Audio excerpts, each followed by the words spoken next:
It was only after Jiang Che's demise that he realized his wife loved him with unwavering devotion.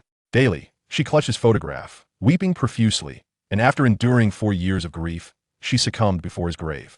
He was engulfed in deep remorse for his past actions, yet fortune granted him the opportunity of rebirth. He vowed to cherish and love her in this lifetime. Little did he anticipate that his wife had also been reborn. "My dear wife, why did you not inform me? You never told me either. How could I have known you were also reborn?" "Very well, whatever my wife asserts must be right." His soul's sentiment towards her could be encapsulated in one word: adoration. Chapter 1. It was only in death that he realized her love for him. "Yinran, why are you being so foolish?" Jean Xiaoqiao exclaimed, snatching the sleeping pills from Tang Yunran's grasp.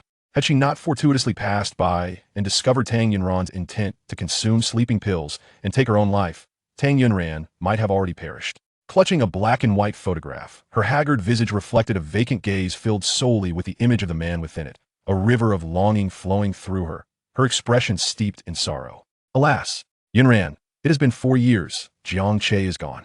Upon hearing this, Tang Yunran's complexion turned ashen, her breath momentarily faltering. Gazing at the man in the photograph, her fingertip gently caressed his face, inching across it, her eyes brimming with profound nostalgia and heartache. "Indeed, he has departed, gone for 4 years." Tang Yunran's voice trembled slightly, laden with anguish. In a state of ethereal existence, Jiang Che bore witness to this heart-wrenching scene. He had never comprehended the depths of Tang Yunran's love for him, nor that she would nearly take her own life in despair. He recalled how he had married Tang Yunran solely under the pressure of parental expectations, forging an alliance with the Tang family. On the day of their nuptials, they established a pact. They merely needed to perform for their parents, while leading separate lives otherwise. He felt indifferent towards Tang Yunran and never sought to delve into her world, just as she never inquired about him, regardless of how late he returned, even when he failed to return at all. He assumed that, like him, she had married under parental duress. It was not until the fateful day of his sudden demise that Tang Yunran, in a frenzy, rushed to the hospital, kneeling before the doctor, fervently pleading, "Doctor, I implore you, save him, please. If you can preserve his life, I would trade my own for his." In that moment, he stood at the bedside as a mere specter, observing this agonizing tableau. He attempted to embrace her repeatedly, yet each time he passed through her form. He endeavored to console her, but she could not hear him, continuing her desperate entreaties to the doctor until her overwhelming emotions rendered her unconscious. He regretted his inaction, yet felt utterly powerless. "Alas," Jean Xiaoqiao sighed once more, extending her arms to embrace Tang Yunran, gently stating, "The departed are gone. Let them rest. Your parents are aging, and if you choose to end your life in despair, it would be an unbearable shock for them." Upon hearing Jean Xiaoqiao's words, Tang Yunran could no longer contain her emotions, tears cascading down her cheeks. She understood. She was acutely aware that her actions would cause her parents anguish, and that her beloved grandmother in heaven would also be heartbroken. Yet, her longing for him was overwhelming. "You are right. I must not do this." Tang Yunran choked out. Jean Xiaoqiao enveloped her in a comforting embrace, reassuring her, "It is good that you can see this clearly. Tomorrow marks his memorial. You must find closure and bid farewell to the past." Tang Yunran nodded, her long, thick eyelashes casting shadows over her eyes, concealing her emotions. She affirmed with a heavy heart, "Yes, it is time to find closure." She had endured a haze of grief for 4 long years. It was indeed time for closure. That evening, Tang Yunran prepared an elaborate feast, including braised pork ribs, sweet and sour chicken, boiled fish slices, fried spinach, and stewed mushrooms with tendons, totaling 8 sumptuous dishes. Placing a piece of sweet and sour chicken into the bowl opposite her, she began her habitual soliloquy. "Jiang Che, these are all your favorite dishes. You have no idea. Before marrying you, I couldn't even boil water. I learned to cook from a chef just for you." Tang Yunran extended a hand to reveal a scar from a knife cut, pouting slightly, her face reflecting a sense of grievance. "I was so clumsy. My fingers were cut several times, but when I saw you enjoying the meals I prepared, relishing every bite, I felt it was all worth it." Jiang Che only discovered after his death that these dishes were crafted by Tang Yunran's own hands. He vividly remembered the first time he savored her cooking, finding it exceptionally delicious, mistakenly believing it was prepared by a hired cook. Beyond that, she tended to him when he was inebriated, all his clothing was meticulously ironed by her, and she would steal kisses while he slept, silently watching over him, caring for him. Yet, he had remained oblivious to all of it. Tang Yunran placed a piece of boiled fish in front of Jiang Che, continuing, "This will be the last meal I prepare for you. After tomorrow's memorial, I shall forget everything that belongs to you." Perhaps that was for the best. Jiang Che sighed. Although Tang Yunran was already in her 30s, she retained her charm, mature and beautiful, deserving of a new life rather than languishing in sorrow for a deceased husband. The following day, Tang Yunran donned a pristine white wedding gown and made her way to the cemetery, approaching Jiang Che's grave. Today, Tang Yunran appeared radiant, her long hair styled in cascading waves, adorned with a floral crown, her face graced with exquisite makeup, exuding an ethereal beauty that seemed to transcend the earthly realm, akin to a celestial being descending from the heavens. Jiang Che had always known of Tang Yunran's beauty, but had never paid it much heed. Even on their wedding day, he merely wished to expedite the proceedings and had not truly appreciated her allure. Jiang Che, do I look beautiful today? Tang Yunran smiled at the gravestone. Beautiful. Exceptionally beautiful. Jiang Che's eyes remained fixed on her. Look at me. Am I foolish? You would never concern yourself with my beauty. The bitterness was palpable in her words. Tang Yunran placed the chrysanthemum before the gravestone, gazing at the two characters inscribed, Jiang Che, as memories surged forth, piercing her heart. Jiang Che, do you miss me?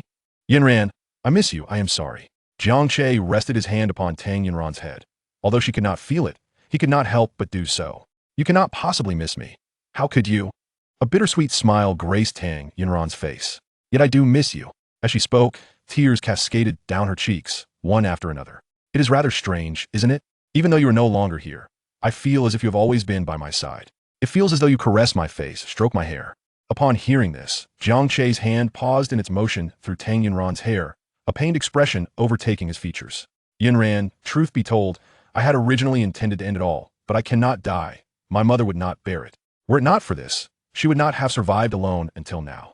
In a few days, I will move away, leaving this city far behind, never to return. Perhaps that is for the best. Jiang Che sighed. Departing from here, you must begin anew. Thus, before I leave, I wish for you to see me in my wedding dress. Only you shall behold it. From this day forth, I shall wear it for no one else. Why must you endure this? He is already gone. Those who remain must live fully. Jiang Che, I am leaving. Farewell. Tang Yunran waved at Jiang Che, reluctantly retracting her gaze. After lingering for a moment, she turned to depart. Jiang Che stood by the grave, refraining from following, and simply watched as Tang Yunran walked away. As she reached the roadside, she suddenly remembered the wedding ring still adorning her finger. She intended to return the ring to him, to forget all that pertained to him. Just as Tang Yunran moved to do so, the ring slipped from her fingers, rolling onto the ground and towards the center of the road. My ring! Tang Yunran hurried after it. This ring was placed upon her finger by Jiang Che on their wedding day. She had never taken it off. At that moment, a heavy dump truck suddenly approached at a rapid pace. Yunran, quickly, get out of the way. Jiang Che cried out in alarm. With a resounding crash, the truck collided violently. Chapter 2. It's good to have a wife. He watched in horror as Tang Yunran was struck and sent flying, her body tracing an arc through the air before descending like a withered leaf in autumn, scattering to the ground. No! Jiang Che cried out in anguish. His eyes bloodshot as he beheld Tang Yunran lying in a pool of crimson. The blood blossomed across her pristine wedding gown like plum blossoms, creating a stark visual contrast of red and white. It was blinding. It was striking. Tang Yunran's face turned as pale as parchment as she weakly turned her head towards a gravestone where Jiang Che stood, a bitter smile gracing her lips, tears cascading from the corners of her eyes, one after another. This is fine. This is fine. No, not all fine. Yunran, hold on. The ambulance is on its way. You cannot die. Jiang Che desperately attempted to lift Tang Yunran, but each effort proved futile. This overwhelming helplessness filled him with self-loathing. Jiang Che, the greatest regret of my life is having met you, falling in love with you. With every word, Tang Yunran's tears flowed more freely. If I could start over, I would never let myself love you again. As she uttered these words, her life force dwindled, until she lay motionless in the crimson pool. No, no! Jiang Che screamed in despair, vowing that if he could turn back time, he would do everything in his power to cherish her, to protect her. He would never allow her to suffer even the slightest grievance. He would never let her shed another tear. Lost in these thoughts, Jiang Che suddenly clutched his head, a splitting pain threatening to explode within him. Ah! Jiang Che's vision darkened, and he collapsed, falling beside Tang Yunran. Everything dissolved into dust, returning to the earth. Silence, oblivion. Old Jiang! Old Jiang! Who was calling him? Wait, calling him? Wasn't he already dead? Old Jiang, if you're not dead, make a sound. Otherwise, I might have to slap you awake. Upon hearing this, Jiang Che hurriedly opened his eyes, only to find a hefty hand hovering ominously above his face, mere moments from landing a blow. Fatty! Jiang Che widened his eyes in disbelief at the sight of Li Hao, his university classmate. The current situation and location felt hauntingly familiar. Old Jiang. Have you been knocked silly by the basketball? What kind of reaction is that? Liao stared at Jiang Che, bewildered. A basketball? Suddenly it all clicked. No wonder it felt so familiar. This was the infirmary of his university, during a basketball match organized by the school. He had been struck on the back of the head by a stray ball while passing by the court.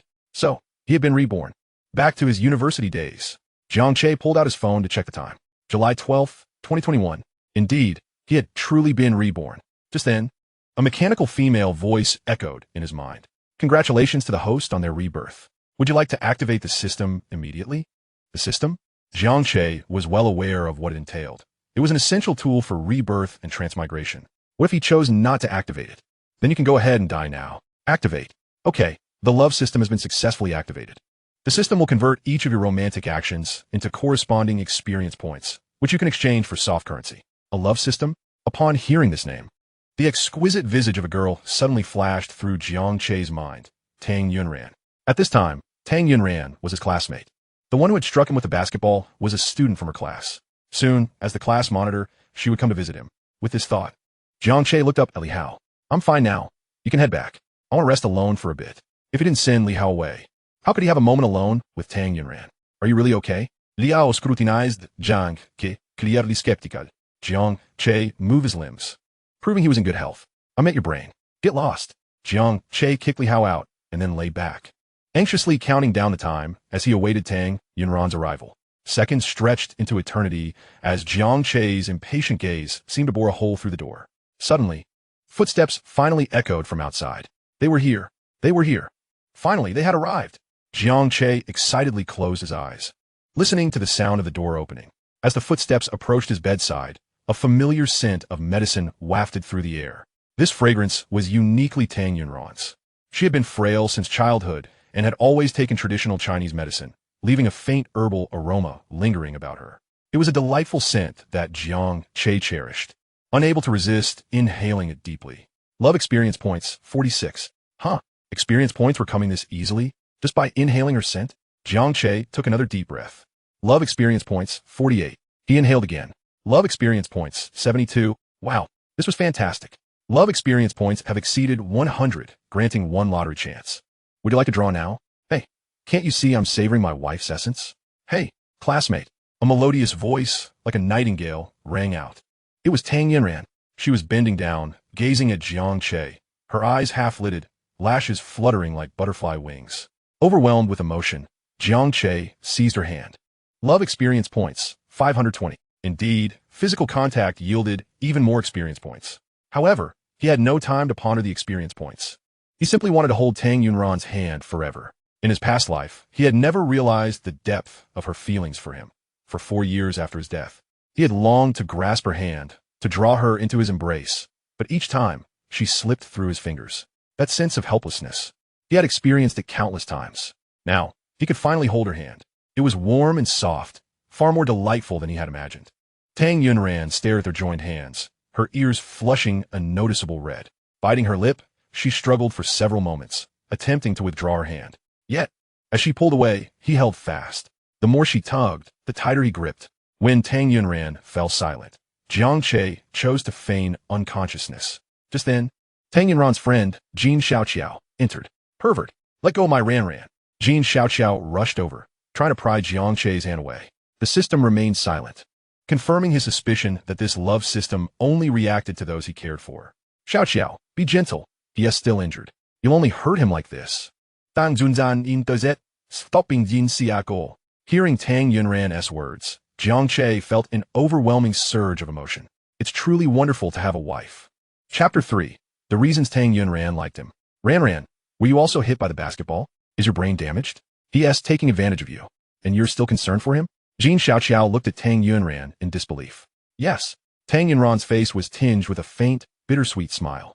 She had resolutely decided that if given the chance to start anew, she would never wish to be entangled with him again. The once deeply enamored Tang Yunran had perished before his grave. No, I simply fear that you might cause him further harm. After all, it was a classmate from our class who injured him. As the class monitor, I must represent our collective to visit him. And it would be unfortunate if he were to be harmed again. You have a point, but it is also not ideal for him to keep holding on to you. She replied, perhaps he has already regained consciousness and is intentionally holding your hand. Surely not. He is not that kind of person. If he were in a past life, he would not have treated me, his wife, as a familiar stranger, without even a single touch. How can he now take advantage of me?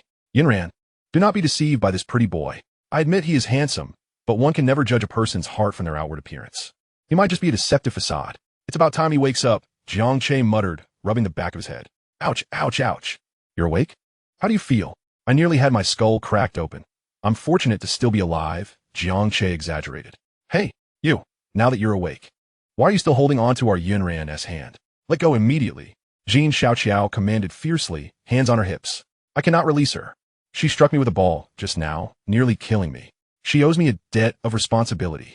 Jiang Che not only refused to relinquish Tang Yunran's hand, but he also playfully yanked her, causing her to stumble into him. Tang Yunran found her face resting against the man's leg, despite the barrier of a blanket. Her ears flushed crimson. Jiang Che's face was equally flushed, a deep shade of purple. He had indeed pulled Tang Yunran intentionally, unaware that the collision would cause her to hit her forehead and break a sweat. Who hit you? Our Yunran did not harm you, Jean Xiaoqiao exclaimed, hastily pulling Tang Yunran away. It wasn't you who struck me? Jiang Che fin ignorante. Of course not. Oh, my apologies then. Jiang Che rubbing Tang Yunran's hand before finally letting go. Tang Yunran's pupils dilated, her fingertips tingling as if jolted by electricity, hastily retreating to clutch her clothing at her side. Her gaze flickering, her heart racing uncontrollably. Romantic experience points, 700. Had he done that on purpose? Or was she overthinking?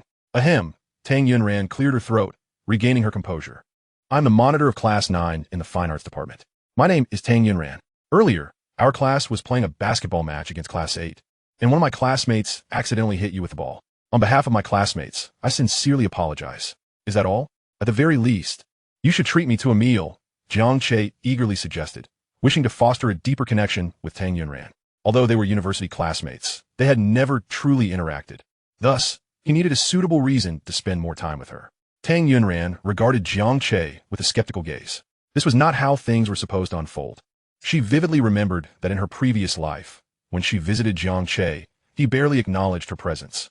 As the campus belle of Jiangxing University, she was the focal point of attention wherever she went, pursued by countless suitors, including many affluent heirs who professed their admiration for her. Yet Jiang Che seemed disinterested, which piqued her curiosity. Moreover, Jiang Che exuded an inexplicable sense of familiarity. After several encounters on campus, he continued to treat her with indifference. And as she watched his retreating figure, the feeling of familiarity intensified.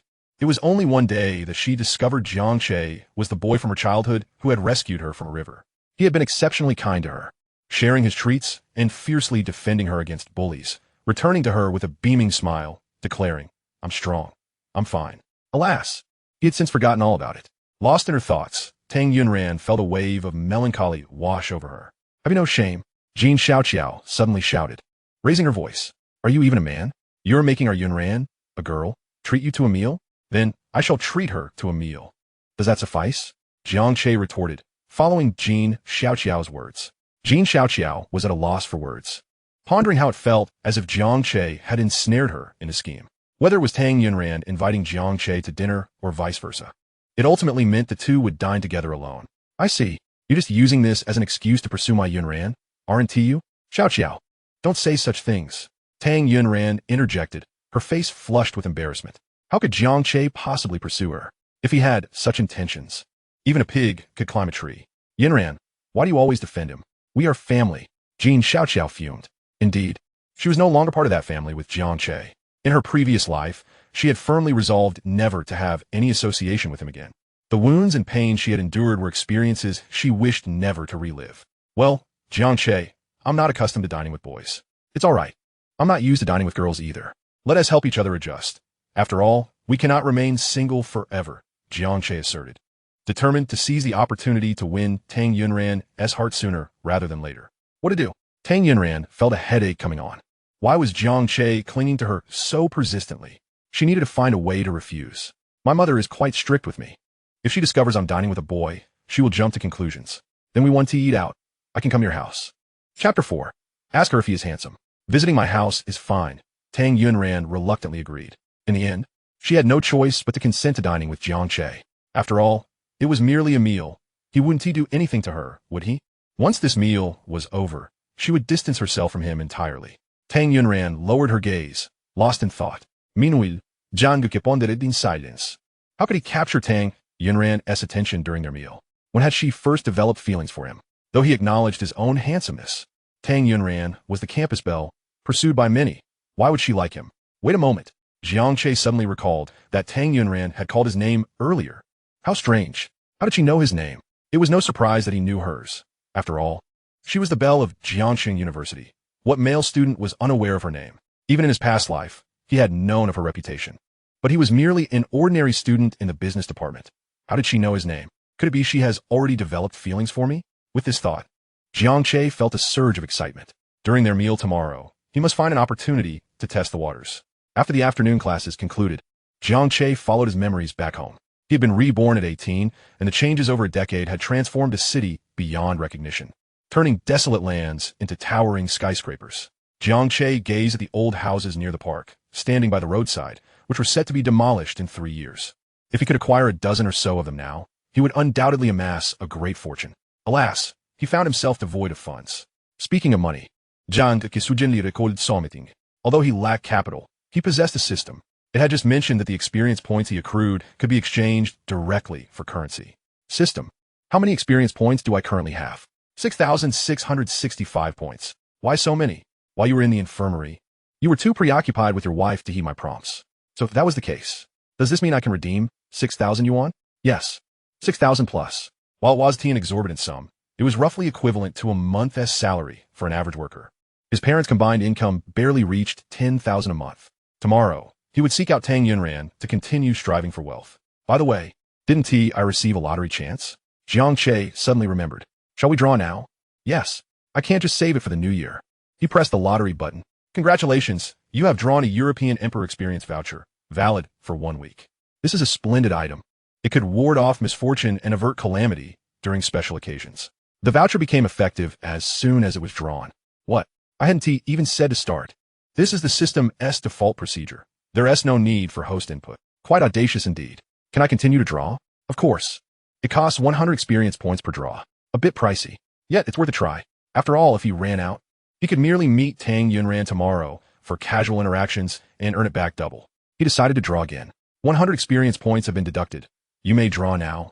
Jiang Che pressed the lottery button. Congratulations, host. You have drawn 200 experience points. This is not a loss, though not particularly surprising. He continued to draw. Congratulations. Host, you have drawn 200 experience points. Why is it always this? After 10 consecutive draws, Jiang Che grew somewhat impatient. Hearing his frustration, the system couldn't help but chime in. Be grateful. Without your European Emperor attribute, you might have received nothing but thank you for participating 10 times in a row. One last draw. Congratulations, host. You have gained a 60-point boost in charisma. An enhancement in attractiveness? Jiang Che took out his phone and snapped a selfie with the front camera. He indeed appeared much more handsome. His features were much more defined than before, and his complexion had improved significantly. Previously, he was quite handsome, but as an ordinary person, he prioritized grooming to the extent of a star, leaving him somewhat rough around the edges. Now, looking through the front camera, his pores were hardly noticeable unless scrutinized closely. He raised his hand to touch his face. The texture was exquisite, though still not as delightful as Tang Yunran's. Jiang Che glanced at his hands, flexing his fingers, reminiscing about the sensation of holding Tang Yunran in the infirmary that afternoon. Soft and delicate, it felt like premium jade. The memory was utterly enchanting. He would seek an opportunity tomorrow to touch her again. To clarify, he was not a flirt. He merely aimed to enhance his system experience points. Thinking of Tang Yunran, Jiang Che opened WeChat and browsed through his recently added friends. Dang Junzan. He noted her as wife. He sent her the selfie he had just taken. Am I handsome? Ding. Just as Tang Yunran returned home, she heard the WeChat notification chime. Upon opening it and seeing Jiang Che's message, her breath momentarily faltered. What did he want? Had he changed his mind about dining with her? Surely that was it. She had known Jiang Che would not invite her to dinner. He must have been momentarily dazed after being hit by the basketball at noon. Perhaps he had exhausted the money his sister had lent him and needed her to treat him. In her previous life, after marrying Jiang Che, she often heard his sister speak of his past misdeeds, particularly how he loved to take advantage of her. A tinge of bitterness crossed Tang Yunran's face, which gradually morphed into a wry smile. Perhaps it was for the best. They would no longer have any ties. With a sigh, she opened the message. Huh? Tang Yunran blinked, then blinked again. A photo?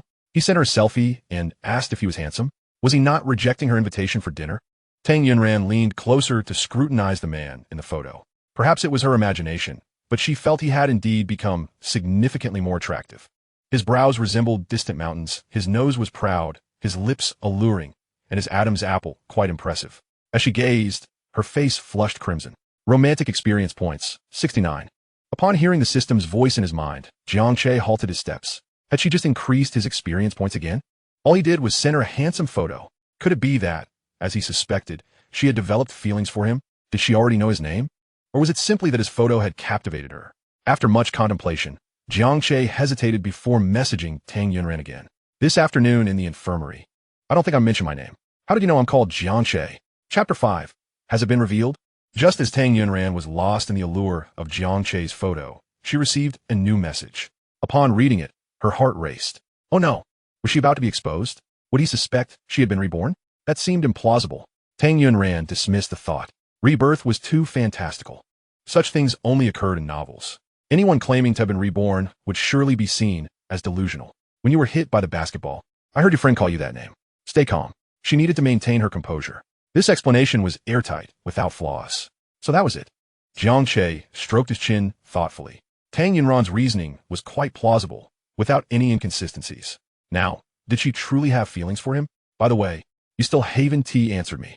Am I much more handsome than before? Jiang Che sent another message. Tang Yunran stared once more at Jiang Che's photo.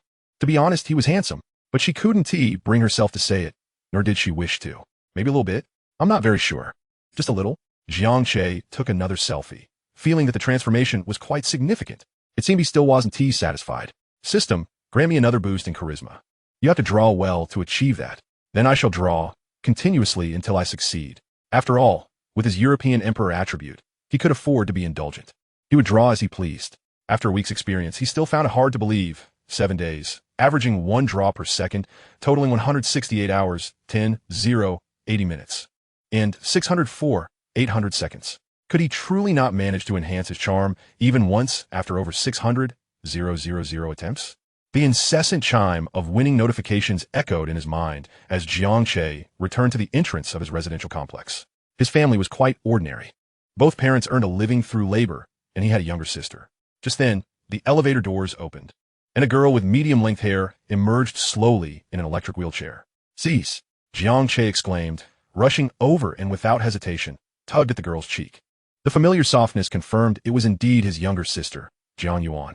It was said that over a decade later, after marrying, Jiang Yuan's husband showed her little concern. Eventually, after discovering his infidelity, she caused quite a scene and gradually withered away, looking as thin as a bamboo pole. She certainly wasn't as full as she was now, where he could tug her cheek with such ease. Ouch! Jiang Che, are you insane? You're going to stretch my face. Jiang Yuan protested, tried to twist away and scratch him with her nails.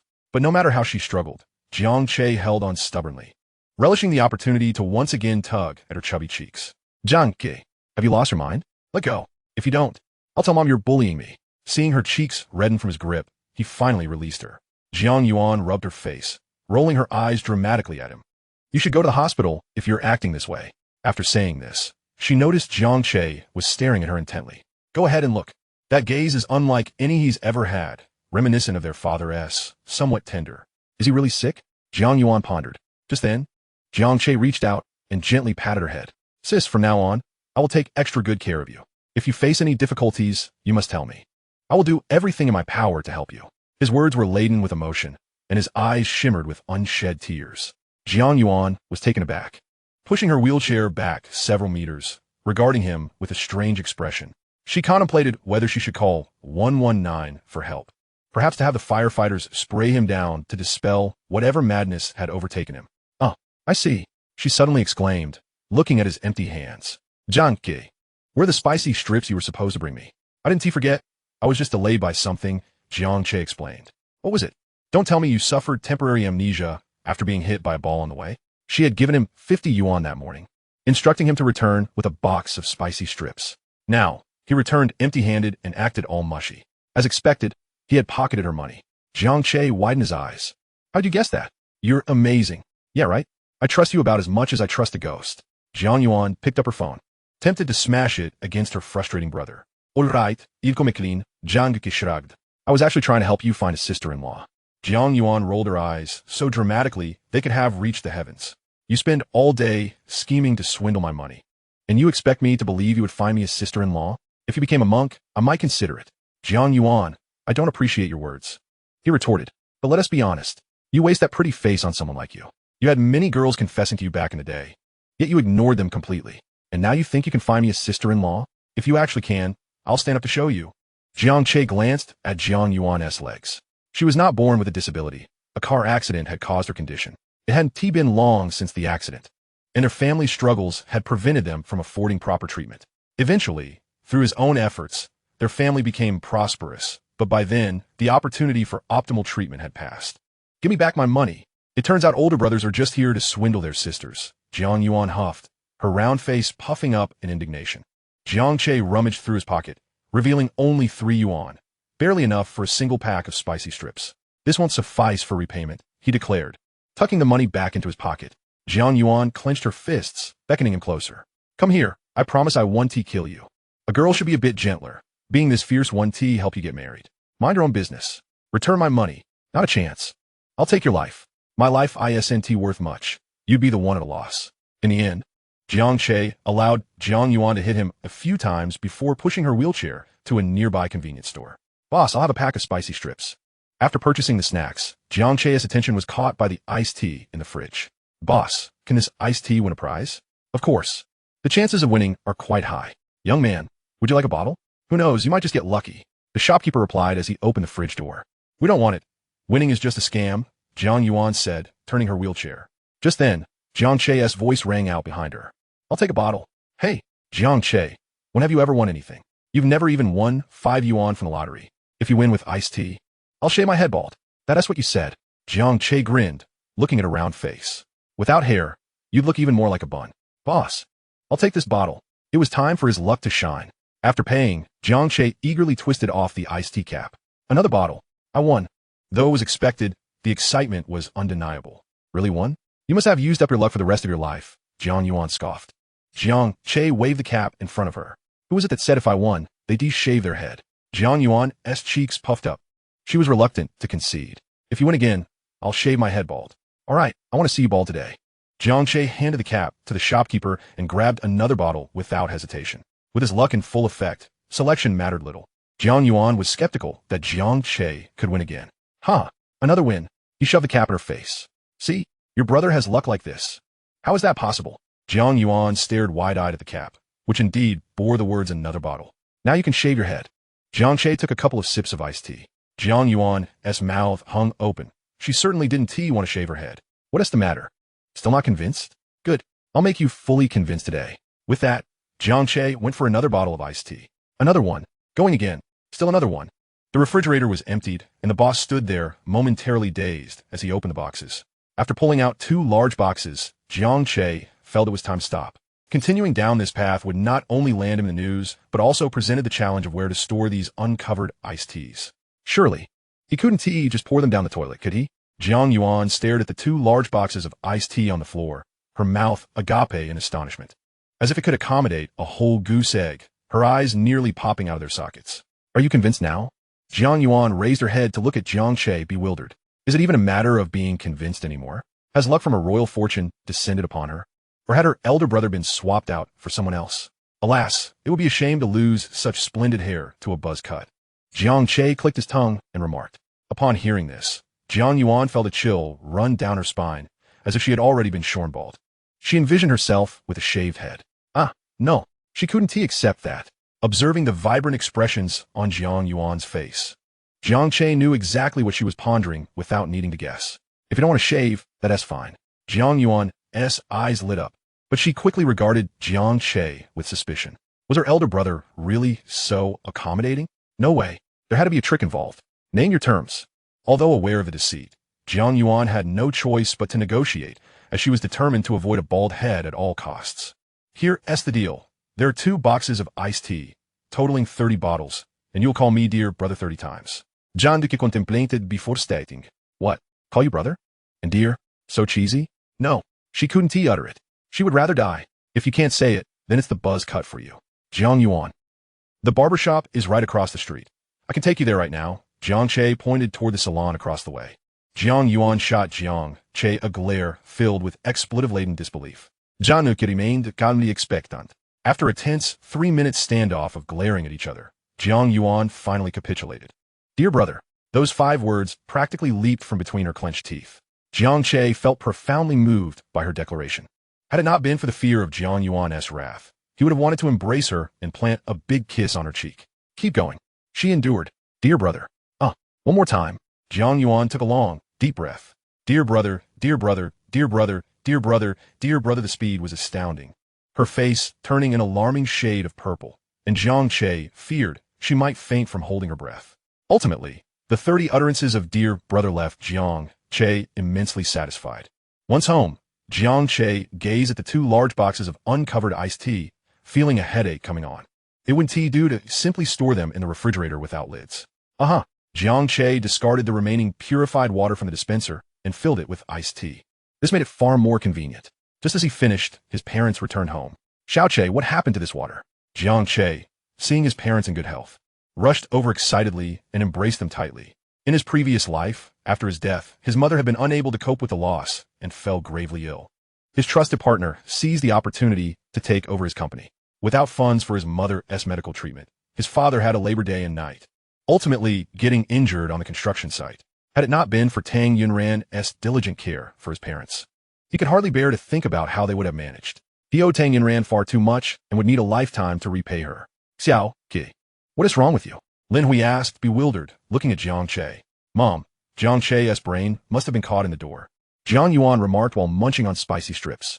Jiang Che turned to look at Jiang Yuan, who had just called him dear brother 30 times, but was now addressing him by his name. Just thinking about having called him dear brother filled Jiang Yuan with embarrassment. She vowed to repay him in kind when the opportunity arose. Xiao Che, your counselor called this afternoon. He said you were hit on the head by a basketball. Are you all right? Jiang Mingquan asked. Did a basketball really hit you? Jiang Yuan's eyes widened in disbelief at Jiang Che. I'm fine, really. My head is tough. Jiang Che replied, glancing at the vegetables in his parents' hands, quickly taking them. Dad, Mom, you've worked all day? You must be exhausted. Sit down and relax. I'll handle dinner tonight. What's going on? Jiang Mingquan stared wide-eyed at Jiang Che. Son, has your head really been affected by the basketball? Linya's expression mirrored concern. Such a thoughtful child. Surely he belonged to someone else. Dad, Mom, I'm really fine. I just wanted to help lighten your load. In the past, I was so thoughtless. You worked so hard to save money for my college, yet I often sat playing games on my phone. I promise I won't play games anymore, and I'll take care of all the family meals whenever I have time. At that moment, Jiang Che's expression was as serious as could be, exuding a remarkable sense of maturity. Thud! The spicy strip in Jiang Yuan's hand fell to the floor. Her eyes were wide with disbelief, staring at Jiang Che in shock. She could hardly believe her ears. Linya and Jiang Mingquan were equally dazed, struggling to process what they had just heard. Jiang Che retrieved 2 cups, filled them with iced tea from the dispenser, and handed them to Linya and Jiang Mingquan. Dad, Mom, this is the iced tea I won. Please sit down, enjoy some tea, and watch television while I prepare dinner. With that, Jiang Che carried the vegetables into the kitchen. Chapter 7. Encountering a rival. Silence. The living room was so quiet that one could hear a pin drop. Jiang Mingquan, Linya, and Jiang Yuan exchanged wide-eyed glances. 3 minutes passed. Should I call 120? Jiang Yuan suggested, pulling out her phone. Linya opened her mouth. I'll go check on him in the kitchen. Linya quietly approached the door, peeking inside to see Jiang Che methodically cooking. Was this truly her son? Could she have given birth to such an understanding child? Linya entered the kitchen, her expression serious as she looked at Jiang Che. Xiaoke, didme. Have you done something illegal? Mom, why would you think that? Yemme a liu abiding chitizin, Jiang Che replied. Then why the sudden change in character? You never used to help around the house, would argue with your dad, spent all day playing games, and loitered about. Stop right there. I was that bad. Jiang Che retorted, increasingly speechless. Pretty close, Jiang Mingquan interjected. Fine, I admit I was great before, but that is why I've had a revelation. ISNT this my path to redemption? Really had an epiphany? Both Linya and Jiang Mingquan regarded him with skepticism. They both suspected that Jiang Che's newfound sense of responsibility was a fleeting whim that would revert within days. They thought even saying 2 days was too generous. 1 day at most. Tomorrow, their son would likely transform back into that infuriating little brat. That evening, after showering and preparing for bed, as soon as Jiang Che reclined on his bed, he promptly picked up his phone and sent a message to Tang Yunran. dispatching a good-night gif, a dynamic image depicting a kiss between a couple. Upon seeing this, Tang Yunran could not help but conjure images of Jiang Che kissing her. Romantic experience points, 289. No. What was she thinking? After their dinner tomorrow, they would part ways, each returning to their own lives. Yet, despite her inner turmoil, she succumbed to temptation, swiping up to uncover a selfie Jiang Che had sent her a few hours earlier. As she gazed at it, she instinctively pressed and held the image, saving it to her phone. The following day, Jiang Che awoke and began to refine his appearance. He had plans to dine alone with Tang Yunran and desired to leave a favorable impression. System, did last night's efforts yield any enhancement to my charm? Negative. Then what did I receive? Experience points, 500,000. Such a vast amount? How should I utilize it? Jiang Che recalled an old house near the park, initially contemplating acquiring several properties to await demolition and reap financial rewards. However, lacking funds made this endeavor seem daunting. Yet, he thought to himself, while amassing multiple properties appeared challenging, securing one was still within reach. With over 500,000 experience points per day, the week-long lucky draw ticket amounted to 5 million. A 3-bedroom apartment in an older neighborhood could be purchased for around 3 million. Ample resources indeed. It was merely 6 a.m., and his parents were still asleep. He decided to take a stroll while picking up breakfast. In his previous life, he had spent his student years engrossed in gaming, and after entering society, he found himself tethered to a computer, resulting in neck and back issues. This time around, he vowed to learn from his past mistakes and prioritize physical fitness. Just as Jiang Che was panting from his run, a notification from the system chimed in. Congratulations, host, you have drawn an increase of 70 in physical attributes. As the voice faded, Jiang Che felt an invigorating surge of energy, as though he had just begun his run. He examined his arms and legs, noting a significant increase in strength. With a 70-point boost, he wondered if he had developed abs. He lifted his shirt, and his eyes sparkled with delight. His single ab had transformed into a 6-pack. This was splendid. System, let us keep striving. I desire an 8-pack. He yearned for the chiseled chest muscles and biceps that would impress any girl. At 6:30 a.m., Jiang Che returned home, carrying 2 large bags of buns. Mom, Dad, you're awake just in time. I brought back buns, and the congee is ready. Let us eat. As Jiang Yuan swung open the door, she was met with a peculiar scene yet again. Glancing back at the door, she pondered if perhaps she was opening it incorrectly. After breakfast, Jiang Che bid farewell to Linya and the others before departing for school. Jiang Yuan set down her chopsticks, unable to contain her thoughts any longer. Damn, should we consider getting a doctor to examine him? Could he really have been concussed by that basketball? What nonsense! Your brother has simply matured, Linya replied, her face beaming with pride. Suddenly matured? That seems rather far-fetched, doesn't it? I still think there's a strong possibility he was hit on the head by that basketball. Then let me hit you with a basketball and see if you can mature. No, that is unnecessary. My head wouldn't mature even if it were struck.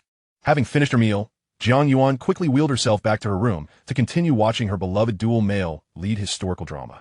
At noon, Jiang Che awaited Tang Yunran at the entrance of the art department, where most students were young women. With his enhanced charm and physical attributes, he naturally attracted considerable attention from the female students. Yet his heart was solely fixated on Tang Yunran. The other admirers were mere fleeting shadows in his eyes. While he awaited her arrival, he encountered Wu Qingshu, Tang Yunran's most persistent suitor. Wu Qingshu and Tang Yunran had been classmates since elementary school and were neighbors, with Wu having pursued her relentlessly. On the day of Jiang Che and Tang Yunran's wedding, he had even caused a scene, and after Jiang Che's passing, he had repeatedly offered to care for her. Unfortunately, his hopes were dashed, as Tang Yunran had never reciprocated his feelings. That's him, the guy from business class 6. Jiang Che. I've done my homework, Wang Zhen pointed out to Wu Qingshu. So it's you. Wu Qingshu rolled up his sleeves and approached Jiang Che. You Jiang Che? What do you want? Of course I have something to say, but I'm not in the mood. Jiang Che nonchalance irked Wu Qingshu. I couldn't care less about your mood. I'm here to warn you to stay away from my Yunran. Your Yunran? Is she your sister or your girlfriend? Hey, you little punk, looking for a fight? Wu Qingshu, incensed by Jiang Che's demeanor, swung a fist towards his handsome face. Just as Jiang Che was about to retaliate, he noticed Tang Yunran descending the stairs. In that moment, he withdrew his hand, contemplating a strategy to elicit her sympathy. If Wu Qingshu landed a punch, she would undoubtedly rush to his aid, showing concern for his well-being and perhaps even escorting him to the infirmary. This would provide an opportunity for their bond to deepen, igniting sparks of romance. However, An unexpected turn of events unfolded. Chapter 8. Kneel before him. As Wu Qingshu's fist approached Jiang Che's face, it suddenly slipped beneath him, causing him to lose his balance and crash to the ground. Oh, this is awkward. Jiang Che looked down at Wu Qingshu, bewildered at how he had stumbled. Oh, he had completely overlooked his lucky attribute. It wasn't tea that he had forgotten. Rather, he had never considered that his lucky attribute could be utilized in such a manner. In essence, possessing this lucky attribute meant he could effortlessly win. It was unfortunate that the lucky draw ticket was only valid for 7 days. If only he could have it every day. Observing Wu Qingshu kneeling on the ground in a daze. Wu Qingshu, why are you kneeling before him? What unforgivable act have you committed against him? Wu Qingshu felt like crying, wishing he could find a mouse hole to hide and weep. Let us not bother with him. Come on, let us eat, Jiang Che said, casually extending his hand to take Tang Yunran's bag, draping it over his arm. I can carry it myself, Tang Yunran replied, glancing at the pink plush rabbit dangling from the bag, feeling it was rather inappropriate for a grown boy to carry such a bag. However, as she reached for the bag, she suddenly froze. What sturdy arms! Was this really Jiang Che's arm? In her previous life, she had touched it before, when he was drunk. She had helped him home and changed his clothes soaked in alcohol. She had not only touched him, but had even stolen a kiss on his forehead while he lay unconscious. Of course, she had only dared to kiss his forehead or cheek. She had thought about kissing his lips, but shyness held her back. Why is your face so red? Jiang Che reached out to touch Tang Yunran's forehead. At that moment, Tang Yunran's face turned crimson, her ears flushed, and even her neck felt warm. Romantic experience points, 545. A mere pat on the head yields such an abundance. Jiang Che gazed at Tang Yunran's lips, which were soft and rosy, slightly parted, revealing her charming little teeth. A longing to kiss her stirred within him. Just a simple touch had granted him such copious experience points. He could only imagine the bounty a kiss would bestow. Perhaps he would receive a resounding slap instead. As Tang Yunran regained her senses, she took a couple steps back, maintaining a distance from Jiang Che. The sun blazed overhead, its heat oppressive. Her words stumbled forth as her heart raced uncontrollably. What exactly was Jiang Che up to? Just yesterday, he had sent her handsome selfies and wished her good night. Now, his demeanor was affectionate. A stark contrast to the Jiang Che she had known in her past life. Indeed, the sun was blazing. Jiang Che lifted his gaze towards the sky and suggested, "Let's depart. I will take you to a restaurant where the ambience is delightful and the cuisine is exquisite and clean. I assure you, you will adore the dishes served there." With that, Jiang Che moved to the side where the sun shone, using his towering stature of 183 centimeters to shield Tang Yunran from its rays. At first, she failed to notice this gesture, but eventually, she became aware that she had been walking in his shadow all along. Initially, she thought it was mere coincidence, yet when she quickened her pace, he matched her speed. And when she slowed down, he deliberately did the same, ensuring she remained within his shadow. Why was he behaving this way? Tang Yunran was utterly perplexed. Stealing a glance at Jiang Che, she beheld the young man standing in the sunlight, tall and robust, exuding an air of confidence and safety. "We have arrived. This is the restaurant," Jiang Che announced, halting in his tracks. Upon turning back, he noticed that Tang Yunran's face had flushed deeper. Surely, the sun wasn't so scorching as to cause such a reaction. Tang Yunran stared at the restaurant before her, momentarily stunned. This was a place she frequented in the past, one whose dishes she cherished. Did Jiang Che bring her here intentionally? Could he have known all along? It seemed improbable. It must be mere coincidence. "Let's not linger in the sun. We should hurry inside," Jiang Che said, naturally taking her hand as they entered the restaurant. Romantic experience points, 426. Jiang Che found a secluded corner and handed the menu to Tang Yunran. "Choose whatever you wish. It is my treat. Or perhaps you would prefer to order." Tang Yunran returned the menu, inadvertently brushing against Jiang Che's hand. A tingling sensation coursed through her fingertips. Romantic experience points, 398. "Then I shall order the sauerkraut fish," she declared. "Oh," Tang Yunran blinked in surprise. He wasn't particularly fond of sauerkraut fish, and it was her favorite dish. "Lotus root stuffed with filling," Jiang Che continued, causing Tang Yunran to blink again. She was well aware of his culinary preferences from her past life and had even learned to prepare his favorite dishes. Yet, she had never made lotus root stuffed with filling. It was something she enjoyed. Honey-glazed jujubes, sweet potato balls, crispy duck, vegetarian ham, and a bowl of Crucian carp soup. Jiang Che listed in one breath. Tang Yunran was utterly dumbfounded. All these dishes were her favorites. How did Jiang Che know? After several minutes of contemplation, she could no longer contain her curiosity. How do you know I like these dishes? How could he not know?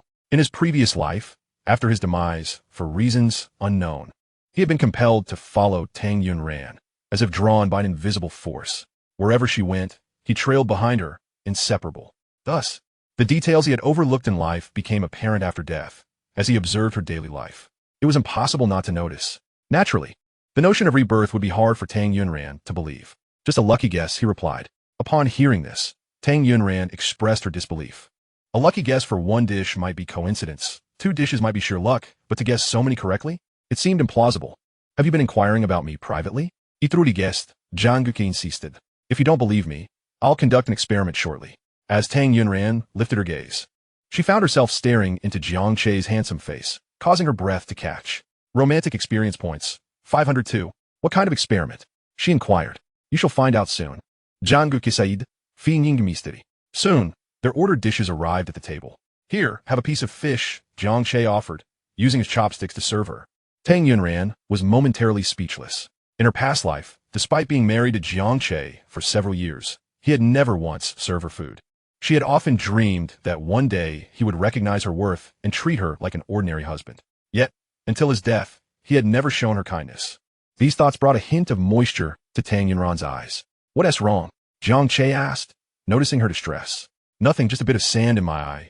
She replied, striving to maintain her composure. Sand in your eye? Let me help you blow it out, Jiang Che said, standing up and leaning closer. Chapter 9, win. And I shall kiss you. Tang Yunran felt her face flush as Jiang Che genuinely moved to assist her. Instinctively, she wanted to retreat. Stay still, he commanded, his tone slightly domineering, causing her heart to race. Not only that, but Jiang Che also grasped her chin, tilting her face upwards to facilitate his blowing. With each puff, her delicate eyelashes fluttered like butterfly wings. Her bright eyes sparkled like jewels, pure and unblemished, captivating Jiang Che's heart.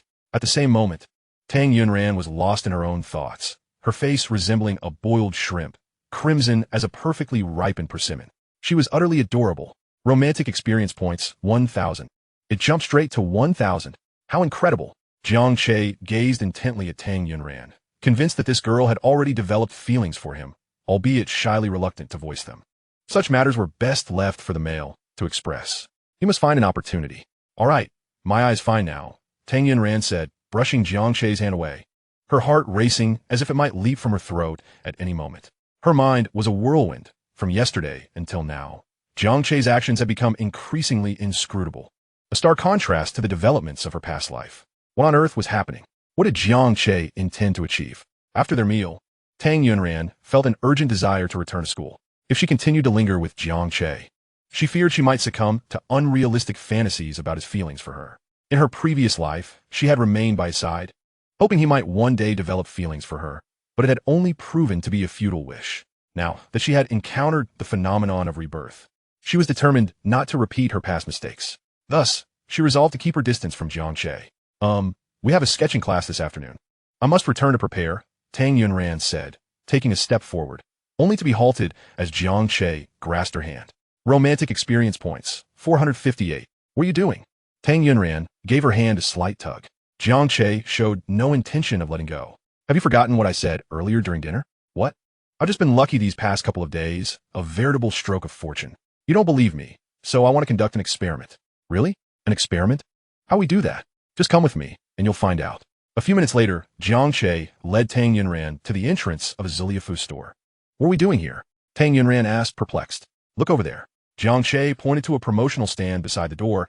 There's a lottery event, and the grand prize is a free product of your choice from the store. That's impossible to win, you know? Look at that huge lottery box.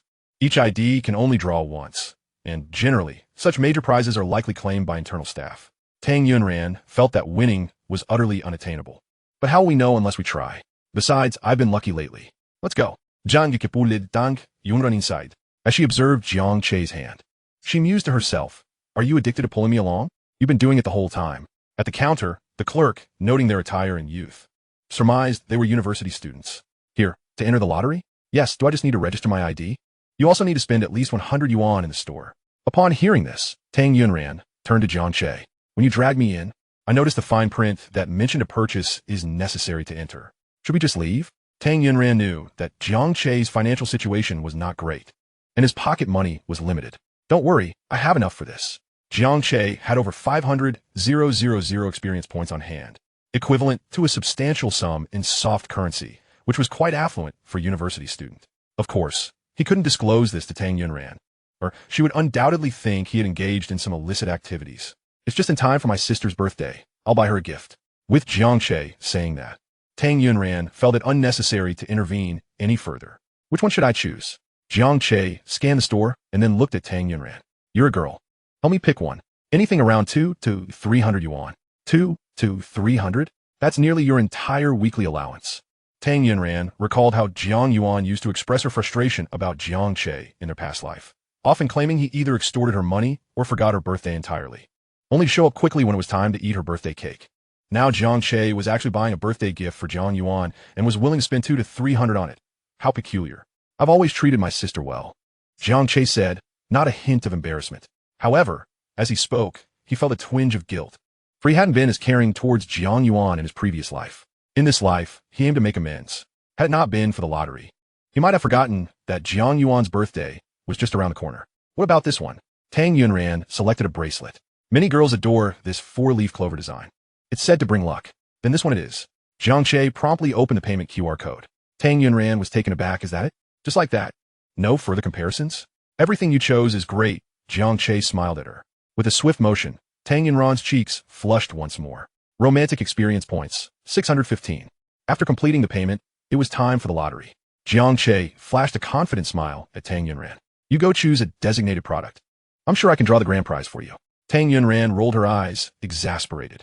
Her captivating double phoenix eyes, naturally alluring, even when rolling, still conveyed a charm that could entice. Jiang Che found himself momentarily entranced, mentally berating himself. In his previous life, he must have been blind. Had he possessed even a modicum of awareness, he wouldn't have overlooked Tang Yunran, nor would he have faced the ensuing tragedy.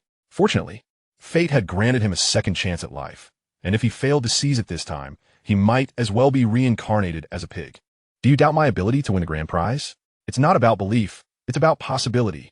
So you don't believe me. Let's make a bet. A bet? Yes. If I win, you owe me a kiss. What? Tang Yunran was taken aback, regarding Jiang Che with incredulity. Surely he was joking? He couldn't seriously want her to kiss him. Chapter 10. Putting the ring on her finger. Was he merely teasing her? It must be so. A hint of bitterness tainted her thoughts. And what if you don't win? Then I'll kiss you. As he spoke, Jiang Che's gaze fixated on Tang Yunran's luscious lips. Her mouth was exceptionally well-formed, with the corners slightly upturned, exuding sweetness even when she wasn't smiling. It must be delightful to kiss her. Tang Yunran rolled her eyes at Jiang Che again, her gaze returning with a mischievous glint that nearly captivated Jiang Che's soul. Then I'm at your mercy. Do what you will, I won't resist. I could just lie back. She shot him a look that invited interpretation. Enough with the chatter. Hurry and draw. I need to get back to class. Eager to kiss me, are you? Fine, I'll indulge you. Jiang Che rolled up his sleeves, ready to draw. Tang Yunran glanced at her phone. With half an hour until class, she could no longer afford to delay. Just then, Jiang Che handed her the drawn slip. You open it. Tang Yunran shook her head, her expression neutral as she swiftly opened the slip. She was about to say, see, it's impossible to win. But then she saw the grand prize boldly printed on the paper. In an instant, her eyes widened in disbelief. This Jiang Che couldn't help but ruffle her hair. I told you, my luck has been exceptional lately. Tang Yunran was momentarily stunned, unable to comprehend that Jiang Che was petting her head. Stop daydreaming. Go choose your prize quickly. Class starts soon. Oh. Jiang Yunran was pushed towards the prize area. The selection of prizes was limited, merely a dozen options. Who are you choosing for? Tang Yunran inquired, but before Jiang Che could respond, she continued. Is it for your mom? Since he had already purchased a bracelet for his sister, it was intended for Jiang Yuan. For my wife, Jiang Che replied, looking directly at Tang Yunran. Her pupils dilated in surprise. What did he mean? All right, I was just joking. It's for you. The more he observed Tang Yunran's little expressions, the more he found her adorably captivating. The more he looked, the more he liked her. For me? No way. We're not that close. Tang Yunran's heart was in a tumult. Had his words not been too easily misinterpreted? First, he mentioned selecting for his wife. And now he claimed to be choosing for her. By all accounts, did that not imply that his wife equated to her? In a past life, she had indeed been his wife, but that was not the case now. While Tang Yunran's mind was in disarray, Jiang Che instructed the sales assistant to retrieve a ring from the glass display. I want this one. Tang Yunran's gaze fixed on the ring in Jiang Che's hand. pondering why he was selecting a ring. Did he already have someone he cherished? Was this the reason behind his indifference towards her in their previous life? Suddenly, a sharp pain pierced her heart. She finally understood. No wonder he had always been so aloof. His heart had long been taken by another, a fact he had never disclosed to anyone. How outrageous! Jiang Che was utterly inconsiderate, more so than in their past life. He had brought her along to help him choose a ring for the woman he adored. As these thoughts swirled, Tang Yunran's eyes began to glisten, her heart aching to the point of breathlessness. Just as she prepared to escape from this place, Jiang Che unexpectedly grasped her hand. If he already had a beloved, why was he still holding her hand? Before she could retract her hand, she saw Jiang Che place the ring onto her finger. This, Tang Yunran was taken aback, staring blankly at the ring adorning her fourth finger, her mind utterly blank. Wasn't he supposed to gift the ring to the girl he liked? Why was he giving it to her? Did he like her? Jiang Che gazed at the ring on Tang Yunran's hand, reminiscing about the past life. It was for a wedding ring that she had been struck by a dump truck. Huh? Like. Tang Yunran instinctively replied, but immediately shook her head. No, I cannot accept this. She attempted to remove the ring. Jiang Che seized her hand. This is something for a girl to wear. If you refuse, who shall I give it to? My sister? That would be most inappropriate. My mother? My father would certainly suspect an affair. But it was a ring. She could not accept it. There was no alternative. Among those designated items, this ring bore the highest price tag. If it was free, it was only logical to choose the most expensive one. Tang Yunran realized that it was not about the ring itself, but merely its value. She had foolishly assumed Jiang Che had intentionally wanted to gift her a ring. If you don't accept it, I shall have to throw it away. Jiang Che said pointedly. You are such a spendthrift. After all the trouble of acquiring it, you would just discard it? Indeed, I am quite extravagant. Hence I must find someone who can keep me in check. Jiang Che gazed deeply into Tang Yunran's eyes. They stood so close that she could see herself reflected in his eyes. This made her blush and her heart race. Love experience points, 456. Oh, Tsvingtang Yunzang, whose face was as flushed as a cooked shrimp. Jiang Che contemplated whether to confess his feelings then and there. It was an opportune moment. Yet, they had only officially met the day prior. Would such a bold move frighten her? Perhaps it would be wiser to wait. With the Qixi festival approaching, he could confess on that day, meticulously planning an unforgettable romantic declaration. When the time came, they could sit together on a swing, basking in the afterglow of twilight, reminiscing about that romantic confession, a truly blissful thought. This was the plan. The two strolled side by side to the entrance of the school, where Jiang Che insisted on accompanying Tang Yunran to the art department building. You should hurry to class. You'll be late. As Tang Yunran spoke, she fiddled with the ring on her finger. Have you forgotten something? Jiang Che inquired, his gaze fixed on her lips. Suddenly, Tang Yunran recalled the bet she had made with Jiang Che. If she lost, she would have to kiss him. She had kissed him before, but only when he was drunkenly asleep. To kiss him so openly? How utterly embarrassing. Hurry up and kiss me. Class is starting soon, Jiang Che urged, leaning his face closer to hers. Her heart raced violently. Love experience points, 879. Love experience points, 897. Love experience points, 942. The system chimes rang out in succession. Chapter 11. A kiss on the corner of the mouth. Seeing that Tang Yunran remained still, Jiang Che feigned innocence. Are you trying to back out? I never expected that our esteemed school beauty would not keep her word. Who is not keeping their word? Tang Yunran retorted, rising onto her toes, closing her eyes, and pecking the corner of Jiang Che's mouth before hastily covering her flushed face and fleeing. After a brief moment of shock, Jiang Che touched his lips, unable to suppress a smile. She had kissed him there when he had only asked for a peck. Clearly, she had developed feelings for him. With this, his plan to confess on Qixi could proceed smoothly. The school bell rang, and in high spirits, Jiang Che ambled towards the teaching building, humming a cheerful tune. As he walked, he was intercepted by Wu Qingxu, who glared at him with rage-filled eyes, having witnessed the earlier incident. The thought of the girl he liked kissing another man incited a burning desire in him to confront Jiang Che. Seeing Wu Qingxu's furious expression, Jiang Che surmised that he had indeed seen Tang Yunran kiss him. Jiang Che, I warn you, stay away from Yunran. Why should I listen to you? Who do you think you are? Jiang Che scolded.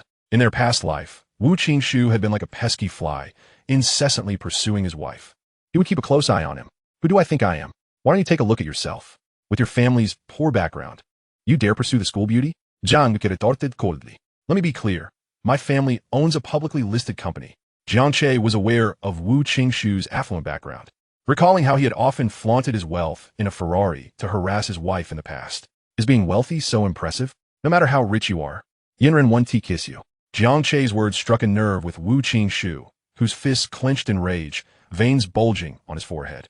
He had never even touched the goddess's hand, let alone received a kiss. The comparison only fueled Wu Qingxu's jealousy. Jiang Che, I'll say this one last time. Stay away from her, or else I'll make sure you regret it. Each word was spat through gritted teeth. Excuse me. I need to get a class. You're blocking my way. Jiang Che brushed past him. You want to fight? Wu Qingxu shouted, raising his fist to strike Jiang Che. Jiang Che pointed upwards. There are cameras. At this, Wu Qingxu hastily retracted his fist. Jiangcheng University had stringent regulations against fighting, and if Jiang Che reported him to the disciplinary committee, no amount of money could save him from repercussions.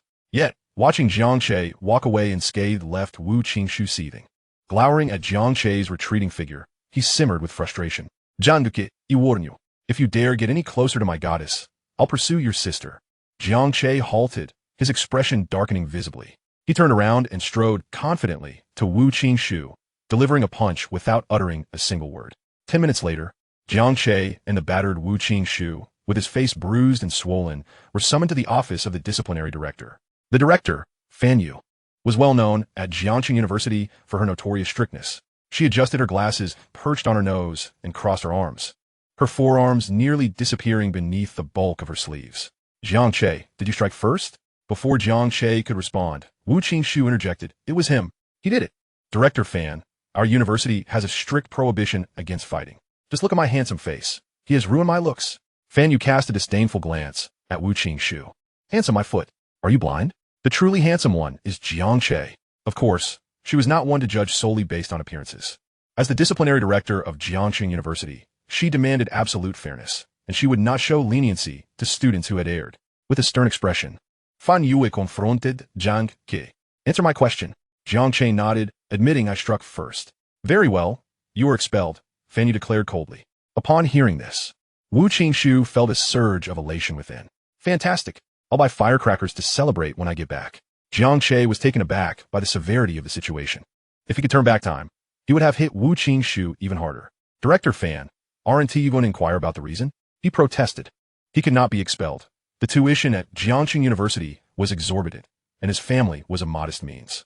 Nevertheless, his parents would not allow him to forego attending a good university. Particularly, the business department at Jiangcheng University had an esteemed faculty. Had it not been for his graduation from here and the knowledge he acquired about the business world, he might not have ascended step by step to achieve a modest level of success.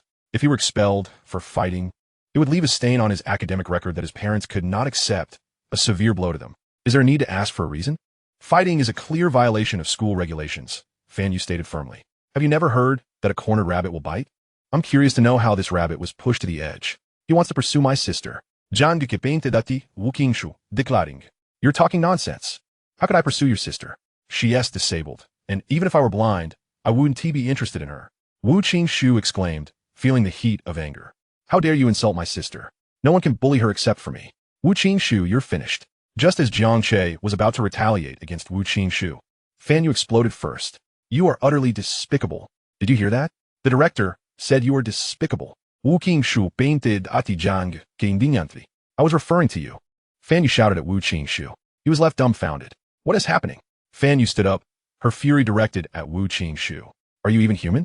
To entertain thoughts about a disabled person? If it were my sister you were targeting, you would find yourself flat on the ground, unable to utter a word. Fan Yu herself had a sister, and having lost their parents at a young age, they relied on each other. Her sister was her only family, which fueled her emotional response. Witnessing Fan Yu's fiery wrath, even Jiang Che was momentarily taken aback, pondering her overwhelming sense of justice.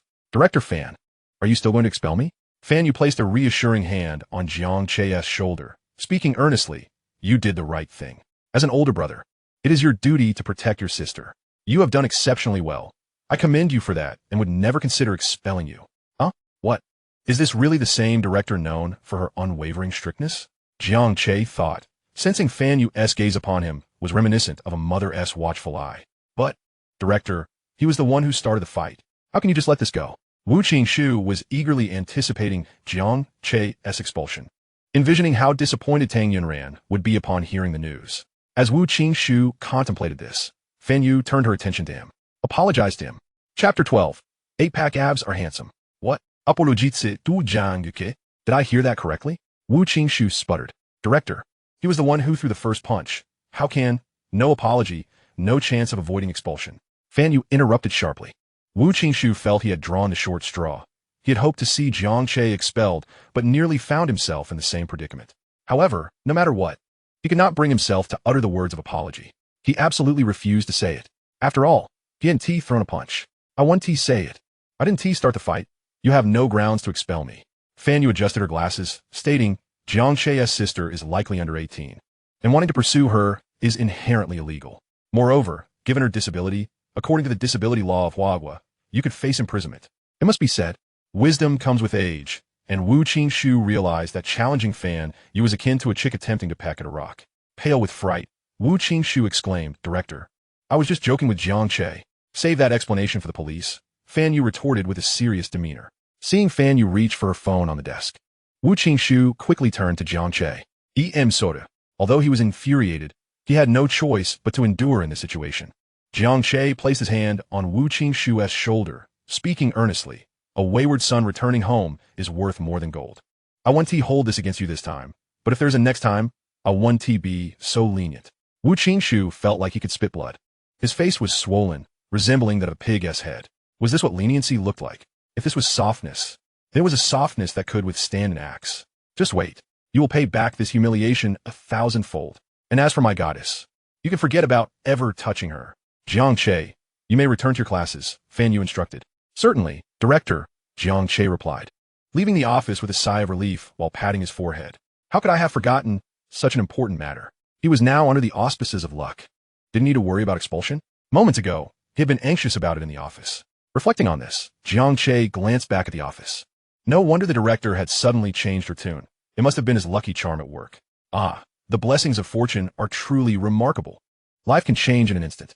Just as Jiang Che mused, a notification from the system chimed in. Congratulations, host. You have drawn a charm enhancement of 20 points. Another draw. Jiang Che pulled out his phone and opened the camera. He took a selfie from various angles. Handsome. He was nearly rivaling the campus heartthrob. Congratulations, host. You have drawn a physical enhancement of 38 points. Wow, what a continuous stroke of good fortune. Jiang Che lifted his shirt, revealing his 8-pack abs. What a delightful sensation.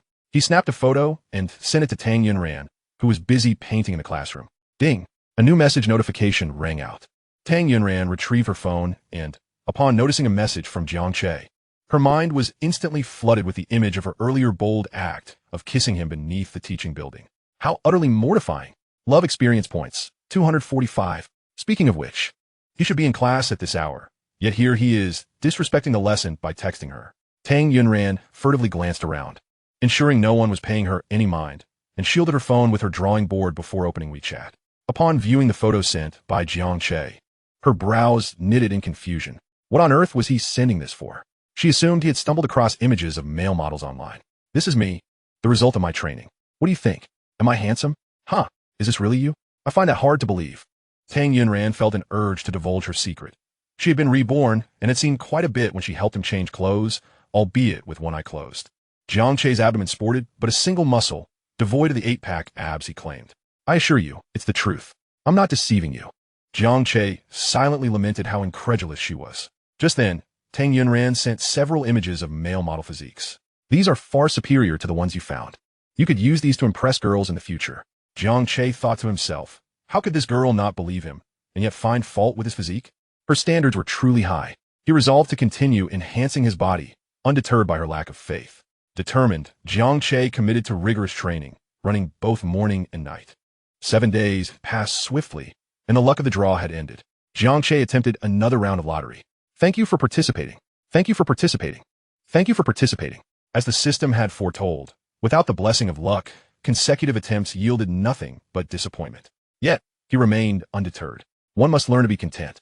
In just a week, he amassed over 4.2 million experience points, a sum equivalent to a staggering 4.2 million in currency. This was truly remarkable. Jiang Che planned to take Jiang Yuan to the hospital to check her leg before purchasing a home. You want to take me to the hospital for my leg? Jiang Yuan said, casting a look of disbelief at Jiang Che. Yes. Yes, what? Are you unaware of how exorbitant the surgery costs are? It's over 300,000. Jiang Yuan rolled her eyes dramatically. I have the money. After a twitch of her lips, Jiang Yuan shouted towards the kitchen, "Mom, Jiang Che has lost his mind again. And this time it's worse. I really have money. I won the lottery." "Huh? Do you think that S like buying iced tea?" "It's true." Jiang Che, weary of further explanations, opened his mobile banking app. Upon seeing the amount displayed, Jiang Yuan's eyes nearly popped out of her head. "Mom, brother won. We're rich." Hearing her call him brother felt oddly amusing to Jiang Che, considering she had just called him by his full name moments ago. 5 minutes later, Jiang Yuan handed him a cup of iced tea from the water dispenser. "Dear brother, when will you take me to the hospital?" Jiang Che glanced at her, batting her eyelashes, and felt goosebumps rise. "Just call me normally." That sweet brother from Jiang Yuan nearly caused Jiang Che to drop the iced tea in his hand. "Just act like you usually do. I'm not used to this." "Okay." Jiang Yuan nodded and promptly rolled her eyes at him. "Jiang Che, take me to the hospital immediately, or I swear I'll unleash my wrath." With that, Jiang Che could finally relax and enjoy his iced tea. Subsequently, he took Jiang Yuan to the hospital for a thorough examination, after which they would arrange for her to be hospitalized for surgery. "Xiao Che, what do you plan to do with the remaining money?" Jiang Mingquan inquired, not out of a desire to claim it, but rather out of concern for his son's youth and propensity to squander it. "I've thought it through. I intend to buy a property near Qiushui Park." "That neighborhood near Qiushui Park?" Jiang Mingquan's brows knit in concern. "I know your plan. You're hoping for demolition in a decade or so.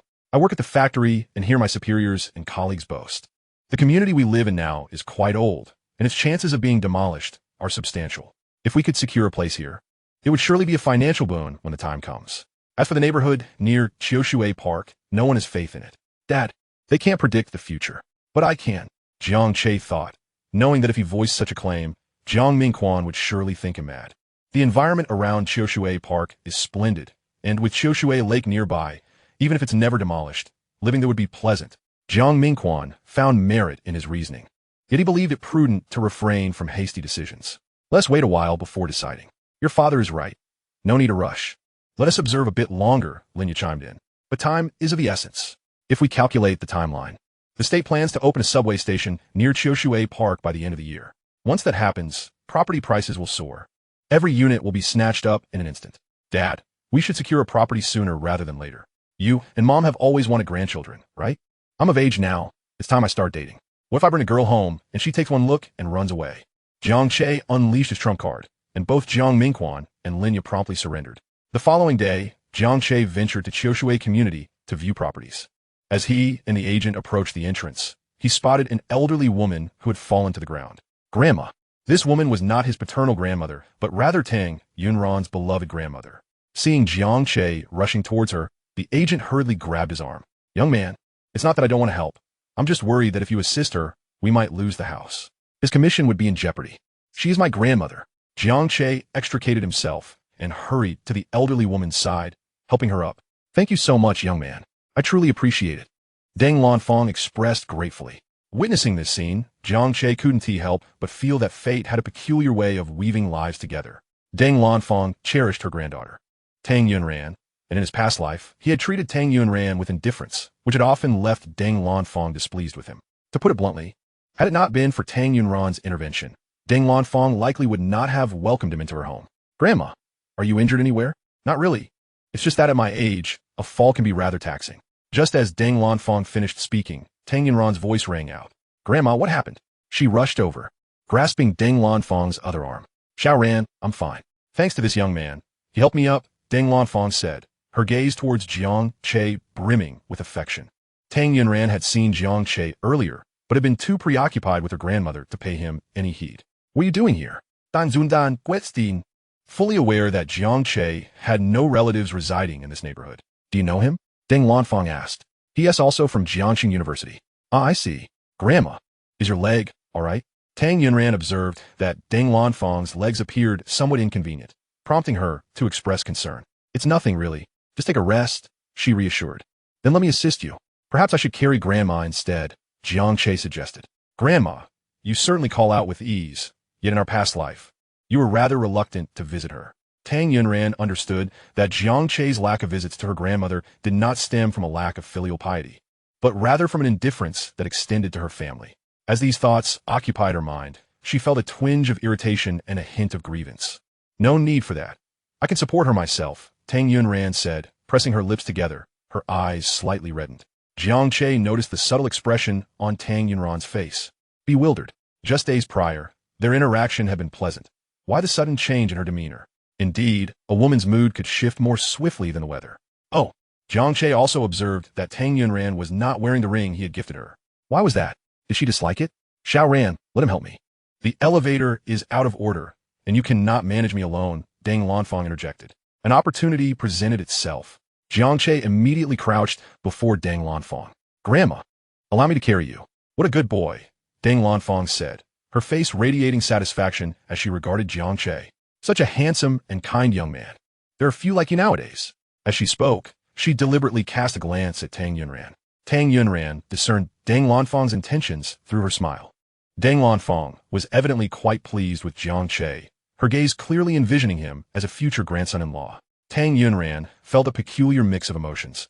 In her previous life, she had not intervened, yet her grandmother had nearly used her cane to poke Jiang Che to his demise. Now Jiang Che's physical prowess had improved significantly, and he effortlessly lifted Deng Lanfang.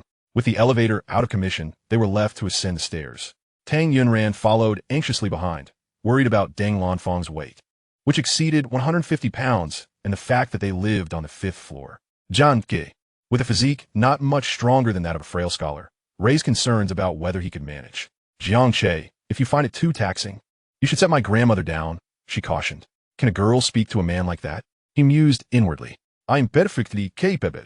Have you not noticed my sturdy build? I could manage 10 floors without breaking a sweat. Jiang Che's words, however, rang hollow to Tang Yunran's ears, akin to a facade of bravado. They were both married individuals. Did she not know his limitations? I'm not concerned for you. I fear for my grandmother's safety, she replied. Upon hearing this, Jiang Che halted abruptly, turning to her with an expression of mock injury. Tang Yunran was taken aback by his reaction. What was he doing? Regarding her with such a gaze, as if blaming her for not showing concern? You don't require her concern, do you? She thought. They had already reached the 4th floor without a hint of fatigue from Jiang Che. Had his stamina improved so dramatically? As these thoughts swirled in her mind, they arrived at the 5th floor, where Jiang Che paused before room 502. Tang Yunran was momentarily stunned. How did he know her grandmother resided in 502? She had not informed him during their earlier conversation. So lost in her thoughts, she had been oblivious to the need to mention it. Open the door, Jiang Che prompted, noticing her hesitation. Oh right, she exclaimed, hurriedly inputting the code to unlock the door. After Jiang Che seated Deng Lanfang in a chair, he assessed her legs, which were notably swollen. Grandma, do you have any medicinal alcohol for bruises? Oh dear, how unfortunate. I've run out, she lamented. I'll go buy some. Allow me to assist. Tang Yunran offered, lifting her gaze to Jiang Che's youthful, handsome face, wondering if it was merely her imagination, but he seemed to be growing more attractive by the day. You two should go together, Deng Lanfang said, her eyes filled with warmth as she beheld the pair, whose beauty and talent complemented one another so perfectly. How wonderful it would be if they were to unite in the future. Tang Yunran turned back to Deng Lanfang, recalling her last visit in her previous life, where Deng Lanfang had urged her to divorce, deepening her sense of unease. Ultimately, Tang Yunran accompanied Jiang Che as the sun dipped below the horizon, casting a tapestry of hues across the sky, their silhouettes intertwined, creating a scene of pure beauty. Tang Yunran's thoughts drifted back to earlier events, and she could not help but glance at Jiang Che. How did you know my grandmother lives in 502? Jiang Che halted, realizing he had forgotten to address that matter. Why are you silent? Tang Yunran inquired, her gaze curious. Before he could respond, she pressed on. Were you following me? How could that be? Am I that sort of person? He retorted. Indeed, you are not. Even if you were, it wouldn't be to follow her. The thought cast a shadow over Tang Yunran's expression. At that moment, Jiang Che's voice broke through a reverie. Perhaps we are simply fated. An invisible thread connects us. Hearing this, Tang Yunran's previously dim eyes sparkled with renewed light as she lifted her gaze, her large eyes fixed on Jiang Che. Fated? Destined? As she regarded Jiang Che, whose demeanor had shifted so dramatically from her past experiences, she wondered if perhaps the heavens had deemed her previous life too tragic, thus granting her this second chance to heal through Jiang Che. Should she accept his affections if he truly harbored genuine feelings for her? At that moment, Tang Yunran's heart was a tumult of emotions. She was irresistibly drawn to Jiang Che, yet wary of the pain he had caused her in the past. What should she do? What about the ring I gave you? Jiang Che's sudden inquiry interrupted her musings. He had noticed that she was not wearing the ring and wondered if it was due to disliking the style. If it was inconvenient, I simply chose not to wear it. Inconvenient? What could be so troublesome about it? Or do you find a ring unappealing? Not at all. It's quite beautiful, and I genuinely like it. Then wear it, Jiang Che insisted, intentionally presenting the ring as a symbol of his claim over her, declaring that she was his. I've been wearing it around my neck, Tang Yunran replied, retrieving it from beneath her clothing. Rings are not meant to be worn as necklaces. Such an act is wasteful. Allow me to help you put it back on, Jiang Che said as he reached toward her neck to unfasten the chain. What are you doing? Tang Yunran's face flushed a deep crimson. The young man towered over her, and as he leaned in, she felt as though she were enveloped in his embrace. Overwhelmed by a wave of masculine energy that quickened her heartbeat and sent butterflies fluttering in her stomach. Stay still. What if I hurt you? Jiang Che's voice was both commanding and tender, causing Tang Yunran to soften and obediently remain still as he adjusted the necklace around her neck. Jiang Che gazed at the obedient and docile Tang Yunran, suppressing the urge to embrace her tenderly. Tang Yunran faced Jiang Che sichist, clad in a simple white t-shirt that clung to his form, slightly damp with sweat, accentuating the well-defined contours of his physique. The sight left Tang Yunran blushing and her heart racing. Romantic experience points, 376. This cannot continue. If it does, she would inevitably reveal her true feelings. Is it not undone yet? It's snagged on your clothing. Wait a moment, don't move. Jiang Che was merely fabricating a story, as he had already untangled it long ago, deliberately maintaining their ambiguous proximity to stoke the embers of their feelings and, perhaps, garner some experience points. Listen, the accumulation was relentless. Romantic experience points, 442. Romantic experience points, 399. Romantic experience points, 491. A continuous stream, roughly counting, there had been over a dozen. Is it not ready yet? Tang Yunran anxiously bit her lip. If this continued, she would soon resemble the evening glow. Almost there, just lean in a bit closer. I can't see clearly. Closer still? This is already quite near, you know? Taking a deep breath, Tang Yunran stepped half a pace towards Jiang Che, leaving just a mere centimeter separating them. Before she could acclimate to such proximity, Jiang Che suddenly pulled her into his embrace. They were utterly intertwined, every inch in perfect alignment, leaving no space to spare. Thump, thump, thump, thump, thump. Her heart raced uncontrollably, quickening its rhythm. She could not discern whether it was her own or his. Romantic experience points, 698. Romantic experience points, 704. Romantic experience points, 699. Romantic experience points, 729. Romantic experience points, 678. The frequency of the system's notifications escalated, the quality of the sounds heightening. Jiang Che could distinctly feel his heart accelerating, inhaling the faint scent of medicinal fragrance emanating from the girl. He thought to himself that if he did not act now, he would not be a man. Let us do it. With a surge of resolve, Jiang Che took a deep breath, bent down, and pressed a kiss onto the delicate, blushing earlobe of the girl. Immediately, he sensed Tang Yunran stiffen in his arms, her entire being frozen in place. Observing her innocent reaction, Jiang Che found her irresistibly adorable. His wife was indeed the most precious and enchanting in the world. In that moment, Jiang Che felt an overwhelming desire to shout to Tang Yunran, "Darling, you are truly wonderful. All right, it's undone now." Knowing when to cease was essential. Reluctantly, Jiang Che released Tang Yunran. She stared at him, momentarily dazed, as it took a full minute for her to regain her senses. Her pupils widened, then widened further. Romantic experience points, 1,100. Why you just kissed me? Chapter 15. I miss you so much. I didn't tea. You're lying. Just now, clearly you. I. Dan Jundan se dam. Biting her lower lip and instinctively covering her ears, still tingling as if electrified. Perhaps I inadvertently brushed against you. Jiang Che maintained a facade of utmost propriety, pondering whether he had acted too impulsively. He hoped he hadn't frightened Tang Yunran, who was merely a freshman, just turned 18. Impulse was indeed a devil. I'm sorry, I misunderstood you. Tang Yunran turned her face away. What had she been thinking? Jiang Che had merely helped her untangle a necklace. In their previous life, living under the same roof, he had never crossed any boundaries with her. So in this life, how could he possibly entertain such notions? Let me help you put on the ring. As Jiang Che grasped Tang Yunran's hand, she promptly withdrew it. No, I don't want to wear it on my finger. With that, she placed the ring back around her neck. Witnessing this, Jiang Che realized he had indeed been too hasty and impulsive. Now, he had upset her and needed to think of a way to appease her. Just as Jiang Che contemplated this, he suddenly felt an unfriendly gaze directed at him. Who was watching? He swiftly turned his head, scanning the surroundings, but found no suspicious figures observing him. Jiang Che, what is wrong? Dan Zunzan in Guit, Pu Thou. It felt like someone was watching me. Tang Yunran, gazing at Jiang Che's extraordinarily handsome face, murmured, I isn't it normal for someone so handsome to attract attention? What? What did you just say? Nothing, nothing. Tang Yunran's heart raced. Her previous words had been so soft. Could he truly hear them? Did he possess canine hearing? Nothing? That can't be right. I distinctly heard you say something. You weren't talking about me behind my back, were you? I wasn't. Really? Really? Swear it. To hell with your swearing. Their dialogue, though childish, exuded an endearing and harmonious essence. Not far away, Wu Qingshu glared with fury, his eyes nearly bulging. Damn it. Jiang Che, that brat, has completely disregarded my words. How dare he provoke my goddess? What infuriated Wu Qingshu further was Tang Yunran's demure and bashful demeanor, a sight he had never witnessed before.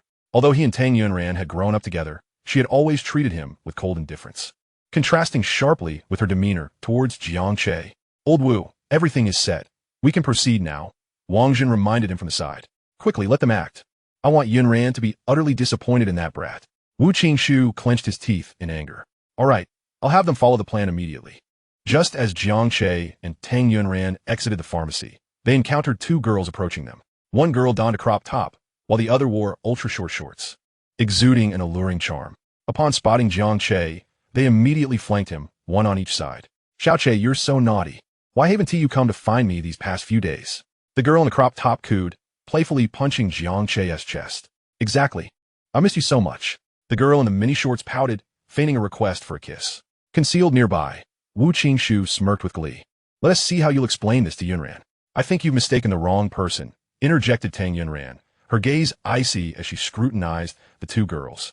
Jiang Che looked at Tang Yunran, who had stepped forward to defend him, his expression one of astonishment.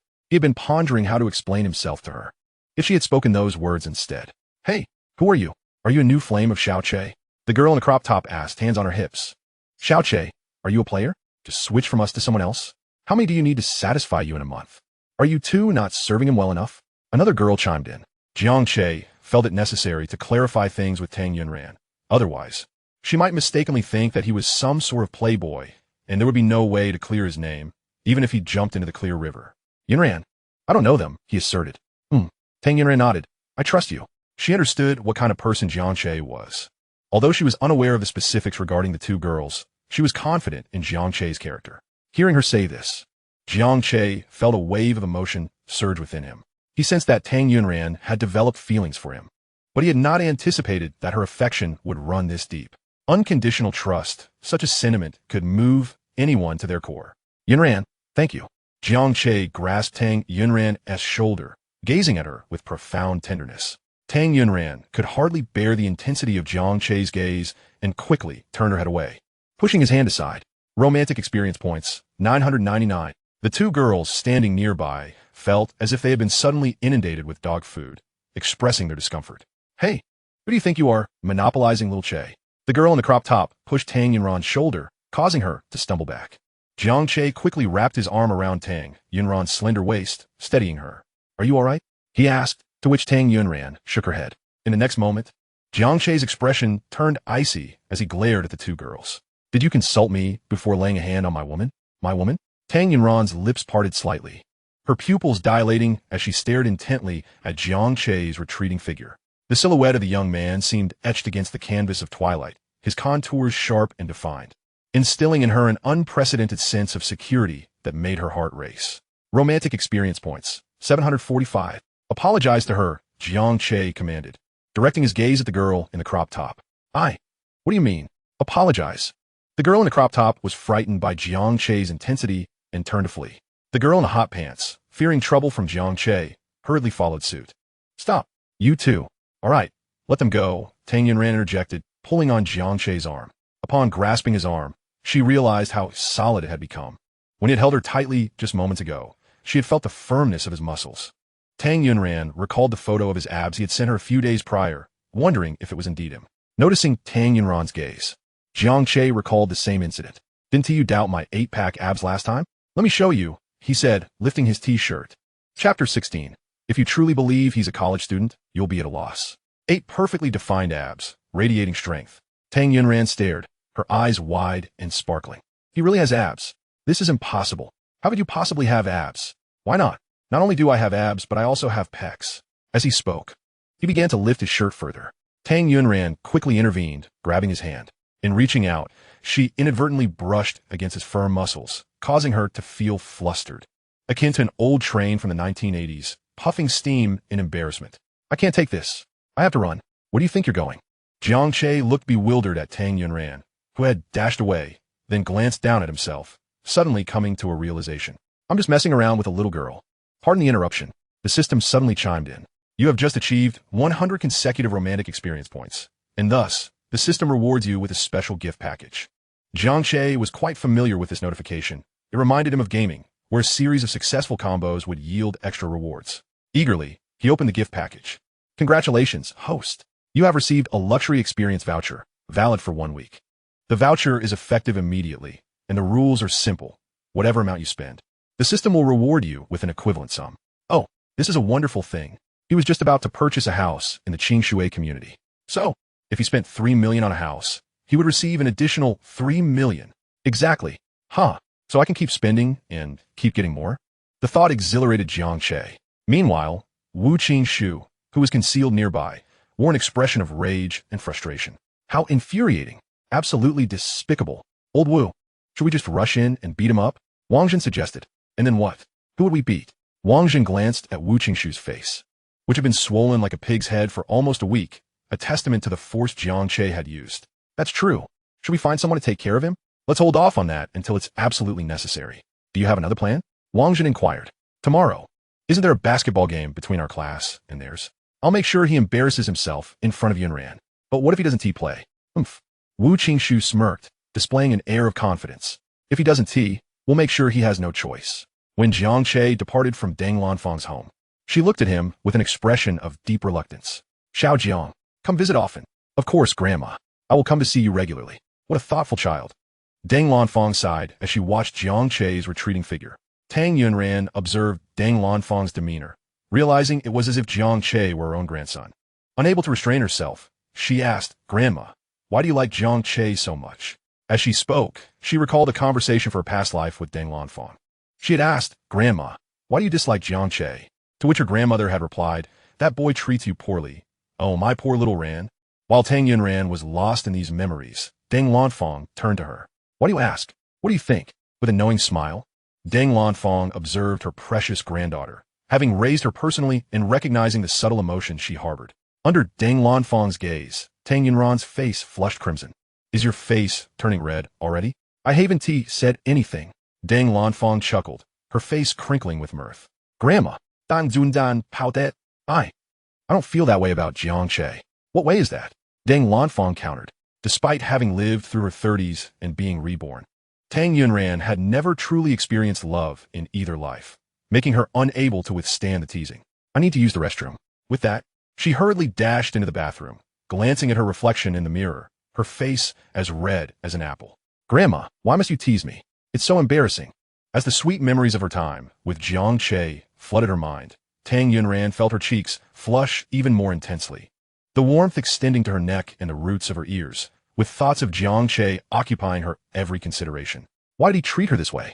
It was an experience utterly dissimilar from her past life. It was also confusing. This sensation was both distasteful and delightful. Achoo! Zhang Ge sneezed. Who is cursing me? Achoo! Achoo! He sneezed again. It seemed someone was thinking of him. Turning back towards the residential complex behind him, a smile graced his lips. Without a doubt, it was that little wife of his who was pondering him. With half a month until the Qixi festival, he needed to prepare for a grand, heartfelt confession. But first, he had to finalize matters regarding the house. Jiang Che called back the real estate agent he had just walked away from. Young man, this property boasts excellent lighting and ventilation, and it's south adjacent to Qiushui Park and Qiushui Lake, offering stunning views and a pleasant atmosphere. The owner is in urgent need to sell, so consider yourself fortunate. It can be yours for 3 million. The agent rubbed his hands together, grinning as he regarded Jiang Che. He thought to himself, who is this wealthy heir coming alone to purchase a house? This inexperienced lamb, fresh out of society, is ripe for the slaughter. 3 million? Do you take me for a fool? Zhang Ge retorted. Do you think I'm an 18-year-old college student? 3 million is far too exorbitant. I'm willing to offer a maximum of 2 million. If that is unacceptable, I shall seek another agent. After all, these properties have been stagnant on the market for over 2 years. I can afford to wait and surely find something more reasonably priced, perhaps even below 2 million. The agent's eyes widened in disbelief as he stared at Jiang Che, astonished. This kid appears to be no older than 20, yet he exudes an aura of cunning shrewdness. No way. I'm a seasoned consultant from a prestigious real estate firm. I refuse to believe I cannot handle a mere college student. Young man, who told you such nonsense? The layout here is exceptional. How could it possibly be unsold? Furthermore, these are older buildings, and we have insider information indicating a high likelihood of redevelopment. I merely found the environment appealing, which is why I came to purchase here. If I wish to profit from redevelopment, I could easily find older properties elsewhere. He was determined to buy here for 2 reasons. Firstly, the imminent subway construction would cause property values to soar, potentially reaching nearly 4 million by next year. Secondly, Tang Yunran's grandmother resided in this complex, and he recalled that in his past life, she had been exceptionally filial, frequently visiting her grandmother. If he lived here, he would have ample opportunities to see Tang Yunran. This, 2 million? Young man, that's not how haggling works. The agent lamented. My goodness, this lad is no college student. He is attempting to cut 300,000 off the price. Is he a bandit? The agent thought. Fine, let us add 50,000. If that is still not acceptable, I will not trouble you further. There are plenty of agents around, and my complex has an East Yuan Realty booth right at the entrance. Seeing Jiang Che about to leave, the agent hurriedly called out. Wait, 2.05 million, right? I'll contact the owner immediately. 5 minutes. Deal finalized. Congratulations, host. Successfully spent 2.05 million. Reward of 2.05 million has been credited. As soon as the system notification finished, Jiang Che received a text alert from the bank confirming the transaction. The feeling of spending just as much as he received was quite exhilarating. It was a pity that the use of the Godly Experience voucher was limited to converting experience points into currency, and funds deposited into a bank account did not count. Otherwise, money could be made in an instant.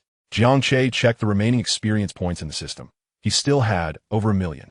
Purchasing another house wouldn't be feasible, so he decided to buy a car for his father. He remembered that his father had always wanted a vehicle. Which man doesn't he enjoy a good car? As for the remaining funds, he couldn't be bothered to think about how to spend them. He would simply invest in stocks instead. He pondered which stocks were poised for a surge in value. Friendly reminder, investments in stocks, mutual funds, and bank deposits do not count towards the Godly Experience voucher. Only physical purchases qualify. Very well, the idea of investing in stocks would have to wait.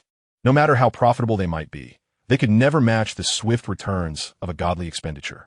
After some contemplation, he ultimately resolved to utilize all of his remaining experience points to purchase everyday items and educational supplies, donating them through the Red Cross to impoverished mountainous regions in the West. His decision was not born out of a desire to be a savior, but rather from a simple belief that being granted a second chance at life was the greatest fortune, allowing him to rectify the mistakes and regrets of his previous existence. He wished to share this luck with others, as a form of gratitude for his rebirth. Just as Jiang Che was lost in thought, his phone rang. Will we ever meet again? I have begged before the Buddha for thousands of years, willing to exchange several lifetimes for a single lifetime of love. I hope to move the heavens. Will we ever meet again? I have pleaded for thousands of years before the Buddha. Just let me kiss your face once more before I cross this bridge of helplessness. After his rebirth, Jiang Che had set this song, Seeking Buddha, as his ringtone. He felt it served as a constant reminder to himself that he must never repeat the same mistakes in this life. With a beep, the call connected. Jiang Che. Haven't you finished yet? Dinner is ready, waiting for you. Jiang Yuan's loud voice, whether on speakerphone or not, was equally resonant. I just made the deposit, and I'm on my way back now. Today they had prepared a lavish feast. 6 meat dishes, 3 vegetable dishes, 2 cold dishes, a plate of watermelon, and a large bowl of crucian carp soup. So sumptuous? Jiang Che exclaimed, only to meet Jiang Yuan's exaggerated eye roll in response. I knew it. You forgot my birthday again. I didn't. Don't deny it. When have you ever remembered my birthday? Are you even a qualified older brother? As Jiang Yuan spoke, Jiang Che handed her the carefully prepared gift. Jiang Yuan stared at the pink gift box in disbelief. Did he actually prepare a gift for me? Oh my, has the sun risen from the west today? With this thought, Jiang Yuan turned to glance out the window. Noticing Jiang Yuan's reaction, Jiang Che guessed what she was thinking. Take it. He placed the gift in her hands. Jiang Yuan, not in a hurry to open it, gazed intently at the box, as if attempting to see through it to the contents within. Jiang Che, is this a prank? Is there a fist inside? It's spicy strips, Jiang Che said as he washed his hands, preparing to eat. On my birthday, you gift me spicy strips? Mom, look at my brother. Is he being unreasonable? For my birthday, he only bought me spicy strips. Jiang Yuan complained to Linya. Linya shook her head with a chuckle. Just let it go. Give it to me. Jiang Che reached out. Not giving. Spicy strips are still better than nothing. However, when she opened the gift box, Jiang Yuan was left dumbfounded. A 4-leaf clover bracelet. Once again, Jiang Yuan was speechless. Linya leaned in to take a look and remarked, "It's quite pretty." Jiang Yuan donned the bracelet and looked at Jiang Che, saying, "You must have taken advantage of some promotional event to get this for me." Upon hearing those words, Jiang Che's hand holding the chopsticks momentarily stilled. Truly, his younger sister knew him all too well. Had it not been for the lottery he was organizing for Tang Yunran, he likely would not have purchased such items, perhaps just a box of spicy strips at most.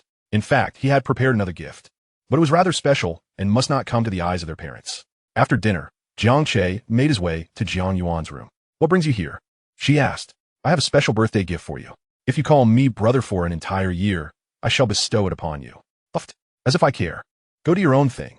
I need to catch up on my drama," she retorted, referring to Double Hero. Upon hearing this, a look of surprise immediately spread across Jiang Yuan's face. "How did you know?" Without waiting for Jiang Che's reply, she raised her voice. "Did you spy on me watching dramas? Am I that boring? I don't even ship CPs. But how did you know then?" In truth, according to the timeline, she should not have known. It was later, while he was using Jiang Yuan's phone to make a call, that he inadvertently stumbled upon Bilibili and saw that her feed was filled with sweet edits of Double Hero CP moments. At that moment, he realized his sister was a fan of the genre. "Don't worry about how I know. Just tell me, do you want this?" Jiang Che said, pulling out 2 tickets to the Double Hero concert from his pocket. Jiang Yuan's eyes lit up with electric excitement as she reached out to grab them, nearly standing up from her wheelchair. "Give them to me. Hurry." Jiang Che stood up, raising the tickets high. "I will give them to you, but there are conditions." "I agree, brother. My dear good brother, please hand over the tickets." "Here you go." Overjoyed, Jiang Yuan clutched the tickets as if they were treasures, showering them with kisses. "Oh my gosh, they are for the inner arena," she exclaimed, her excitement palpable. "Brother, how did you manage to get these?" Tickets for the inner arena were priced over 2,000 each, a sum she couldn't afford. She had initially thought about getting a seat in the stands for over 600, which she could manage. However, this concert was exceptionally popular. Within 5 seconds of going on sale, all tickets were snatched up, making it nearly impossible to procure one, let alone an elusive inner arena ticket. "Who do you think I am?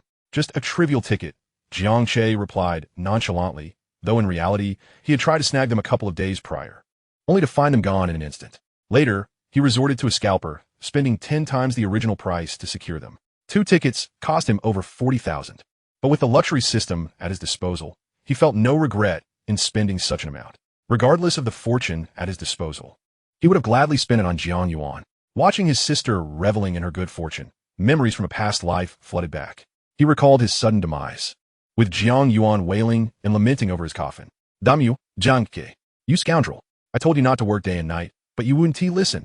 You left without a word, leaving our parents to me alone. How could you be so cruel?" Her cries echoed in his mind. And it was then he realized how much she truly valued her oblivious older brother who could never remember her birthday. Jiang Che returned to his room, the weight of melancholy lingering. He picked up his phone and composed a message to Tang Yunran. "What are you busy with?" "Huh?" Tang Yunran was taken aback. Why was Jiang Che suddenly sending her this? "I'm not doing anything. Is there something you need? I just wanted to hear your voice." Tang Yunran felt her breath quicken slightly. After a brief pause, she bit her lip and replied, "Is something bothering you? You seem off." Contemplating for a moment, Jiang Che responded, "Nothing much, just missing you. I wanted to hear your voice." Chapter 18. Is she also reborn? Missing her? He said he missed her? Tang Yunran pressed her phone to her chest, her erratic breathing causing her heart to race visibly. Love experience points, 358. Noticing Tang Yunran's prolonged silence, a hint of bitterness crept onto Jiang Che's face. No wonder women often claimed men were foolish. He was no exception. In his previous life, Tang Yunran had cared for him meticulously, yet he had been blind to it all. Now that he regretted it, he found it elusive. Checking the time, he realized it was nearly 11 p.m. It would be best not to disturb her at such an hour. Just as he was about to set his phone down, a notification chimed. Tang Yunran had sent a voice message. "Jiang Che, what's wrong? Are you facing any troubles?" Her voice was gentle and melodious, instantly lifting Jiang Che's spirits. "My wife treats me so well," he exclaimed in excitement, feeling revitalized. "I'm not facing any troubles, just a bit of insomnia. I simply wanted to hear your voice." Why did I want to hear her voice? Tang Yunran, fiddling with the rhinestones on her phone case, couldn't help but feel a fluttering sensation in her heart. akin to an itch she couldn't scratch. No, she couldn't let him dictate the pace. Her heart raced to the point of breathlessness. Resolving to change the topic, she sent a new message. Happy birthday to your sister. Huh? Jiang Che responded, confusion evident in his voice. How did she know today was Jiang Yuan's birthday? He was certain he hadn't mentioned it. Could it be she was also reborn? As soon as the thought crossed his mind, he swiftly dismissed it. The probability of even one person being reborn was as slim as the Mariana Trench. He had never come across a story where two people were reborn together. And even if such a tale existed, the odds would be nearly zero. Thus it was impossible. Eliminating that possibility left only one remaining. Jiang Che quickly sent a voice message. I only mentioned my sister's birthday to you, but I never told you it was today. How did you know? Startled, Tang Yunran instinctively parted her lips. Oh no. In her eagerness to shift the conversation, she had momentarily forgotten that she did not know Jiang Yuan's birthday. How would she explain this? Before she could concoct a suitable response, Jiang Che's message arrived first. Could it be that you have a crush on me? Have you been secretly investigating me? What? Tang Yunran was taken aback. This was nothing like what she had imagined. Stop being so self-absorbed. How could I possibly have a crush on you? Isn't it quite normal to have a crush on me? I am quite handsome, after all. You really are self-absorbed. Yet, on another note, Jiang Che was indeed handsome, and even more so now, during the daylight hours spent in his company. She would furtively steal glances at him. His complexion was truly remarkable, almost rivaling her own. It was only a short while ago, upon her first encounter with Jiang Che after her reincarnation, that she noted his skin could only be considered slightly better than that of an average person. Yet, in just a matter of days, Jiang Che appeared as though he had shed his old skin, which piqued her curiosity immensely. Have you recently employed any beauty products? Upon reading this message, Jiang Che smiled. The little girl clearly found him handsome, yet refused to admit it. Women, after all, often revel in their contradictions. Though she verbally denied it, her heart was undoubtedly yearning. Do you wish to know? Very well, call me husband, and I shall divulge. Dream on. I've gone to bed. I've turned off my phone. After sending 3 messages in a huff, Tang Yunran truly pressed the power button to shut her phone down. Do you think I cherish calling you husband? Tang Yunran muttered to herself. When she regained her senses, she realized that the rhinestones on her phone case had all been picked off. It was all Jiang Che's fault, sending her those nonsensical messages, uttering words that made her flush and her heart race. Had it not been for that, her newly purchased phone case wouldn't have met such an untimely demise. Chatting with him was truly a waste of a phone case. She resolved to cease such conversations in the future. Time for sleep. In a fit of mild annoyance, Tang Yunran threw herself on her bed, tugging up a corner of the blanket to snugly wedge between her legs. A familiar position that provided her with a sense of security. Lying in bed, Tang Yunran tossed and turned, unable to fall asleep, occasionally glancing at her phone on the bedside table. She had turned it off. What if Jiang Che sent her a message? What if he stayed up waiting for her reply? The more she pondered, the more her thoughts became a tangled mess. Enough of this.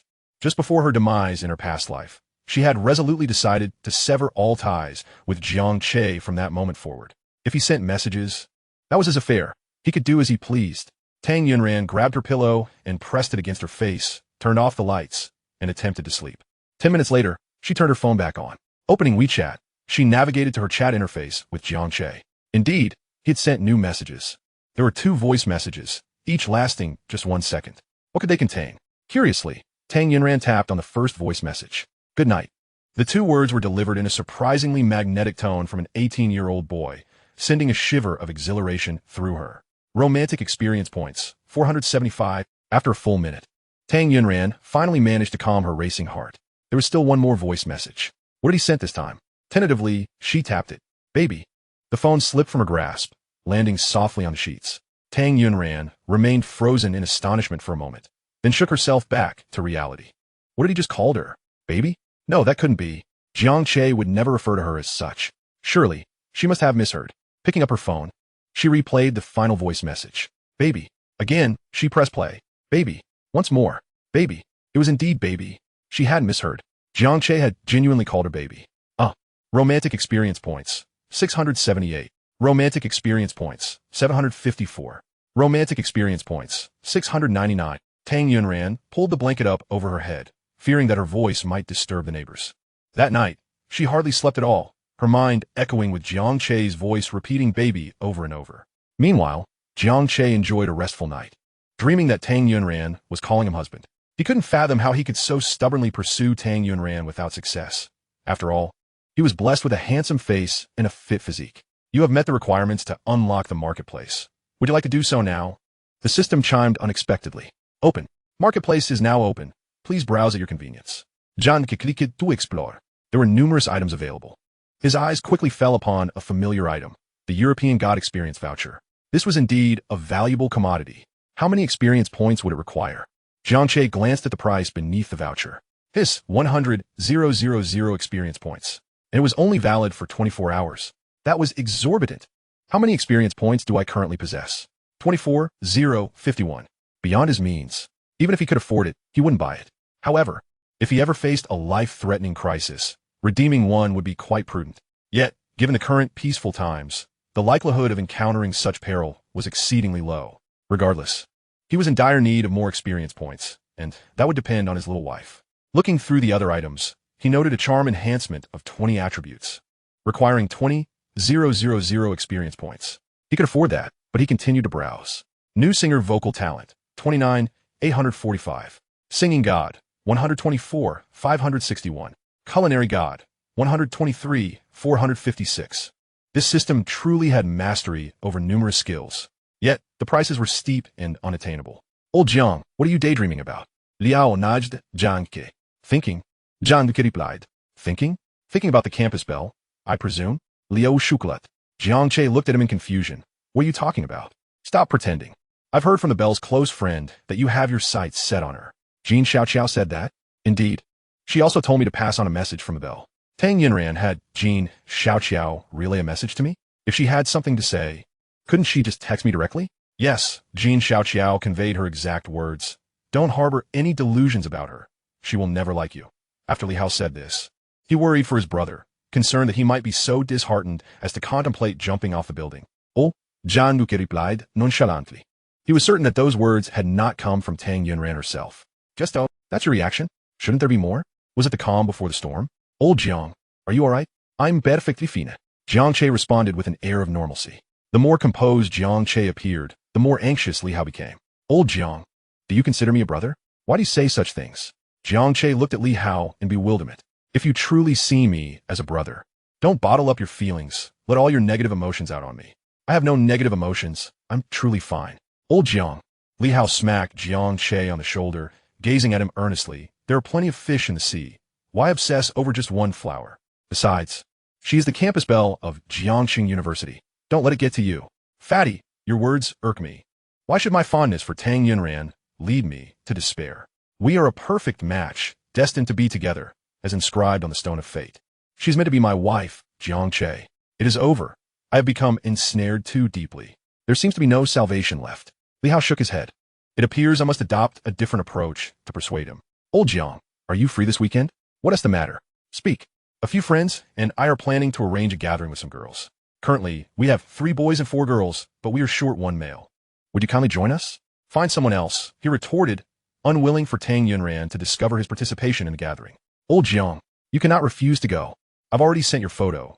The girl agreed to join us solely because she found your handsome picture appealing. If you do not attend, the gathering is as good as canceled. That is of no concern to me. I never permitted you to send my photo. By the way, didn't you just say I was merely a filler? Old Jiang, you must not be so heartless.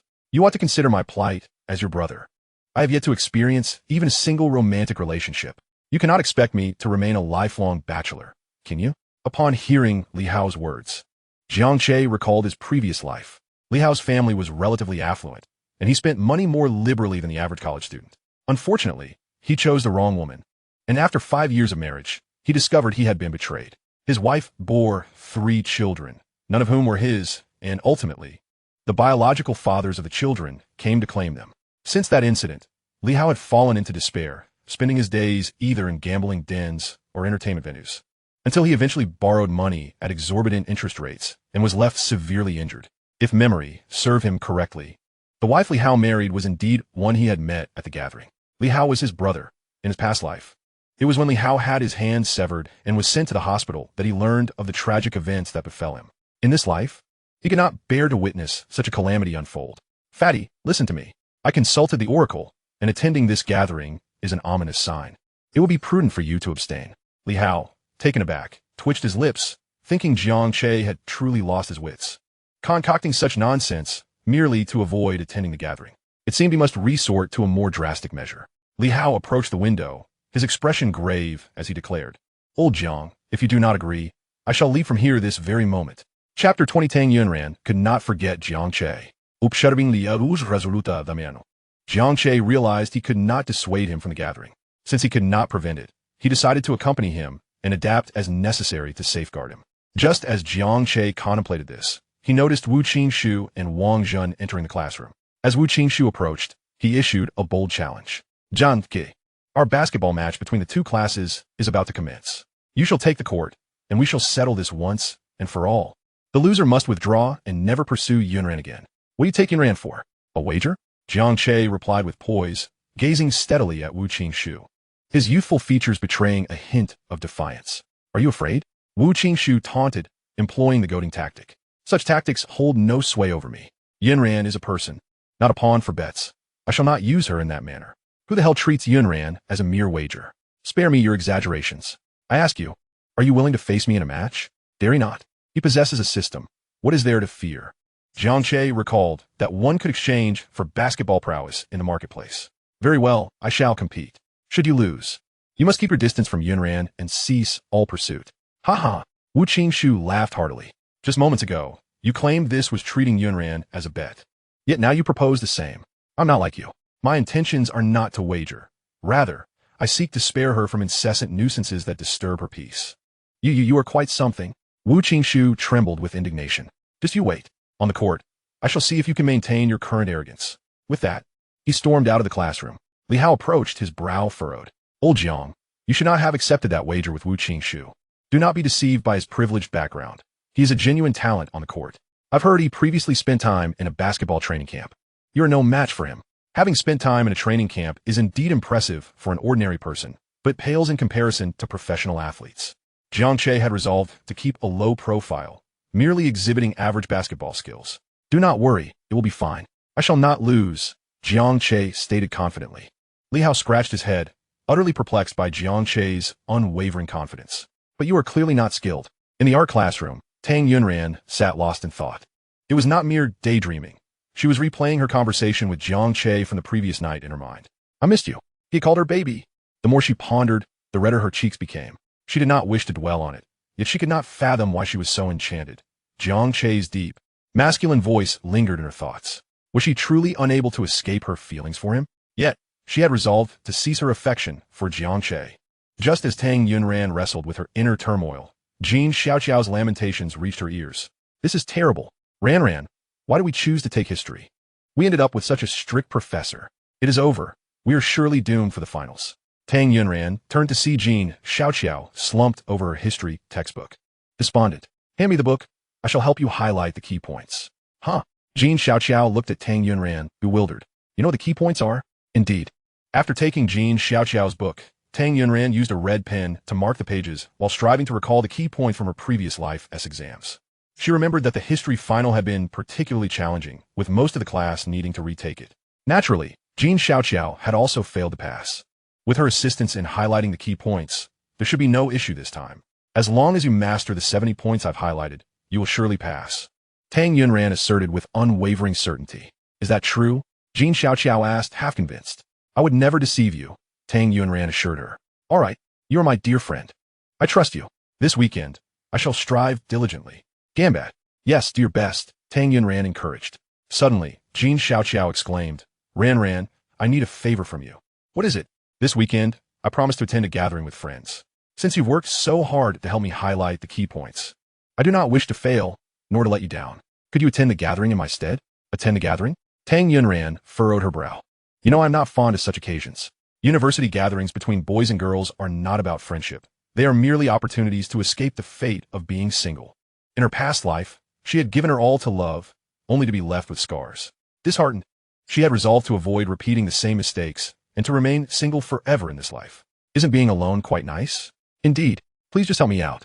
If I don't go, it will be 4 boys and 3 girls, and I would feel utterly guilty. They would surely resent me. You are the best. Just be there to make up the numbers. If someone approaches you, emanate your aloof goddess aura and keep them at bay. That would suffice." Jin Xiaoqiao is her closest confidant, having accompanied her throughout her previous life. Truth be told, during the years following Jiang Che's passing, had it not been for Jean Xiaoqiao's unwavering concern.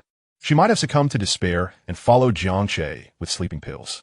Thus, she could hardly withstand Jean Xiaoqiao's relentless persuasion and reluctantly agreed. At that moment, the classroom erupted into a cacophony, with several female classmates dashing down the corridor in small groups. What is happening? Jean Xiaoqiao inquired, bewildered. Don't you know? It's the basketball match between Class 5 of the Computer Science Department and Class 6 of the Business Department, a classmate responded. Class 5 of the Business Department? Ran. ISNT, that where your childhood friend, Wu Qingshu, is? I remember he has remarkable basketball skills. Didn't he attend a basketball training camp? Tang Yunran nodded, acknowledging yes. His uncle is the coach of the basketball team. Ah, I see. Let us go watch, another girl exclaimed excitedly. Come on, let us go together. Jiang Che from Class 6 of the Business Department will be there too. Many girls are flocking to him. I can't believe I didn't pay particular attention to him before. He is becoming increasingly handsome. He seems capable of rivaling our school as heartthrob. Jiang Che will be there? Tang Yunran gasped in surprise. Chapter 21. His injury, her heartache. In her previous life, she had attended this basketball match. In fact, just last night, she had received a message from Wu Qingshu inviting her to come. She distinctly remembered that Jiang Che did not participate in this match. Reflecting on it, since her rebirth, many things seemed amiss. She pondered this conundrum, but could not grasp the truth. Was it possible that the world she currently inhabited was not her true past life? Perhaps it was a parallel universe? Unable to make sense of it all, she shook her head. What? Jiang Che will be there? Jean Xiaoqiao's mind flashed back to the incident in the infirmary when Jiang Che had held Tang Yunran's hand without letting go, igniting a fury within her. Handsome, my foot. Ran, we're not going. Dan Zundan not that. She felt the same.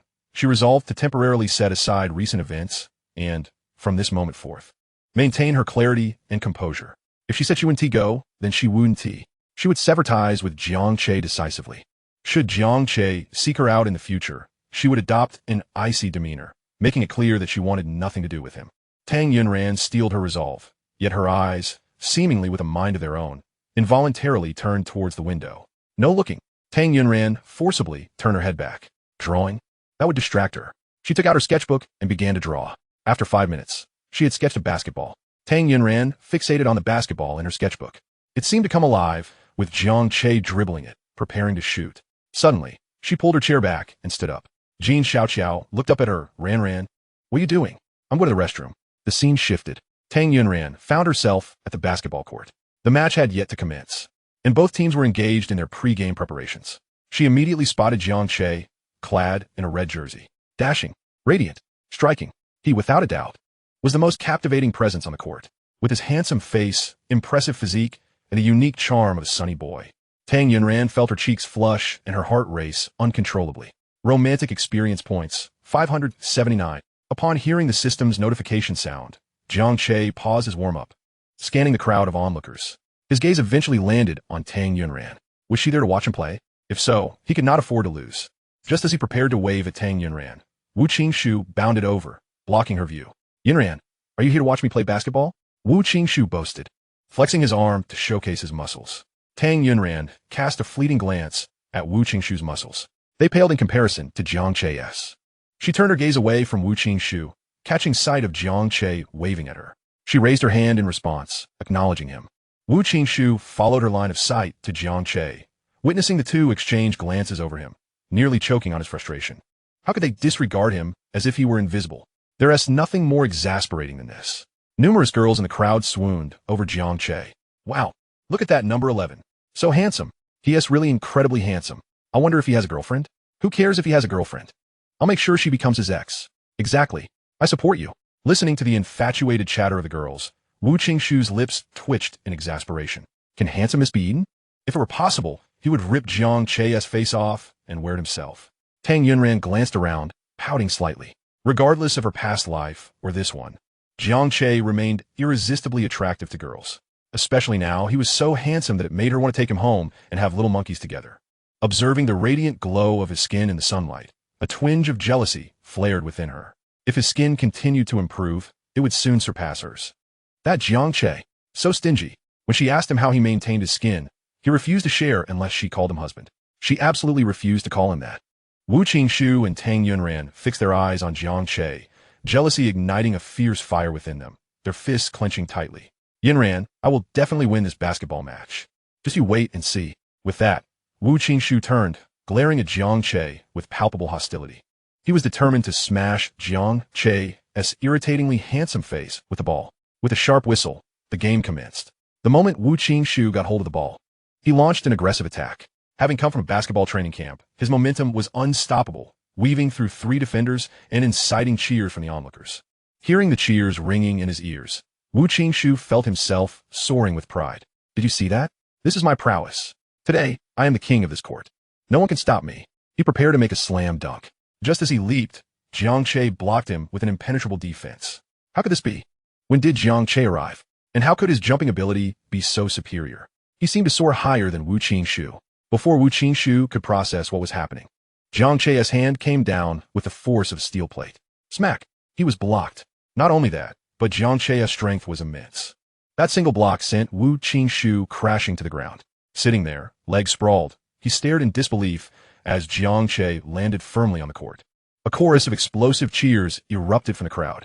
So handsome, so handsome, so handsome.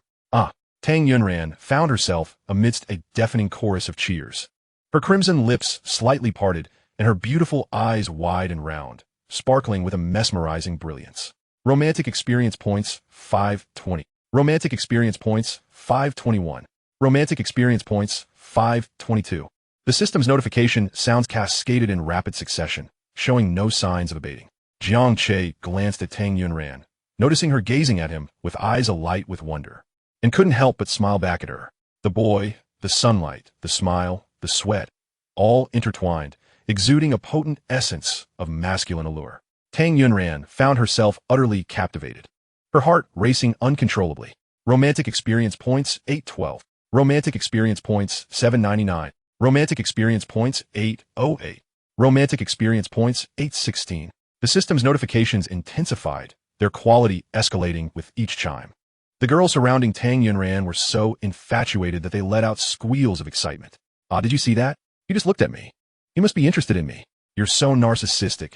He was clearly looking at me. Oh my gosh, that radiant smile in the sunlight has stolen my heart. I'm done for. The game continued. Wu Qingshu glared at Jiang Che with a fierce intensity. Jiang Che, don't get ahead of yourself. I underestimated you earlier, but this time, I won't go easy on you. Bring it on, Jiang Che replied, spinning the basketball in his hands. Oof. Wu Qingshu stormed off in a huff. Throwing an arm over Jiang Che's shoulder. Old Jiang, when did you become so formidable? Just practicing for fun, Jiang Che replied casually. By the way, pass me the ball later. Sure thing. Now it was Jiang Che's turn to attack, while Wu Qingshu eagerly prepared to unleash his wrath upon him. He was determined to humiliate Jiang Che in front of Tang Yunran. Li Hao passed the ball to Jiang Che, who charged forward. Wu Qingshu assumed a defensive stance. You guys guard the others. Jiang Che is mine. He was intent on avenging the humiliation he had just suffered. He couldn't believe that after spending so long in a basketball training camp, he was being bested by a pretty boy.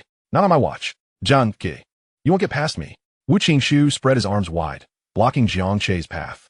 He was convinced his defense was flawless, but to his astonishment, Jiang Che effortlessly dribbled past him, leaving him in the dust. How is this possible? His uncle was the coach of the basketball training camp, and he often praised Wu Qingshu's talent, encouraging him to aspire to be an exceptional player. Yet, he found the training too grueling. Coming from a wealthy family with a publicly listed company, he had no desire to exhaust himself with hard work. Old Wu, stop dawdling and defend. Wang Zhen's loud shout snapped Wu Qingshu back to reality. He quickly turned, just in time to see Jiang Che leap into the air. He was going for a dunk. How infuriating. He was mimicking Wu Qingshu's earlier move. Wu Qingshu couldn't let Jiang Che succeed in dunking. Otherwise, his pride would be utterly shattered. With that thought, Wu Qingshu acted without hesitation, reaching out to tug at Jiang Che's shirt. Caught off guard, Jiang Che was yanked down and crashed heavily to the ground. Wu Qingshu looked down at Jiang Che, who was curled up on the ground, clutching his leg in pain, a look of vindication crossing his face. Serves you right. This is the price you pay for opposing me. Jiang Che. A melodious female voice suddenly called out from behind Wu Qingshu. Upon seeing Jiang Che injured and bleeding, Tang Yunran's mind went blank, and without a second thought, she rushed to his side. Chapter 22 Jiang Che. You big bad guy. Are you alright? Tang Yunran's eyes were red with worry. I'm fine. Jiang Che grite distit, responding. Tang Yunran's gaze fell upon the blood on Jiang Che's knee. And her heart leaped into her throat, her brows furrowing in concern. How could he say he was fine when he was hurt like this? Let me help you to the infirmary. All right. Jiang Che casually draped his arm over Tang Yunran's shoulder, her petite frame feeling soft and delicate against him. He was cautious not to weigh her down, merely resting his hand lightly on her. Just lean on me.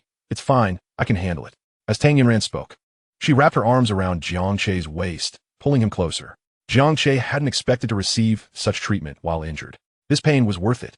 Feeling a surge of happiness, Jiang Che concealed his joy, realizing he must exaggerate his discomfort to elicit more sympathy from her. Just as he reveled in his thoughts, Wu Qingshu intercepted them. Yunran, why are you being so nice to him? Just because he's handsome? Don't let this pretty boy deceive you. P.S. Just a wolf in sheep's clothing, wicked to the core.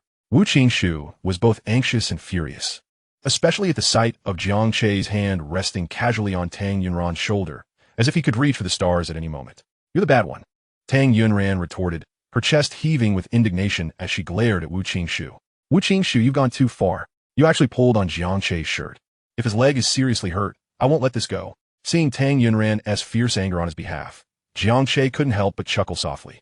He anticipated this girl had such a fierce side. Her furious shout at Wu Qingshu made it seem like she might actually leap at him in a moment of rage. The more Jiang Che thought about it, the more pleased he became. Despite her claims of not liking him, she treated him like family. Step aside. Tang Yunran was truly angry now. Jiang Che's leg was injured to such a degree, blood still oozing from his knee, and Wu Qingshu not only refused to apologize but also called him bad. All right, don't be upset. It's just a minor injury. Really, I'm fine, Jiang Che attempted to reassure her. Don't talk. Tang Yunran snapped back at him. Jiang Che really was something. Even while injured, he continued to speak. Didn't he realize he needed to conserve his strength? Why was he defending Wu Qingshu? Why was he treating Wu Qingshu better than her? Did he value Wu Qingshu more than her? With that thought, Tang Yunran couldn't help but resent Wu Qingshu even more. Wu Qingshu, observing Tang Yunran's gaze directed at him, felt a mix of anger and jealousy. He could understand her anger, but what was this jealousy all about? Fine, I'll heed your words and remain silent. Jiang Che closer to Tang Yunran, inhaling the faint scent of medicine wafting from her. The fragrance only grew more alluring, more addictive. Romantic experience points, 52. Keep drawing in. More to come. Romantic experience points, 56. Tang Yunran noticed how close Jiang Che was now, his profile nearly touching her face. She thought to herself, despite being so injured, he was still trying to act tough in front of her. Was he really that distant? Just last night, he had called her baby. It was as if he didn't consider her one of his own. How infuriating. In her frustration, Tang Yunran instinctively quickened her pace. Jiang Che, still bleeding from his leg, struggled to keep up and stumbled slightly. A low groan escaped his lips. Apologies, but I do not move at such haste. As Tang Yunran turned her head, she fortuitously collided with Jiang Che's lips. In that instant, her face blushed deeply, akin to a cooked shrimp and still steaming. Romantic experience points, 1032. Jiang Che had been persistently leaning towards Tang Yunran, inching closer to her face solely to savor a few more moments, thereby augmenting his experience points. Little did he anticipate such a serendipitous and delightful occurrence. Once Tang Yunran regained her composure, her flustered gaze darted around the room. Rest assured, no one witnessed that. Jiang Che reassured her, touching his lips. The sight of his gesture made Tang Yunran wish fervently for a mouse hole to burrow into. He must have done that on purpose. How infuriating. Were it not for his injury, she would undoubtedly have tossed him aside without a second thought. Inside the classroom, Jean Xiaoqiao was engrossed in reviewing the key points that Tang Yunran had illustrated for her. Has it been 20 minutes already? Did Yunran go to the restroom? Just as Jean Xiaoqiao pondered this, a new notification popped up on the campus network. Being a gossip aficionado, she felt compelled to know all the campus rumors. Upon extracting her phone, she was taken aback. The campus network's headline featured a harmonious scene of Tang Yunran supporting Jiang Che. Wasn't she supposed to be in the restroom? Why is she with that pretty boy Jiang Che? What is going on? After assisting Jiang Che to the infirmary, Tang Yunran hastily called for the doctor. Doctor, please help him stop the bleeding. Hurry. Why are you rushing? You might hurt him, the doctor replied, casting a peculiar and complex glance at Tang Yunran. Observing her anxious demeanor, Jiang Che comforted her. It's merely a minor injury. The way you're acting makes it seem like I'm on the brink of death. The word death struck Tang Yunran like a thunderbolt. Who could fathom the emotional turmoil she experienced upon receiving news of Jiang Che's demise in her past life? It was an experience that felt as if the sky had fallen. She felt as if the world had plunged into darkness, unable to accept that Jiang Che had left her forever. Subsequently, she abandoned all she was doing and rushed to the hospital, only to find a white cloth covering his face. Overwhelmed, she wept uncontrollably, unable to accept the reality of his death. She pleaded with the doctor, willing to exchange her life for Jiang Che's recovery. Jiang Che had been watching Tang Yunran intently, observing her increasingly sorrowful and distraught expression. He wondered if he had misspoken. Upon reflection, he couldn't recall saying anything amiss. Why then did she appear on the verge of tears, with glistening droplets lingering in her eyes? Yunran? Jiang Che tentatively called out. Lost in the grief of her past loss, Tang Yunran did not hear him. Furrowing his brow, he reached out and grasped her hand. Yunran? What's wrong? It was only upon his gentle touch that Tang Yunran snapped back to reality, gazing at the living Jiang Che before her, rather than the cold, lifeless body she had mourned. Overwhelmed by emotion, she flung herself into his embrace. Woo, Jiang Che, you big bad guy. How dare you mention death? You want to die? You will never die. Chapter 23. Tang Yunran in tears. Tears streamed down her face in torrents, quickly soaking Jiang Che's clothing. Jiang Che stood there, stupefied, bewildered. What had she just said? That he wouldn't die? That he would never die? At that moment, a bold thought began to take root in Jiang Che's mind. Could it be that she too had experienced rebirth? Looking down at the inconsolable Tang Yunran in his arms, he felt an uncanny sense of familiarity. In his previous life, after his sudden demise, he had witnessed her cradling his cold body, weeping inconsolably. It was precisely this scene before him now. The more he pondered, the more he believed in the likelihood of his burgeoning hypothesis. Yet, there was also a contradiction. If she had truly experienced rebirth and possessed memories of her past life, how could she so easily forgive him? He vividly recalled her declaration of wanting to sever all ties with him, stating, if everything could start anew, I would never fall for you again. The despair and resoluteness in her voice remained etched in his memory.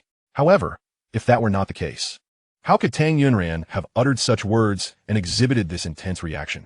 It was utterly incomprehensible. Still sobbing against him, Jiang Che sighed and gently patted her back, attempting to soothe her as one would a child. Yet his efforts only intensified her sorrow, her cries growing louder. Jean Xiaoqiao had yet to reach the infirmary door when she heard Tang Yunran's distressing sobs. Yunran is crying? That scoundrel Jiang Che has bullied her to tears. Accompanying her was Li Hao, who, upon hearing the cries, felt a surge of confusion. He mused, Jiang Che usually appears so serious. How had he managed to make the school bell Tang Yunran cry? Could it be that he is merely a wolf in sheep's clothing, revealing his true nature when in the company of the school beauty? Jiang Che. Jean Xiaoqiao stormed into the infirmary, ready to confront him, only to find Tang Yunran weeping sorrowfully in his arms. Taken aback by the sight, she halted in her tracks, rendered speechless. Li Hao, entering right behind her, was equally astonished by the scene. Only upon hearing the commotion did Tang Yunran realize her emotional outburst, hastily retreating from Jiang Che's embrace. Oh no! How could she have lost control of her emotions? He would certainly think her behavior strange. Moreover, Jean Xiaoqiao and the others had witnessed her initiating the embrace. How embarrassing! How could she explain this? Jean Xiaoqiao approached Tang Yunran, her gaze filled with perplexity as she reached out to touch her forehead. You're not running a fever? All Tang Yunran desired was to find a mouse hole to hide in. Though no such hole existed, she could still make a swift exit from the scene. Resolving to escape, Tang Yunran turned and fled. Yunran, where are you going? Wait for me. Jean Xiaoqiao called out, chasing after her. Liu, withdrawing his gaze from the door, gave Jiang Che a thumbs up. Impressive. You actually managed to win over the school bell. You won her over. But why did you make her cry? Liu inquirat curiosity pica. I want to know too. Jiang Che glanced at his knee injury. His mind flooded with images of Tang Yunran's tears. You don't know? Or do you simply not wish to share? Liu presa uncumbinsa. Sensing that Jiang Che was withholding something, his instincts told him that it was highly likely that something unspeakable had transpired between Jiang Che and the school beauty, resulting in her tears. Did you do something inappropriate to her? Liao raised an eyebrow, scrutinizing Jiang Che. Jiang Che was at a loss for words. Do you think I'm a 3-minute man? What on earth is wrong with your brain? Do you think this can be done in such a short span? Besides, did you not see my leg is injured? Afterward, Jiang Che sent several messages to Tang Yunran, but none were returned. Perhaps her emotions have not yet settled down? It would be wise for him to wait a while before messaging her again. Evening. At home. Over an hour has passed since dinner time, and Jiang Mingquan has yet to return. Mom, have you called Dad? Linya inwidit, het bro furoit. His phone is off. He forgot to charge it last night. She replied, then I'll go look for him. Just as Jiang Che was preparing to step outside, Jiang Mingquan returned. Why are you back so late? The electric scooter broke down, so I had to push it back, Jiang Mingquan explained while changing into his slippers. Exhaustion etched across his face. Observing the weariness marked on his father's features, Jiang Che felt a wave of emotions wash over him. His father had always been the pillar of their family, never complaining about hardship, silently bearing the burdens alone. So ordinary, yet so magnificent. Dad, I bought you a car. From now on, you won't need to ride the electric scooter anymore. Jiang Che produced a set of car keys from his pocket and handed them to Jiang Mingquan. Staring at the BMW keys, Jiang Mingquan was momentarily dumbfounded. This? You bought a BMW? How extravagant.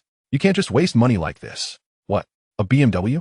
Although Linya was not well versed in cars, she understood that a BMW was a significant financial commitment. Xiao, Ge. Did I not tell you to save the rest of your money? If I had known you would squander it, I would have taken it to save for your future wife. Her gaze fell on the BMW keys in Jiang Mingquan's hand, filled with a sense of pity. What? You bought a BMW, brother? Where is it? Take me to see it. Jiang Yuan exclaimed excitedly, wheeling herself out of her room. Go away, stop making a fuss. Jiang Mingquan shot a glance at Jiang Yuan, his brows knitting together. Xiao Che, you must return the car. It's crucial to remain grounded. We are an ordinary family, not in business. A BMW is unnecessary. I can manage with the electric scooter. Though he spoke these words, his hands trembled as they tightly gripped the BMW keys. What man does not love a car? Jiang Mingquan had long desired a vehicle of his own, not necessarily extravagant, as a modest one worth 100,000 would suffice.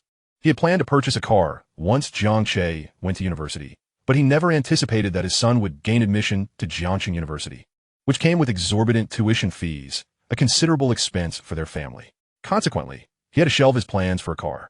Yet unexpectedly, Jiang Che had gifted him one, and a BMW at that, worth hundreds of thousands. Even his boss did not own such a luxurious vehicle. Dad, I truly did not squander money. I simply invested the leftover funds in the stock market. Fortunately, I hit a lucky streak, and it has been soaring for several days, yielding substantial profits. You're trading stocks and making a profit? Jiang Mingquan was taken aback. Chapter 24.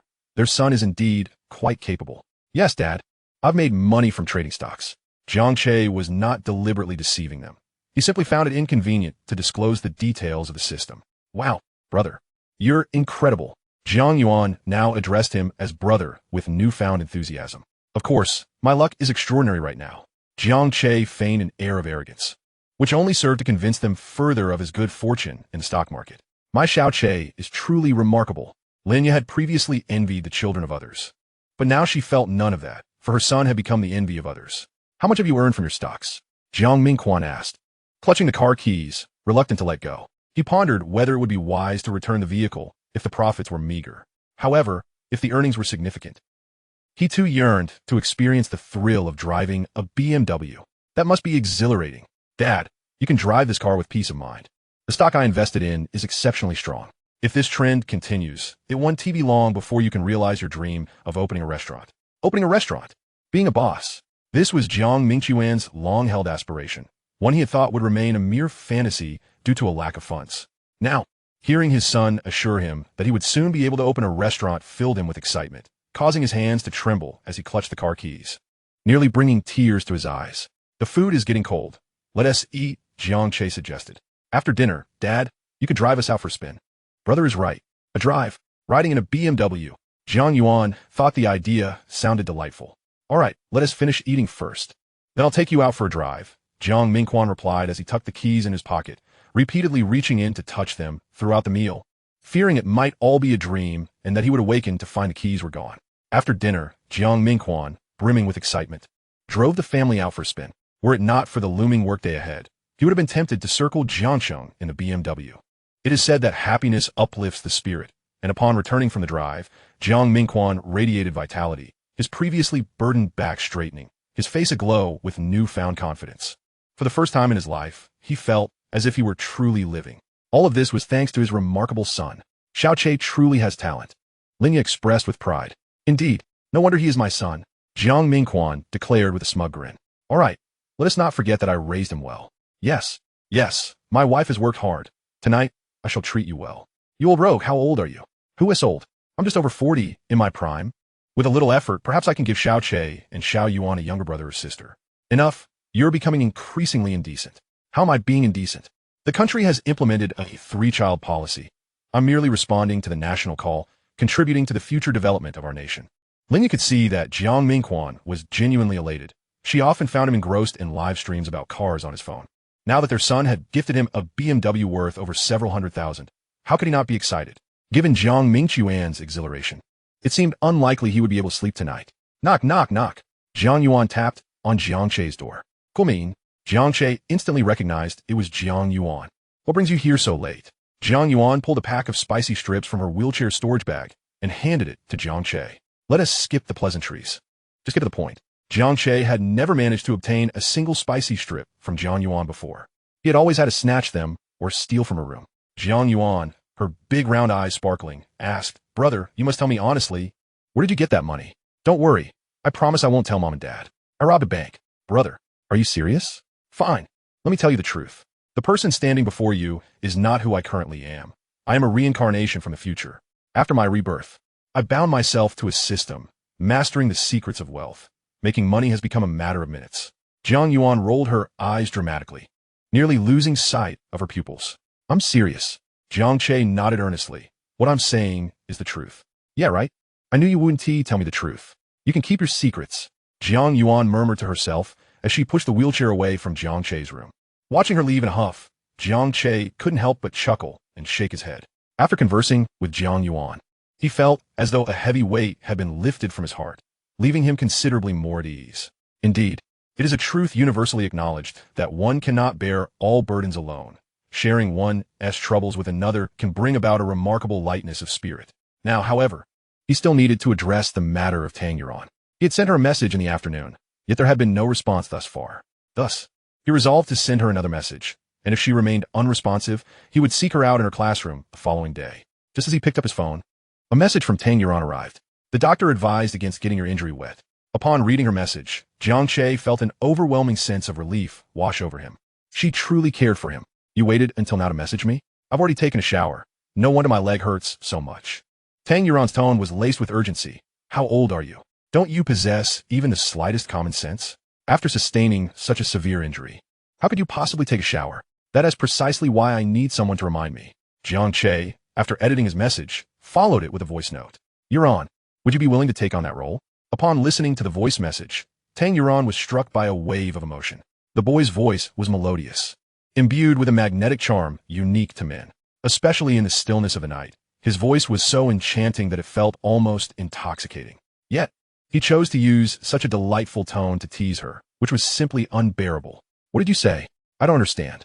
Jiang Che, perceptive as he was, recognized that Tang Yuan was reluctant to answer him directly. In such circumstances, if a man were to press further, he would indeed be foolish. A lack of direct response from her could signify one of two things. Either she harbored feelings for him but was too shy to admit it, or her emotions were uncertain, leaving her at a loss for words. Recognizing that the topic could not progress further, Jiang Che shifted the conversation. "What do you mean by what you said this afternoon in the infirmary?" Chapter 25, Sweet Nothings. Tang Yuan's pupils dilated in surprise. He had actually asked, what should she do? How should she respond? Internally, she wrestled with anxiety. Jiang Che, observing the stillness of his phone screen, brought his hand to his chin, deep in thought. Earlier, he had suspected that Tang Yuan might also be a reincarnated soul like himself. While the idea of dual reincarnation seemed utterly fantastical, why should he be the only one granted such an opportunity? Was it not possible for Tang Yuan to have been reborn as well? As he pondered this, Tang Yuan finally replied, "You're overthinking this. It's really nothing." She anxiously clutched her clothing over her chest, biting her lower lip in tension. "Stay calm. Do not lose your composure." As long as she did not admit to being a reincarnation, who could claim she was? Was he truly overthinking? Jiang Che furrowed his brow, reflecting on the events of recent days. On the very first day of his rebirth, Tang Yuan had called his name. At that moment, he had been puzzled. How could the campus bell of Jiangchen University know his name? Was it as he suspected? Jiang Che had no definitive evidence to support his theories, leaving everything to his speculation.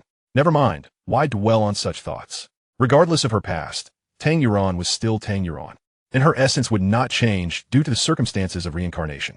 He had long since resolved to care for her in this life, to make amends for the mistakes and regrets of the past. "Everything is fine. I noticed you were crying quite sorrowfully, so I was concerned. Upon reading Jiang Che's message, Dan Zudan visibili vi la set. So was she who had been overthinking. His inquiry stemmed purely from concern, devoid of any fantastical notions. How is your leg? Tang Yuan recalled Jiang Che's earlier mention of bathing, and irritation bubbled within her. Why did he not take better care of his body? Did he not feel pain? Her thoughts turned to Jiang Che's parents. Yes, it was indeed his parents she was referring to, nothing to do with her. Leg? Which one? Jiang Che. After composing the message, promptly deleted it. Too frivolous. He needed to maintain a semblance of seriousness. Actually, I was joking. Why didn't he take a shower? Is it amusing to tease me? Tang Yuan typed furiously, her cheeks flushed. Yes, yes. Her anger flared anew.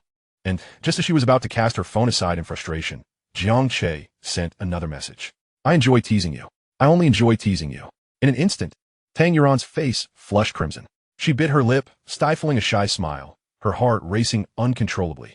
I've noticed you've changed. You've become quite the smooth talker. I feel it necessary to clarify. I am not being smooth. I am simply offering you sweet nothings. So cheesy. Tang Yuan buried her face in her pillow, her heart fluttering uncontrollably. Ding. The notification sound chimed once more. Are you free this Saturday? I would like to go see a movie. Watching one alone is rather dull. And I'd love for you to join me. Jiang Che wanted to invite her to movies. Tang Yuan's breath quickened. If she went, would that be considered a date? After the events of the day, her feelings had shifted significantly. Previously, she had sought to avoid Jiang Che, to forget him, to not repeat the mistakes of her past life. Yet, after witnessing his injury and hearing him speak of death, her emotions had surged unexpectedly. It turned out, she still loved him deeply, etched into her very being, ingrained in her soul. She cannot forget him. If Jiang Che truly wished to continue treating her well, perhaps she could dare to love boldly once more. Yet, she understood that healing from the heartbreak inflicted by this man in her past life was no simple matter. Thus, she decided to let things unfold naturally. Where are you? Have you gone to sleep? Jiang Che sent 2 consecutive messages. Tang Yuan snapped back to reality. I promised Xiao Qiao I would help with something on Saturday, so I wanted to have time. Oh, Jiang Che slapped his forehead. He had been so focused on inviting Tang Yuan to the movies that he had completely forgotten about his commitment to Li Hao for a social gathering. I just remembered, I also have plans on Saturday. How about Sunday instead? Are you free then? Sunday worked for her. All right, Sunday it is. I will come to your house to pick you up. Don't come. I'll go myself. Tang Yuan was reluctant for her family to learn about her relationship with Jiang Che, especially her 3 brothers. In her past life, her brothers had despised Jiang Che, believing he was unworthy of her, and had confronted him multiple times, leaving him battered and bruised. Though the past was the past, and this life was separate, the memories of those altercations lingered vividly in her mind. Thus, it was perhaps best to keep them apart. Why won't you let me pick you up? Jiang Che initially intended to remove the rear seat from his bicycle and ride to collect Tang Yuan. I fear that my family might see you and misunderstand. Misinterpreting our relationship, Tang Yuan replied, her tone laced with a hint of testing the waters, probing Jiang Che's true feelings towards her. Jiang Che, no longer the naive 18-year-old boy, discerned the underlying meaning in her words. He could have easily affirmed her insinuation, claiming they indeed shared such a relationship. However, he understood that such a confession could jeopardize his grand plans. He had long envisioned a spectacular and unforgettable romantic declaration for Tang Yuan on the upcoming Qixi festival. Thus, he resolved to exercise restraint until then. I am unperturbed by misunderstandings. I will come and pick you up when the time comes, he assured her. Upon receiving this message, disappointment flickered across Tang Yuan's face. She had fantasized about Jiang Che boldly asserting their relationship, but alas, that was not the case. You better not come. If my parents see you, it might be manageable, but if my 3 brothers catch sight of you, they are very protective of me and often advise me to steer clear of wolves. If they were to see you, I fear they might resort to violence. Jiang Che felt a pang of discomfort at her words. His 3 uncles often banded together to bully him, a 3-on-1 situation devoid of any sense of martial ethics. He contemplated acquiring martial arts skills to retaliate, but he quickly dismissed the thought, recognizing that they were Tang Yuan's brothers, and in a past life. He had indeed wronged her, which justified their aggression. Let's stick to the plan. I will pick you up this weekend. You can contact me anytime, and when your family is distracted, you can sneak out. Sneak out? Tang Yuan mused, feeling a thrill at the idea. All right then, it's getting late. You should get some rest. I won't disturb you further. Yes, you should also sleep early. Good night. As Tang Yuan glanced at the emoticon Jiang Che had sent, she instinctively imagined herself alongside him, her cheeks flushing as she grasped the necklace hanging around her neck. Why was she letting her thoughts wander again? How embarrassing. Just as her face turned crimson, Jiang Che sent another message. Aren't you going to say goodnight to me? Chapter 26. Jiang Che's Blissful Days. Good night, Tang Yunran typed back, editing the 2 words before sending. Is that all? Jiang Che responded with a playful animated emoticon. I sent you such a lively good night. You must reciprocate. That's the essence of courtesy. So, he expected her to send a female-to-male animated emoticon in return. That was beyond her capabilities. Her courage did not match Jiang Che's audacity. I don't have any emoticons, she admitted. Jiang Che raised an eyebrow. None? Then simply voice your good night to me. Voice it? Saying good night in such a manner felt utterly mortifying. She could never utter those words aloud. Ding. A new message notification chimed. If you don't say it, I want to sleep tonight until I receive your reply. Why should your sleeplessness concern me? Tang Yunran muttered to herself. Ding. If you don't respond all night, I'll come find you at your department tomorrow and ask you why you didn't say good night. Tang Yunran pouted and sent a message in response. I want to say it. Absolutely not. Sleep if you wish. Jiang Che read her message, contemplating how to win her over. After some time, he found no particularly clever methods. Before he could seek advice online, Tang Yunran sent a message. A 1-second voice message. What could it possibly contain? Surely not anything pleasant? Regardless, he yearned to hear her voice before sleeping. Jiang Che steeled himself and opened the voice message. Good night. He was momentarily stunned, then cupped his ear to listen again. Good night. Her voice, akin to a golden aureole, was melodious and tinged with a delightful sweetness. It filled him with an overwhelming sense of joy. A simple word, exquisite. His beloved had personally wished him good night. Tonight, he would sleep soundly. With a heart full of contentment, Jiang Che planted a few affectionate kisses on Tang Yunran's WeChat avatar. He anticipated that his beloved would be so adorably proud. How charming. Time to sleep, for he had a date with Tang Yunran on Sunday.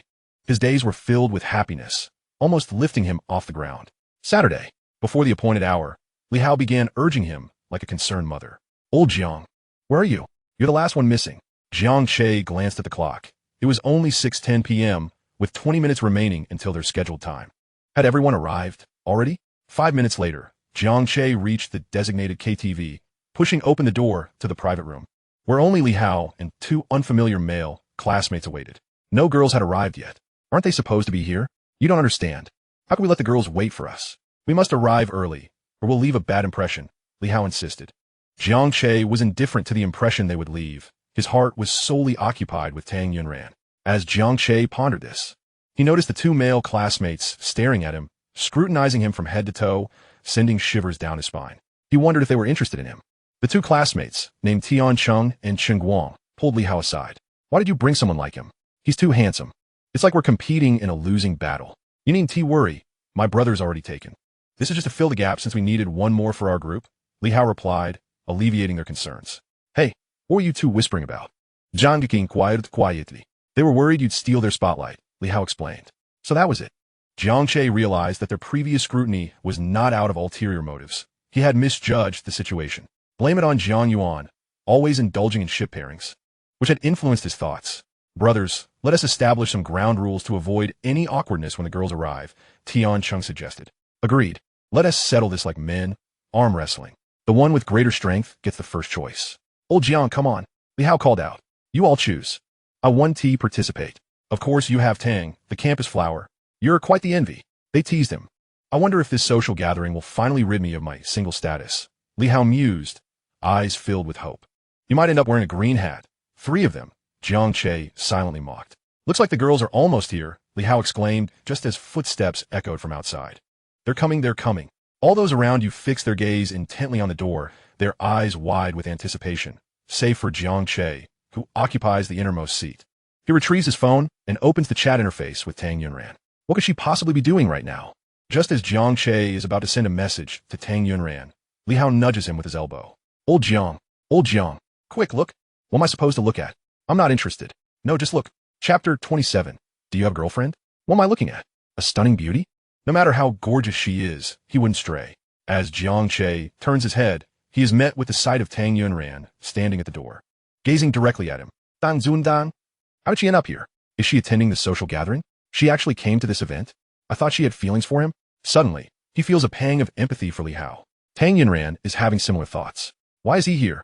Is he also attending the social gathering? Didn't he constantly call her baby and wish her good night every evening? Indeed, the words of men are often deceitful. Wow, look at that man sitting in the corner. He's so handsome, Wang Xiao exclaims, her eyes filled with infatuation as she gazes at Jiang Che. Buffed. Can good looks fill your stomach? When choosing a boyfriend, one must prioritize wealth. The girl who speaks is named Mei Xian.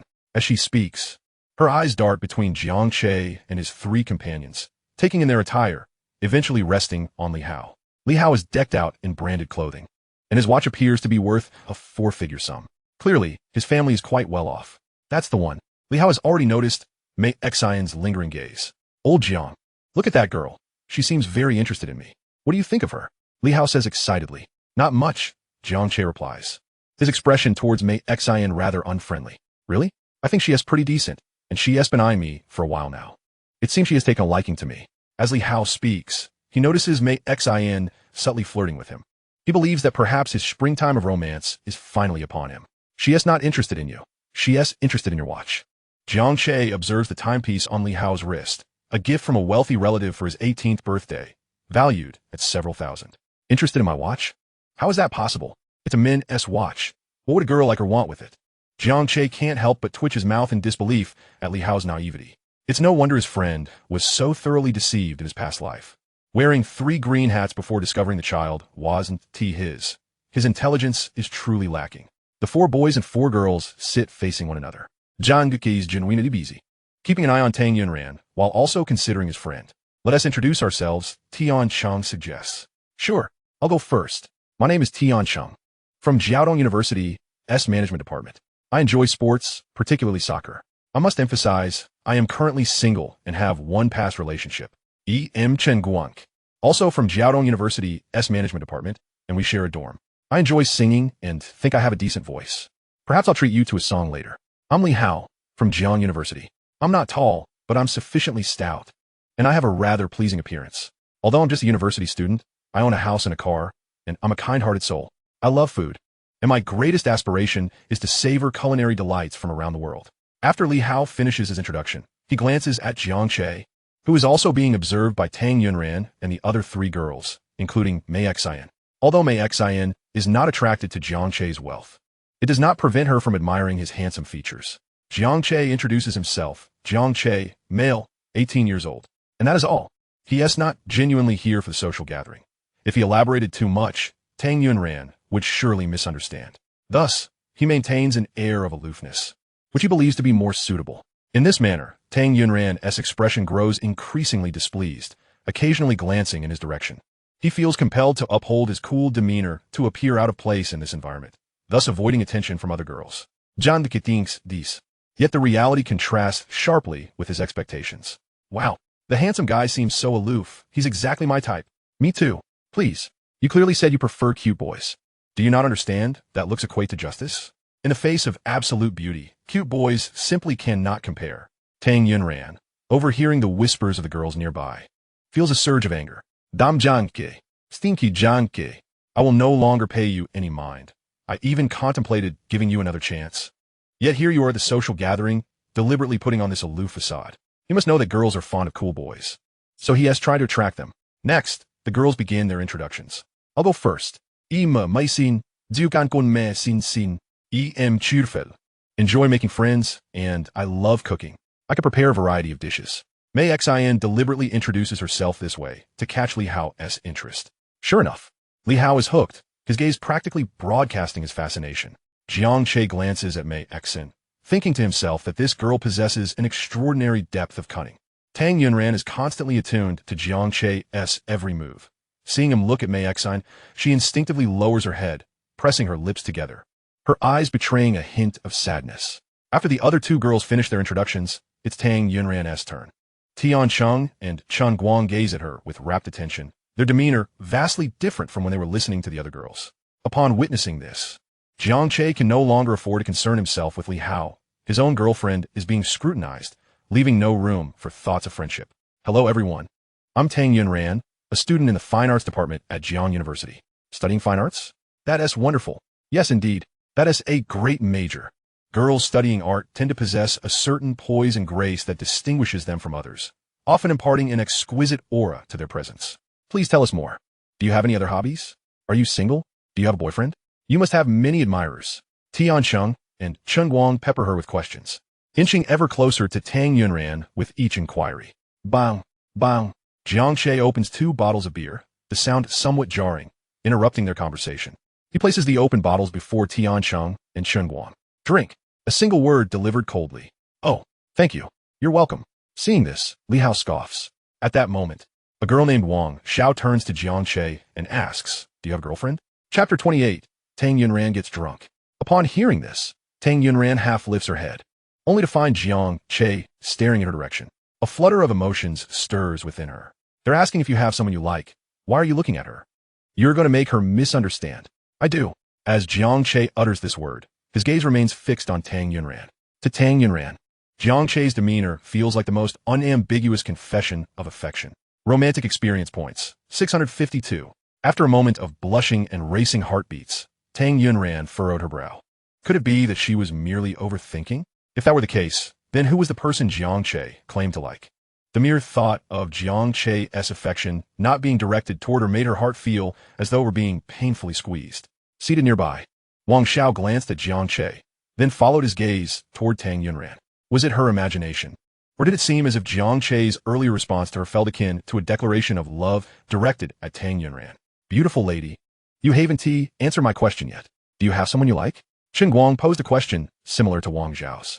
Upon hearing this, Tang Yunran's instinctive reaction was to glance toward Jiang Che. Now it was Chen Guang's turn to be puzzled as he inquired if Tang Yunran had someone she liked. What was Jiang Che implying with his expression? Jiang Che observed Tang Yunran's reaction, feeling a surge of joy within. Given the circumstances, he decided to no longer conceal his feelings. Rising to his feet, he attracted the attention of everyone present. He navigated around the table, making his way toward the girl's side. All eyes fixated on him. After rounding the table, Jiang Che approached Wang Xiao. Surprise etched on her face, she looked up at him, her heart secretly rejoicing. Had she caught the attention of the aloof male god? Wow, today was destined to be a day of romantic fortune. What if he were to confess his feelings to her directly? Would a prompt acceptance seem too forward? Yet, if she hesitated even for a moment, would she risk displeasing him and losing his interest? She pondered this thoroughly. What was the point of maintaining decorum in the presence of such a handsome man? The moment Jiang Che spoke, she resolved to respond affirmatively without delay.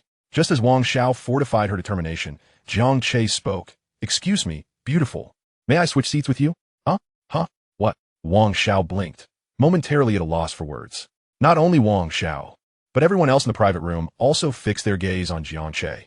Noticing Wang Xiao's prolonged silence, Jiang Che reiterated, May I switch seats with you? Oh.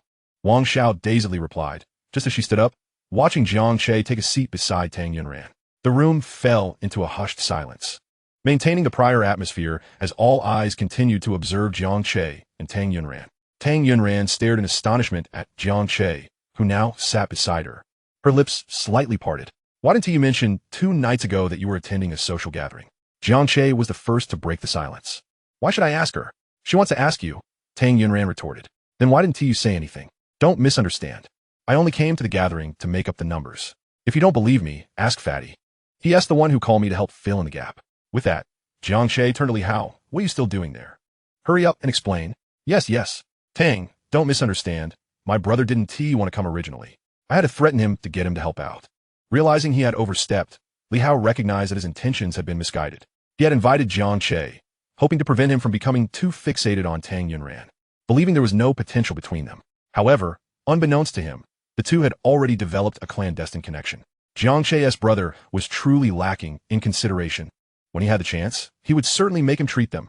Oh, I see. Tang Yunran observed Li Hao's expression, which did not seem deceitful. That being said, she was someone who had experienced life anew. In her previous life, the moment she encountered Jiang Che during their college years, she recognized him as the neighbor who had rescued her from the river during her childhood. Since then, she had been discreetly observing him and gathering information about his life. Thus she was aware of whether or not he had a girlfriend. And you? Jiang Che countered, inquiring about Tang Yunran. I came on behalf of Xiao Qiao. She was originally supposed to attend this gathering, but with the semester drawing to a close and our elective history course being particularly challenging, she had to focus on her studies, so she asked me to take her place. Just as Tang Yunran finished her explanation, she noticed Jiang Che smiling. Upon seeing his smile, she suddenly realized how anxious she had been to explain herself. Hadn't she just revealed her true feelings? I understand. Jiang Che leaned closer to Tang Yunran, nodding slightly. His smile made her feel bashful, almost as if she wanted to flee. Romance experience points, 213. In this situation, there was no need for anyone to elaborate. Anyone with functioning eyes could see that Jiang Che and Tang Yunran were practically inseparable. Wow, this isn't fair. Among the 4 girls, Tang Yunran was the most beautiful, yet she was already taken. Tian Cheng and Chen Guang expressed their envy. But upon gazing at Jiang Che's stunning face, they fell silent. If they were girls, they too would choose Jiang Che. Would you like some juice? Jiang Che offered a glass of juice to Tang Yunran. Thank you. Why are you being so formal with me? It's the least I could do. Jiang Che responded in a tone that suggested this was merely expected of him. Does he really not see himself as an outsider? Tang Yunran muttered under her breath.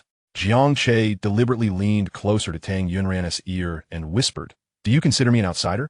You are an outsider. You were in the past, and you are in this life too. Not in the future, Jiang Che asserted. What? Tang Yunran didn't quite catch what he said. I said, drink your juice. Jiang Che intentionally shifted the topic. Tang Yunran scrutinized Jiang Che with a skeptical gaze. Although she hadn't fully heard what he said, she was certain that his previous words were far from mundane. Let us drink some beer instead. We're all adults here. Wang Xiao wanted to drink beer. But if the other girls didn't join in, she would seem overly bold, so she poured a glass for Tang Yunran as well. She doesn't drink. I'll drink it for her. Jiang Che reached for Tang Yunran's glass. Hey, wait a minute. We came here to participate in a social gathering to escape our single lives, and you two are just here flaunting your affection. Is there no decency left? Wang Xiao initiated the teasing, prompting others to join in. Exactly. Showcasing love is inviting misfortune. Enjoying a moment of bliss today could lead to tears tomorrow. Forget it. Lao Tian, don't be jealous. I've reached a profound understanding. I'm the successor of socialism. How can I indulge in romantic entanglements? Tan Yunran, unlike Jiang Che, was not as thick-skinned. Hearing their banter, she immediately reclaimed her drink from Jiang Che. I could drink on my own, thank you. Are you sure you can handle it? Jiang Che remarked, recalling that she had never touched alcohol in his memory. Tang Yunran did not respond to Jiang Che's words. Instead, she raised her glass and took a substantial gulp, demonstrating her ability to drink. Observing her hearty consumption, Jiang Che surmised that she likely had some tolerance for alcohol. However, merely 5 minutes later, Tang Yunran began to perceive the lively sound around her growing increasingly cacophonous, a buzzing filling her ears. Her vision gradually blurred, and she felt a severe dizziness. Realizing that her condition was deteriorating, Tang Yunran, still possessing a semblance of consciousness, understood that she was becoming intoxicated. Of course, such an embarrassing situation was not something she would confess to anyone. As her field of vision narrowed and the buzzing grew louder, her awareness began to dissipate. If left unchecked, she feared she might completely lose control. I need to use the restroom, she announced, unsteadily rising to her feet. Jiang Che immediately sensed that something was amiss with her. Are you okay? He inquired. Me perfectly fine. Why wouldn't I be? Tang Yunran forced her eyes wide open, attempting to feign nonchalance. Let me accompany you, Jiang Che insisted, standing up. No, thank you, she replied, discreetly pinching herself at the waist to regain composure before hurriedly departing. She was determined to shield Jiang Che from witnessing her drunken state. It would be far too humiliating. She needed to splash some cold water on her face in the restroom. Just as she contemplated this, her legs suddenly weakened, and she began to fall. As she braced for impact with the ground, a hand swiftly reached out, encircling her waist and steadying her. Chapter 29. Lean on my shoulder. Who is it? Tang Yunran's heart raced, fearing it might be someone with ill intentions. With a mix of anxiety, she looked up to find a familiar face and immediately breathed a sigh of relief. Thank goodness it was him. I'm fine. You can let me go now, she insisted, still cradled in Jiang Che's arms, a position that felt rather intimate. Fortunately, her inebriated state masked any telltale signs of her embarrassment. While her cheeks might not betray her, her heart was racing, nearly leaping from her throat. Romantic experience points, 369. Jiang Che gazed at the rosy-cheeked Tang Yunran and instinctively swallowed hard, yearning to cast aside all notions of propriety and simply kiss her. Yet, he refrained, for she was the girl he cherished most. To act disrespectfully towards her would be unconscionable. You don't seem fine at all. I should escort you home. I can make it back on my own. Really? Then I won't interfere. But if you're in this state and attract unwanted attention in the dead of night, it could be disastrous. Hearing Jiang Che's words, a wave of fear washed over Tang Yunran. She might indeed be tipsy, but even if she weren't, it was perilous for a girl to be out alone at night. The thought of encountering a villain and being dragged into an alley was alarming. Then please, take me home, she implored, feeling a bit awkward to ask. No need to be formal. Consider me family. If you need anything, just let me know. Family? What did he mean by that? Tang Yunran found herself increasingly perplexed by Jiang Che, unable to discern which of his words were sincere and which were not. Struggling to grasp the weight of his expressions, Jiang Che summoned a taxi through a ride-hailing app and assisted Tang Yunran into the car. Inside, the cab was dimly lit, and Tang Yunran, already drowsy from the alcohol, found the lack of light only exacerbated her fatigue. Lean on my shoulder and rest for a bit, Jiang Che suggested. His voice seemed to possess an enchanting power, compelling Tang Yunran to turn her head towards his shoulder. The boy's shoulder appeared broad and sturdy, an inviting refuge. She mused that resting against it would surely be quite comfortable. Yet, she hesitated, feeling that such an action might be inappropriate. Come, Lianin, Jiang Che urged. Shifting closer to her side, Tang Yunran lowered her gaze to where their legs brushed against each other, her heart racing uncontrollably. Romantic experience points, 589. Just as she prepared to shift away from the door, Jiang Che reached out, gently but assertively placing his hand on her head, guiding it to rest on his shoulder. Tang Yunran's eyes widened in surprise, her head enveloped by his hand, sending jolts of warmth and tingling sensations throughout her body. Thump, thump, thump, her heart pounded loudly. Would Jiang Che hear it? Romantic experience points, 587. Hearing the system notification, Jiang Che glanced at Tang Yunran.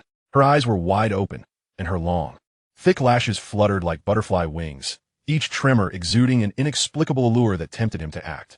It was simply maddening. Jiang Che felt a distinct rise in his chest, his brows knitting together, his mouth slightly agape. At that moment, the car hit a bump, and Jiang Che instinctively wrapped his arm around her waist, pulling her closer. Tang Yunran was startled, her complexion paling slightly. It's all right. I'm here. Don't be afraid, he reassured her in a soft tone, patting her gently as one would soothe a child. Initially, Tang Yunran felt embarrassed and wanted to push him away, but nestled in his embrace. Feeling his warm hand gently patting her, she inexplicably found solace. Slowly, she closed her eyes, savoring this fleeting moment of tranquility, wishing it could last forever. After a short while, Jiang Che could hear her long breaths as she fell into a deep slumber, her exhalations brushing against his neck and collarbone, igniting his desire once more. Here we are. The driver halted the vehicle. Jiang Che glanced at the residential complex before his gaze fell upon the girl in his arms. A whirlwind of chaotic thoughts swirling in his mind.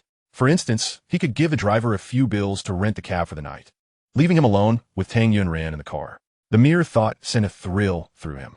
This idea surged within him, nearly overwhelming his reason. But he ultimately managed to rein it in. She was his, an unalterable fact, so he needn't rush this moment of intimacy. Sighing deeply, he reflected on the challenges of being a man, particularly the difficulty of being a good one. Aren't you getting out?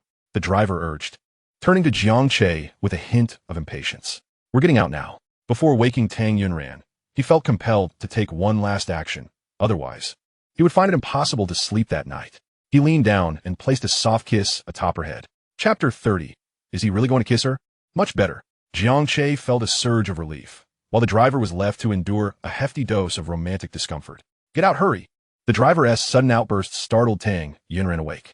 Rubbing her eyes, her voice was soft and sleepy. Have we arrived? Yes, we have. As Tang Yunran gently pushed open the car door and stepped out, she noticed Jiang Che following suit. What brings you down? She inquired. The distance from the community entrance to her apartment building required a 5-minute walk, and one could not guarantee safety during that time. Since I brought you this far, I might as well escort you to your doorstep. That's unnecessary. We're already at the community, which is under surveillance, she replied. Yet there are blind spots in the surveillance, are there not? Just as Tang Yunran was about to say more, the taxi drove away. Jiang Che shrugged his shoulders. The cab now gone. Observing the situation, Tang Yunran concluded that refusing him would be futile. She might as well let it be. After taking a couple of steps, she suddenly recalled something and whirled around to face Jiang Che. How do you know it takes 5 minutes to walk from the community entrance to my apartment? She had merely mentioned that she lived in the community, never specifying which building. There was no reason for her to mention the 5-minute walk. So how did he know? She had previously harbored suspicions that Jiang Che might also be someone who had been reincarnated. Could it be true? Jiang Che, noticing scrutinizing Gaze, did not consider her thoughts of reincarnation. Instead, he assumed she suspected him of being a stalker, thinking he had followed her before and thus knew where she lived. This misunderstanding could not persist. He needed to clarify. I was just guessing, speaking off the cuff. He was aware that this excuse was rather flimsy. Yet he refused to concede, leaving Tang Yunran at a loss. As Jiang Che had anticipated, although his words were riddled with inconsistencies, Tang Yunran could not pinpoint any definitive flaws. She contemplated directly asking Jiang Che if he, too, had been reincarnated, but doing so would expose her own secret. With a probing gaze, she occasionally glanced at Jiang Che, trying to discern any hint of truth from his expression, yet found nothing. Before long, they arrived at the foot of her building. You should head back early, she urged. Are you worried about my safety as a man? He retorted. Who is worried about you? I just think it's late, and your family might be concerned. Men can be in danger too, especially one as handsome as I am. At his remark, Tang Yunran rolled her eyes in exasperation. You truly have no concern for me at all? Not even about the possibility of encountering a female ruffian? If you were to encounter a female ruffian, you'd likely be overjoyed. What do you take me for? A creature that thinks solely with its lower half. I'm a paragon of virtue. Jiang Che added with a smirk. Unless the female ruffian happens to be you. You are the ruffian. I'm leaving and ignoring you. With that, Tang Yunran turned to walk away. Yunran, Jiang Che called out, causing her to halt abruptly, her hands clutching her bag, strap anxiously. Yunran, he continued, the endearing nickname rolling off his tongue effortlessly. He seemed oblivious to her feelings, unaware that every time he uttered her name, it sent electric waves through her body and made her heart race uncontrollably. What is it? She stammered, realizing she had faltered in her speech. Why am I so flustered? He merely called my name, albeit in a slightly affectionate manner, reflecting on her past life, although she was in her 30s. Her unwavering affection for Jiang Che meant she had never developed feelings for anyone else. She had never formally dated nor engaged in any intimate gestures with others, save for a few secret kisses when he was drunk or unwell. Thus, she had no romantic experience in either life. Jiang Che stepped closer, leaning in to speak to the blushing girl before him, yearning to savor the moment. I called you to say something. W, what is it? She stammered again, feeling the heat rise within her. Just say it. Why are you so close? Her breathing quickened, her heart racing like a drumbeat on the battlefield. Good night. Tang Yunran was taken aback. Is that all? What else did you think it was? Jiang Che teased, enjoying flastert state. I didn't think anything, she replied, her voice rising in pitch. You're lying. You definitely thought of something. I did not. You did. I truly did not. As she stepped back, he moved forward, cornering her against the mailbox. With no room left to retreat, Tang Yunran gazed up at him, her beautiful eyes wide, her heartbeat echoing like a war drum. Fierce and relentless, caught in the intensity of her gaze, Jiang Che felt an irresistible urge to act. Her slightly parted lips revealed adorable teeth, beckoning him closer, as if inviting him to come forth. He swallowed hard, the tension palpable. He could no longer restrain himself. Taking a deep breath, he grasped her shoulders and leaned in. What was he about to do? Surely, he would kiss her? Tang Yunran's eyes widened in disbelief. No, it couldn't be. Jiang Che would never want to kiss her. He wouldn't. Yes, he must be teasing her. But as his face drew nearer, she realized he was indeed about to kiss her. Just then, a booming voice interrupted. Let go of my sister. The shout instantly quelled all of Jiang Che's impulses. The rough voice belonged to Tang Yunran's older brother, Tang Facen. Oh no, my brother is here. You must leave quickly. Before she could finish her sentence, Jiang Che had already bolted several paces away. Still trying to run, Tang Facen charged after him, fists raised. Brother, don't chase him. Dan Zundan Sautet Ugenti. Dare to bully my sister? If I don't catch you today, I won't bear the Tang name. Tang Facen was seething with rage at the thought that his younger sister had almost been bullied. As he pursued her assailant relentlessly, Jiang Che immediately activated the system to exchange for an athlete at the mall, which allowed him to finally shake off Tang Facen. Damn, that guy runs incredibly fast. It nearly exhausted him. As Tang Facen looked ahead, Jiang Che had already vanished from sight. What left Tang Facen even more speechless was that the young man had effortlessly leaped over the railing, reminiscent of the hurdle races he had witnessed at track meets. Have delinquents now attained such athletic prowess? If they possess such abilities, why not pursue a career in sports instead of resorting to thuggery? Tang Yunran rushed over, breathless. Third brother, where is he? He ran away, Tang Facen replied, gritting his teeth. Good riddance. Tang Yunran sighed in relief. Shaoran, if you come home late again, call me. I'll come pick you up. If I'm unavailable, there's always eldest brother and second brother. It's too dangerous for you to return home alone at night. Thankfully, I thought to come out and check, Otherwise, you would have been victimized by that rogue. Upon hearing Tang Feisin's words, Tang Yunran's thoughts drifted back to the scene downstairs. Would Jiang Che have truly kissed her if Tang Feisin had intervened? Seeing his sister lost in thought, Tang Feisin assumed she was merely shaken. It's all right now. If that guy dares to lay a finger on you again, I'll make him wish he never crossed paths with us. Tang Feisin clenched his fist as he spoke. Tang Yunran gazed at her brother's enormous fist, recalling the image of Jiang Che being pinned down in a previous life, causing her to worry. Third brother, did you see that man's face clearly? Tang Feisin furrowed his brow. The lighting was dim. I couldn't see well. Otherwise, I would have reported him immediately. It's better that you didn't see clearly, Tang Yunran sighed, but before she could fully relax, Tang Feisin continued. However, you needn't fret. While I couldn't discern his face, I do recall his general outline. If I encounter him again, I will make him regret it. What should I do now? Tang Yunran felt anxious, akin to an ant on a hot pan. Upon returning to her room, she immediately called Jiang Che. Have you returned? I'm on my way, Jiang Che replied. Having just hopped into a taxi. You needn't worry about me. I run fast. Even if all three of you brothers were to chase me, you and T catch up. Who is worried about you? Tang Yunran retorted, grabbing a doll from her cabinet and squeezing it tightly, then flattening it. I asked my third brother earlier, and he said he didn't see your face clearly. Jiang Che chuckled and shook his head. This little girl was indeed tough on the outside, but soft on the inside, clearly concerned for him, yet unwilling to admit it. Nonetheless, her stubborn demeanor only endeared her to him further. That's good, he said. Good? You don't understand. My third brother said he might not have seen your face clearly, but he remembers your silhouette and claims he'll recognize you next time. He must be pulling your leg. If he can identify me solely by my silhouette, then what use does he have for a police dog?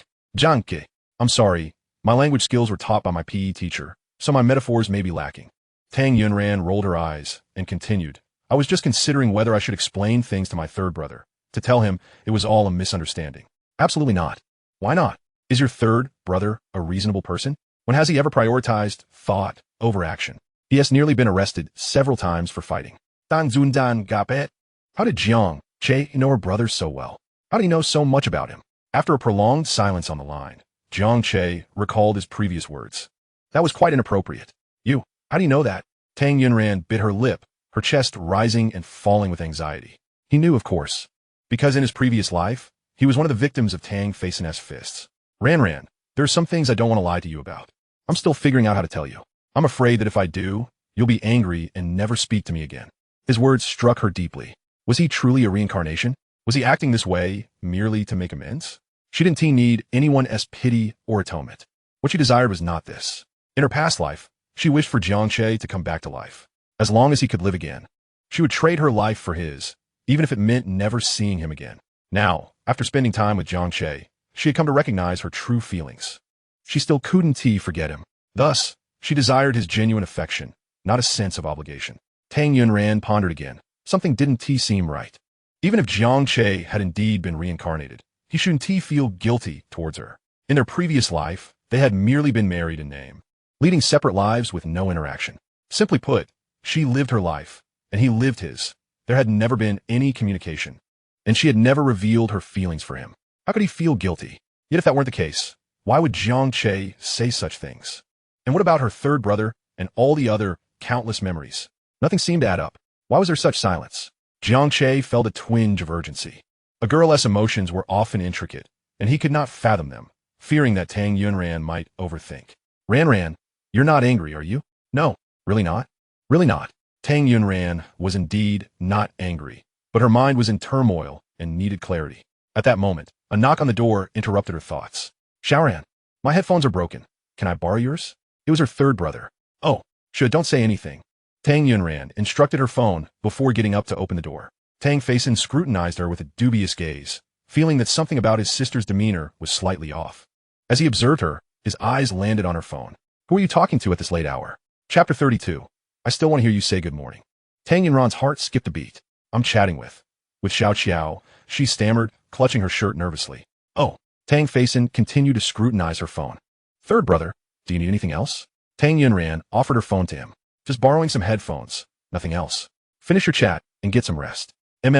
After Tang Feisin left, Tang Yunran patted her chest, exhaling in relief. Why so tense? Jiang Che asked. You can stand there and talk without a care.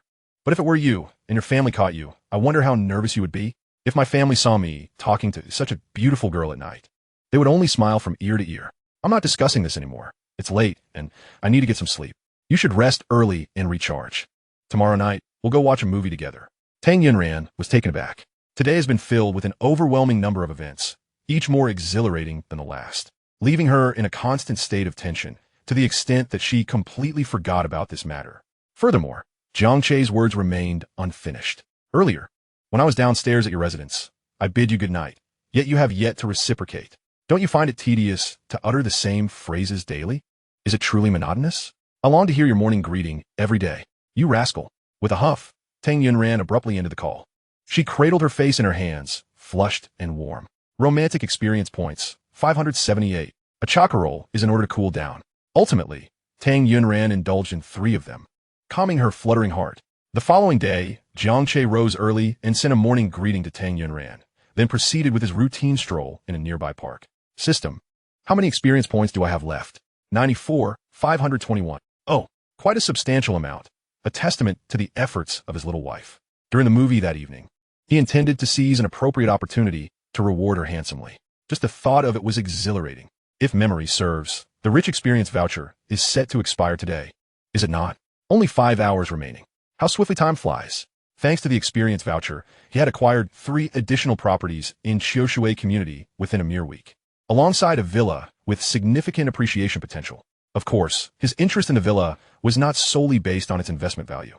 He recalled a moment from his past life at a reunion where Tang Yunran's classmate incessantly flaunted her wealthy husband, boasting about her acquisition of a luxurious villa worth over 10 million.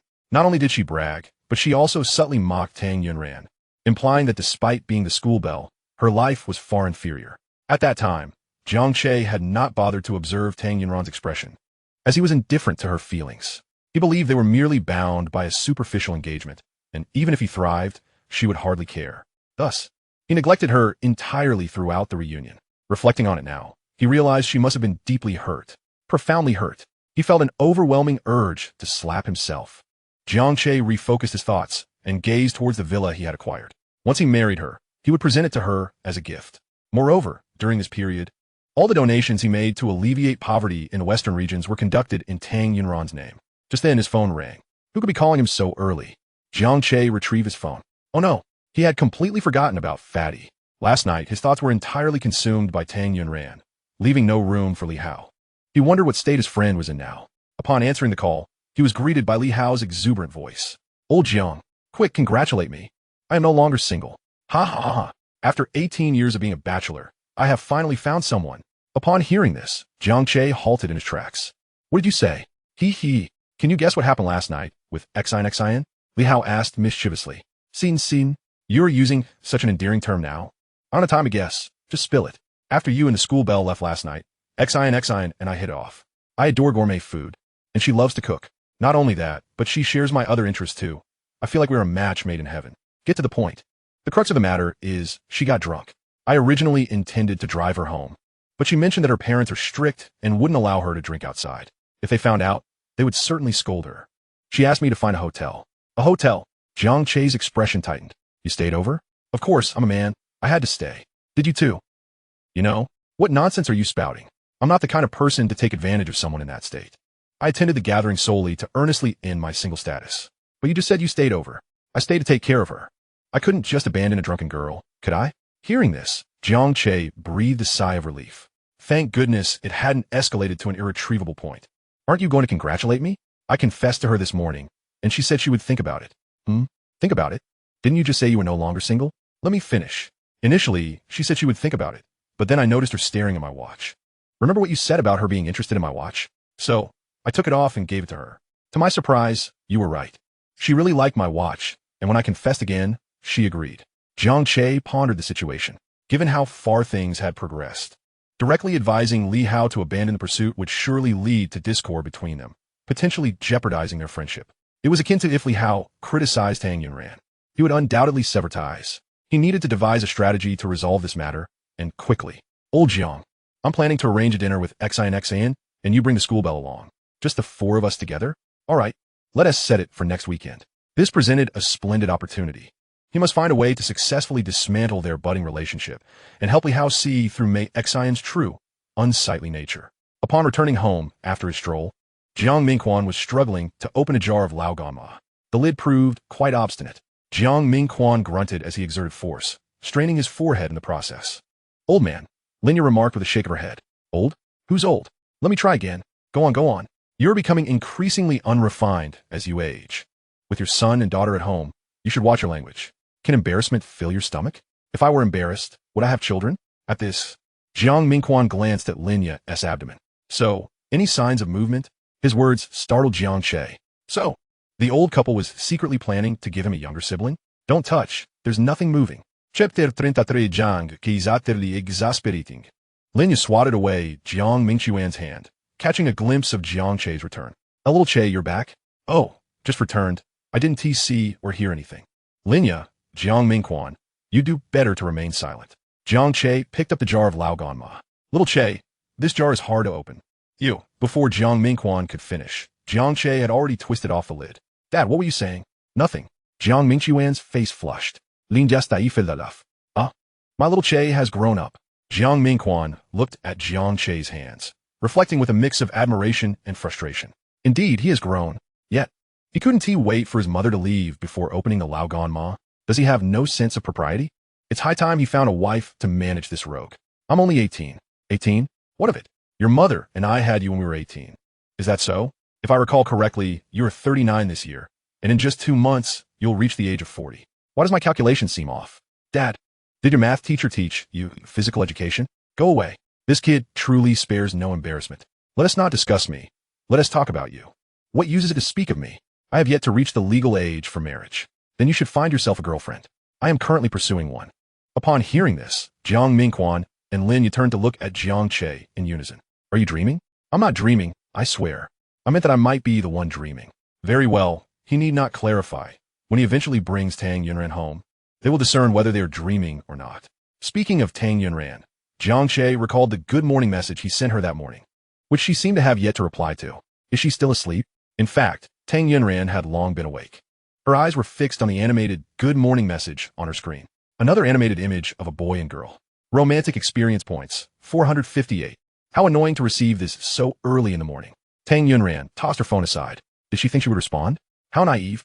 She had no intention of dancing to his tune. 5 minutes later, ding.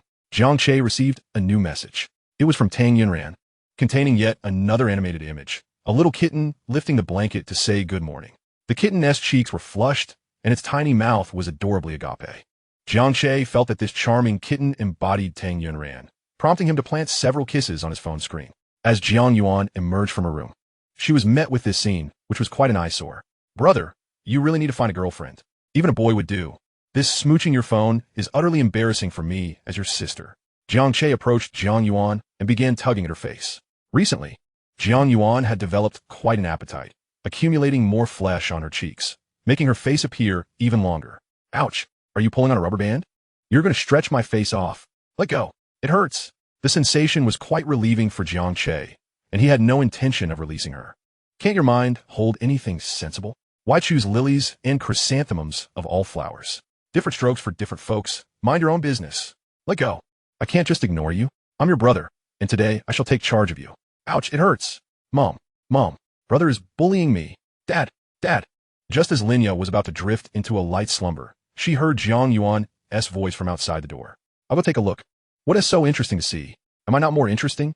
Jiang Mingquan pulled Linya back onto the bed. Get some rest. Let us sleep together and ignore them. But the noise is so loud. It's fine. Soon will be even louder. Outside was lively, and inside was just as cheerful. The family was in perfect harmony. As evening approached, around 7 o'clock, Jiang Che rode his bicycle towards Tang Yunran's home. You really shouldn't come, Tang Yunran messaged. My parents are home, and my 3 brothers are also here. I'm already on my way, just 5 minutes from your neighborhood. So fast. Tang Yunran reached her door and opened it a crack to peek outside. Her 2nd and 3rd brothers were in the room. Her mother was washing dishes in the kitchen, while her father and older brother were also in the house. If she stepped out now, they would surely notice. I'm already at the entrance of your neighborhood. Come out, Jiang que messaged. Tang Yunran frowned. They're all in the living room, and if I go out, they will definitely ask questions. Then just make up a casual excuse. I don't want them to think I'm lying. Then you should tell them the truth. Tang Yunran, I'll be waiting at the entrance of your neighborhood. Tang Yunran felt increasingly anxious. There's so many mosquitoes in your neighborhood. Tang Yunran's brow furrowed even deeper. The mosquitoes are large, with bloated bellies and long legs. Her phone buzzed incessantly. All messages from Jiang Che. Who told you to come? I've already said not to pick me up. After sending the message, Tang Yunran grabbed her bag and headed out. Xiaoran, where are you going? Tang Faison looked up at Tang Yunran. Tang Failin also turned to glance at her. I have plans with a friend. Tang Yunran gripped her bag, strapped tightly, feigning calmness as she spoke. So late at night, which friend are you going out with? Xiao Qiao. She has been studying hard lately, so we've decided to watch a movie together to unwind a bit. Oh, when will you be back? I'll come and pick you up. That depends. I can't be sure when I'll return. Well, when you're done having fun, just give me a call. Sure. Don't stay out too late. All right. And don't wander into dark alleys. Yes, I know. Also, if you find yourself in danger, make sure to second brother. Third brother. I'm not a child anymore. I'm well aware of these safety precautions. After enduring a round of questioning, Tang Yunran finally managed to leave the house. The moment she stepped downstairs, she immediately called Jean Xiao. Hello. Ran, what is up? I need to ask you for a favor. If my family calls you later, just say we're together. Upon hearing this, Jean Xiao sensed a hint of unusual gossip. You're my best friend. Of course, I'll help you, but first, you have to tell me who you're going out with. It's him. Tang Yunran stuttered, looking at her feet. Him? Who? Just him. Jiang Che. Tang Yunran's silence was an implicit confirmation. Ran, did he put you under a spell? Aside from being a bit handsome, what else is there to him? I specifically inquired about him. He often plays games, gets caught playing during class, and even plays while sleeping. He doesn't possess any remarkable talents. And his family background is average. I don't care about his family background. It's not that I'm materialistic. It's just that my mother says that without a certain economic foundation, life will be quite hard. I understand, Xiao. Thank you, but I have my own thoughts. All right. Just don't be sitting on the bicycle crying later. Just as Jean Xiao finished speaking, Tang Yunran spotted Jiang Che riding his bicycle toward her. Chapter 34. Bicycles, sweet as honey. How did he get into the neighborhood? Isn't he afraid her family will see him? What are you doing here? You need not worry about me. I'm fine. If I really get discovered, I'll slip away quickly. I want to be caught. Who is worrying about you? Such vanity. Tang Yunran rolled her eyes at Jiang Che in exasperation. I'm not vain. I'm genuinely beautiful. Or rather, I'm truly handsome. Tang Yunran shot Jiang Che a look, urging him to understand the implication. Get on first. Sure. After nodding, Tang Yunran looked at the back seat of the bicycle. But it was gone. There was no place to sit. Whereas the back seat, it broke. Januke wasn't lying.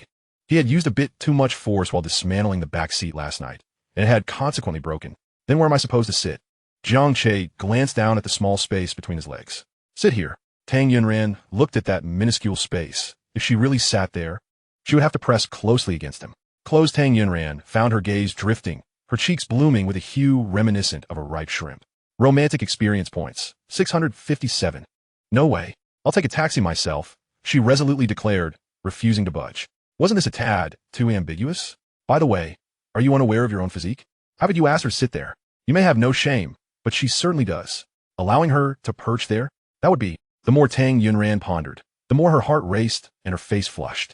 Romantic experience points, 316. In her previous life, although she had assisted him in changing his clothes while he was intoxicated, it was limited to outer garments. She had never dared to touch what ought not to be touched. I rode my bike here. Why would I take a taxi? Hurry up and get on. Jiang Che, observing Tang Yunran's stubborn demeanor, felt a twinge of regret. Had he acted too hastily? Had he known better, he would not have disassembled the rear seat. I'll take a taxi.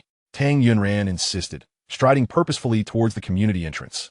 As she walked away, Jiang Che's mind sparked with an idea. He turned back towards the building, calling out, "Getting quickly, your third brother is coming out." Upon hearing this, Tang Yunran reacted without much thought, hurriedly stepping up and taking her seat. Jiang Che embraced her tightly, pedaling fiercely as they sped out of the community. Several minutes passed, and Tang Yunran, still a bit shaken, glanced back at the receding community. Surely, her third brother didn't see us, right? Probably not. I was riding fast. Jiang Che deliberately leaned closer, inhaling the fragrant aroma emanating from her. Romantic experience points, 78. Romantic experience points, 74. Romantic experience points, 81. Even the smallest mosquito is still meat. The love system he was bound to depended entirely on this little wife of his. To achieve wealth, he needed to diligently extract continuous romantic points from her. You weren't just pulling my leg earlier, were you? Tang Yunran finally regained her composure and inquired. Pulling your leg? What do you mean? Don't play dumb. Your third brother didn't come down, did he? I thought that person looked like your third brother. You become worse. Dan zundan pautet palaifuli. Men are only bad because women like them that way. That's merely your assumption. So you mean you prefer good men? Who doesn't like a good man? Like Grey Wolf? The ride from the community to the cinema took about 30 minutes, although the journey was lengthy. Their conversation was lively and joyful. They were even stopped by a traffic officer and fined 30 yuan. This minor incident did nothing to dampen their spirits. At the cinema entrance, Tang Yunran sent Jiang Che a red envelope containing 30 yuan. What is this for? I'm not accustomed to letting boys pay. It was only because I was on top that you got fined. Are you keeping such a meticulous tally? I pedaled the bike all the way here. Shall we count that too? Aye. Jiang Che gently flicked her nose with his finger. Don't keep track of such things with me, understand? Tang Yunran was now oblivious to his words. The gentle caress on her nose sent waves of shyness coursing through her. Romantic experience points, 1245. What should she do? She felt on the verge of losing control. Her face must be bright red. Let's go. Jiang Che took Tang Yunran's hand, leading her towards the cinema. Throughout this time, Tang Yunran's gaze remained fixated on his hand, continuously contributing experience points to Jiang Che. One after another, the points came in thick and fast, each more substantial than the last. Hearing the incessant notifications from the system, Jiang Che deliberately slowed his pace to accumulate more points. Wait for me. I'll grab some popcorn and cola. Okay. Tang Yunran kept her head down, unable to meet Jiang Che's gaze, her face, neck, and ears aflame. How about an ice cream to cool off? There's a KFC over there. Jiang Che smiled at her. Jiang Che, you're so bad. Dan zundan hope fat. Pulling her hand away in mock indignation. Romantic experience points, 578. I'm heading to the restroom. Watching Tang Yunran dash away, Jiang Che decided to take things slow. He didn't want to provoke her into running off, as that would be counterproductive. Once Tang Yunran reached the restroom, she gazed at her reflection in the mirror, feeling as if she had consumed too much alcohol. What was Jiang Che doing, constantly teasing her? Did he genuinely enjoy seeing her blush? And his hands, so thick and large, enveloping hers so securely, not to mention his physique. As she contemplated, her mind wandered off course. What was she thinking? It must be Xiao Qiao, frequently whispering about which celebrity has a great body and abs, hence the mental imagery playing in her mind. After several minutes, Tang Yunran finally composed herself. Exiting the restroom, she spotted Jiang Che waiting for her at the door, holding a soft-serve ice cream cone. Why did you only buy one? I'm not eating, you have it. Oh. Tang Yunran assumed Jiang Che simply didn't like ice cream. However, after taking a few bites, she noticed Jiang Che's gaze fixed intently on the ice cream in her hand. Do you want some? I initially didn't tea, but seeing you eat it made me want some. Shall we go buy another one? The movie is about to start. Let's hold off. As Jiang Che said this, he continued to stare at the ice cream in her hand. If you don't mind, why not take a bite? As soon as Tang Yunran finished speaking, Jiang Che reached out, pulling her hand closer, leaning down to take a bite from the ice cream directly from her hand. Chapter 35. Let us just hurt you instead. Tang Yunran's eyes widened in disbelief. Her heart raced uncontrollably. The romantic experience points surged relentlessly. Romantic experience points, 1198. Romantic experience points, 1396. Romantic experience points, 1242. Tang Yunran felt her heart was about to leap from her chest. Not only that, but the spot where Jiang Che had just bitten was the very place she had just tasted. As she stood there, stunned and unable to react, melting ice cream began to drip onto her fingers. What happened next caused Tang Yunran to feel as if she had evaporated on the spot. Jiang Che leaned down and gently sucked on her finger. Romantic experience points, 2000. Such a high score. Jiang Che was taken aback. He had only intended to prevent the ice cream from dripping excessively, not anticipating such an unexpected bonus. Looking at Tang Yunran, she appeared as though she had been steamed.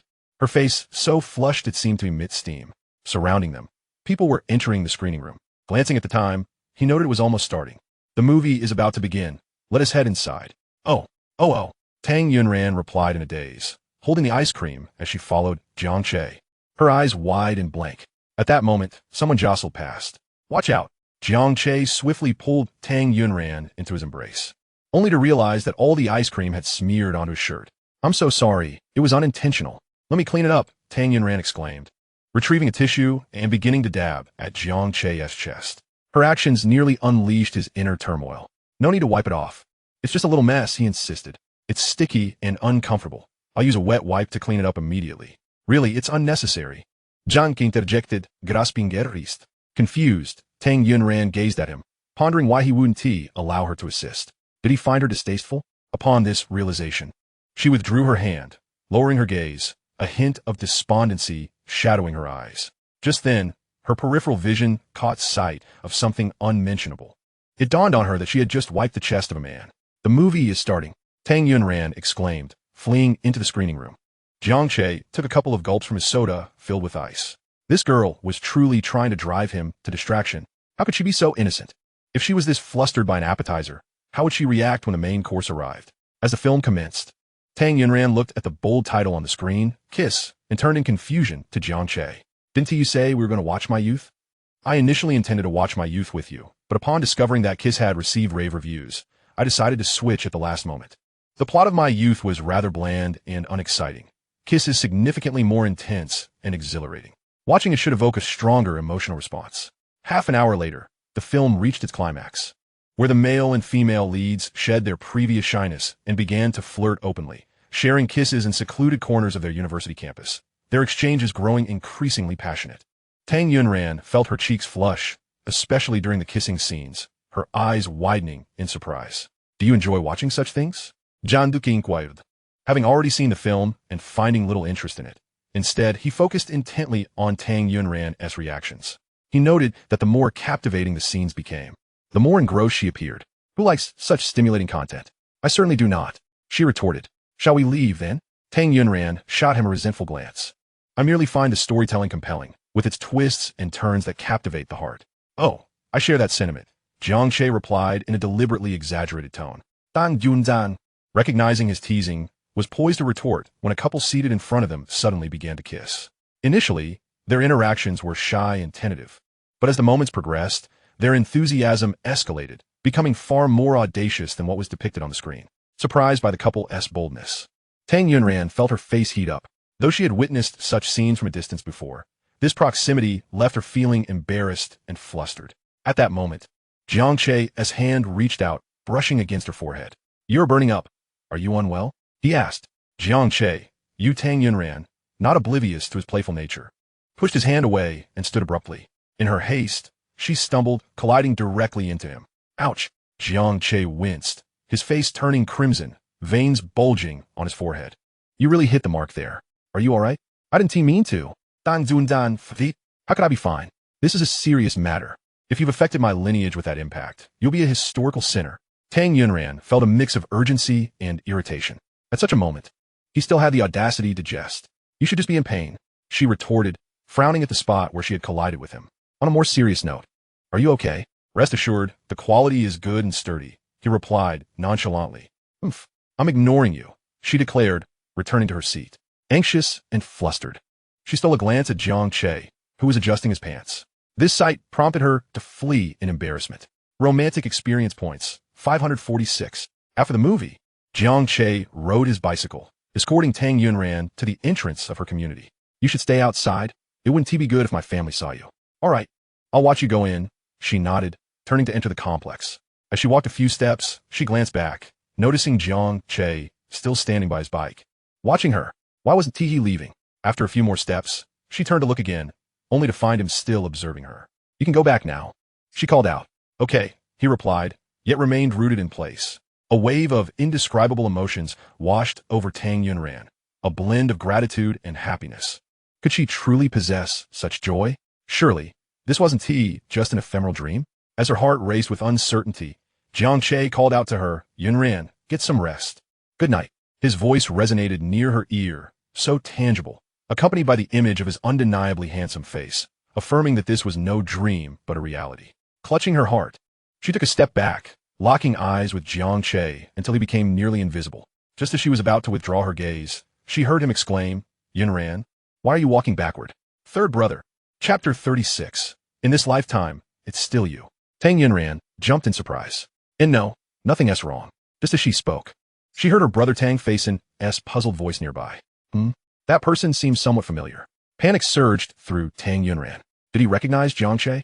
Was her brother truly more perceptive than she had anticipated? "He really does look familiar," Tang Feisen continued.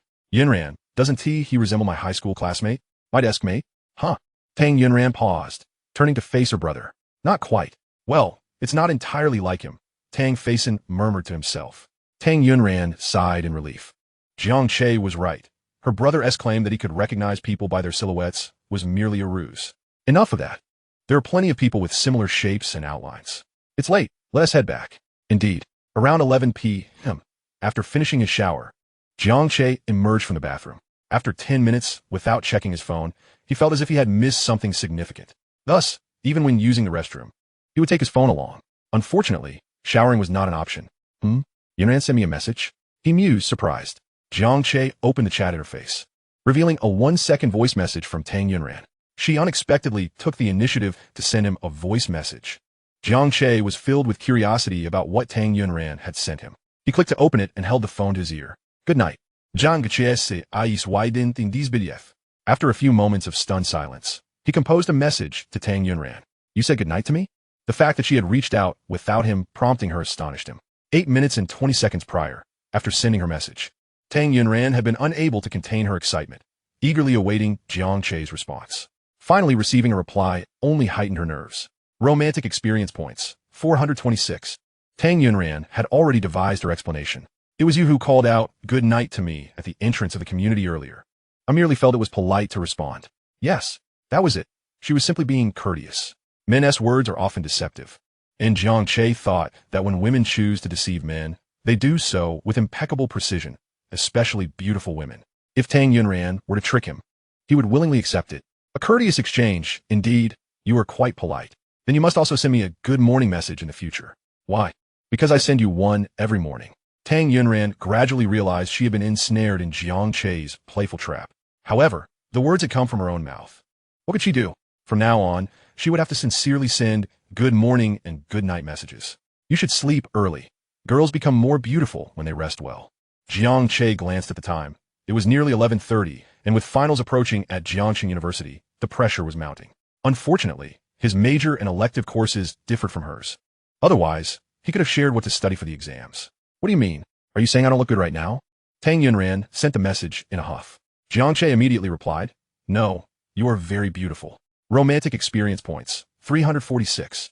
But you just said that sleeping early makes one more beautiful, so you should stay up late. An all-nighter is fine. After a brief moment of disbelief, Tang Yunran savored Jiang Che's words, and her face blossomed into a radiant smile. An all-nighter? Did he really think she was that attractive? Hee. She chuckled heartily, her laughter growing louder. Next door, Tang faced and knocked on the door. Shaoran, what are you laughing at? I was scrolling through Douyin and saw something funny. You should sleep early. You have to get up early tomorrow. Okay, got it. Tang Yunran pouted, gazing at Jiang Che's profile picture, and murmured to herself. It's all your fault for making me lie again. After speaking, she pressed her phone tightly against her heart, wishing she could meld it into her very being.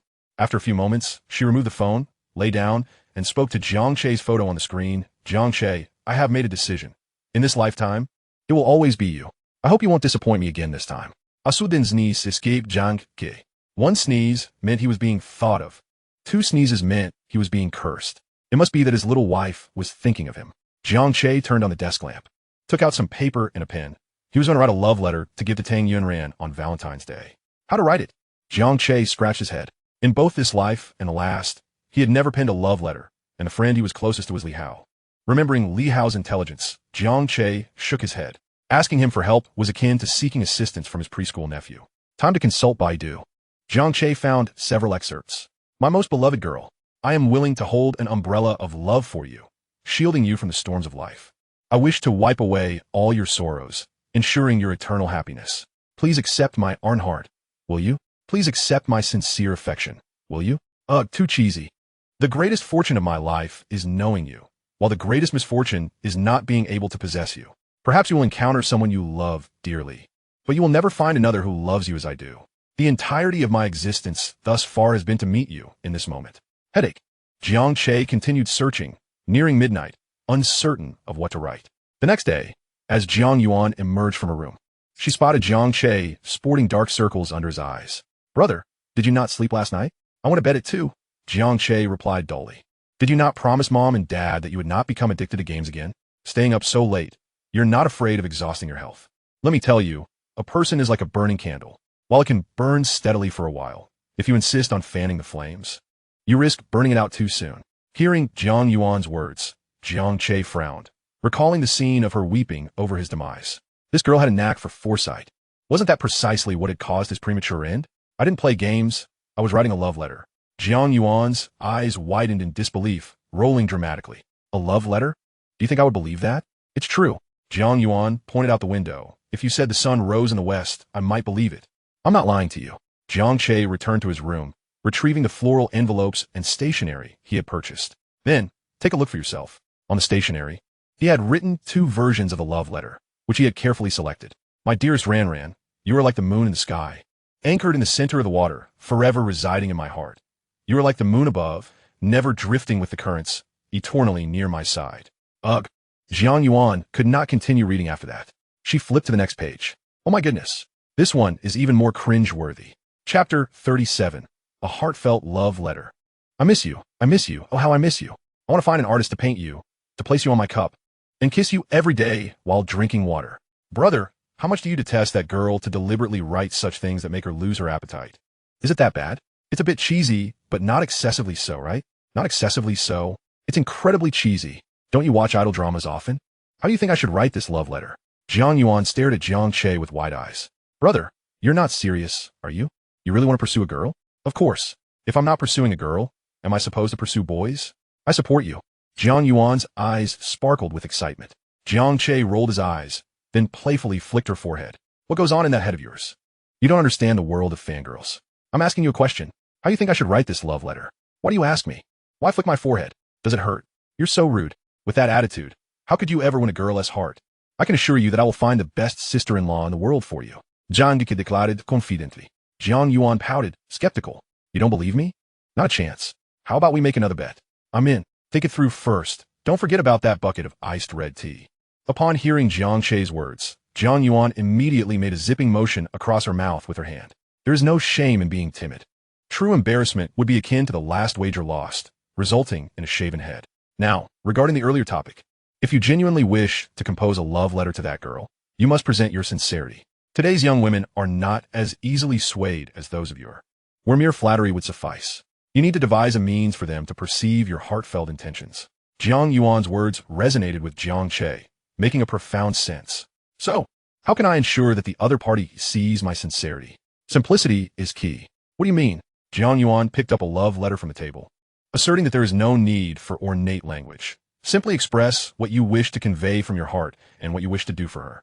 Jiang Yuan's advice was like a revelation to Jiang Che. Indeed, having lived for over 30 years, he found himself less perceptive than a high school student. Be sincere. Isn't that just splendid? He now understood how to pen this love letter. Jiang Che stood, instinctively tugging at Jiang Yuan's cheek. You may be young, but you certainly possess a wealth of knowledge. Ouch. Why do you always pull my face? Your cheeks are quite plump.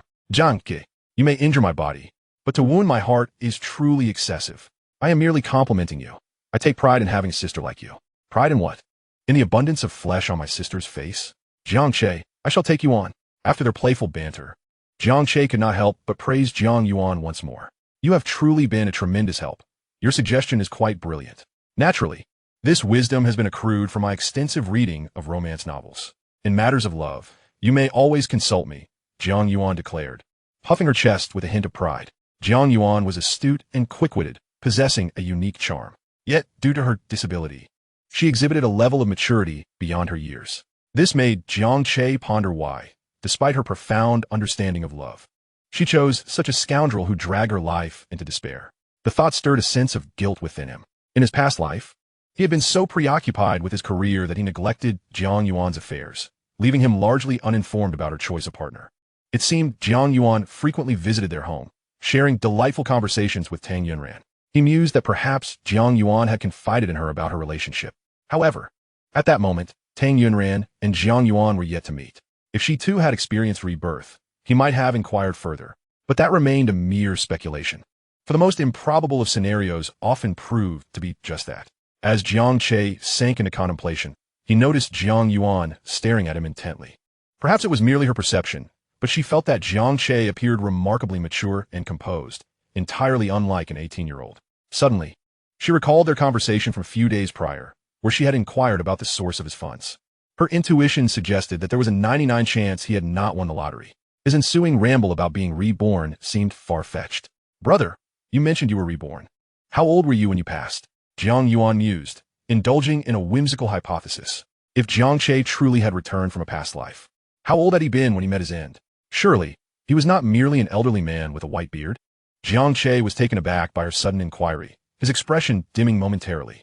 32 years. What? 32? A life cut short by excessive accumulation and unforeseen illness. As he spoke, a note of melancholy crept into his voice. I must be utterly idle to engage in such frivolous conversation with you. Jiang Yuan rolled her eyes at him, exasperated. Just moments ago, she had admonished him against staying up late for the sake of health. Yet he quickly turned her own advice against her. How infuriating! A brother as mischievous as him was bound to live to a ripe old age and certainly not perish at 32. Jiang Che watched Jiang Yuan as she wheeled herself away, his gaze contemplative, exhaling deeply. He then retreated to his room to write the love letter, aiming to pour forth his genuine feelings. This was simple enough. He would express whatever came to mind. With newfound direction, he took up his pen. Ran, I apologize. I have been blind and oblivious, failing to recognize your virtues and the quiet devotion you have shown in my life. I feel immense guilt and regret. I understand that no amount of apologies can truly compensate for the wrongs I have committed against you. Half an hour later, a lengthy 2,000-word love letter was completed. With a heavy yet anxious heart, Jiang Che placed the letter into an envelope, sealed it, and stowed it away in his drawer. Eagerly awaiting Valentine's Day, when he could present it to her personally, he wondered what her reaction would be upon reading his heartfelt words. At that moment, his phone rang, displaying Li Hao's name. What is it? Lao Jiang. I find myself in a predicament. Could you lend me 500 yuan? You are asking me for money? Li Hao's family circumstances were undoubtedly better than his own in the past life, though now their situations were quite similar. Hurry, help a brother out. I was dining with XIN, and we fell short on cash. 500 for a meal? Did you two eat that much? Li Hao's family was decent, affording him more pocket money than the average university student, but they were still working class. They were far from the truly affluent, like Wu Qingxu, who flaunted his wealth in a Ferrari. What do you mean 500? We spent over 1,000. We still need 500. That much. John Duque frowned, frustrated with Mei Xin for her lack of consideration. Did she not realize that others' money was hard-earned by their parents? Such wastefulness. Despite his grievances, Jiang Che still transferred 500 yuan to Li Hao. Brother, thank you. When I marry her, I will have you as my best man. Enough of this. I need to settle the bill. With that, the call ended abruptly. A best man? Rest assured, with me around, you and Mei Xin shall never reach that day of matrimony. During the day's classes, Jiang Che found himself enduring the same monotonous lessons as before, utterly dull. System. Let us draw a prize. Jiang Che had little interest in gambling, yet there was a saying that a little wager could add spice to life. Thank you for participating. Does the host wish to draw again? Let S draw 10 times. 100 experience points per draw. 10 draws would only cost 1,000. Given his current situation, that seemed trivial. Okowo. Thank you for participating. Thank you for participating. Thank you for participating, X9. At this point, Jiang Che found himself reminiscing about the days when he possessed the European God Experience vouchers, where he could summon anything he desired. Yet, redeeming a single European God Experience voucher required 100,000 experience points, a daunting prospect. Best to save that for a special occasion. Just as Jiang Che was lost in thought, the system finally ceased its repetitive thank you for participating. Congratulations, host. You have drawn an enhancement of 10 to your physical attributes. At last, the effort was not in vain. Jiang Che gazed at his arms, admiring the more defined contours of his muscles. Old Jiang, your physique is commendable. Have you been secretly hitting the gym? Liao inquired, observing Jiang Che. I've merely increased my exercise regimen. You glutton. Care to join me for some morning runs? Jiang Duque suggested. Oh, please. My parents worked hard to raise me to this size. If I were to lose weight, it would be the greatest act of filial disobedience. Jiang Duque chuckled, acknowledging he had never encountered someone who could twist the quest for weight loss into a matter of loyalty. I believe it would benefit you to exercise a bit. Carrying all that weight, don't you find it burdensome? It's the slender ones who suffer, constantly weighing themselves, dieting and exercising at the slightest gain. We, the plump, have no such worries. We eat and drink as we please. How delightful. Jiang Che found some merit in this reasoning, albeit a rather misguided one. You can't just prioritize your own comfort. Girls won't be drawn to you in this state. To each their own. Rulin finds this plumpness appealing. If I slim down, she might be displeased. The conversation took a turn. After a brief pause, Jiang Che furrowed his brow and asked, assuming, just hypothetically, that Mei Xin is more enamored with your wealth than with you? Impossible. Are you so certain? You simply don't understand, Xin. When we meet this weekend, you'll see for yourself she is the finest girl in the world. No, the finest girl is my little wife. Clearly, Mei Xen had Li Hao completely under her spell. This matter required careful deliberation, not haste. As the school day drew to a close, Jiang Che sent a message to Tang Yunran. Shall we return together after class? Return together? Our homes are not in the same direction. No matter. I can accompany you for a while before heading back. You really are quite bored. Though Tang Yunran's words were teasing, her heart was as sweet as honey. This is no mere idleness. With so many unsavory characters about, and you being so beautiful, I fear for your safety alone. Beautiful? She giggled. Indeed, in recent days, reports of a series of murders targeting strong women had surfaced. 3 university students had already fallen victim. Jiang Che felt compelled to ensure her safety. My third brother is coming to pick me up. That detestable third brother. Stealing my job. All right then, I shall wait for you at your community entrance tomorrow morning. My second brother is biking me to school tomorrow morning. That wretched second brother. I'll see you home tomorrow evening. After sending that message, Jiang Che quickly added, Don't tell me you've already arranged with your elder brother. Not at all. The elder brother is somewhat more tolerable. Just then, Tang Yunran messaged him. My third brother is responsible for picking me up tomorrow evening. Another third brother. Tomorrow is out of the question. We'll have to postpone until the day after. By the way, starting the day after, my elder brother is off for 2 days. He said he would personally pick me up. Ah, so the elder brother is truly the most detestable. Tang Yunran stared at the unresponsive screen. Imagining Jiang Che's vexed expression, a chuckle escaped her lips, and just as she laughed, the professor called her name. Tang Yunran, is my class so amusing? I apologize. No need for apologies. Please read this article aloud. Hearing this, Jean Xiaoqiao gasped.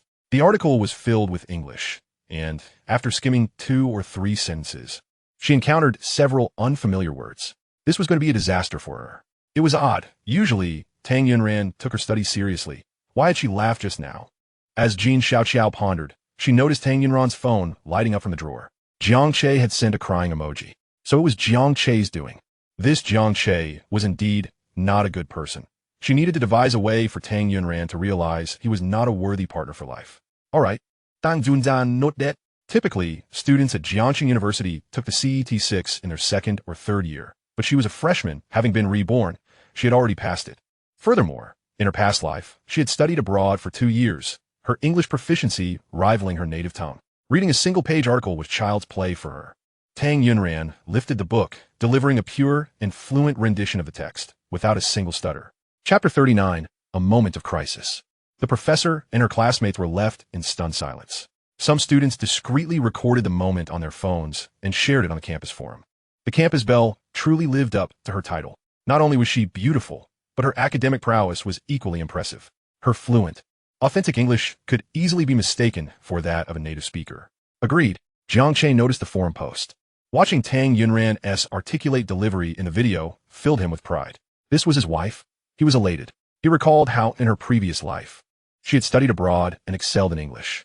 Now, as a freshman, her skills were already remarkable. Such talent was indeed rare.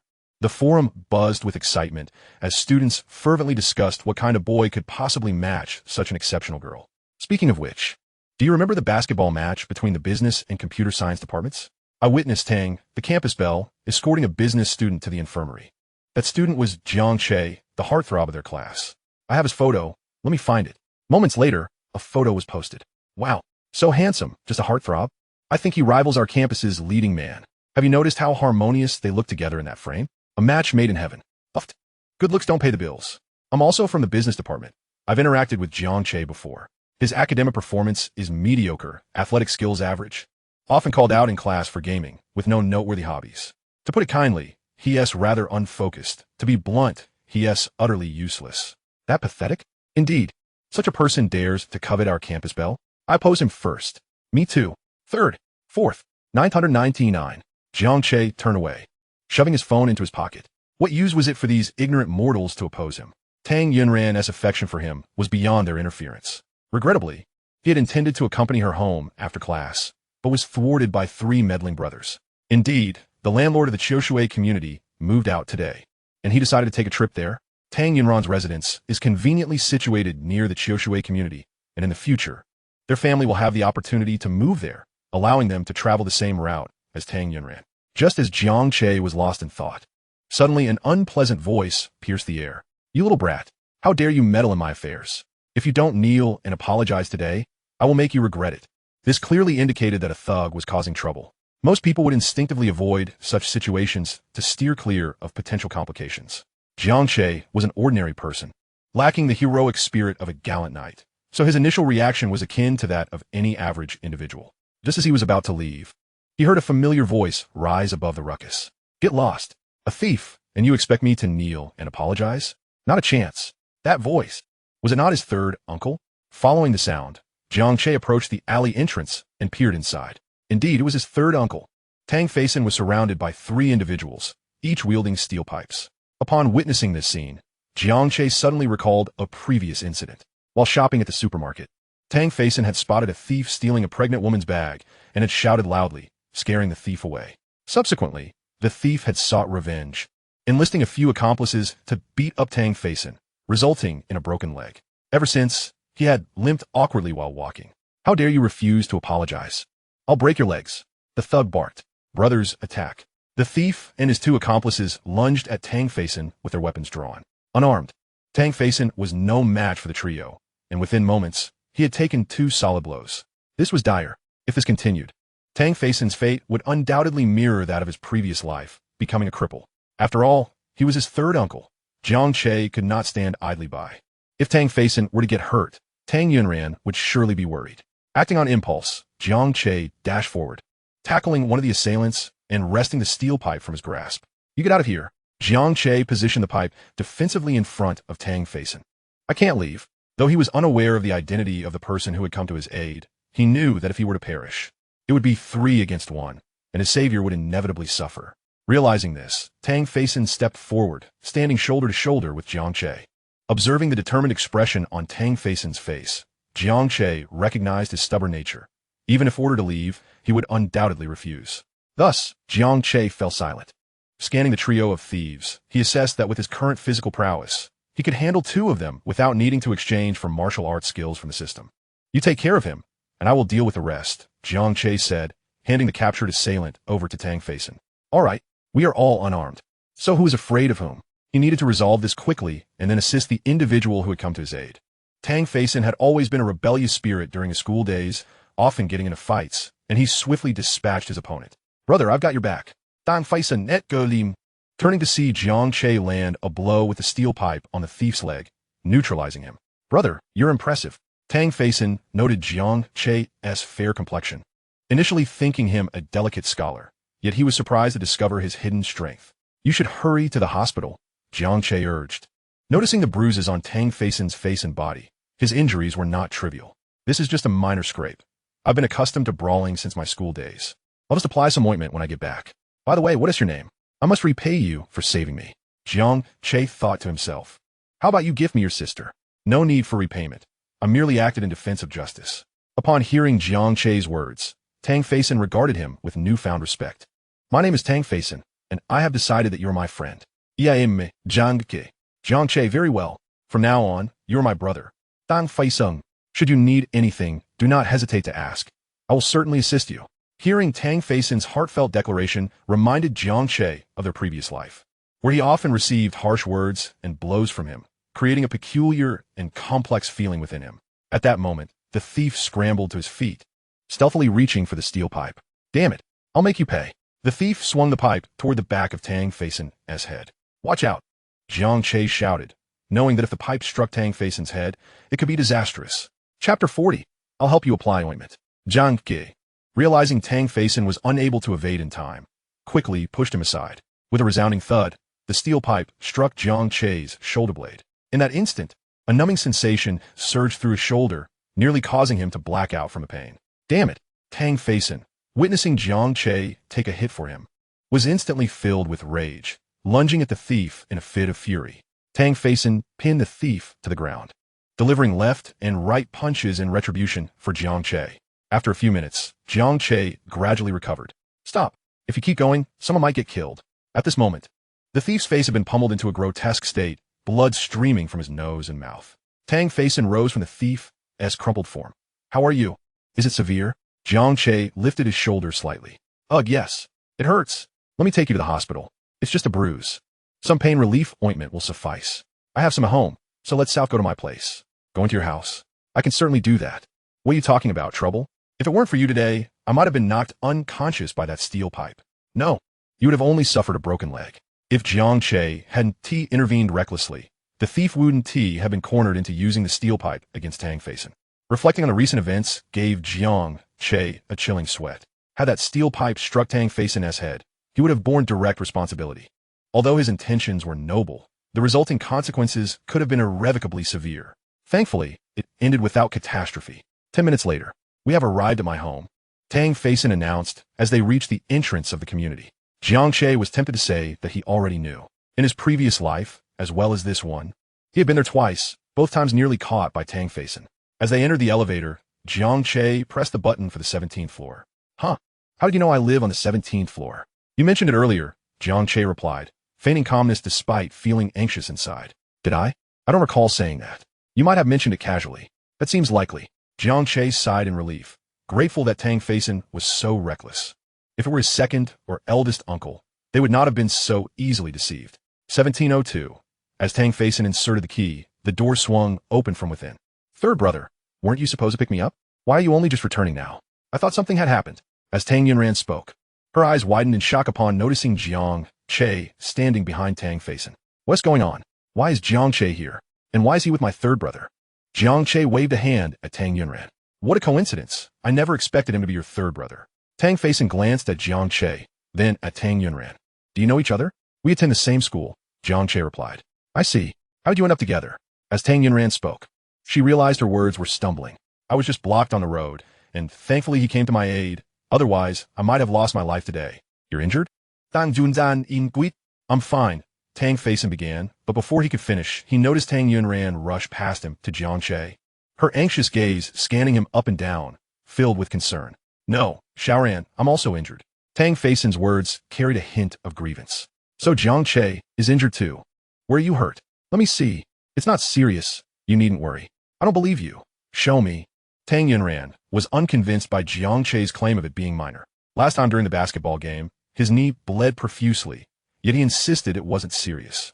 Therefore, she was determined to see it for herself. It's just my shoulder blade. Really, it's not serious. Show me. That might not be appropriate. What's inappropriate about it?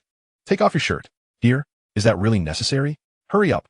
Tang Yunran could hardly wait, directly tugging at Jiang Che's shirt. Ahem. Tang Faison cleared his throat, then gently pulled Tang Yunran's hand away. Xiaoran, you're a girl. What are you doing? You can't just pull off a boy's shirt, even if he is handsome. Upon hearing Tang Faison's words, Tang Yunran was momentarily taken aback, failing to grasp the implication. After a few seconds, she realized he had misunderstood. After speaking to Tang Yunran, Tang Faison turned to Jiang Che with an apologetic tone. I'm sorry, my sister has been a bit unruly. It's all right, Jiang Che replied, adjusting his wrinkled shirt. Don't just stand in the doorway. Come in. Tang Faison warmly invited Jiang inside. Just so happens I have some ointment. I have an injury on my leg, and it's inconvenient to change here, so I'll go to my room to apply it. Xiaoran, please take care of him. I'll be out shortly. Okay, I understand. After Tang Faison returned to his room, only Jiang Che and Tang Yunran remained in the living room. The sudden silence created a slightly awkward atmosphere. Just take off your shirt. I'll help you apply the ointment, Tang Yunran said, her face flushed. All right, Jiang Che, not one to be shy about such matters with Tang Yunran, took off his shirt without hesitation. Ouch, my left shoulder can't be raised. I can't take it off. I'll help you. Tang Yunran, focused on Jiang Che's injury, stepped forward to the sofa and immediately began assisting him in removing his t-shirt. The swelling on his shoulder blade was pronounced, and it looked painful. Tang Yunran's eyes reddened, overwhelmed with an indescribable ache for him. Noticing her emotional state, Jiang Che turned to see tears glistening in her eyes. Ran, I'll help you apply the ointment. Tang Yunran hastily wiped her face with her hand. Upon seeing the injury on Jiang Che's back, she had been unable to contain her tears, and she hadn't expected Jiang Che to turn and notice. How embarrassing.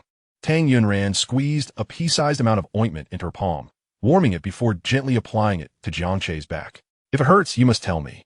I'll be gentler. All right. Listening to her gentle voice and feeling her tender touch, while recalling the image of her secretly shedding tears, Jiang Che felt a strong urge to embrace Tang Yunran and comfort her. Yet, being in her home, he knew that if he acted impulsively and Tang Faison saw, it would complicate his pursuit of Tang Yunran. Therefore, he had to restrain himself. Just as he was lost in his thoughts, a sudden sharp pain shot through his back. Ouch! I'm so sorry. I must have pressed too hard and hurt you. The girl behind him spoke with a hint of a sob. She is crying again? Jiang Che quickly turned to look, and upon seeing the tears on Tang Yunran's face, he impulsively grabbed her arm and pulled her into his embrace. Tang Yunran stared at him in disbelief. You silly boy, I told you it doesn't hurt, yet you're crying. I can't stand it when girls cry. In truth, he was most afraid of her tears. Tang Yunran gazed deeply into Jiang Che's eyes, nestled against his bare, strong chest, enveloped by his masculine aura. Her heart racing to the point of breathlessness. Romantic experience points, 1356. Romantic experience points, 1678. Romantic experience points, 1779. Before she could compose herself, Jiang Che's hand reached up to gently stroke her nose. She was already on the edge, and this playful gesture made her feel as though she might melt away entirely. Romantic experience points, 2098. At that moment, Tang Faison emerged from the room. What you two doing? Chapter 41. A major misunderstanding. Shocked, Tang Yunran hurriedly extricated herself from Jiang Che's embrace. What to do? Caught in the act by her third brother, would he get rough with Jiang Che? Sangu. Let me explain. It's not Jiang Che's fault. I just accidentally tripped. Dan Faison in does it? Huh? Yes. Right, I accidentally tripped over myself. You. The moment I stepped out, I knew this would happen. You've always been clumsy when walking. And you, despite being injured, you fell onto him without a thought for the secondary harm you might cause. As Tang Faison approached Jiang Che, he said apologetically, I'm sorry my sister caused you trouble. It's no trouble at all. She's very light. Not light at all. This girl weighs 100 pounds. Brother, how could you disclose her weight? 100 pounds is just right. Jiang Che spoke the truth. Girls rarely weigh over 100, unless they are short or not well endowed. He glanced at Tang Yunran, and although he hadn't checked, he estimated her to be around a C cup, possibly even larger. Moreover, her proportions were excellent, with a slender waist and long legs. Would you like to stay for dinner? Tang Faison warmly invited Jiang Che. No need to be overly polite. It was just a small favor, don't take it to heart. Jiang Che would have liked to stay for dinner, but he was wary of his perceptive future brother-in-law, fearing he might reveal too much. Ultimately, despite Tang Faison's insistence, Jiang Che decided to leave. Tang Faison escorted him to the community entrance before returning. Third brother. As he left, Tang Faison approached Tang Yunran with a peculiar expression, leaving her puzzled. Third brother, why are you looking at me like that? It feels strange. Xiaoran, tell me honestly, do you have feelings for him? Tang Faison's question made Tang Yunran's heart skip a beat. Third brother, what are you saying? No. There's nothing going on. I'm going back to my room. Still denying it? You're stuttering, and you just rushed to take off his shirt. I'm not saying this to be harsh, Xiaoran, but you're the school beauty. Could you at least be a bit more reserved? I can see that he is quite handsome, but no matter how attractive he may be, one should not simply leap into his embrace. I'd not. Did you not just lie in his arms and refuse to budge? Well, Xiaoran, you've learned to take advantage of him, it seems. Third brother, what are you talking about? I merely stumbled and happened to fall into his arms. Coincidentally, you fell into his embrace? That is merely the excuse I concocted. Do you take me for a 3-year-old? Just moments ago, you were lying in his arms, gazing at him with infatuation. It is evident that you intentionally nestled into him. I do not deny it. This Jiang Che is quite remarkable, handsome, kind-hearted, and gallant. I have no objections. Dan Faison in does it, in depon dan yuzan. Huh? Tang Yunran tilted her head, looking at Tang Faison. Tang Faison rose from the sofa and gently patted her shoulder. I say, if you truly like him, I will not oppose it. In fact, I wholeheartedly support it. Such fine young men are a rarity. Once this opportunity passes, it may never come again. Tang Yunran felt somewhat dazed. Third brother, I recall you once advised me against dating too early, asserting that there were no good men out there. Indeed, I did say that. But my intention was to protect you from being taken advantage of. This Jiang Che is genuinely commendable. If you truly end up with him in the future, I would feel reassured. At that moment, Tang Yunran's memories were somewhat jumbled. Another recollection surfaced, one from her past life, where Tang Faison seethed with anger, cursing Jiang Che. Jiang Che, that scoundrel. How dare he treat my sister that way? I would love nothing more than to slay him. Xiaoran. Tang Faison called her twice before he succeeded in pulling Tang Yunran back from a reverie. Huh? Xiaoran, look at this. Tang Faison opened WeChat. It was a friend request he had just sent. I obtained his WeChat for you. Add him. Tang Yunran blinked, her mind struggling to catch up. What are you waiting for? Hurry and add him. Tang Faison, being impatient, snatched her phone. I could do it myself. Tang Yunran reclaimed her phone from Tang Faison. She had already added Jiang Che on WeChat. If Tang Faison were to find out, what might transpire next? She was uncertain. Most likely, it would spiral out of control. That evening, Jiang Che sent a message to Tang Yunran. Has your third brother suspected anything? Upon reading this message and recalling Tang Feisin's words, an indescribable feeling welled up within Tang Yuan. That's good. After returning home, Jiang Che felt a twinge of guilt. He had acted impulsively. Had he not pulled Tang Yuan into his arms, Tang Feisin would not have caught them in the act, although he had managed to feign an explanation. What if Tang Feisin had already begun to harbor suspicions? The more he pondered, the more uneasy he felt, ultimately deciding to send a message to Tang Yuan. Ding! A message from Tang Yuan arrived. How is your injury? Much improved. Fearing that Tang Yuan might not believe him, Jiang Che removed his shirt and snapped a photo of his back to send her. Tang Yuan noticed the swelling on his back and frowned. Isn't it still quite swollen? Jiang Che sent a wry expression. I applied medicine, not magic elixir. It will take at least a week to reduce the swelling, right? Have you applied the medicine after your shower? Not yet. Why have you not done so? Hurry. My sister is currently engrossed in a show. I'll have her apply it once she finishes. You're letting your sister do it? She is heavy-handed. Do you dare let her apply it? Jiang Che's expression revealed his confusion. How do you know my sister is heavy-handed? Do you know her well? Oh no. She inadvertently exposed herself in her haste. She indeed knows Jiang Yuan quite well, but that knowledge stemmed from her previous life, where they shared a close bond. Jiang Yuan adored her, always chattering endlessly whenever they met. Such an innocent and carefree girl. It's a pity she never encountered a worthy partner. If she ever gets the chance to meet Jiang Yuan, she must find a way to help her escape her tragic fate from the past. Setting aside thoughts of Jiang Yuan for now, she had to quickly navigate her current predicament. Did you not often tell me your sister is clumsy? So it was indeed you who said so. Dan Yudan, concerned that Jiang Che might continue to overthink, swiftly changed the topic. Have you been working out lately? Tang Yuan gazed at the photo, admiring his muscular physique, truly impressive. She had experienced it firsthand earlier in the day. He was exceptionally sturdy and robust. The male hormones were practically overflowing. Lost in thought, Tang Yuan felt her cheeks redden and her heart race. Chapter 42. A wife's concern for her husband. Romance experience points, 452. Seeing Tang Yuan discuss his physique. He seemed unconcerned about her sister. I rise early for morning runs and exercise in the evening. Also, there's the system. So diligent, are we? Tang Yuan was curious. I thought you loved gaming. Why aren't you indulging in games anymore? Jiang Che genuinely enjoyed gaming. In his past life during university, he was often seen clutching his phone, playing in the cafeteria, beneath trees, even in the restroom. After marrying her, he still preferred gaming over resting during his free time. This girl truly had thoroughly investigated his preferences. Once they were together, he would have to ask her why she liked him so much. Surely it could not be solely due to his looks. Although he was handsome in his past life, he was merely the heartthrob of the class. Not quite the campus idol. Gaming was a harmless pastime, meant for occasional entertainment, not to be taken too seriously. If he were to become too engrossed, it would be detrimental. After voicing this thought, Jiang Che sighed. Tang Yuan, upon reading this, raised a hand to her heart. She had previously suspected, and could now be 90% certain, that Jiang Che had indeed been reborn. Now she was almost convinced. Yet, one question lingered in her mind. If Jiang Che truly was reborn, why was he so kind to her?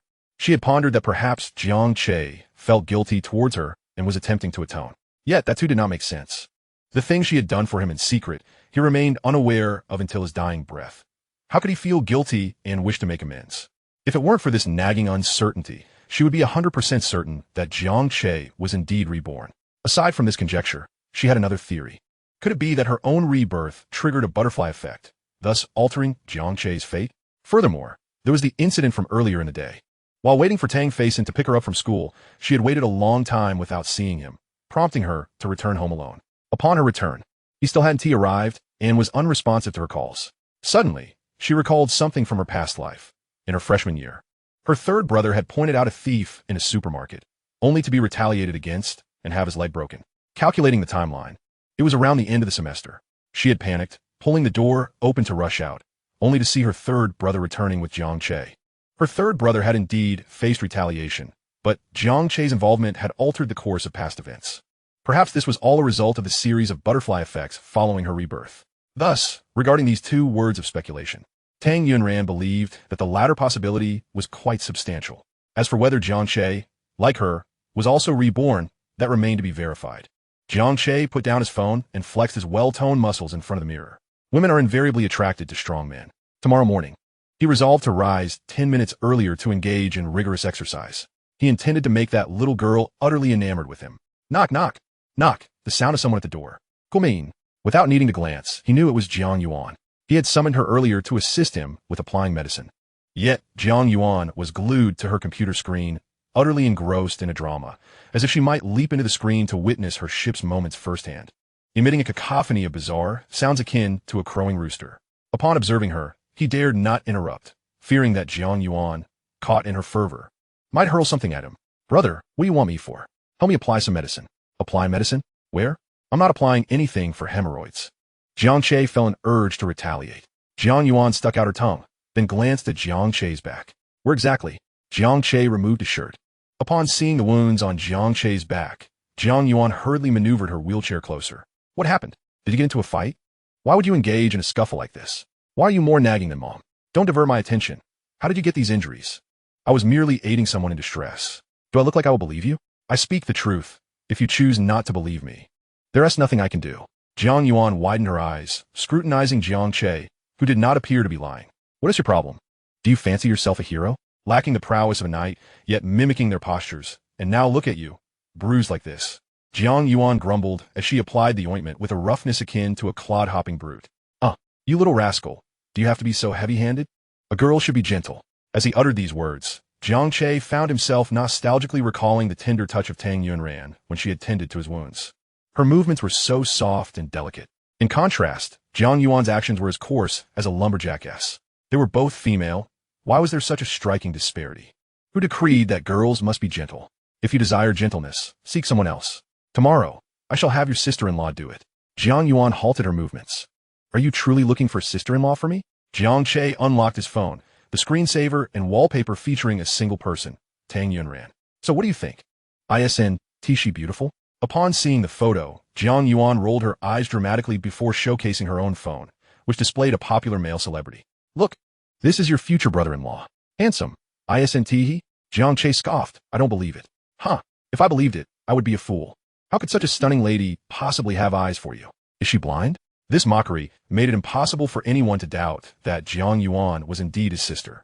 All right, I shan't explain further. Just wait for the day you regret your words. Jiang Yuan batted Jiang Che's shoulder. I'm done here. I'm going to bed. Ouch, this girl was truly ruthless. Even with his injuries, she could still be so merciless. As if she has no fear of being unmarried. If she remains single, I shall support her. After all, there aren't many good men out there. Ding. A message from Tang Yunran arrived. Has your sister helped you with the medicine? You're so concerned about me. Tang Yunran's brow furrowed in confusion. What's wrong? You have no idea how harsh Jiang Yuan can be. Having her apply medicine is akin to inflicting secondary harm. Tang Yunran's heart raced upon reading this, and she promptly initiated a video call. Are you all right? Still the same, my dear wife. With those words of concern from Tang Yunran, Jiang Che suddenly felt no pain in his shoulder. At that moment, Tang Yunran was dressed in a cozy nightgown, white with delicate floral patterns, which made her appear utterly fresh and clean. In his past life, after they had married and lived together, he had scarcely noticed whether Tang Yunran donned nightwear. Jiang Che scrutinized her carefully. It appeared she wasn't wearing a bra. Chapter 43. A secret meeting in the grove. Even without that garment, she could create such a breathtaking silhouette, reminding him of a poem, to reach the pinnacle and survey the lesser mountains. This description aptly captured the scene before him. In his previous life, he had been blind to such beauty, failing to appreciate it while pursuing frivolous distractions. Tang Yunran sensed Jiang Che's gaze was somewhat unsettling and belatedly realized her preference for sleeping in the nude. Upon this realization, she quickly pulled the covers over herself. Romantic experience points, 213. With the view obscured, disappointment flickered in Jiang Che's eyes, though it was not grievous enough to be fatal. Then, please, do not let your sister apply the medicine next time. I wish I could avoid it. I can't let my parents see my injuries. They would worry unnecessarily. I can't reach that spot myself, so I have no choice. I'll help you. As soon as Tang Yunran sent that message, her face flushed bright red. Romantic experience points, 356. Then I shall trouble you. As a reward, I shall treat you to lunch tomorrow. Shouldn't I be the one treating you? If it weren't for you saving my third brother today, he might have been disabled for life. What? What did you just say, Tang Yunran? Disabled? How did she know? Jiang Che's eyes widened in shock, and the smile on his face froze, his hand holding the phone becoming rigid. Tang Yunran felt a surge of panic and desperately attempted to calm her emotions. I saw my third brother's leg. It's severely injured, so I thought. If you hadn't intervened, he might have lasting consequences. After stammering through her explanation, she felt an overwhelming sense of trepidation, uncertain if her words could sufficiently placate him. As long as Jiang Che wasn't also reborn, he should not suspect her. Tang Yunran anxiously awaited Jiang Che's response. A second passed. No reply from Jiang Che. Her anxiety intensified. 5 seconds elapsed, and the silence persisted. Why wasn't there any response? Was Jiang Che genuinely doubting her? Just as Tang Yunran prepared to say something, Jiang Che's voice finally emanated from the phone. Oh, I see. His tone was flat, devoid of inflection, exuding a calm demeanor. Jiang Che's gaze remained steady, the light casting shadows across his features, rendering his eyes inscrutable. Tang Yunran pondered Jiang Che's earlier words. He seemed unperturbed. Her reasoning was solid, so he likely had no suspicions. After concluding the call, Jiang Che slowly lowered his phone from his ear, opened a drawer, and retrieved a love letter he had penned earlier. Yunran, could it be that, like me, you two are a reborn soul? The following day, Jiang Che and Tang Yunran arranged to meet in the grove on campus. Jiang Che had arrived early at the designated meeting place, clutching a tube of ointment in his hand. Tang Yunran, glancing at the time, set aside her drawing board, preparing to sneak out of the classroom. Ran, where are you heading? Jin Xiao inquired. I'm going to the restroom, Tang Yunran replied, gesturing toward it. I'll join you. Jin Xiao promptly set down her drawing board and linked her arm with Tang Yunran's, heading toward the restroom together. Tang Yunran felt a headache coming on. What should you do now? Jiang Che was still waiting for her in the grove. She crouched in the stall, deliberately stalling. Xiao, my stomach isn't feeling well. I need to stay here a bit longer. You go back first. It's fine. I'll wait for you, Jin Xiao replied loyally. 5 minutes later, Tang Yunran received a message from Jiang Che. Have you arrived? Her heart raced with anxiety. I got held up a bit. I'll be there shortly. Xiao Qiao, I forgot to bring some tissue. Could you fetch some for me? I have plenty. Here you go. Jin Xiao slid the tissues under the door. Actually, my period just started. Then I'm out of tissues. Wait a moment, I'll go buy some. Finally, she had managed to divert her friend. Emerging from the restroom, Tang Yunran checked the time. Half an hour had already passed since her agreement with Jiang Che, and she needed to hurry. Her rushed demeanor caught the attention of Wu Qingxu, who was skipping class. Huh? Why is Yunran in such a hurry? Is there something urgent? Last time, he had wagered with Jiang Che that whoever lost would stay away from Tang Yunran. The previous match had been interrupted due to Jiang Che's injury, and, as a result, Tang Yunran had ceased to acknowledge him. She ignored him every time he approached. Seeing her in such a rush, he assumed she must have an emergency. He thought perhaps if he helped her, she might not be angry with him anymore. With that thought, Wu Qingxu stealthily followed her. To his astonishment, he found Jiang Che in the grove. So, Tang Yunran was rushing to find Jiang Che? Wu Qingxu clenched his fists, teeth grinding. What was she seeking Jiang Che for? A date? No way. If it truly was a date, he had to intervene. Just then, he witnessed a scene that nearly made his jaw drop. Jiang Che was stripping off his shirt. What was he planning? Were they really going to engage in such activities here? Even though it was during class hours, there were still others like him wandering around. Didn't they fear being caught in the act? At the very least, they should find a place with closed doors and windows. No. How innocent Yunran was. There was no way she would consent to such things. It had to be Jiang Che's primal instincts taking over, preparing to make inappropriate advances on her. Yes, that must be it. He had to rush out to save Tang Yunran. As Wu Qingxu took a step forward, he saw Tang Yunran reaching out to caress Jiang Che's back, her touch gentle. Her face flushed with embarrassment. The sight left Wu Qingxu utterly stunned. How could this be? He instinctively stepped back, only to step on a dry twig that snapped loudly. Who is there? Zhang Gukitaran sharply. Tang Yunran, mortified, burrowed into Jiang Che's embrace. He instinctively wrapped his arms around her, pressing her head against his chest. What are you two doing? Wu Qingxu exclaimed, pointing at them, furious enough to charge at Jiang Che. Jiang Che, let go of Yunran. Let us settle this one-on-one. Upon recognizing Wu Qingxu's voice, Tang Yunran breathed a sigh of relief, extricating herself from Jiang Che's hold. It was fortunate it wasn't someone else. If they were caught, it would be utterly embarrassing. Wu Qingxu, don't misunderstand. Jiang Che and I are not what you think, she insisted. Do you take me for a fool? Yunran, I don't blame you for this. Jiang Che, I'm asking you. Are you a man? If you are, then let us fight. Jiang Che had long harbored disdain for Wu Qingxu, who constantly pursued his little darling, using their family's connections to frequent Tang Yunran's home. It was one thing to visit during the day, but at night as well. Let us do it. Who is afraid? Chapter 44. The fight begins. Jiang Che. Tang Yunran tugged at his wrist, shaking her head. Don't. Seeing the worry etched on her face, Jiang Che smiled at her. All right, I'll listen to you. Wu Qingshu's fists were clenched tightly, his face turning a shade of crimson, ready to explode. This was utterly intolerable. Jiang Che, that scoundrel, not only stole his childhood sweetheart, but was now flaunting their affection right in front of him. No man could endure such a provocation. Wu Qingshu charged at Jiang Che. Fists raised, Tang Yunran quickly spread her arms to shield Jiang Che. Wu Qingshu, you mustn't harm him. Wu Qingshu halted abruptly, observing Tang Yunran's tense expression. Her fierce gaze suggested that if he dared to harm Jiang Che, she would fight him without hesitation. Wu Qingshu felt as though his heart had been pierced multiple times. Yunran, what does he have at us so good? Why do you like him so much? What are you talking about? I don't like him. Her face flushing with embarrassment at his sudden question. Having grown up together, Wu Qingshu could easily read her flustered demeanor, realizing she had indeed developed feelings for Jiang Che. What is wrong with me? My mother and yours were classmates. We've grown up together, and they've always hoped we'd end up together. I like you so much. Why can't you like me? What's so bad about me? Just tell me, and I'll change to be the kind of person you like. Wu Qingshu had confessed his feelings to Tang Yunran countless times. He had been writing her love letters since elementary school, and she had received more than he could count over the years. Wu Qingshu, I've told you before. I only see you as a neighborly older brother, just a good friend. This isn't about how you change. Even if you did, you wouldn't be Jiang Che. She felt too shy to voice the last part. I don't care. I like you, and I intend to marry you. I want to give up. Even if you marry him, I want to give up. Wu Qingshu's words were not taken lightly by Jiang Che. Indeed, in a past life, Tang Yunran had married him, and Wu Qingshu had often harassed her with his flashy Ferrari. However, in that life, he had never treated her as a wife. This time, he would not grant Wu Qingshu any opportunity to exploit. With that thought, Jiang Che's expression hardened. Jiang Che, I advise you to give up quickly. I like her more than you do.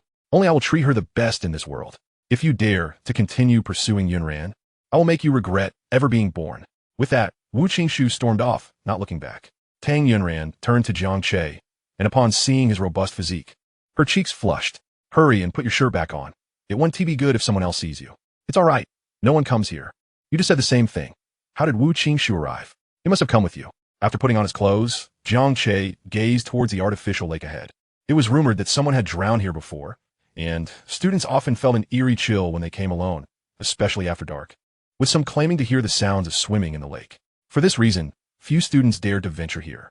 Every student at Jiangche University was familiar with this campus legend, and Tang Yunran was no exception. Aren't you afraid? Jiang Duke inquired. What is there to fear? He replied. After his death in a previous life, he had lingered as a wandering spirit beside Tang Yunran for 4 years. Would he fear his own kind? It was not the ghosts that were terrifying, but rather the people. Jiang Che cast his gaze in the direction Wu Qingshu had departed. His instincts told him that Wu Qingshu would surely make a significant move soon, and he needed to remain vigilant. Tang Yunran followed Jiang Che's line of sight and surmised his thoughts. You need not worry too much. I grew up with Wu Qingshu. I know him well.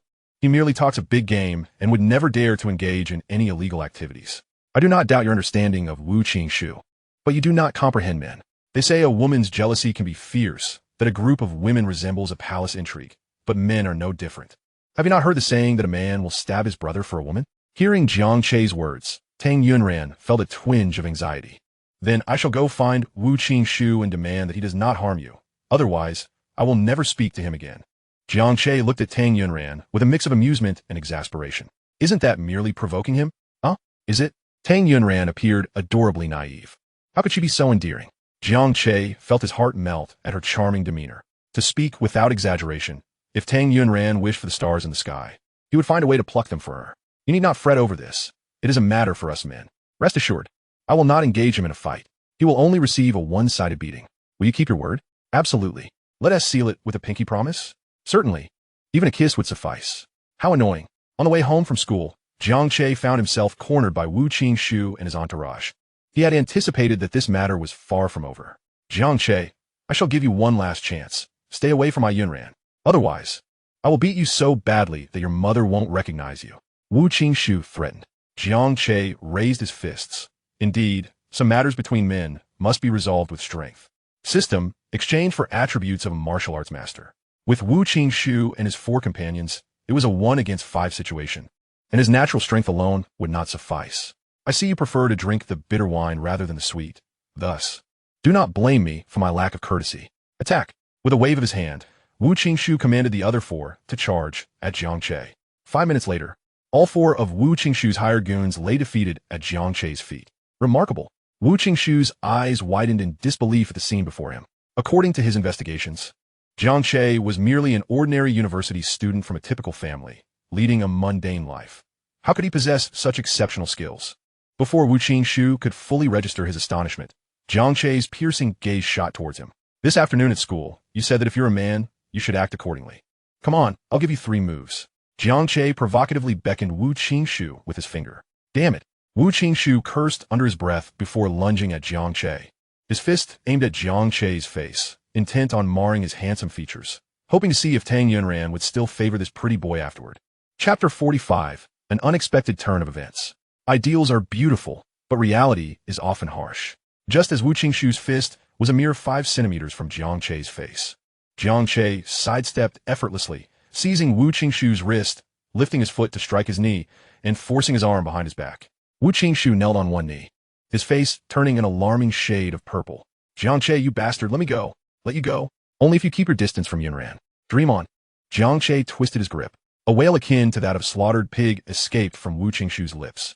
You lot, get up. Bring him down. I'll double the payment. Triple it. Wu Qingshu shouted at his fallen associates. Truly wasteful, Jiang Che remarked. Wu Qingshu was nearly incensed to the point of spitting blood. Wasteful? It's your fault. If you hadn't resisted, would he have offered them triple the money? And you dare to critique me?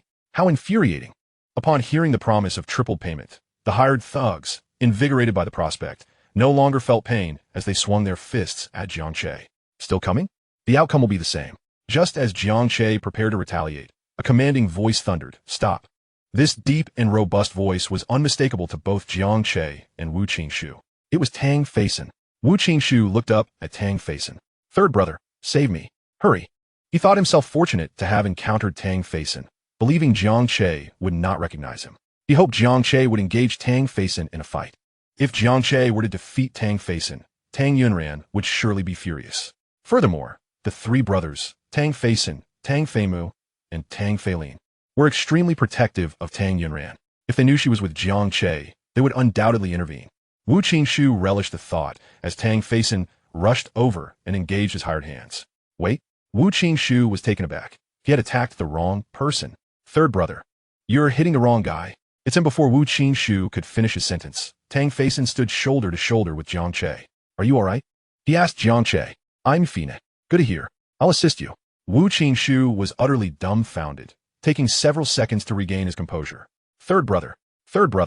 Aye. Upon hearing Wu Qingshu's pleas, Tang Faison finally noticed the person Jiang Che had subdued. "Qingshu, how did this happen?" Wu Qingshu, flustered, stammered. He nearly broke my hand. Is there a misunderstanding?" "There's no misunderstanding. Third brother, you don't know. This kid is trying to steal your family as cabbage. Yunran, doesn't he realize what kind of spell he has cast on her? Always clinging to him."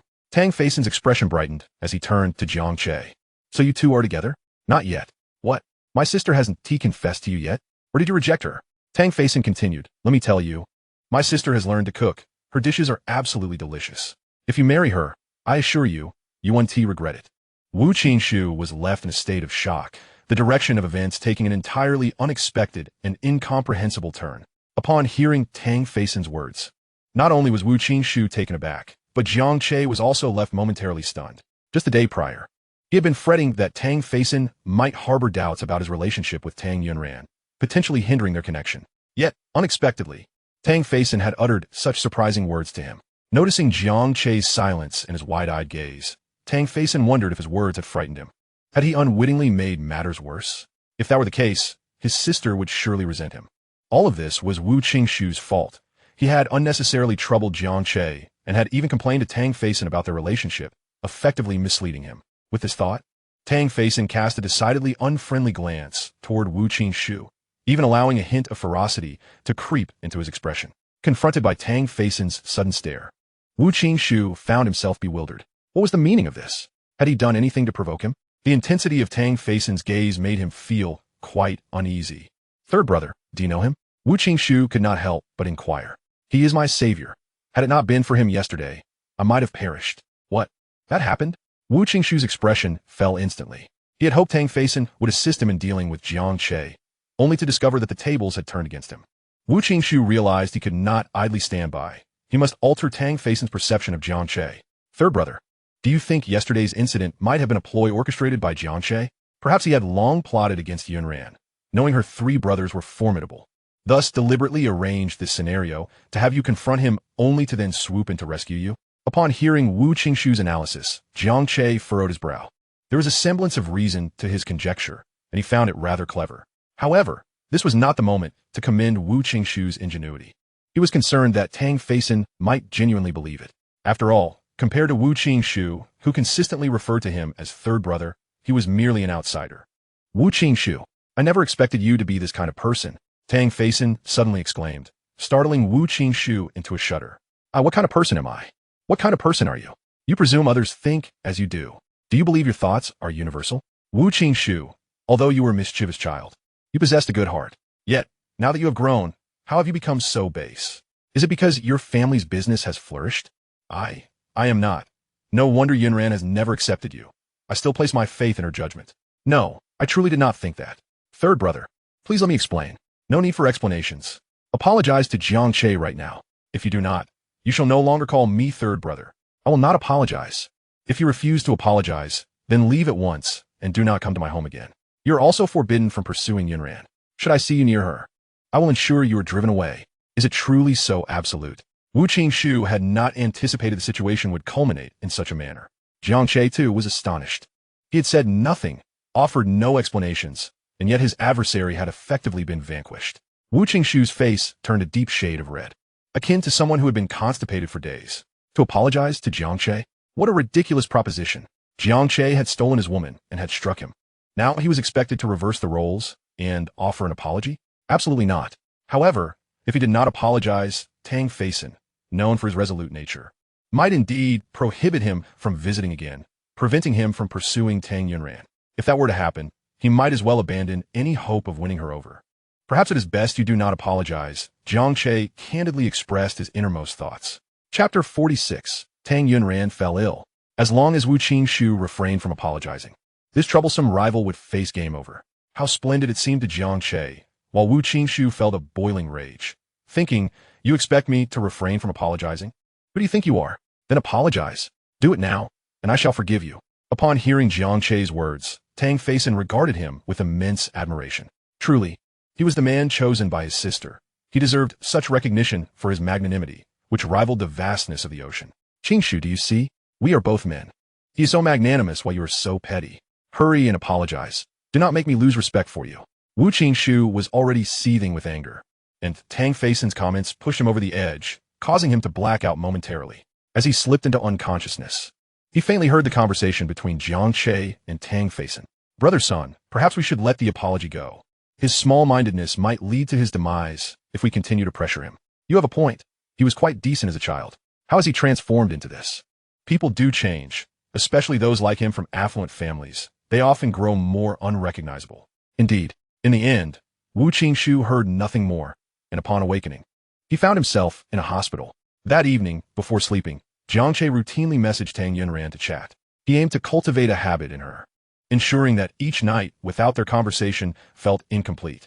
This was akin to nurturing a girl he adored, showering her with affection until no other man could suffice. Are you asleep? Just about asleep. Upon seeing Tang Yunran's reply, Jiang Che smacked his forehead. This approach of asking if she was asleep was akin to digging his own grave. It was no different from self-castration. If she were awake, she would surely respond. But if she were indeed asleep, how could she reply? Furthermore, her response indicated she was preparing to sleep. So if he continued the conversation, it would appear he did not care for her feelings. While pondering how to salvage the situation, Tang Yunran sent another message first.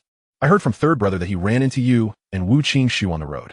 Yes. He didn't do anything to you, did he? No, do not worry. We merely had a friendly conversation. Friendly? Tang Yunran rolled her eyes in disbelief. Friendly enough to end up in the hospital? Fortunately, it was Wu Qingshu who had been sent there. 30 seconds passed. He could not let the conversation grow cold. Jiang Che quickly composed a message to steer the topic elsewhere. Why are you going to bed so early? Glancing at the time, he noted it was only 9:30, whereas they usually chatted until nearly midnight. I'm feeling a bit unwell. Upon reading this, Jiang Che's concern intensified. What is wrong? What do you feel unwell? Have you seen a doctor? He sent 3 messages in rapid succession. Just 3 simple sentences made Tang Yunran feel considerably better. Romantic experience points, 284. I just have a slight fever. Slight? How high is it? 39 degrees. Is that merely a slight fever? Jiang Che resumed typing on his phone. Drink plenty of water. Before he could send the message, a humorous anecdote he had once read online struck him. A girl, feeling ill, desired her boyfriend's concern. The girl, I have a cold. The boyfriend, drink plenty of water. The girl, my period has come. The boyfriend, drink plenty of water. Girl, my parents scolded me today, and I'm feeling quite down. Boyfriend, drink more water. The girl, unable to endure any longer, replied, shall we break up? The boyfriend, taken aback, asked why. Aren't we doing well? How can you just say we should break up?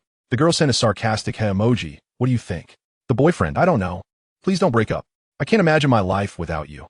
I would be heartbroken. The girl, it's fine, just drink more water. This exchange may seem humorous at first glance, yet upon deeper reflection, it indeed conveys a profound truth. The suggestion to drink more water is a thoughtless response that requires no mental engagement or genuine action, leaving one with a sense of insincerity. Realizing this, Jiang Che hastily deleted the message he had just crafted. You should take care of yourself. I won't disturb you any longer. Sleep early. He texted before swiftly changing his clothes and rushing out with his phone. Brother, where are you going? Jiang Yuan called out. To buy medicine. With a loud bang, Jiang Che slammed the door behind him. Buying medicine? Jiang Yuan blinked in surprise, then nodded to herself, muttering, indeed, I should get some medicine too. Tang Yunran gazed at the last message Jiang Che had sent, her face revealing disappointment. She had anticipated a more caring response from him, yet it ended so abruptly. Holding her phone, she lay down, feeling persistently gloomy, perhaps due to her physical discomfort. She removed her phone from her chest, illuminating the screen, but there were no notifications. Despite this, she couldn't resist checking their chat interface. Upon reading his last message, you should take care of yourself. I won't disturb you any longer. Sleep early. Her spirits sank even further. Memories of her past life flooded her mind. She recalled a time when Jiang Che had fallen gravely ill. She had rushed to the pharmacy for medicine, applied ice packs, and stayed up all night to care for him. When his fever broke in the early hours, she gently wiped his sweat with a warm towel, worried that he might catch a chill. The following morning, she would prepare congee for him to enjoy upon waking. Now that it was her turn to be unwell, she found herself enduring it alone. As these thoughts swirled in her mind, tears unwittingly slipped from the corners of her eyes. What's wrong? Why am I crying? She chastised herself. I vowed to be strong. I can manage on my own. Besides, in this lifetime, Jiang Che was already far better than in the previous one. One must learn to be content. Greed only breeds more greed. In her previous life, during the days of cohabitation after their marriage, he had always treated her as if she were invisible. Back then, she had longed for just a glance from him. One fleeting look would suffice. Tang Yunran, you mustn't be greedy. You are already fortunate enough, she repeatedly reassured herself, gradually regaining her composure. Just as she was about to close her eyes and drift into sleep, her phone rang unexpectedly. At this hour, who could be calling? With some effort, she reached for her phone on the bedside table. Jiang Che. Tang Yunran sat up abruptly, her face alight with excitement. Chapter 47. She's going to confess to Jiang Che. That was her nature, easily stirred by Jiang Che's emotions. She cried for him, laughed for him, like a fool. Eagerly, she tapped to answer the call. Before she could speak, Jiang Che's voice came through the line. "Em downstairs." Huh? Tang Yunran was momentarily stunned. "I'm at your apartment complex, and I bought you medicine." He came. Tang Yunran threw off her covers and hurriedly leaped from her bed, forgetting to put on her shoes, racing to the window to peer down. There, she instantly spotted his familiar figure. Though it was summer, the evening rain had dropped the temperature, and the breeze felt rather chilly against her face. Jiang Che stood below in a short-sleeved t-shirt and cropped jeans, holding a bag emblazoned with a pharmacy logo, occasionally rubbing his arms for warmth. Upon witnessing this scene, Tang Yunran rushed out of her room, snatching a jacket from the sofa as she dashed outside. Tang Faison emerged from the bathroom and glanced at the sofa. "Hey, where's my jacket? I distinctly remember leaving it here." Just moments before, he had taken it out to deliver an order, but now it was nowhere to be found. He circled the sofa, searching in vain. This is odd, he thought, deciding to grab another jacket instead. As Tang Yunran hurried down the stairs and saw Jiang Che standing in the wind, so thinly dressed, a wave of concern washed over her. "You should put on a jacket." She tiptoed to drape her jacket over him. Tang Faison, having just stepped out of the elevator, witnessed this moment and discreetly stepped aside, observing. This isn't eavesdropping. I'm not a third wheel, he thought. Jiang Che looked at Tang Yunran, who had rushed out in her pajamas, and immediately took off his jacket, wrapping it around her. You're sick, yet you're worried about me? Jiang Che was genuinely touched by Tang Yunran's actions. She was the one unwell, yet she had come down dressed like this. Anxious about him, catching a chill? What a silly girl she was. Truly, the silliest girl in the world. Feeling any better? Yes. Before Tang Yunran could finish her sentence, Jiang Che's hand was already on her forehead. His hand felt as cool as marble against her feverish skin, creating a striking contrast of heat and cold that nearly made her heart skip a beat. Romantic experience points, 789. Romantic experience points, 784. Romantic experience points, 917. Thump, thump. Her heart raced uncontrollably. It only quickened further. You're burning up, Jiang Che frowned. Not only was she hot, her cheeks were flushed as well. Hearing the continuous system notifications, Jiang Che understood why Tang Yunran's face was so red. While gaining experience points was significant, his wife's well-being was paramount. Given that she was still ill, her heightened emotions might exacerbate her condition. He withdrew his hand, and the frequency of the system notifications considerably decreased. Have you taken your medicine? Yes, I have. Tang Yunran's lethargic, sickly appearance resembled that of an injured little rabbit, soft and vulnerable, prompting Jiang Che to desire nothing more than to hold her close and care for her. I bought some fever-reducing medicine. These are for internal use. And this is a patch for your fever. I'll help you apply it. You'll feel better. Jiang Che tore open a packet of the fever patch. I can do it myself. Tang Yunran reached out. Stay still. Let me help you. Jiang Che gently swept aside her bangs and placed the patch on her forehead. Tang Yunran looked up at him, her brows slightly furrowing at the cool sensation, which sent a comforting warmth to her heart. Romantic experience points, 412. I also got you some vitamin C. It boosts your immunity when you're sick. Thank you. Tang Yunran accepted the bag from Jiang Che's hands. The wind outside is strong, and the temperature is somewhat low. You should hurry up. In truth, Jiang Che is reluctant to part with Tang Yunran, but considering her circumstances, he can only suppress his feelings for the time being.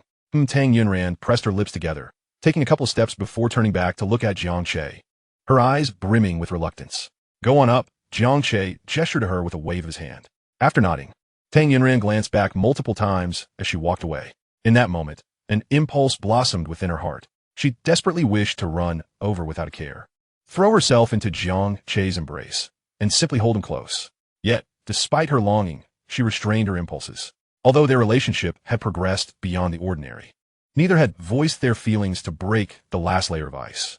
She had contemplated confessing her feelings first, but after much hesitation, she ultimately lacked the courage to speak. She feared that this rebirth was merely an illusion, a fleeting dream. What if, upon confessing, the dream shattered and Jiang Che ceased to be the attentive and caring person he had become? She also worried that Jiang Che might not truly harbor strong feelings for her, perhaps merely viewing her as a close friend. What if her confession altered the atmosphere between them, rendering it awkward? Are you really out here while still unwell? A sudden voice interrupted Tang Yunran's thoughts. Third brother, what are you doing here? Tang Faison tilted his chin toward Tang Yunran, observing the layers of clothing she was wrapped in. I thought as much. Where do my clothes go? So, you've lent them to someone else. Third brother, are you mocking me? A sister should not be kept at home. Initially, your elder brother and second brother and I discussed that if you couldn't find a suitable partner, we would not let you marry, and the three of us would support you. Tang Yunran had always known that her three brothers cared for her. In her previous life, when she intended to marry Jiang Che, her brothers vehemently opposed it. However, due to the family's struggling business, their company had collaborated with Jiang Che's firm, and the two families shared a good relationship, leading to discussions of a union. At that time, aside from Jin Xiaoqiao, no one knew of her feelings for Jiang Che. When she first heard of the proposed marriage, she feigned indifference, but inwardly, she was more delighted than anyone else. Xiaoran, I mentioned this yesterday, but I wish to reiterate, Jiang Che is a truly wonderful person. You have no idea. Even after Wu Qingshu's treatment of him, Jiang Che responded with kindness and grace. Such generosity is rare. Furthermore, he came to check on you late at night while you had a fever, which indicates he genuinely cares for you. You must seize this opportunity. Tang Faison spoke earnestly as he gazed at Tang Yunran. She lowered her head slightly. Whether she could seize it was not solely within her control. If he had no interest, then no amount of effort on her part would suffice.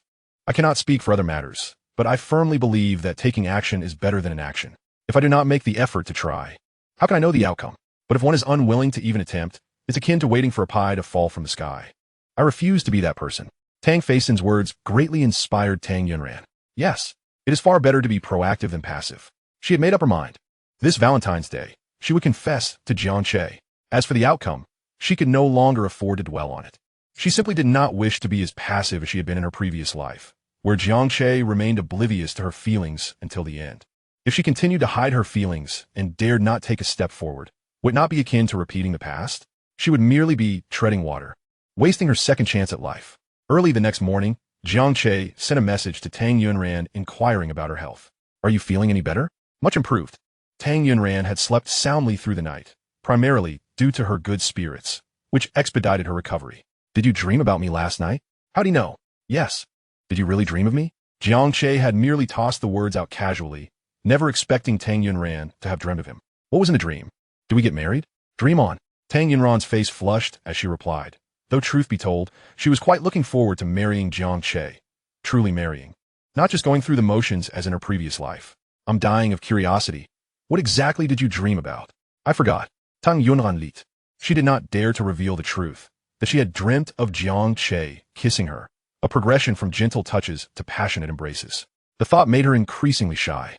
Upon hearing the system notification nearly breaking 1,000 experience points, Jiang Che grew even more curious. He was certain Tang Yunran had not forgotten, and he was equally convinced that her dream was far from innocent. Did you really forget, or are you pretending? I have to go eat breakfast now. My mom is calling me. We can chat later. Upon reading this, Jiang Che could vividly imagine Tang Yunran's shy demeanor as she hurried away. How adorable she was. Xiao Che, it's time for breakfast. Linya called from outside. Okay, I know. Today, both Jiang Mingquan and Linya were off work. And since Jiang Che had no classes in the afternoon, the family planned to pack up and move. They had lived in this modest 80-plus square meter rental for nearly 9 years, and now they were finally able to move into a home of their own. Joy radiating from their faces. Do we need this shoe cabinet? Linya looked at the worn cabinet, feeling it would be a shame to discard it. It seemed out of place for their new home. Throw it away. It's too worn out, Jiang Mingquan replied as he emerged from the room with a suitcase. But it can still be used. Mom, let it go. We don't need to bring any furniture. I bought new furniture and appliances just a few days ago. We can move in with just our belongings. Upon hearing Jiang Che's words, Linya and Jiang Mingquan exchanged glances, both filled with a sense of pride. Their son was becoming increasingly mature. He was only 18. Children of his age in other families often rebel, lounging at home, never lifting a finger for chores, and demanding money with complaints about their living conditions. Yet here was their son, frequently cooking, helping with household chores, earning money to support the family, and even taking his sister to the hospital. Surely, they must have been virtuous people in their past lives, accumulating immense merit to be blessed with such a wonderful son in this life. Xiao Che, don't spend money too freely. Earning it is not easy. Save some for when you get married. Earning money is indeed challenging, but for Jiang Che now, as long as he spent time with Tang Yunran and accumulated experience points, wealth would flow in abundantly. Rest assured, Mom and Dad, I know what I'm doing and won't waste money. Every penny I spend is necessary. You two have worked hard your whole lives without ever enjoying a moment of ease. Life is not merely about making money. It's about enhancing our quality of living. Now that we have the means, we should elevate our lifestyle. If we continue to count every penny as we did before, what is the difference between earning and not earning? Jiang Che's words resonated with Linya and Jiang Mingquan, filling them with appreciation and delight once more. Their son, despite his tender age, possesses such profound insights. Indeed, they have raised a remarkable child. Jiang Yuan could hardly believe that her usually unreliable brother could articulate such profound wisdom. Observing her parents, who had once fretted endlessly over her brother's antics, now seemed to regard him as the backbone of the family, basing their decisions on his opinions. Has her brother undergone such a significant transformation? She had inquired more than once about the sudden change in him, only to be met with his esoteric ramblings. Suddenly, a knock echoed through the air. It must be the landlord. I shall answer the door. Jiang Mingquan set aside what he was holding and approached the entrance. The landlord, a plump woman in her 50s with a head of short, auburn curls and a not-so-slim gold chain around her neck, greeted him. Xiao Jiang, you are living so comfortably.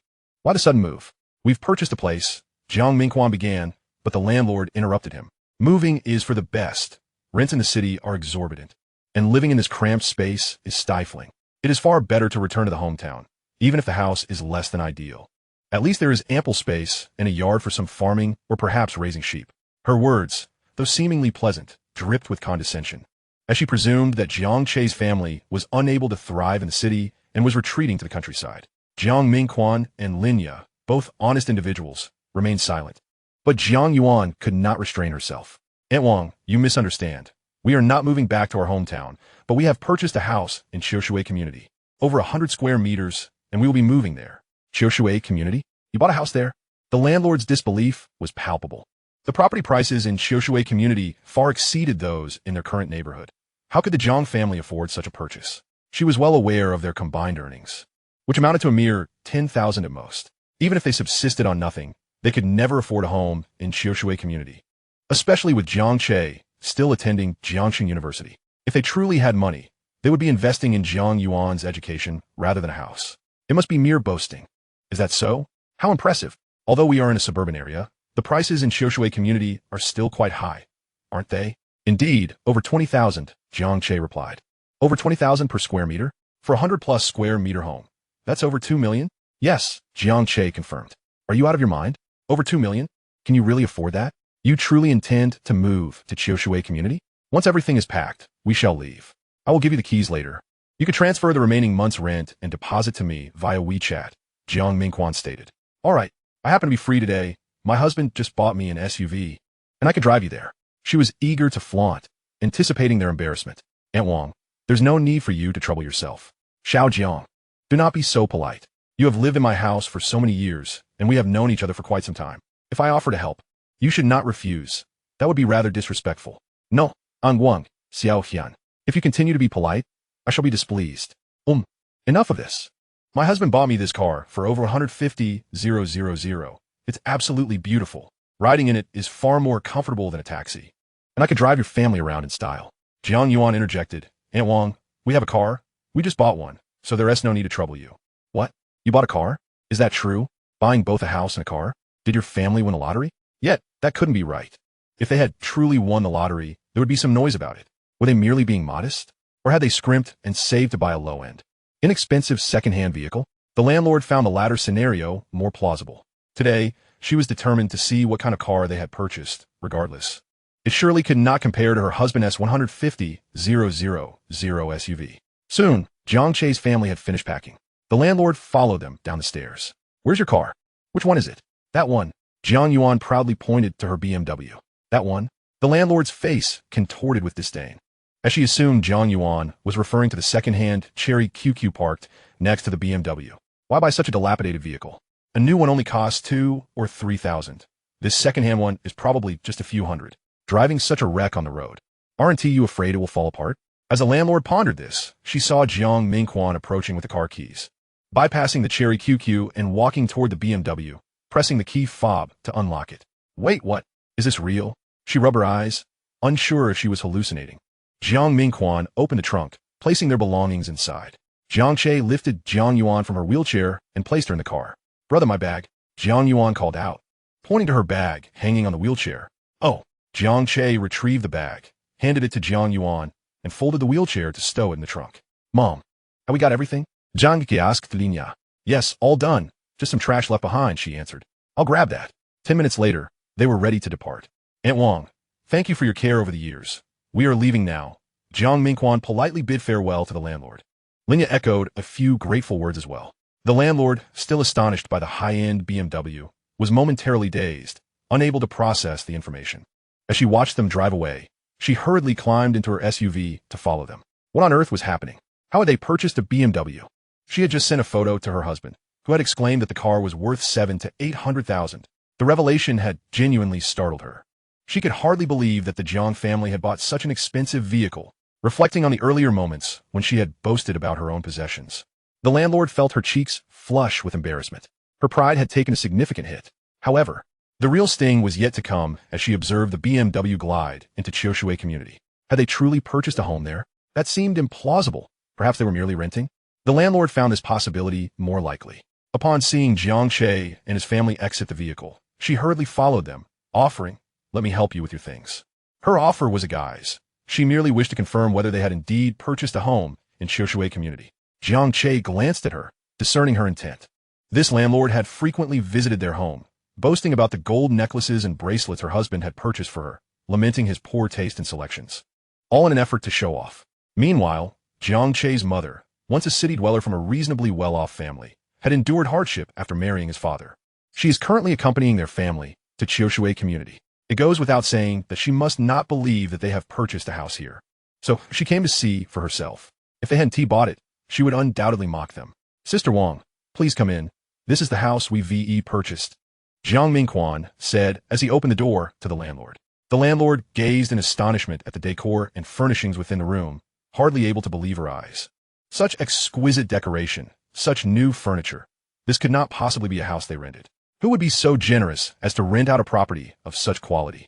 The realization struck her. Could this truly be their house?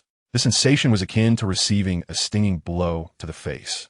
After a moment's pause, the landlord quickly changed her demeanor. Oh my, Xiao Jiang, when did you purchase this house? You are far too modest.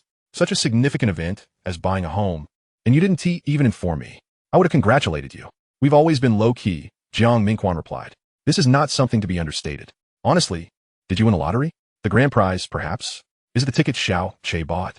Upon hearing this, the landlord turned her gaze to Jiang Che, only now noticing how handsome he had become. Xiao Che, you are looking more dashing by the day. You must be around 180 centimeters tall, right? Good-looking and capable of earning money at such a young age. Just 18? Remarkable indeed.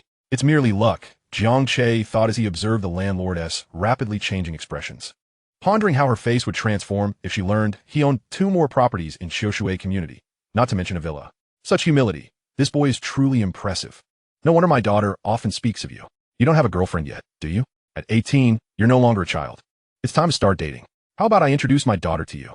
Chapter 49, Jiang Che des Tangyunran. Jiang Che was taken aback by the landlord's words. He had met the landlord's daughter, who was taller than Tang Yunran, standing at over 170 centimeters and weighing more than 200 pounds. Though he was physically fit, he dared not entertain such a fortunate prospect. Thank you, Aunt Wang, for your kind intentions, but I must decline. Don't be so hasty in rejecting. I believe you two would make a fine couple. That is just your opinion, Aunt Wang. Truly, it's not suitable. Your daughter is several years older than me. How is that unsuitable? A woman 3 years older is a treasure. My daughter is 4 years older than you. She could be regarded as a diamond. With her body type, she would be akin to a diamond, indeed. Actually, I already have a girlfriend. Don't use that excuse to mislead me. I know young people well enough. You merely find some girl or boy to claim as your partner to appease your elders. At this point, the landlord ceased her banter with Jiang Che and turned her attention to Linya and Jiang Mingquan. Xiao Jiang, Xiao Lin, the boy is still naive. You must keep an eye on him. Not to boast, but my daughter may be a bit plump, yet she is quite a good person. Ting is indeed quite pleasant. Then it's settled. This weekend, let them go on a date. The landlord was increasingly fond of Jiang Che, and with this house, it would surely belong to him in the future. If her daughter were to be with him, half of his property would effectively belong to her daughter. Mom, I really do have a girlfriend, John Duque insisted. Is that so? Then bring her here, and I shall believe you. I can't bring her right now. Then that means you don't have one. I am currently pursuing her, Jiang Che said earnestly, gazing at Linya. Linya scrutinized Jiang Che. Being his mother, she knew him better than anyone else in the world and could tell he was not lying. Mom, I have made up my mind. Valentine's Day is approaching, and I intend to confess my feelings to her. I will bring her back to show you. Jiang Che's expression grew increasingly serious. Now both Linya and Jiang Mingquan were convinced. Aunt Wang, I choose to respect Xiao Che's decision. The landlord's expression soured. Her beautifully crafted plan had just unraveled before it even began. Confessions are not always successful. Xiao Che, if your confession is rejected, just let me know, and I will arrange a blind date for you and Ting. Is she cursing him? Rest assured, in order to avoid a blind date with your daughter, he will do everything in his power to successfully confess to Tang Yunran. Mom, Dad, I need to step out for a moment. Jiang Che dashed to the fruit stall and purchased 2 large durians. He remembered that Tang Yunran's grandmother, Ding Lanfang, adored durians, and now that he had moved nearby, he felt it only right to pay her a visit. Ding dong. Coming. Ding Lanfang hurried to the door.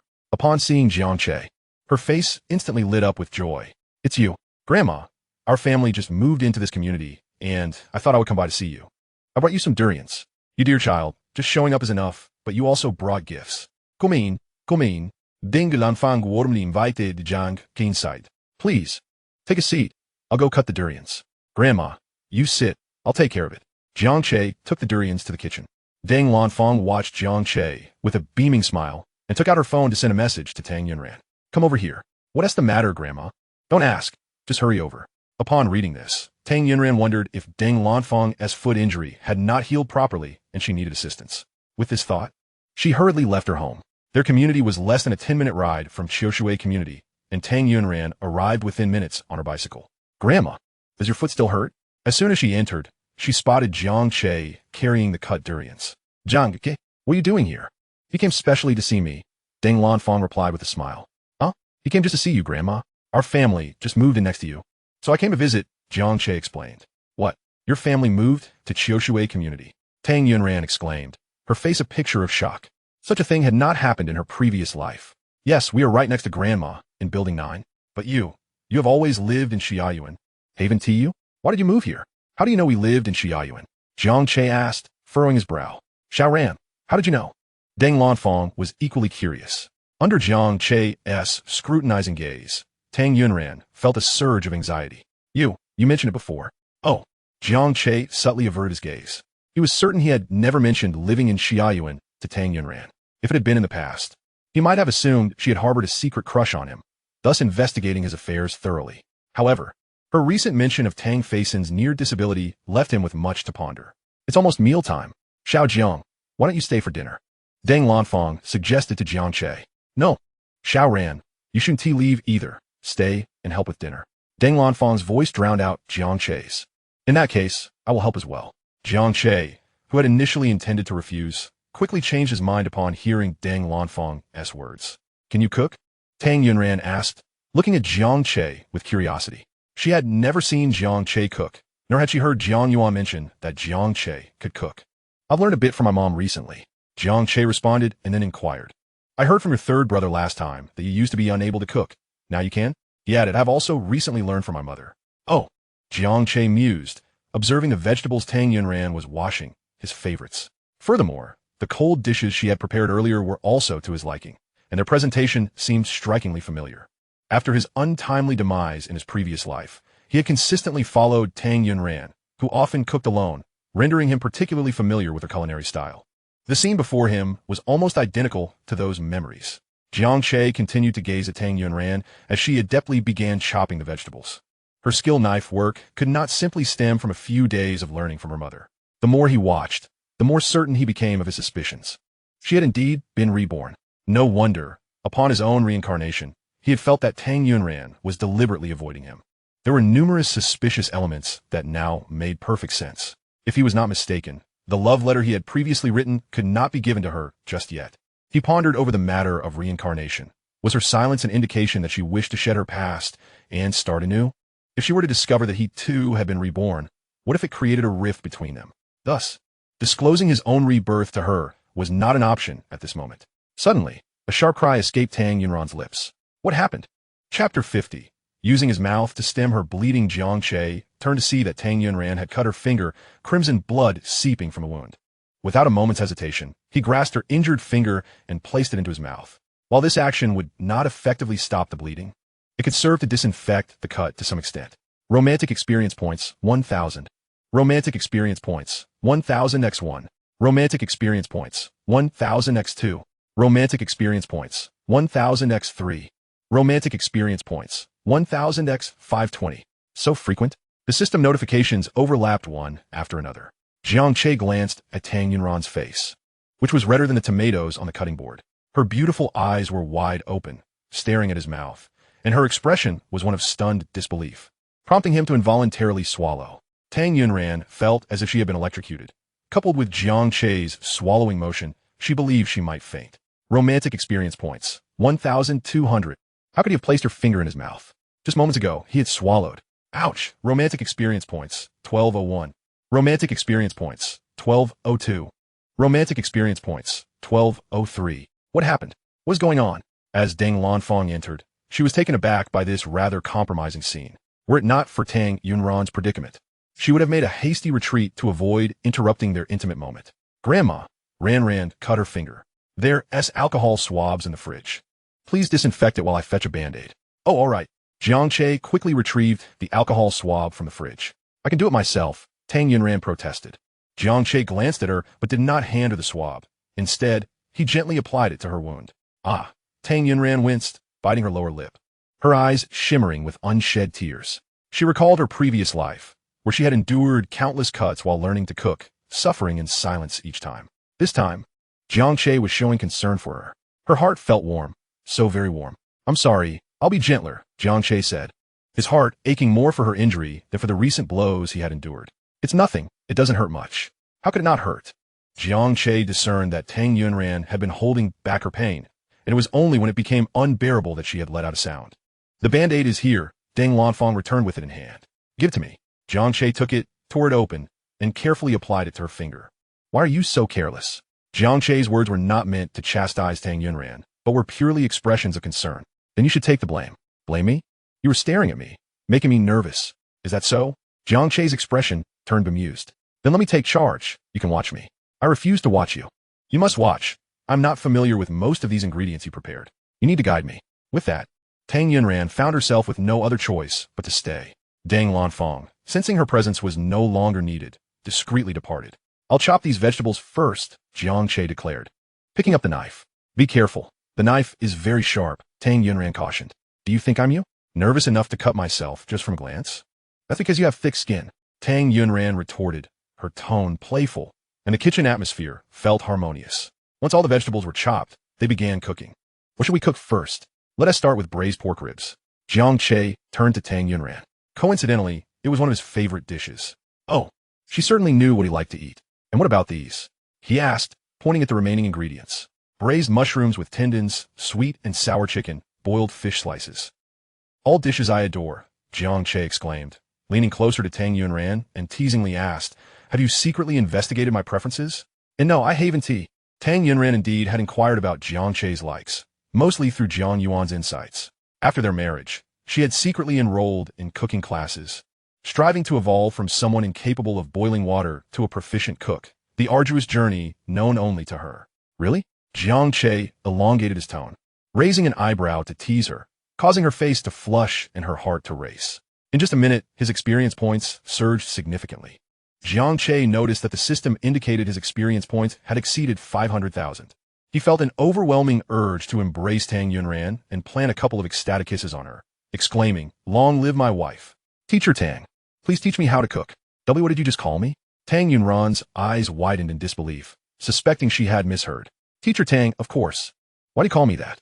Since you are teaching me to cook, is it not appropriate to address you as teacher? Please don't call me that.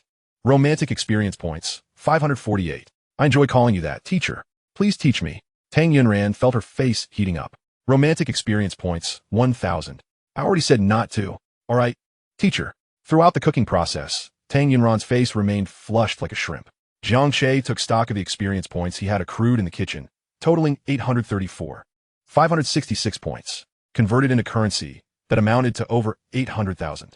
In just the time it took to prepare a meal, Tang Yunran had earned him such a significant sum. Truly the world's best wife. Enjoy your shrimp. You've worked hard. Jiang Che placed the peeled shrimp into Tang Yunran's bowl. Tang Yunran stared at Jiang Che in a daze, realizing that the dish was crafted by him, and the effort was his. It was primarily due to your guidance. She thought, what merit is there in teaching? I merely spoke a few words. I am far too foolish. It is you, the teacher, who bears the burden of instructing a student like me. He still dares to call her teacher? Does he not feel the slightest bit of embarrassment? You should try this shrimp I made. It's my first time cooking it. First time. Tang Yunran felt her cheeks flush, her features brimming with a joy she could hardly conceal. Love experience points, 333. As she lifted a shrimp to her lips, she noticed Jiang Che's wide-eyed gaze fixed upon her. Why are you looking at me like that? Is it delicious? Quite good, actually. Intrut, under Jiang Che unwavering stare. She had lost all awareness of the taste in her mouth. Perhaps it was too sweet. That's great. Shall I peel another for you? I can do it myself. But your hand is injured. Allow me to help. With that, Jiang Che peeled another shrimp, dipped it in sauce, and placed it in Tang Yunran's bowl. Love experience points, 678. Subsequently, each shrimp he peeled triggered a notification sound from the system. His parents had mentioned that earning money was difficult, yet here it seems so effortless. Ahem, Deng Lanfang cleared her throat. If only Sharon's grandfather were still here, he would peel shrimp for me. Upon hearing this, Jiang Che promptly peeled a shrimp for Deng Lanfang. Grandma, here you go. Good child, so filial. Deng Lanfang savored the shrimp, her gaze towards Jiang Che radiating warmth. as if she had already adopted him as her own. After dinner, Xiaoran, see Jiang Che off. All right, Grandma. In summer, the sun sets late as they descended the stairs. It was just the moment when the sun dipped below the horizon, casting a beautiful glow in the evening sky. They walked only a short distance to the entrance of Jiang Che's community.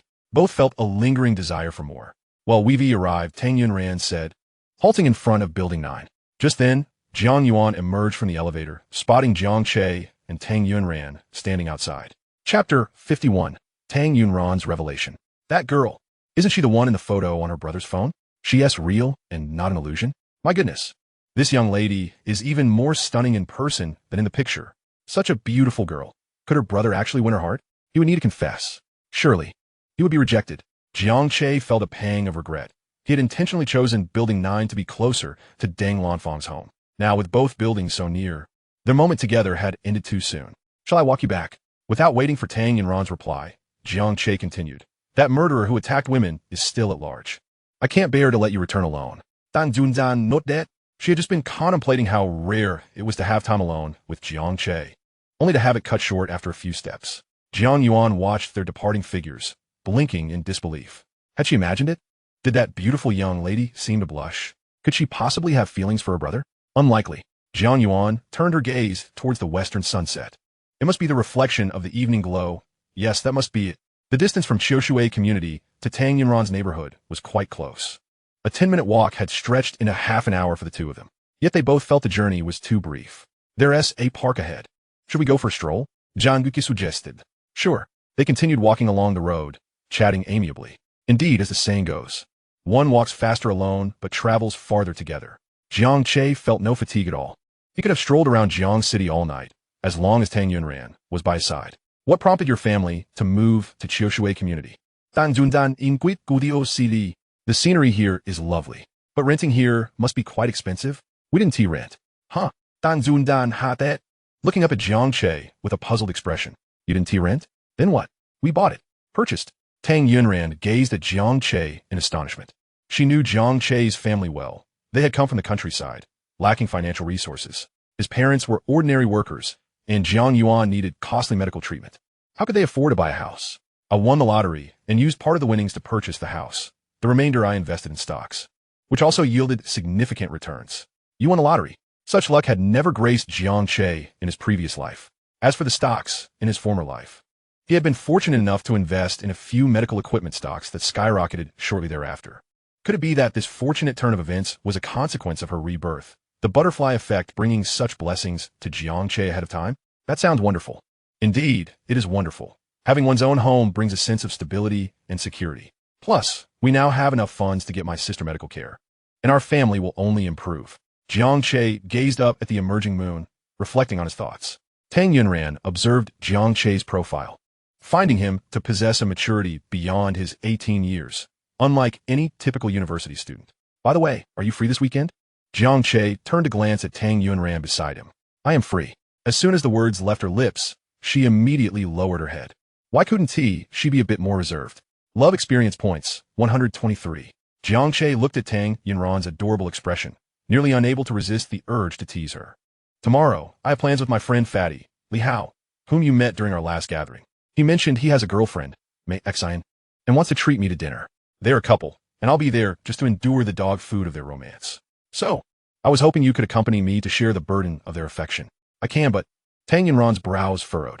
Jiang Che's friend, Li Hao's wife in his previous life, was indeed Mei Xian, and she had even accompanied Jiang Che to celebrate Li Hao's third child's full moon. Later, Mei Xian's infidelity was revealed, and despite her begging for forgiveness, Li Hao, softened by emotion, ultimately acquiesced. Though Li Hao forgave her, his parents could not reconcile with the betrayal. They secretly took their 3 grandsons to the hospital for paternity tests, and upon learning the truth, both fell into despair and were hospitalized. What is it?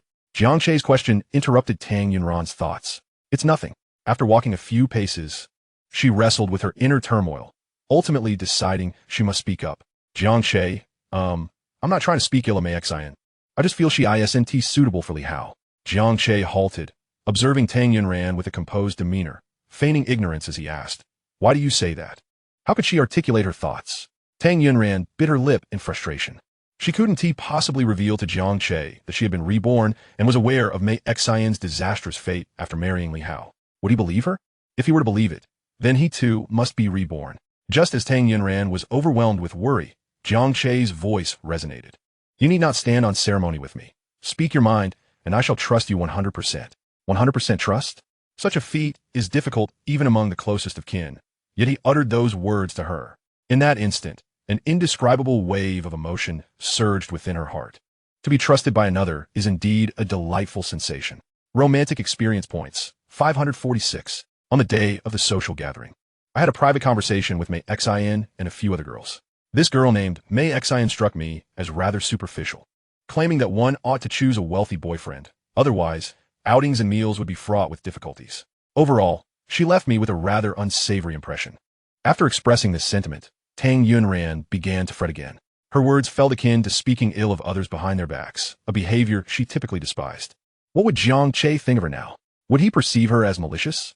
You say that, so I should give the fatty a heads up, Jiang Che remarked.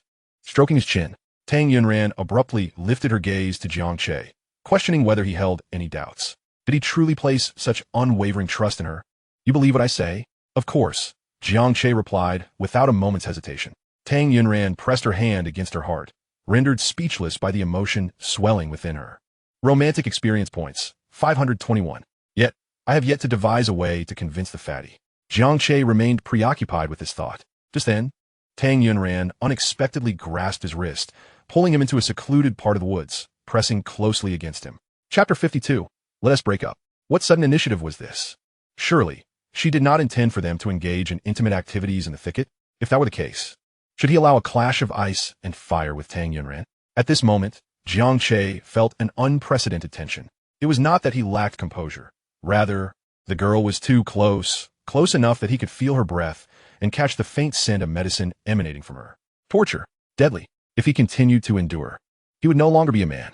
Taking a deep breath, Jiang Che lifted his hand to wrap around Tang Yunran's waist. Look, isn't that Mei Xian? Huh? Jiang Che's hand, which had been poised to wrap around her, froze momentarily before he followed Tang Yunran's gaze. He beheld a couple engaged in a passionate kiss, the scene unfolding with fervor. Upon closer inspection, the girl was unmistakably Mei Xian, yet the boy, thin as a reed, was certainly not Li Hao. What the heck?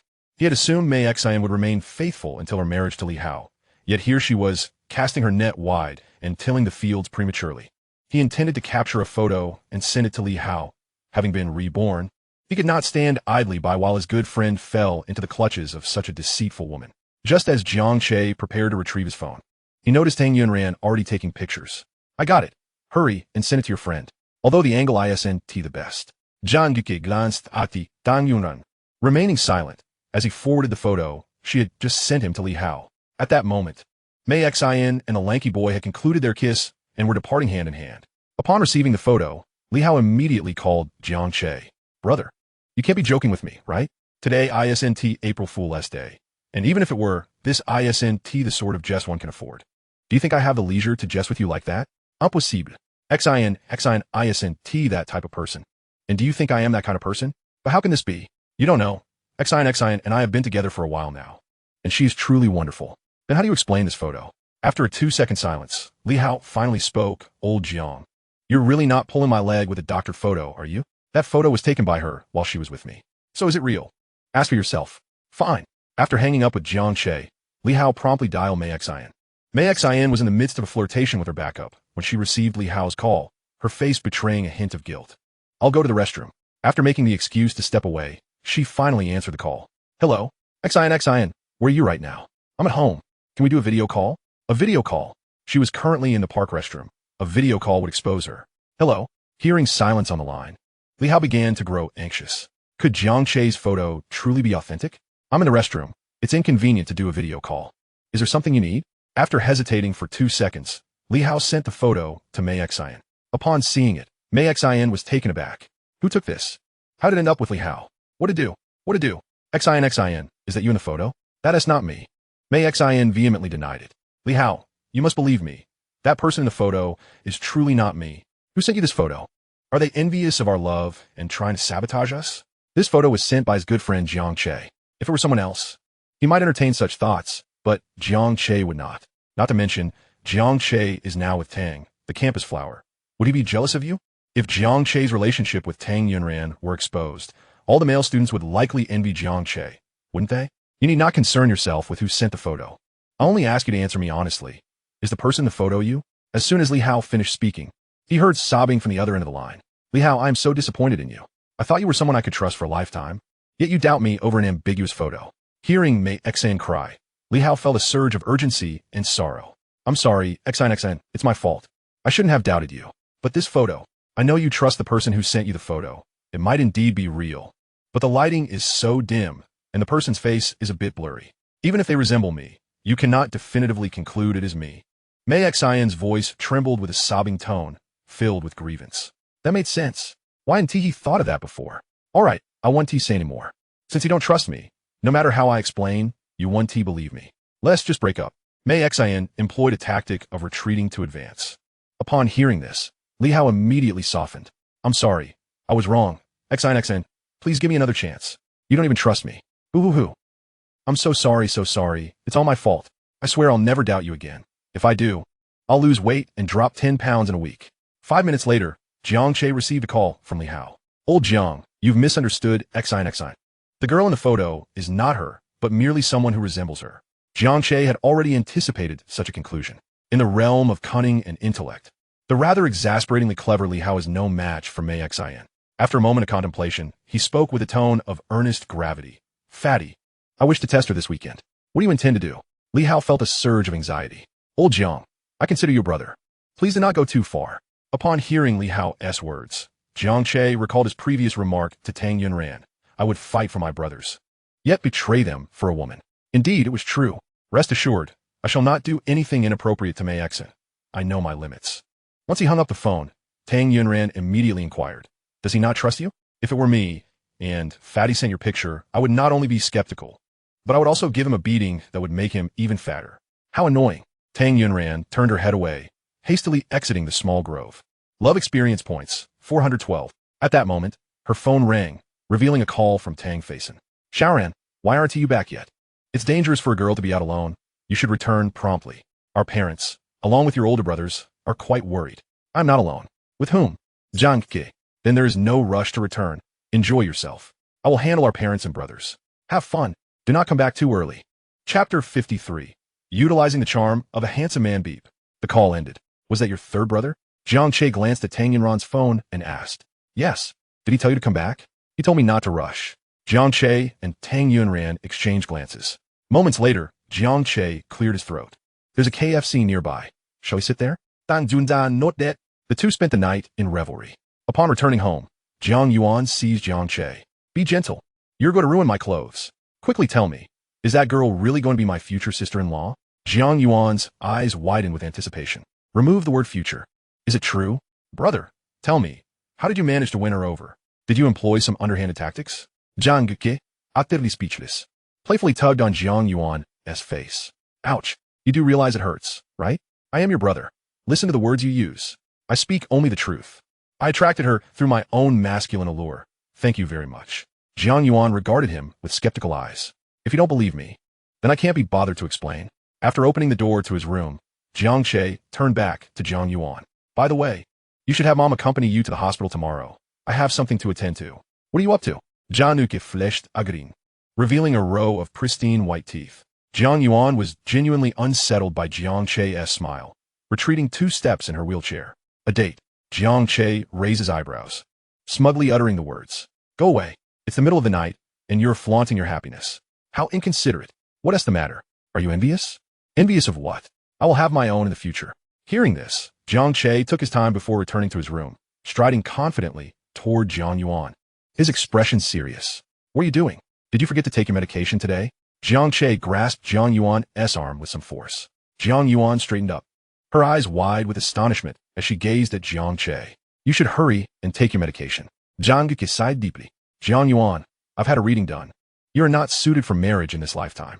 Marriage will disrupt your fate and lead to misfortune. Jiang Yuan twitched her lips, perplexed. What did you learn to read fortunes? I speak only the truth. If you wish to escape this misfortune, I am your only benefactor. Therefore, concerning your marital prospects, you must heed my counsel. Jiang Che's words sounded increasingly absurd to Jiang Yuan. Given your current state, it seems you haven't been taking your medication properly. Perhaps you should consult a fortune teller. You don't believe me? I believe you. Believe that you are unwell. Mom, come quickly. Brother is acting up again. Mom is quite busy right now and cannot attend to you. Mom, stop shouting. You'll delay the arrival of your younger siblings. The next day, Saturday, Jiang Che arranged to meet Li Hao at a KTV. Arriving first, Jiang Che stood outside, enjoying the breeze. Apologies, I'm stuck in traffic. I'll be there shortly. Tang Yunran spoke over the phone from her taxi. No worries, I just arrived myself. In truth, he had been waiting outside for over 10 minutes. In his past life, Tang Yunran had waited for him for much longer without complaint. A mere 10 minutes was nothing, and he should wait. When Tang Yunran arrived, she noticed Jiang Che standing at the entrance. Her intuition suggested he had been there far longer than a few minutes. Seeing Jiang Che, who seemed solely focused on her, filled her heart with immense warmth. Love experience points, 358. Fatty is waiting inside. Let us go in. All right. Dang Dundan obedini not that. Walking alongside Jiang Che as they entered the KTV. Inside the private room, Li Hao and Mei Xan were feeding each other popcorn, exuding an abundance of affection. Jiang Che and Tang Yunran exchanged glances, instantly understanding each other's thoughts. They must intervene. Do you have a plan? Tang Yunran whispered to Jiang Che. Indeed, I devised a strategy last night. In truth, it was Jiang Yuan's suggestion, which he found quite useful. What is the plan? Tang Yunran asked with curiosity. You'd be better off not knowing. Jiang Yuan's idea involved using the charm of handsome men combined with monetary temptation to unveil Mei Xian's true nature. It was best to keep this plan from Tang Yunran to avoid upsetting her. Tang Yunran regarded Jiang Che with suspicion. Are you not going to tell her? What exactly is your plan? Jiang Che seized an opportunity, and after half an hour, he finally saw Mei Xian head to the restroom. I'll be right back, Jiang Che said to Tang Yunran before discreetly signaling to Li Hao, who followed suit. Fatty, no matter what happens, do not reveal yourself, Jiang Che warned gravely. Old Jiang, be careful. If you make Xian cry, I won't forgive you. You need not worry. Just then, Mei Xian emerged from the restroom. I'm going. Jiang Che signaled for Li Hao to hide, then stepped forward. Mei Xian, wait a moment, Jiang Che called out, stopping her. At that moment, Tang Yunran happened to arrive and, upon witnessing this, hurriedly concealed herself. What is it? Mei Xian looked at Jiang Che, perplexed. Jiang Che approached her, exuding an overwhelming aura. Mei Xian found herself pressed against the wall by Jiang Che's formidable presence. He reached out, cornering her with an assertive stance. Li Hao stood frozen in shock. Mei Xian was taken aback, and Tang Yunran's eyes widened in disbelief. What are you doing? Mei Xian stared at Jiang Che with wide, astonished eyes, captivated by the striking features of his face at such close proximity, causing her heart to flutter uncontrollably. It is a universal truth that women are drawn to handsome men, while men are enamored by beautiful women. Although she perceived Jiang Che as lacking in wealth, it did not diminish her appreciation for his remarkably attractive visage. What am I doing? Am I not being obvious enough for you to notice? Jiang Che feigned deep interest in Mei Xian as he spoke. Wow, he actually cornered his girlfriend, Li Hao thought, feeling a surge of indignation as he rolled up his sleeves, ready to confront Jiang Che. At that moment, a recollection of Jiang Che's warning echoed in his mind. Fatty, no matter what happens, don't reveal yourself. Reluctantly, Li Hao withdrew his foot, trusting that Jiang Che, as his brother, would not betray him. He decided to hold back and observe the unfolding scene. Tang Yunran clutched her clothing at her chest, her eyes wide as she took in the dramatic spectacle before her. At this moment, her heart was a tumult of emotions. Mei Xian was a seasoned player in matters of the heart. Jiang Che's declarations could not be misinterpreted by anyone with an ounce of sense. Jiang Che, you really shouldn't. I am your brother's girlfriend. Chapter 54, Passionate Confession. Upon hearing this, Li Hao mused inwardly. See, he said that Xian's heart belongs solely to him, that she is absolutely not the fickle type. I know you are my brother's girlfriend, which is why I have restrained myself until now. But I can no longer hold back, for I have realized that my feelings for you have deepened beyond measure. After uttering these words, Jiang Che nearly retched, mentally berating Jiang Yuan for providing him with such nauseatingly sentimental lines. Just the night prior, Jiang Yuan had trained him, instructing him to act as his prop in a performance, emphasizing the necessity of gazing with profound and passionate eyes, akin to looking at the entire world. Truth be told, it was difficult for him to muster such emotions towards a girl like Mei Xian, and he could only endure by imagining her as Tang Yunran. Tang Yunzan. She whispered Jiang Che's name in her heart, initially believing he was merely acting. Yet, upon witnessing the earnestness reflected in Jiang Che's eyes, it felt as if a knife had plunged into her heart, rendering her breathless. Gradually, her eyes began to well with tears. Mei Xin scrutinized Jiang Che closely, confirming that his words were indeed heartfelt. Her allure was undeniable. Without even trying to flirt, Jiang Che had taken the bait. Didn't you say you were with Tang Yunran? I heard she is the campus belle of Jiangxing University. How could you possibly like me? So what if she is a campus belle? In my eyes, she pales in comparison to you, Jiang Che replied, though inwardly he was profusely apologizing to Tang Yunran. I'm sorry, Ran. Everything he says is a lie. You are infinitely more beautiful than Mei Xin. Tears, unbidden, cascaded down Tang Yunran's cheeks as she bit her lower lip until it turned white and blue. Her reddened eyes grew increasingly moist, on the verge of spilling over once more. Mei Xin felt a swell of triumph. Being admired was a delightful experience, yet her heart belonged solely to Li Hao. Li Hao exhaled deeply, gazing at Mei Xin with profound emotion, feeling moved. Ah, what a pity! I had hoped to take you for a drive. Jiang Che shook his head, feigning disappointment. A drive? Mei Xin latched onto this pivotal detail. During her conversation with Li Hao, she had learned that Jiang Che's family was not particularly affluent, residing in an old rental house in a suburban neighborhood. Could they truly afford a car? Yet, on second thought, a vehicle costing $20,000 to $30,000 could be within reach for an average family. However, the costs of maintenance and fuel were substantial, making it a burden rather than a luxury. The wealthy, on the other hand, purchase cars to serve them, treating minor damages with indifference. Indeed, my father just bought me a car, and I had planned to take you out for a date if you agreed. As he spoke, Jiang Che pretended to fumble in his pocket, inadvertently dropping the key to the car onto the ground. The BMW key. Mei Xin's eyes widened, sparkling with excitement as she gazed at the key on the floor. Earlier, when she and Li Hao had arrived, they had spotted a brand new BMW parked nearby. She had even asked Li Hao, how much does that car cost? Li Hao had replied that it was over 700,000. 700,000. That was no small sum. Li Hao's family was already quite well off, and while he owned a car, it had been passed down from his father after 2 years of use. She recalled it being around 200,000. To her, a university student driving a car worth 20,000 was already impressive, as most students were still relying on public transport. Could it be that the BMW they saw earlier truly belonged to Jiang Che? Is that car really yours? It can't be rented, can it? If that were the case, your family must surely be wealthier than Li Hao's. And Jiang Che is undeniably more handsome and fit than Li Hao. He just declared her more beautiful than Tang Yunran. Though she might be a bit vain, she wasn't blind. Tang Yunran was far more attractive. Jiang Che said she was beautiful. What does that imply? That beauty lies in the eyes of the beholder. Jiang Che has truly fallen for her. Of course it's ours. We just bought it. But Li Hao mentioned you came from the countryside and have always lived in rented accommodation. How could you afford a BMW? Being wealthy doesn't preclude one from renting. Our family simply prefers to keep a low profile. Upon hearing this, Mei Xin found some merit in his reasoning, though it did not definitively prove that the car belonged to Jiang Che. I forgot to tell Fatty that we have moved. We just purchased a property in Qiushui Community. Qiushui Community? The one near Qiushui Park? Yes. I heard the property prices there are quite steep. Fortunately, they're all old houses, averaging a bit over 20,000 per square meter.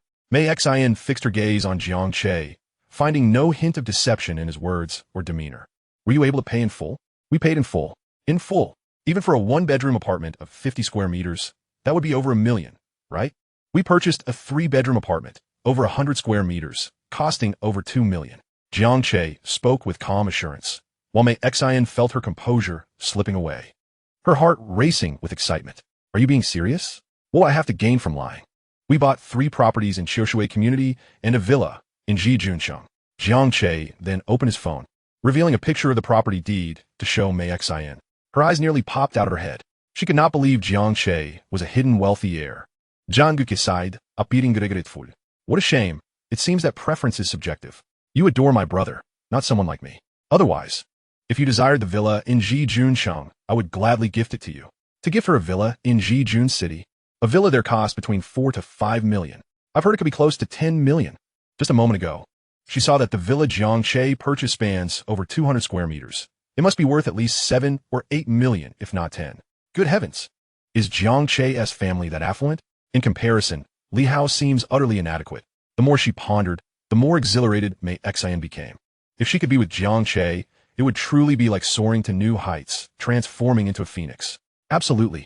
Just as Mei Xine entertained these thoughts, she heard Jiang Che's voice, tinged with disappointment, beside her. Since you are so fond of the fatty, I shall refrain from interfering in your relationship. I wish you both a long and happy life together. With that, Jiang Che cast a lingering glance at Mei Xine before closing his eyes and turning away, enduring the pain of separation. Seeing Jiang Che departing, Mei Xine, without a moment's hesitation, called out to him, "Wait." Chapter 55, The Trap. What is it? Now, it was Jiang Che's turn to feign ignorance. Li Hao glared at Mei Xine, bewildered by her intentions. Mei Xine approached Jiang Che, hesitantly biting her lip, and tucked a stray hair behind her ear, feigning shyness. Actually, I've thought about it. I don't like Li Hao that much. What? Li Hao could scarcely believe his ears. No, he must have misheard. He refused to accept that his beloved Xin would utter such words. But didn't you just say you only like the fatty? Jiang Che inquired, well, I lied just now. So, you mean to say you don't like the fatty? Mei Xine nodded. If you don't like him, why are you still with him? Jiang Duque asked, echoing the very question that Li Hao was dying to know. He has been persistent. I felt powerless to refuse. I'm just not good at saying no. Seeing how fond he is of me, I feared rejecting him would hurt his feelings. Her excuse was artfully concocted, not only addressing his query, but also subtly portraying herself as the epitome of kindness. You shouldn't keep this from him. It's better to be honest sooner rather than later, for the longer it drags on, the more hurt he will be. You're right. I should have spoken to him earlier. Then tell him now. Mei Xine was taken aback. Go find Li Hao and tell him. If you don't say it, I cannot be with you. After all, you're still technically the fatty-s girlfriend. If I were to be with you, wouldn't that mean I'm stealing my brother-s girlfriend? But wouldn't it be inappropriate to say it now? It seems I cannot accompany you for a drive tonight. She was going for a drive. She had never been in such an expensive car before. I'll go tell him right now. I'll say it now. You needn't say anything. I've heard enough. Li Hao stormed out, seething with anger. Mei Xine's eyes widened in shock as she stared at Li Hao. How did you get here? Without waiting for Li Hao's response, she quickly turned to Jiang Che. Then back to Li Hao, realization dawning on her. You two have conspired against me. Now you realize? It's too late, Jiang Che coldly remarked, simultaneously feeling relieved that the matter concerning the fatty was resolved. Mei Xine, I never imagined you to be this kind of person. Li Hao glared at Mei Xine through gritted teeth. Li Hao, please let me explain. It's not what you think. Mei Xine pleaded, tugging at Li Hao's sleeve. She had finally grasped that this was Jiang Che's trap. She had suspected that Jiang Che's sudden wealth, the 3 properties in Xiaoshui community, the luxurious villa in Jijun City, and the extravagant BMW he drove all seemed too good to be true. The keychain of that BMW was likely adorned with a sticker Jiang Che had placed. Moreover, the photos sent to Li Hao the previous night, given the current circumstances, were undoubtedly Jiang Che's doing. Now what you think? Do you take me for a fool? I saw and heard it with my own eyes. Li Hao angrily shook off Mei Xine's grasp. Weighing only 90 pounds, Mei Xine could hardly withstand Li Hao's forceful dismissal, stumbling and falling to the ground. Was it pitiful? No one felt sorry for her. It was all her own doing. Jiang Che observed Mei Xine's disheveled state and recalled Li Hao's tragic fate in his past life. In comparison, her downfall was rather mild. More than 20 minutes had passed. Tang Yunran must be anxiously waiting alone in the private room. When Jiang Che returned, he found Tang Yunran had already left. Where is she? Where did she go? To the restroom? That can't be right. They just went there. If Tang Yunran had gone to the restroom, she would have certainly bumped into them. Wait. Jiang Che suddenly had an unsettling thought. Could it be that Tang Yunran truly went to the restroom and witnessed his confession to Mei Xine? Surely not.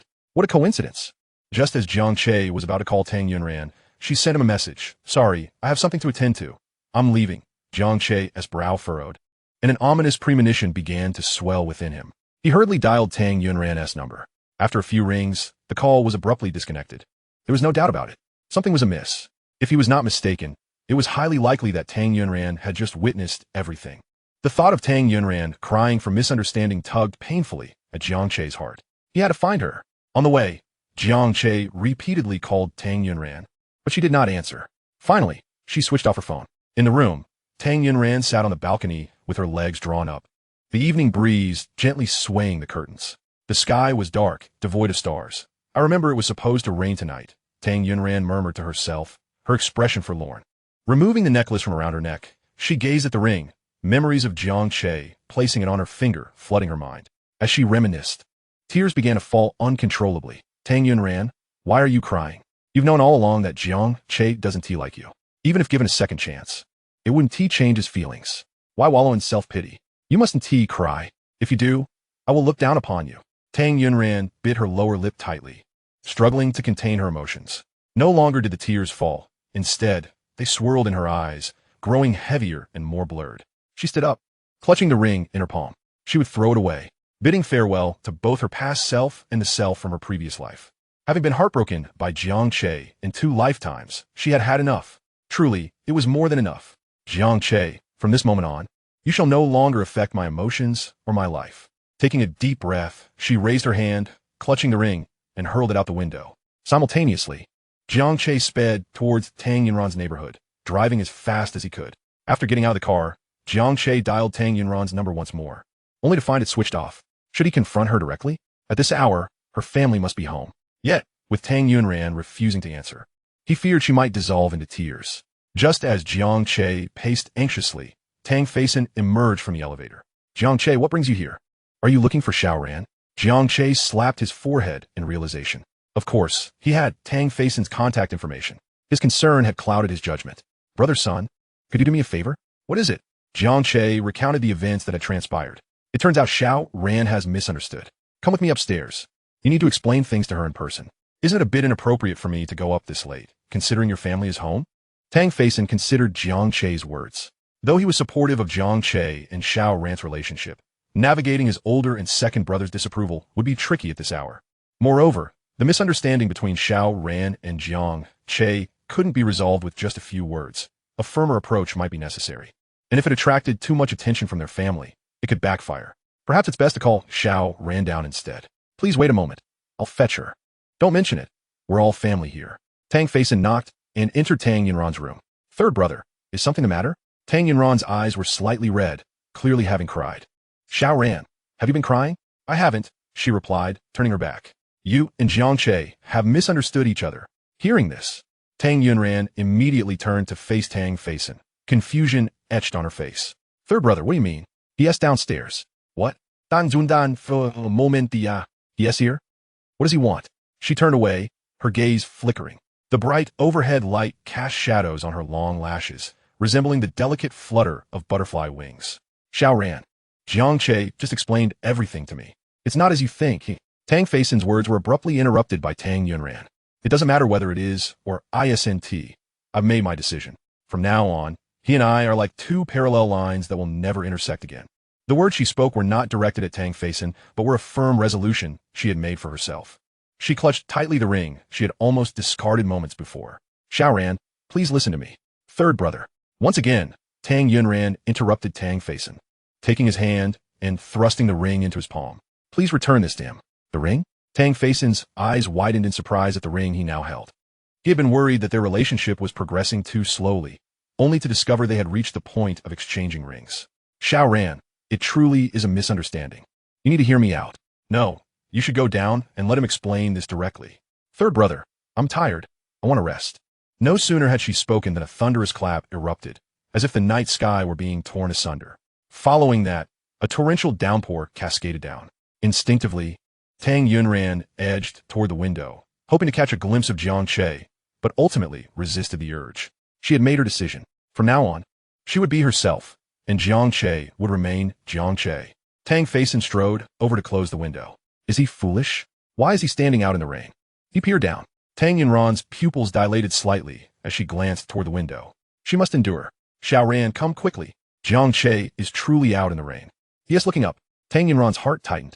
In such a downpour, he would surely fall ill. Tang Faison observed her hands, which were anxiously clenching at her sides.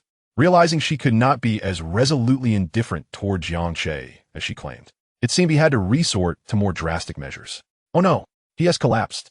At this, Tang Yunran could no longer contain herself and dashed toward the window. Tang Faison swiftly shut it and drew the curtains. Third brother, let me through, she urged anxiously. I want to let you. Since you've decided to sever all ties with him, do so completely. Do not show any weakness. Jiang Che has caused my sister pain, and even if it's a misunderstanding, he deserves to suffer in the rain. Don't concern yourself with his well-being.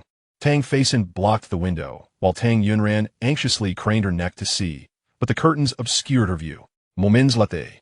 She turned on her heel and rushed toward the door. As she flung the door open, she heard Tang Faison call out behind her, "Don't forget your umbrella." She realized her third brother was being deliberately obstructive. Aware of this, she couldn't afford to linger, so she hurriedly grabbed her umbrella and dashed downstairs. Upon reaching the ground, she saw Jiang Che standing in the rain, thoroughly drenched. Ran. Upon spotting Tang Yunran, Jiang Che's eyes brightened. He deliberately lingered in the downpour, waiting for her to approach. Tang Yunran felt a mix of urgency and anger as she held the umbrella above Jiang Che's head. He looked like a drenched chicken, water cascading from his hair down to his t-shirt, soaking his pants and shoes, a testament to the ferocity of the unexpected downpour. What are you doing? Why are you standing out here in the rain? What does this mean? As she spoke, Tang Yunran's eyes began to glisten with unshed tears. Ran, please listen to me. You don't need to say anything. You can like whoever you want. There is no need to explain anything to me. Ran, I have absolutely no feelings for Max and I said you don't need to explain. I know you've always regarded me as just a friend. I feel the same way, so there is no need for you to carry such a burden. From now on, please don't seek me out. With that, Tang Yunran shoved the umbrella into Jiang Che's arms and turned to flee. Seeing this, Jiang Che acted on instinct rather than thought, discarding the umbrella and sprinting forward to envelop Tang Yunran in his embrace. Startled by Jiang Che's sudden action, Tang Yunran instinctively pushed against him. Ran, I only love you. Chapter 57. Stealthily entering Tang Yunran's room. Tang Yunran stood there, stunned. What had she just heard? He said he only loved her? Could it be? Was Jiang Che confessing his feelings? Or was she merely imagining it due to the heavy rain? Jiang Che sensed the tension in her body and furrowed his brow. He had intended to confess on Valentine's Day, but in a moment of desperation, the words had slipped out. He needed to quickly change the subject. He still planned to create an unforgettable romantic experience for Tang Yunran during the upcoming Qixi festival. After all, this wasn't the right moment for a confession. You've forgotten, my goal today is to separate the chubby guy and Mei Xian. What I just said and did to Mei Xian at KTV was solely to unveil her true nature, employing the charm of a handsome man, coupled with monetary temptation. As my sister would put it, she claimed this tactic is most effective against powerful women. Huh? Tang Yunran lifted her head, appearing somewhat dazed. She was still grappling with the shock from earlier. I reiterated Jiang Che's previous statements, prompting Tang Yunran to finally react. Oh right, how could I forget this matter? Before coming here, she had made a pact with Jiang Che to find a way for Li Hao to see through Mei Xian's facade. Then why didn't you say so earlier?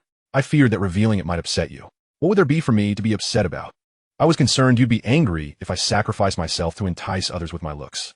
Upon hearing this, Tang Yunran pouted slightly. Truthfully, she felt a twinge of displeasure at Jiang Che's allure being used to captivate other girls. You should have mentioned it. Had he disclosed it sooner, she would have been only minimally irked. You're right. I should have informed you earlier, Jiang Che lamented. Had he foreseen such a misunderstanding and outcome, he would have undoubtedly communicated with Tang Yunran ahead of time. Achoo! John Duque sneezed consecutively. Are you unwell? Tang Yunran's concern heightened. I'm fine, just sneezed twice. Perhaps someone is thinking of me. Who do you suppose it is? Jiang Che playfully leaned his face closer to Tang Yunran. Don't you feel cold? Tang Yunran turned her head away, her cheeks flushing. Seeing Tang Yunran in this shy state, Jiang Che was tempted to tease her further, but with the rain intensifying, he considered her recent illness. Thus, he suggested they shelter from the downpour in the hallway. Achoo! Jiang Che sneezed thrice in succession, and when attempting a fourth, he was cut off mid-sneeze. His nose felt slightly sore, and his head felt heavy. Are you falling ill? Tang Yunran tiptoed, her hand brushing Jiang Che's forehead, which felt cool to the touch. It's nothing, achoo, truly nothing, achoo. It was evident that he might indeed be catching a cold. Jiang Che distinctly sensed his body growing heavier. This should not be the case. How could he succumb to illness merely from being drenched in rain? Regardless of his health, it had to be due to the downpour. What should we do? Tang Yunran's brows furrowed in concern. I'll just take some medicine when I get home. In such heavy rain, you intend to return? Or perhaps I should accompany you upstairs. John Duque countered. Upstairs with you? My parents and 3 brothers are home. How would I explain that? Noticing Tang Yunran's troubled expression, Jiang Che gently smoothed her furrowed brow with his finger. Smile a little, my young lady. Frowning will only hasten the onset of wrinkles. You're the one who will get wrinkles. Tang Yunran pouted, slightly annoyed. She was only 18, after all. Had she ever seen anyone her age with wrinkles? Even in her past life, at 30, she had not a single line on her face. Achoo! John Duque sneezed again, sniffing his irritated nose. The rain is pouring, and it's chilly outside. You've just recovered. Don't risk falling ill again. You should head back, and I'll return home to change. That is not acceptable. While it's not far to your home, it's still a distance. Given that you're already soaked and unwell, Wearing those wet clothes will only worsen your condition. It's fine, don't worry about me. I have robust health. Very strong. Achoo, achoo, achoo. How inconsiderate. Tang Yunran's worry intensified as she observed Jiang Che's condition. Enough of this. I'm going back. Just as Jiang Che turned to leave, Tang Yunran grasped his arm. Confused, Jiang Che looked back, but before he could utter a word, Tang Yunran's voice resonated firmly. You're coming upstairs with me. Huh? Jiang Che understood her words, but was momentarily taken aback by her sudden declaration. To my house. Dan Zunzan say that? No, no. Is that really appropriate? Your family is home. Can you just bring me up like this? I'll have my third brother assist. 3 minutes later, Tang Yunran received a message from Tang Facin. Bring Jiang Che upstairs. I've taken care of everything. They're all in their rooms. Just quietly bring them up, and I'll provide cover. With her brother's assurances, Tang Yunran turned to Jiang Che. We can go up now. Are we really going up? Jiang Che felt his heart racing, sensing a thrill. Soon, he followed Tang Yunran upstairs, arriving at door 1702. Just as Tang Yunran reached for her keys, the door swung open from within. Seeing Tang Facin, both Tang Yunran and Jiang Che sighed in relief, startled that it wasn't anyone else who had opened the door. Quickly, come in and be quiet, Tang Facin whispered. Jiang Che and Tang Yunran nodded in unison. Tang Yunran stepped inside, changed into her pink slippers, and found a pair of blue men's South slippers to place before Jiang Che. He noted that these were either her father's or one of her two brothers. Let us go. Tang Yunran turned and whispered. All right. Jiang Che stealthily followed her, tiptoeing to her room. At that moment, Tang Facin emerged from his room, his gaze landing on the recently closed door of Tang Yunran's room. He thought he had glimpsed someone entering with her. Did her friend come over? Tang Facin speculated, assuming it was Jean Xiaoqiao. With the rain intensifying, the sound of raindrops against the window echoed. Tang Facin withdrew his gaze, feeling puzzled. It was late, and with such heavy rain, it seemed unlikely that Jean Xiaoqiao would visit. Most likely, he had misjudged. As he turned to head to the bathroom, a sudden thud resonated from Tang Yunran's room. Chapter 58. Tension. What was that noise? Tang Facin's curious gaze returned to the door of Tang Yunran's room. Inside, Jiang Che was beneath, while Tang Yunran lay atop him, both startled as their eyes met in surprised disbelief. Just seconds prior, Jiang Che had slipped and fallen, soaked to the skin. Reacting instinctively to catch him, Tang Yunran reached out and grasped Jiang Che's arm, but her petite frame was inadequate to prevent the fall, resulting in both tumbling down together. To shield Tang Yunran from harm, Jiang Che instinctively turned his head downward, cradling her in his arms, becoming her human cushion. In a twist of fate, the anticipated cliché moment didn't occur. Rather than a romantic collision of lips, Tang Yunran bumped her forehead against his chin. Ouch! If that were my jaw, it would surely have been dislocated. Are you all right? Tang Yunran gently caressed Jiang Che's chin with her hand.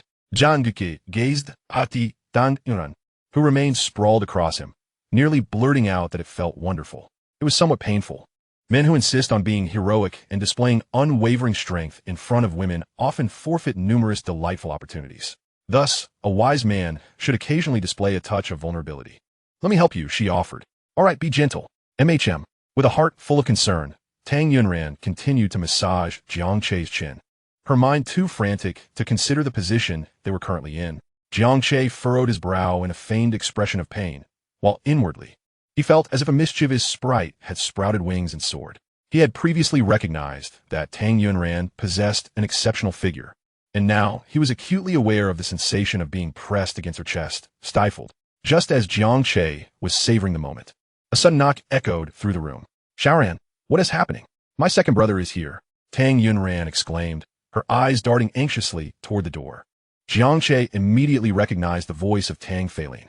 Indeed, he would never forget the sound of his second uncle's voice, as it had often accompanied his three uncles when they sought to trouble him. Yet, it was always the second uncle who refrained from physical confrontation. His lasting impression of him stemmed not from his lack of aggression, but rather from how he would stand by, offering tactical guidance to Tang Feimu and Tang Facin. Eldest brother, kick his leg. Third brother, pin his hand behind his back and lock his joints. Eldest brother, you're too gentle. You should break his leg, so he won't bully Xiaoran anymore. Such were his words, a man of sharp tongue, yet restrained hands. Hurry down, Jiang Che urged, observing the girl still resting in his embrace. At his prompt, Tang Yunran belatedly realized her position atop him. Her cheeks instantly flushed, and she hastily scrambled off. The knocking resumed. Xiaoran, Xiaoran, with all that noise. She hasn't fallen and hurt herself, has she? Why is she not responding? Could she be unconscious?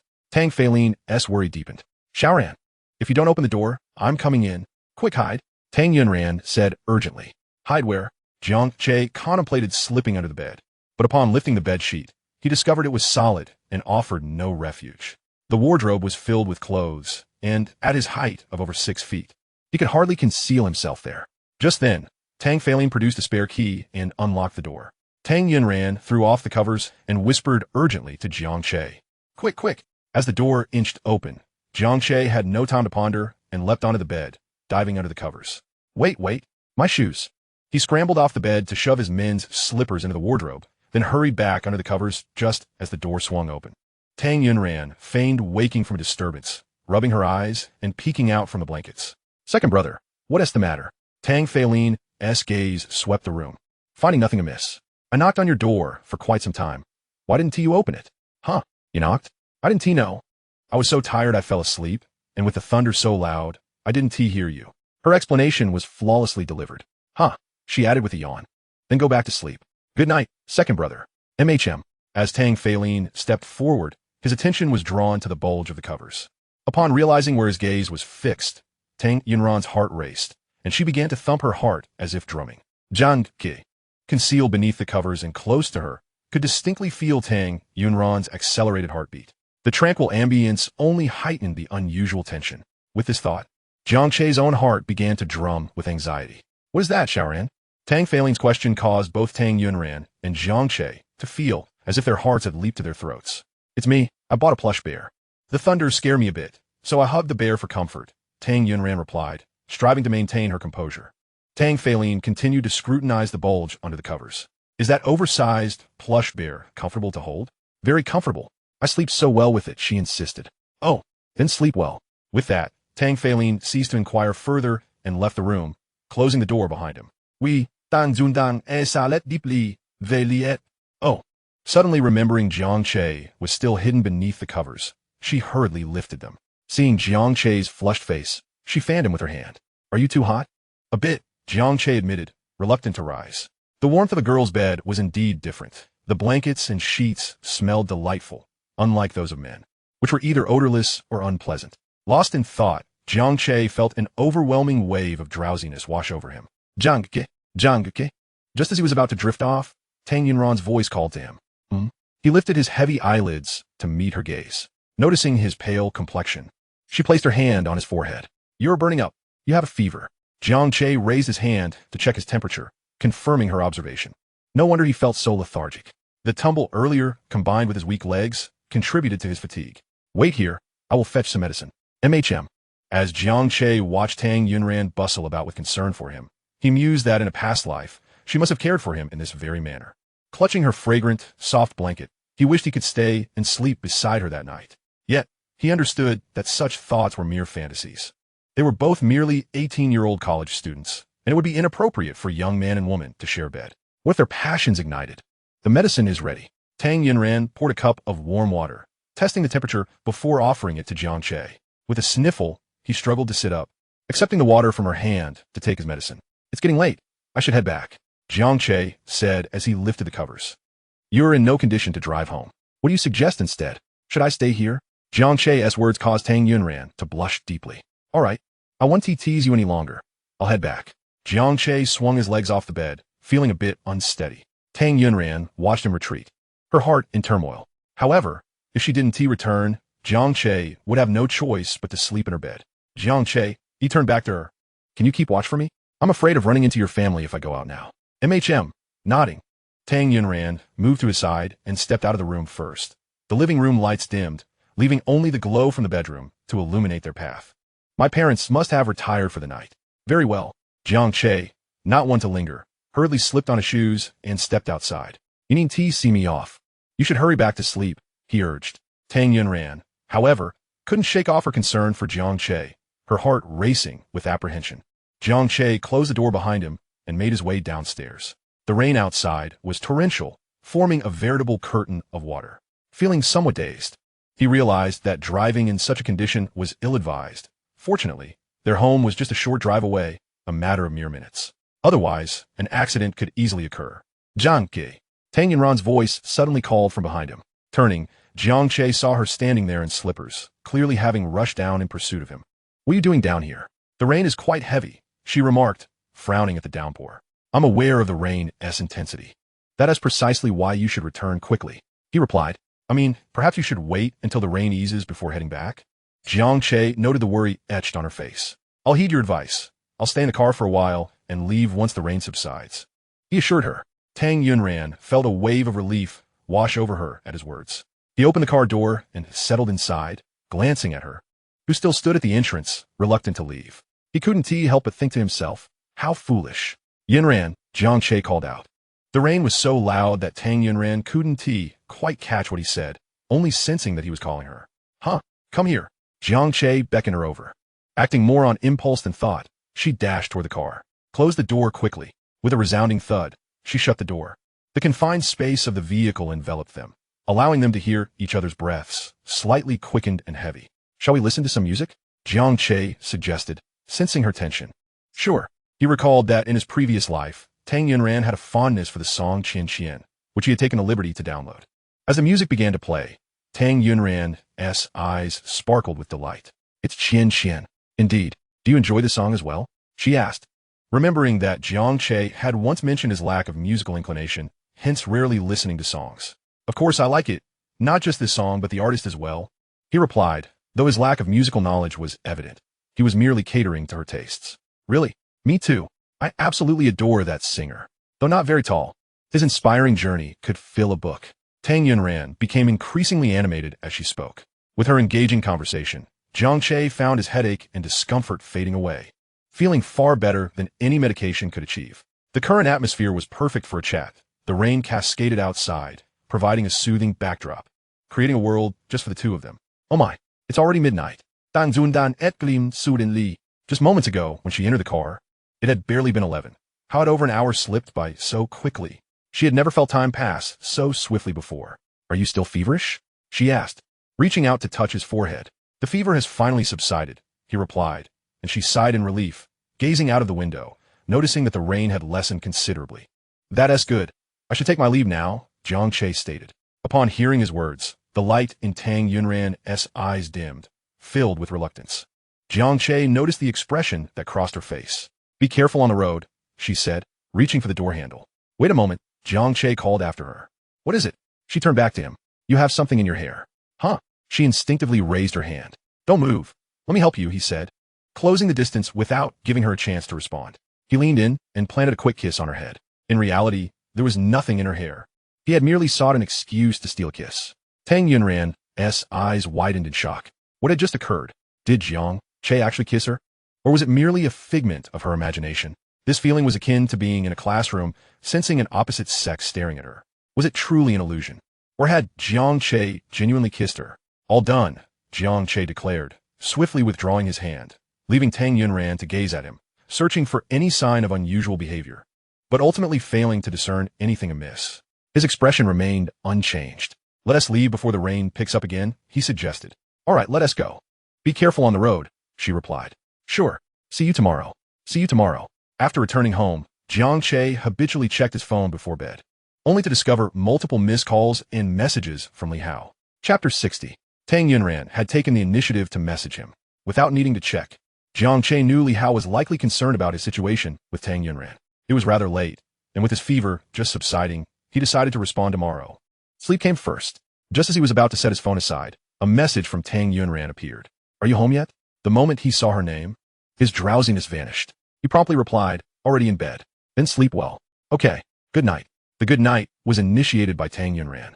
Watching her send a good night gif, Jiang Che couldn't help but smile.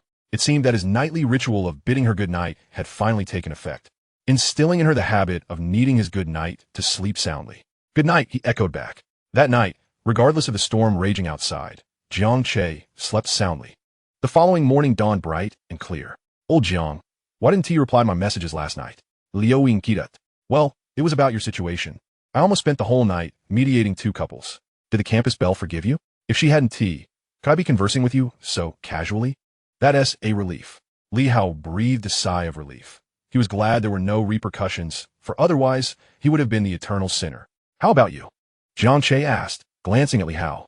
This was Li Hao's first serious relationship, and during his time with Mei Xian, he had incessantly extolled her virtues, endlessly glorifying her, only to discover he was merely a backup option.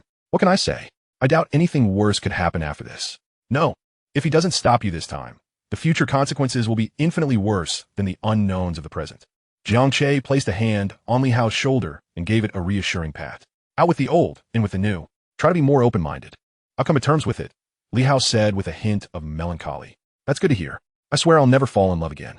If I ever feel my heart flutter again, I'll become a monk. Is that really being open-minded? It sounds more like you're struggling to let go. Old Jiang, don't try to persuade me. Actually, there's a secret I've never shared with anyone. This revelation piqued Jiang Che's curiosity, as Li Hao was known for his candor. Li Hao has a secret? I never heard him mention anything like that in our past lives. What secret? Once on my way home from school, I stumbled upon a blind fortune teller who claimed he could discern your surname without you saying a word. And you believe that? Of course not. But I decided to have him read my fortune anyway. And then, he first asked me to identify which paper my surname was written on, telling me not to reveal the character. I thought, could it really be that miraculous? Are you trying to say you have too much money to spend? Honestly, my mother had just given me a generous allowance. And what happened next? He actually deduced that my surname was Li. Isn't that astonishing? Jiang Che shook his head in disbelief. There's nothing miraculous about that. All he needed to do was arrange all surnames into a square matrix. For instance, if there are 100 surnames, he could arrange them into 10 rows of 10. Then, he'd write each row on a card and label them with odd numbers. Next, he'd write each column on another set of cards and label them with even numbers. This way, he'd have 20 cards. And any combination of an odd-numbered card with an even-numbered card would yield only one repeated surname. With that, the preparation was complete. Then, if he memorized the matrix of surnames and practiced with enough people, ensuring he made no mistakes, he could set up his fortune-telling stall. Is that really how it works? Li Hao looked at Jiang Che with skepticism. Fortune-telling should be a mystical art, not a math problem. Old Jiang, don't take advantage of my poor math skills. I didn't pass the entrance exam for Jiang University. I got in purely through connections and money. Is that something to boast about? Jiang Che replied with a smirk. Let me ask you, did he ask you to find the card with your surname first? How did you know? Finding the card with your surname essentially reveals which row it is in the matrix. Li Hao began to see the logic in Jiang Che's explanation. Then he gives you another card to find your surname, which tells him the column, and thus, the exact character. Finally, he feigns deep insight while observing your finger movements to buy himself time to figure it out. Upon finishing his explanation, Jiang Che noticed Li Hao staring at him wide-eyed. Old Jiang, tell me honestly, how did you know all of this?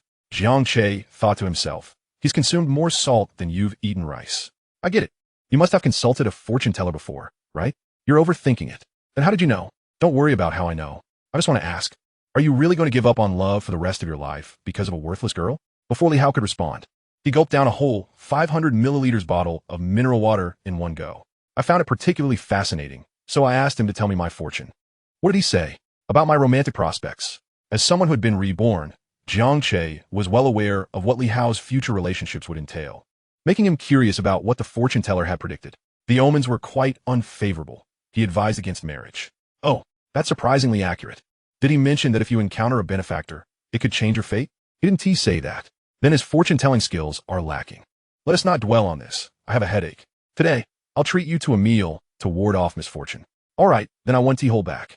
I'll order a bit extra. Feel free to order whatever you like. Aim for the expensive dishes. An hour later, Jiang Che sighed in exasperation. I just remembered. I've spent all my money because of Mei Xian. Moments earlier, in the restaurant's private room, Jiang Che, spurred on by Li Hao, had ordered a plethora of dishes, only to find himself without funds when it was time to pay. Next time, I'll treat you. My mother will give me my allowance next Friday. But today is only Sunday, Jiang Che emphasized.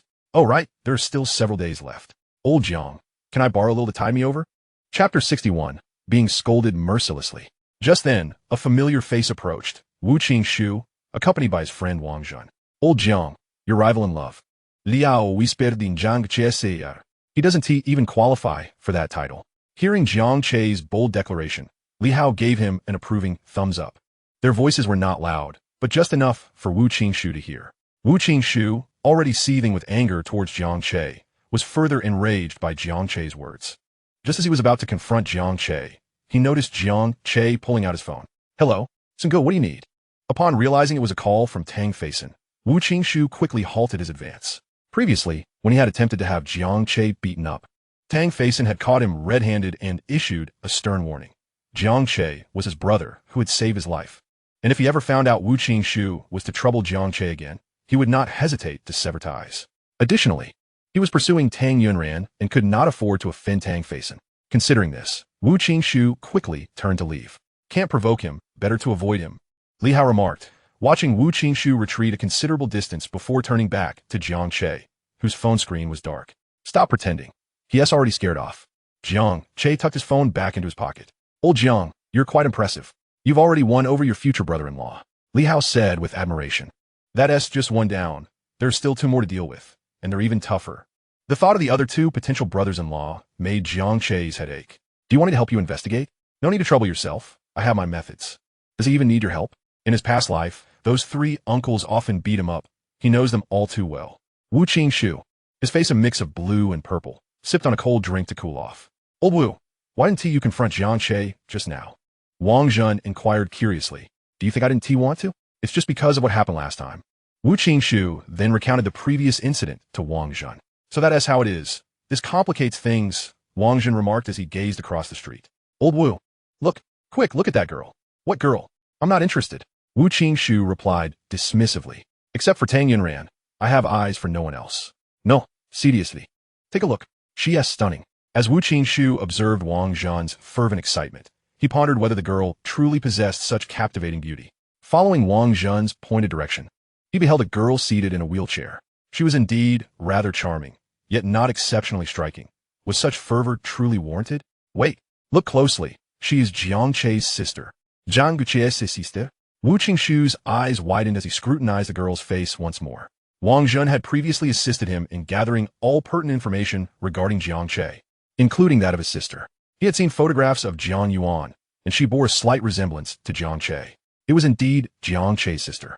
Jiang Yuan was currently purchasing items at the convenience store across the street. Let's approach her.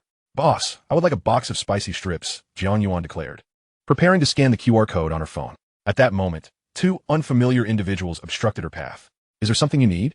Jiang Yuan inquired, her brow furrowing as she regarded Wu Qingxu and Wang Zhen with suspicion. Are you Jiang Che's sister? Wu Qingxu's demeanor was far from cordial. Upon recognizing the unfriendly intent of the 2, Jiang Yuan's attitude shifted, becoming equally unfriendly. What does it matter to you who my brother is? Wu Qingxu found himself taken aback by her retort. This girl, much like her brother, possessed a fiery spirit that irked him. Your being Jiang Che's sister makes it relevant to you. I am indeed Jiang Che's sister, but so what? If you have business with him, address him directly and leave me be. I am busy enjoying my spicy strips. Hey you. Wang Zhen was about to explode with anger when Wu Qingxu intervened. I shall speak to her myself. Wu Qingxu faced Jiang Yuan. Relay this to your brother. He should keep his distance from my girlfriend. Understood? Is she truly your girlfriend? Jiang Yuan regarded Wu Qingxu with a skeptical gaze. Why yes, indeed she is my girlfriend. If she is your girlfriend, why are you stuttering? I was never stuttering. If she is genuinely your girlfriend, you should be telling her to stay away from my brother, not me. All right? You. Wu Qingxu pointed at Jiang Yuan. His face flushed with anger, his fingers trembling. At that moment, the shopkeeper brought over the box of spicy strips Jiang Yuan had requested. Young lady, here are the spicy strips you asked for. Before Jiang Yuan could reach out to take them, Wu Qingxu snatched the box away. I'll reiterate. Inform your brother to keep his distance from Yunran, or I shall make him regret it. Jiang Yuan's eyes blazed with fury as she fixated on the spicy strips in Wu Qingxu's grasp. In the past, when Jiang Che had snatched a bag of spicy strips from her, she had fought him fiercely. Now, all her spicy strips had been taken, and her anger was palpable. Hey, I am speaking to you. Are you deaf? As Wu Qingxu's words hung in the air, Jiang Yuan suddenly lifted her gaze, her eyes aflame with fury. Taking a deep breath, she unleashed her wrath. Are you even a man? It's no wonder you cannot compete with my brother. You lack the ability to charm a girl. Instead, you resort to threatening someone like me, who is in a wheelchair. Is this the extent of your capabilities? Why not use some honorable means instead? Why not spend this time devising ways to win a girl's affection? A man like you, even without my brother, would still find himself without admirers, unless every other man on earth were to perish, leaving you with no competition. Do you plan to threaten each of them as well? Bullying a disabled person. How shameful. Seeing you like this, I feel embarrassed for you. I utterly disdain you. Jiang Yuan's tirade left Wu Qingxu stunned, rooted to the spot. His gaze fixed on her in disbelief. Return my spicy strips. Jiang Yuan barked fiercely at Wu Qingxu. The shopkeeper, having witnessed the scene, snatched the box from Wu Qingxu and handed it to Jiang Yuan, casting an utterly scornful look at him. "Humph, you thought you could take my spicy strips?" Jiang Yuan huffed indignantly before maneuvering her electric wheelchair out of the store. "Hey, stop right there." Wang Zhen pursued her a few steps before realizing Wu Qingxu remained motionless. "Old Wu, she has left. Why are you not chasing after her?" Wu Qingxu opened his mouth and sighed. "Forget it. I shall not pursue her." "What? Not pursuing? Why not? Do you not find her reasoning quite compelling?" "What?" Wang Zhen dug at his ears in confusion. "I find her words to be quite sensible." Wang Zhen stared blankly. "Have you been rendered foolish by her words? Let's go." Wu Qingxu turned and walked in the opposite direction from where Jiang Yuan had departed. "Hey, old Wu, wait for me." It was a while before Jiang Che returned home, and only then did Jiang Yuan arrive. "Did you go buy spicy strips by yourself?" "Speaking of which, I nearly lost my temper," Jiang Yuan replied, clutching the box of spicy strips indignantly. "What happened? Who dared to provoke you?" "The little demon king." "Jiang Che, you should call me brother. It is all your fault. Just now, a man stole my spicy strips and told me to relay a message to you. To keep your distance from his girlfriend." Wu Qingxu. Jiang Che immediately deduced the culprit. "I did not know his name. I only heard his friend call him Old Wu." Wang Zhen. "That is undoubtedly him. Did he do anything to you?" Jiang Che's countenance darkened, his gaze scanning Jiang Yuan up and down, ready to pounce on Wu Qingxu if he found any inappropriate marks on her. His sister was only permitted to be bullied by him. Yes. How did he bully you?" Jiang Che eagerly awaited Jiang Yuan's response, ready to settle the score with Wu Qingxu. "I just mentioned it, did I not? He stole my spicy strips. Is that all? Is that not sufficient?" Jiang Yuan retorted, her cheeks puffed with indignation. Jiang Che glanced at the box of spicy strips in her arms. Since she had entered, she had clung to it tightly, clearly fearful he might seize it. Recalling past instances when she had fiercely retaliated against him for stealing her spicy strips, he could only imagine the volcanic eruption Wu Qingxu had provoked. In that moment, Jiang Che could not help but silently commend Wu Qingxu. He wondered how he was faring now. After dinner, with nothing pressing to occupy him, Jiang Che decided to spend 10,000 experience points on a lottery draw, hoping for a stroke of luck that might yield something remarkable. Indeed, there were numerous enticing items available in the store, but they were exorbitantly priced, the cheapest requiring 5 digits. Spending 10,000 experience points would afford him 100 draws, and perhaps he might stumble upon something rare and valuable. If he drew nothing, he could always chat with Tang Yunran to regain his experience points. System, commence the lottery. "All right, thank you for participating. Thank you for participating. Thank you for participating. Thank you for participating X30. Stop. Enough." It seemed today was not his lucky day. Continuing to draw might yield 100 thank you for participating responses. Nevertheless, one could not easily concede defeat. Jiang Che was no exception, convinced that if he did not draw just one more time, he might be missing out on a fortune. "Let's draw once more. This shall be the last time. I will not draw again. Thank you for participating." He remained skeptical. "One more draw. Thank you for participating. Thank you for participating X99. After this round of draws, Jiang Che found himself at a loss for words. Was it truly the case that he found success in romance, yet faltered in gambling? "Host, there is only one draw left. Do you wish to proceed?" Since there was only one attempt remaining, he decided to go for it. He refused to believe that luck would evade him once again if he failed this time. He would. "Thank you for participating." Jiang Che fell silent, his words escaping him. Flags are not raised without reason. He resolved to make one final attempt. Having drawn 100 times without success, a sense of frustration welled within him.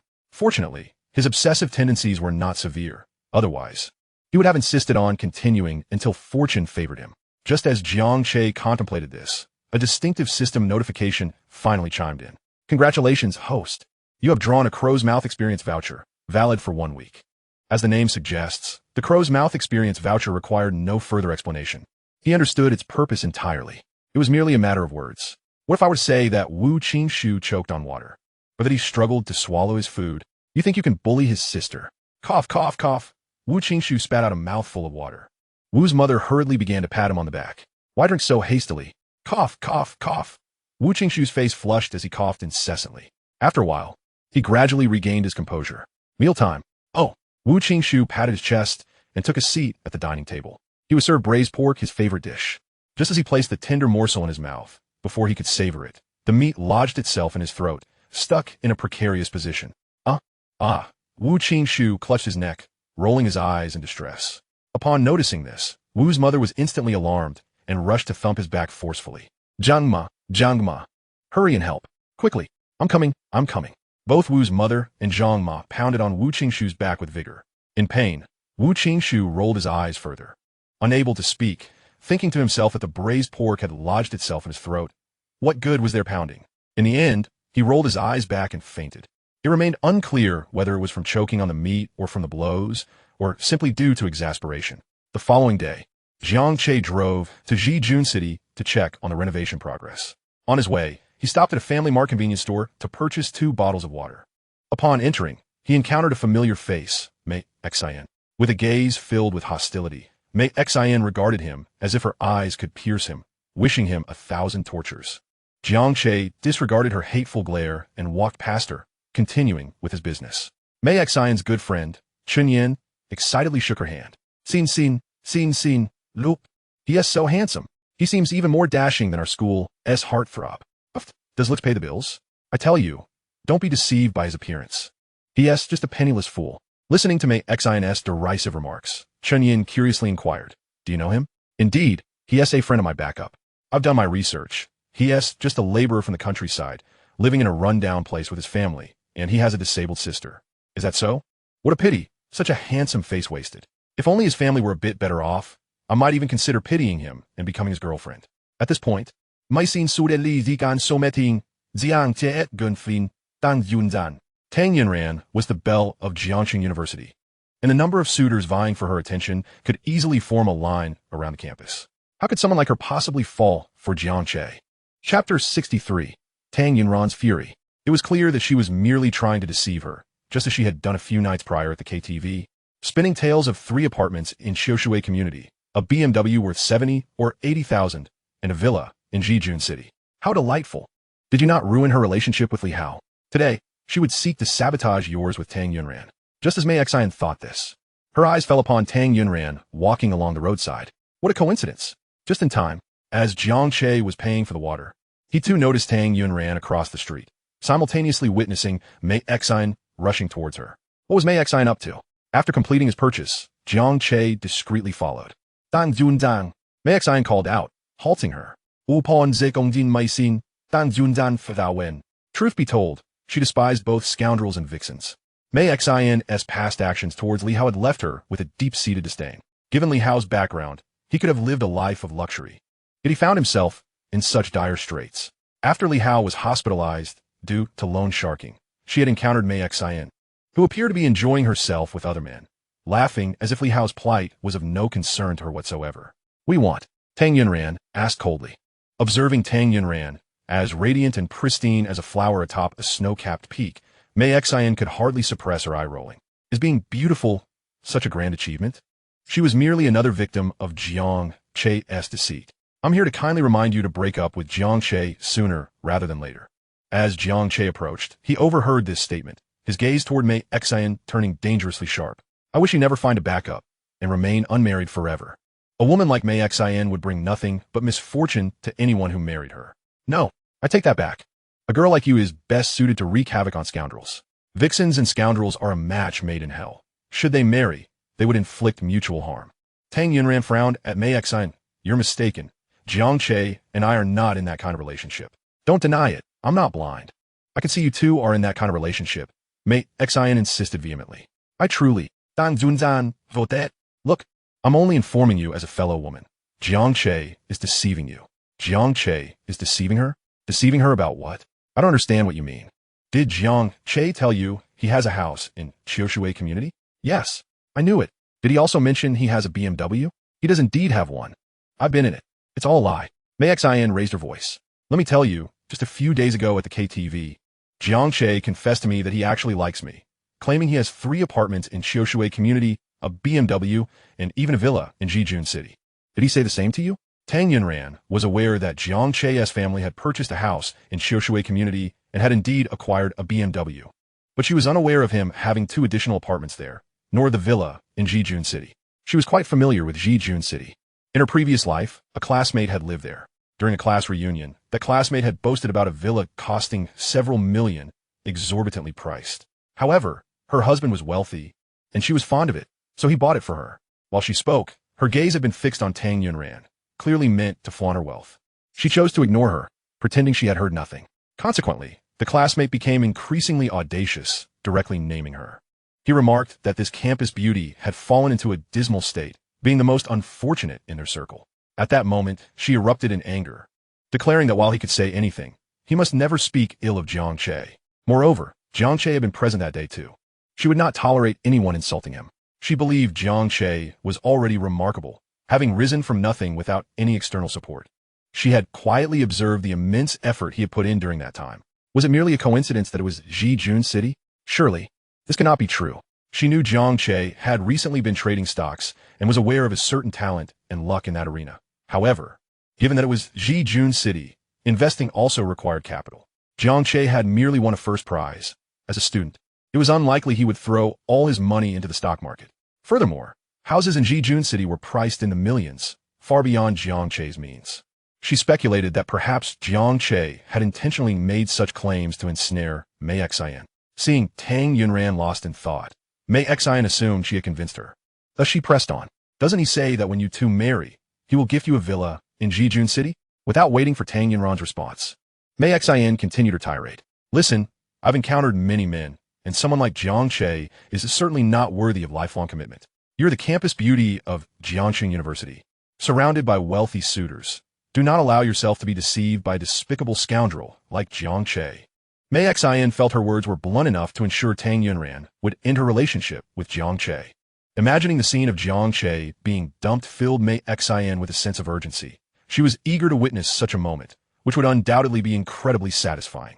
However, the unfolding events were entirely contrary to her expectations. Tang Yunran's expression grew icy. Jean Luc despicable? Or is it you? What did you say? Mei Xian was taken aback by Tang Yunran's sudden retort. What did I say? You must know in your heart. What do you treat your boyfriend as? A mere tool for spending money, selling your soul and body, deceiving those who genuinely care for you. You lead them around in circles, extracting their heartfelt devotion and finances. Yet feel no guilt, instead taking pride in it. Who is truly shameless here? Each of Tang Yunran's words rang with clarity and conviction. Well said. Jiang Che silently applauded Tang Yunran in his heart. She was indeed his girl, incomparable to scum like Mei Xian. Mei Xian's eyes widened in disbelief, her mouth opening and closing in frustration. You, say that again. What? Are you angry now? You dare to act, yet I cannot speak? Normally, she would have dismissed such matters, but this involved Jiang Che, and she could no longer remain indifferent. You are spouting nonsense. When have I ever acted like that? Mei Xian's face turned a deep shade of anger. The heavens are watching. I refuse to believe that someone like you can escape divine retribution and live freely until old age. Although she had not witnessed Mei Xian's downfall in her past life, she firmly believed in the cycle of karma. Scum like Mei Xian would eventually face their reckoning. You vile creature. Mei Xian was infuriated, lunging to push Tang Yunran. Chapter 64, Mag Shin's downfall. Tang Yunran was caught off guard by Mei Xian's sudden aggression, stumbling backward. Just as she was about to fall, a hand reached out, wrapping securely around her waist. Turning her head, she saw it was Jiang Che, her eyes widening in surprise. He always appeared just when she needed him most. Are you all right? I'm fine, Tang Yunran replied, shaking her head. Jiang Che's gaze shifted from Tang Yunran to Mei Xian, his expression sharp as an arrow. Exudino imposignoha. Faced with Jiang Che's terrifying stare, Mei Xian instinctively took 2 steps back. What do you want? Are you going to hit a woman? If you dare to strike me, you are no man. Why should I accept your definition of what a man is? Just because you say so? Hitting you doesn't mean I'm not a man. I'm merely striking at scum. Mei Xian was left speechless, unable to muster a retort. Regardless, you cannot hit me. If you do, you are no man. Jiang Che advanced toward Mei Xian with determination. While a man who strikes a woman is indeed lacking, I am not hitting a woman. I am confronting filth. Mei Xian's face flushed with anger, yet standing a mere 5 feet tall against Jiang Che's towering height. She dared not unleash her fury. You don't come any closer. Mei Xian stammered, retreating as she spoke. Jiang Che raised his hand, ready to deliver a slap to this wretch in defense of Tang Yunran. At that moment, Tang Yunran approached. Better not. Not better. Ran, you are too kind. No, it's just that she is too filthy. Hitting her would soil your hands. Mei Xian nearly erupted with rage upon hearing Tang Yunran's final remark. Jean Duc nodded in agreement. You are right. She is indeed too dirty, and with all those men, what if I caught a disease from touching her? You are the filthy one. Your whole family is filthy. Mei Xian erupted in a tirade. Tang Yunran, Concerned Jiang Che might be provoked by Mei Xian's words, suggested. Let us ignore the barking and find a place for some afternoon tea? All right, I'll follow your lead. Jiang Che was witnessing a side of Tang Yunran that was both infuriating and endearing. He had not anticipated her to be so charmingly mischievous.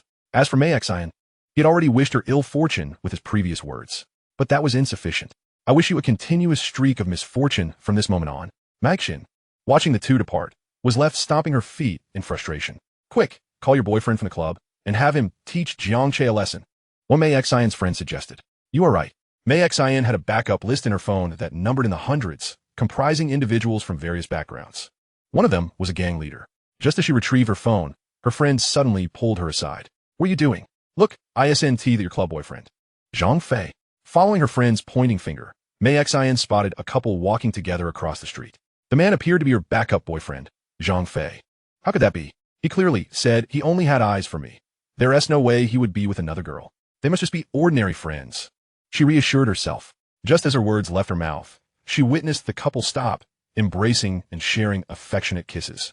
The sight sent Mei Xian into a fit of rage, and she burst forth. Xin, what are you doing here? Zhang Fei had not expected to run into Mei Xian at this location. Who is she? Mei Xian demanded ferociously, pointing at the girl behind Zhang Fei. Xian, let me explain. She asked just a friend. A friend? Friends don't kiss like that. Do you think I'm a fool? And you, shameless woman, how dare you seduce another's boyfriend? Have you no shame? I shall tear your clothes off and strip you of all dignity. Mei Xian lunged at the girl behind Zhang Fei, bringing her down in a swift motion. Stop it. Xin, let go. Zhang Fei tugged desperately at Mei Xian's clothing, but she, in a frenzy, continued to shout and ruthlessly claw at the girl beneath her. Maxin, Zhang Fei bellowed. Yet, it seemed as if Mei Xian were deaf to his plea, continuing her manic assault on the girl pinned beneath her.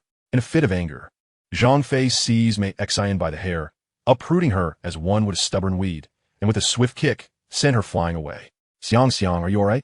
Zhang Fei, filled with concern, removed his own shirt to wrap around the girl. She asked, terrifying, like a tiger ready to devour prey, utterly frightening. The girl, overwhelmed with fright, buried herself in Zhang Fei's embrace. Mei Xian, still reeling on the ground, witnessed this scene, her face shifting through a spectrum of colors, mirroring a kaleidoscope of rage. Zhang Fei, you must give me an explanation today. Very well, I shall provide you with an explanation. I love Xiang, and from this moment forth, I am breaking up with you. What? Mei Xian stood frozen, utterly taken aback, unable to fathom that Zhang Fei would utter such words. Throughout her life, she had always held sway over men, yet just days prior, she had been dumped by Li Hao. And now Zhang Fei had cast her aside as well. How could she be so unfortunate? In the end, Mei Xian could only watch as Zhang Fei departed with a girl named Xiang. Cursed. After stamping her feet in frustration, she noticed something unpleasant beneath her. Looking down, she discovered it was dog excrement. This is infuriating. What a dreadful day. How unlucky. Tang Yunran opened the car door and took her seat in the passenger seat, turning to Jiang Che with a concerned expression. You're not angry, are you? Why would I be angry at all? Jiang Che started the engine and played Tang Yunran's favorite song, Shallow. After what Mei Xian said earlier, I thought he might be upset. Why waste my emotions on such a scoundrel? You truly aren't angry? Not only am I not angry, but I am quite pleased. Jiang Che replied with a smirk. Huh? Tang Yunran's face displayed a look of confusion, failing to grasp Jiang Che's meaning. I am pleased because you stood up for me. Upon hearing this, Tang Yunran slightly lowered her head, attempting to conceal the smile that threatened to break forth. Jiang Che discreetly glanced at Tang Yunran, captivated by her secret joy, which in turn sparked a smile of happiness upon his own face. For a moment, the car was permeated with a simple yet profound sense of happiness. We've arrived, Jiang Che announced. Tang Yunran lifted her gaze, her eyes filled with curiosity. ISNT this Jijun City? Why are we here? Chapter 65, Jiang buys sanitary napkins. Jiang Che retrieved a key and handed it to Tang Yunran. What is this? A key. Of course, I recognize it's a key, Tang Yunran retorted, somewhat exasperated. You'll find out soon enough, Jiang Che replied, feigning mystery. Tang Yunran eyed Jiang Che suspiciously, and in the next moment, she watched as his car smoothly entered Jijun City. We're going in.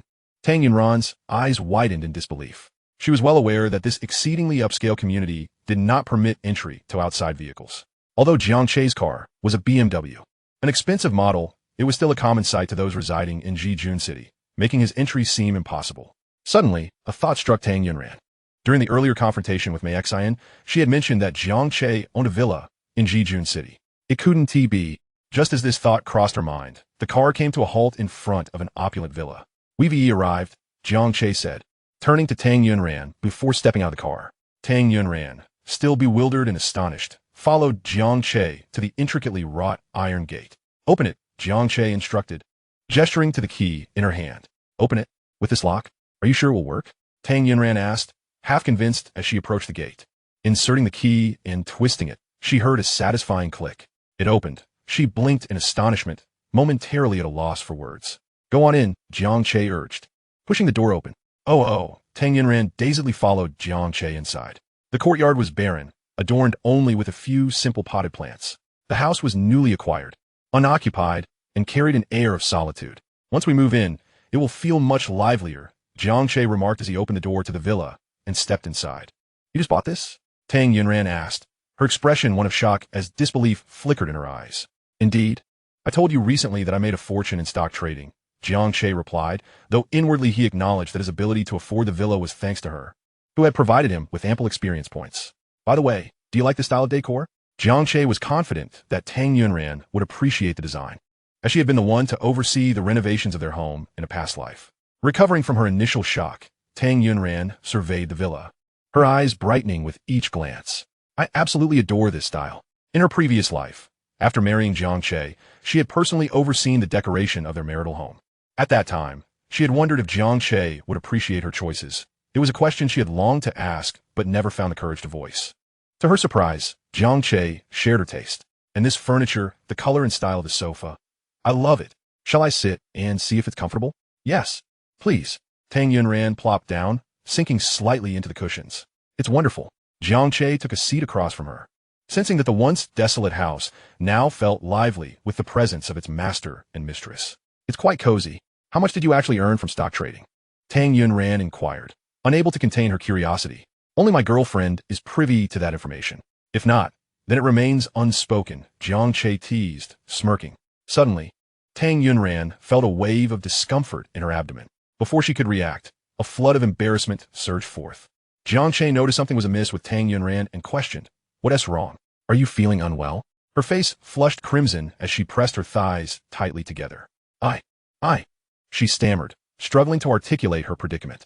Jiang Che rose from the sofa and approached her. "Don't come any closer."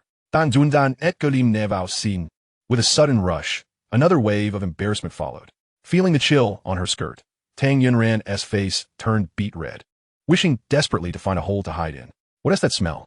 Jiang Che sniffed the air, following the scent down to Tang Yunran's skirt. His expression shifted as he recognized the nature of the situation, piecing together her current reaction. "Is your period here?" The term Aunt Flo has become widely recognized in contemporary society, familiar not only to women but also to men. Upon hearing Jiang Che's words, Tang Yunran's head instinctively lowered, her face flushing a deep crimson that extended to the nape of her neck, as if she wished to vanish into the ground. "Do you have any with you?" Jiang Duke inquired. Tang Yunran shook her head. "I'll go buy some for you." "What? Buy for her?" Jiang Che intended to purchase sanitary pads for her. Tang Yunran abruptly raised her head to look at Jiang Che, her eyes filled with astonishment.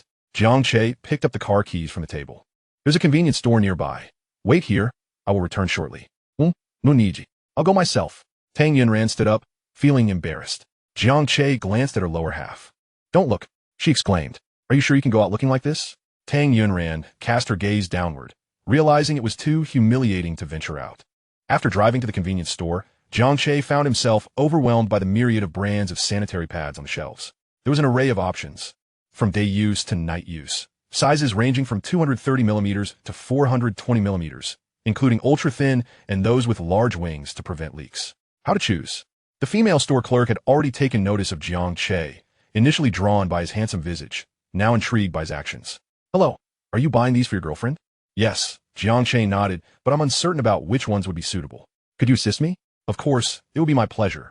The clerk admired Jiang Che's charming and considerate demeanor, wishing for a boyfriend who would buy her sanitary pads in the future. "Does your girlfriend have a heavy flow?" This question left Jiang Che momentarily speechless. He was uncertain about Tang Yunran's situation. It should be heavy. He recalled her earlier discomfort, her skirt dampened. "In that case, you might consider this Safi brand. It's elastic, fits snugly, and is quite thin, providing a soft cotton feel, perfect for summer use. The clerk recommended. All right, I'll take this. John pick it up, Opbach. I suggest you get a few packs. This one only contains 20 pads, and it won't last long. Okay. Also, add this night use option. With a length of 420 millimeters, it will provide peace of mind while sleeping. The clerk continued with another suggestion. Ultimately, Jiang Che left the store with 2 large bags of sanitary pads. By the way, does your girlfriend suffer from menstrual cramps? Jiang Du pondered. Recalling how he had seen Tang Yunran clutching her stomach earlier, her complexion pale. Perhaps a little. Then you should take a few heat patches. They are quite effective. Whenever I use one during my cramps, it significantly alleviates the pain. Trust me, gifting this to your girlfriend during her period is incredibly thoughtful. I'll take more of those as well. In the end, Jiang Che departed with 2 hefty bags in hand. The clerk watched his retreating figure, unable to suppress her admiration, murmuring, "How wonderful it would be if you were my boyfriend." Upon returning to the villa, Tang Yunran was left speechless. "Why did you buy so much? So you can use it slowly." Slowly? It wouldn't last half a year. Jiang Che was tempted to quip. "I've covered your lifetime supply of sanitary pads. I also bought you heat patches." The clerk mentioned they help alleviate pain when applied to the stomach. Jiang Che retrieved a pack of heat patches from the bag and handed it to Tang Yunran. "Thank you." As she accepted the patches, a warm sensation surged through her heart, an indescribable feeling of gratitude. Her eyes began to glisten with unshed tears. Had she not stifled them, they would have surely spilled. After a moment, Jiang Che gazed at Tang Yunran, noticing her touched expression, and felt a pang of guilt. Had he not treated her poorly in his past life? She wouldn't be so moved by such a small gesture now. Hurry and change. You might end up staining your shoes. Upon hearing this, Tang Yunran felt her earlier warmth replaced by embarrassment and shyness, hastily fleeing to the bathroom. Her heart raced, as if it might leap from her throat at any moment. After a considerable pause, she finally calmed down. As she tore open the heat patches packaging and prepared to apply it, a knock echoed at the door, followed by Jiang Che's voice. "Oh, I forgot to mention, don't apply the heat patch directly to your skin. It should be placed over clothing to avoid burns." Okay. Although Tang Yunran was aware of this fact, being reminded by someone else made all the difference. It was akin to knowing to wear an extra layer in cold weather. A gentle reminder from a loved one brings a unique warmth. At that moment, Jiang Che's concern enveloped her in the same comforting embrace. When she had changed, just as she was about to exit, she remembered that her clothes were stained and felt it would be inappropriate to go out like that. "Are you ready?" Jiang Che inquired from outside. Yes. Yet, she hesitated to step out. "My clothes." Jiang Che suddenly recalled this detail and promptly removed his t-shirt. "Wrap my shirt around your waist. That way, it won't be noticeable. But what will you wear?" Tang Yunran wondered if Jiang Che intended to go bare-chested. The mere thought of his muscular physique made her cheeks flush and heart race uncontrollably. "I have a tank top underneath." "Weren't you always against wearing tank tops?" Tang Yunran recalled that Jiang Che had never had the habit of wearing them, either in this life or the previous one. "I've recently gotten stronger. With a higher metabolism, I tend to sweat more." As Tang Yunran emerged from the bathroom, she found Jiang Che flexing his muscles. Perhaps it was her imagination, but he appeared even more robust than before. Noticing her gaze, Jiang Che extended his arm towards her. "Isn't it impressive?" Tang Yunran compared his arm to her leg, finding it significantly thicker. His physique was a stark contrast to the average build he had in his past life. These muscles are not merely for show. They are firm and well-defined. Would you like to feel how solid they are? As Tang Yunran stared at his perfectly sculpted muscles, it resembled a drawing she might create. Too perfect to be real. "Come on, give it a try. Don't be shy." Jiang Che encouraged, presenting his arm once more, feeling compelled not to decline further. Tang Yunran reached out, her breath becoming erratic, her heart racing uncontrollably. First, her fingers brushed against Jiang Che's arm, feeling as though she had touched stone. She squeezed it gently. It was indeed incredibly firm. Tang Yunran had often wondered how Jiang Che had achieved such strength. "You're holding onto my arm with both hands." Jiang Che mocked. "Why? Don't ask, just hold on." "Oh." Tang Yunran grasped Jiang Che's arm with both hands. In the next moment, Jiang Che abruptly raised his arm with force. Tang Yunran was lifted off the ground, her center of gravity faltering as she tilted backward, instinctively leaning forward, nearly collapsing onto Jiang Che's robust arm. Suddenly, Jiang Che's eyes sparkled, and he felt an electric jolt at the contact. Initially, he merely intended to showcase his masculine strength, akin to a peacock displaying its feathers to attract a mate. He did not anticipate such an unexpected outcome. Observing Tang Yunran nearly sprawled across his arm, the fabric of her clothing wrinkling under the pressure. He could not help but swallow hard, feeling the soft sensation against his arm. Hurry, let me down. Dan Yun Dan. Fearing a fall, clung tightly to Jiang Che's arm, hesitant to move. Oh! Jiang Che deliberately slowed his movements as he lowered her. Were it not for the consideration of Tang Yunran's discomfort due to her menstrual cycle, he could have held her up indefinitely.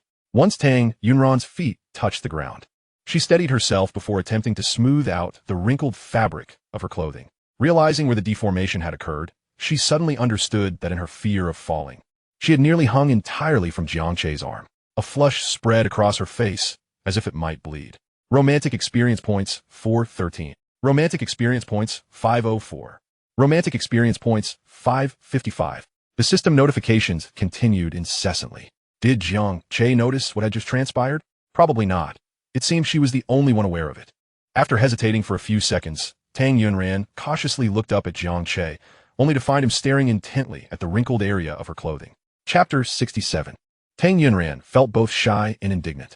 He was actually looking embarrassed and furious. She quickly turned away, continuing to adjust her clothing. Romantic experience points 785. Such awkward matters only lead to embarrassment for those who mention them, so she would never bring it up first. Shall I escort you home? Although Jiang Che wished to linger with Tang Yunran a while longer, he had researched online and discovered that girls required ample rest during this time.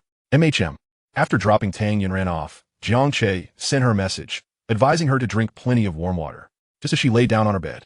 She received Jiang Che's caring message, which made her so happy that she rolled back and forth under the covers, nearly toppling off the bed. Ecstatic.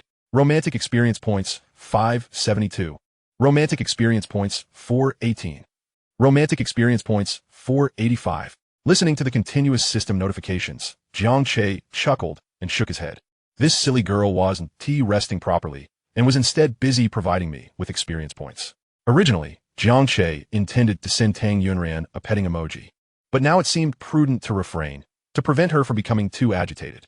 Upon returning to the apartment complex, he spotted Jiang Yuan walking alongside a boy.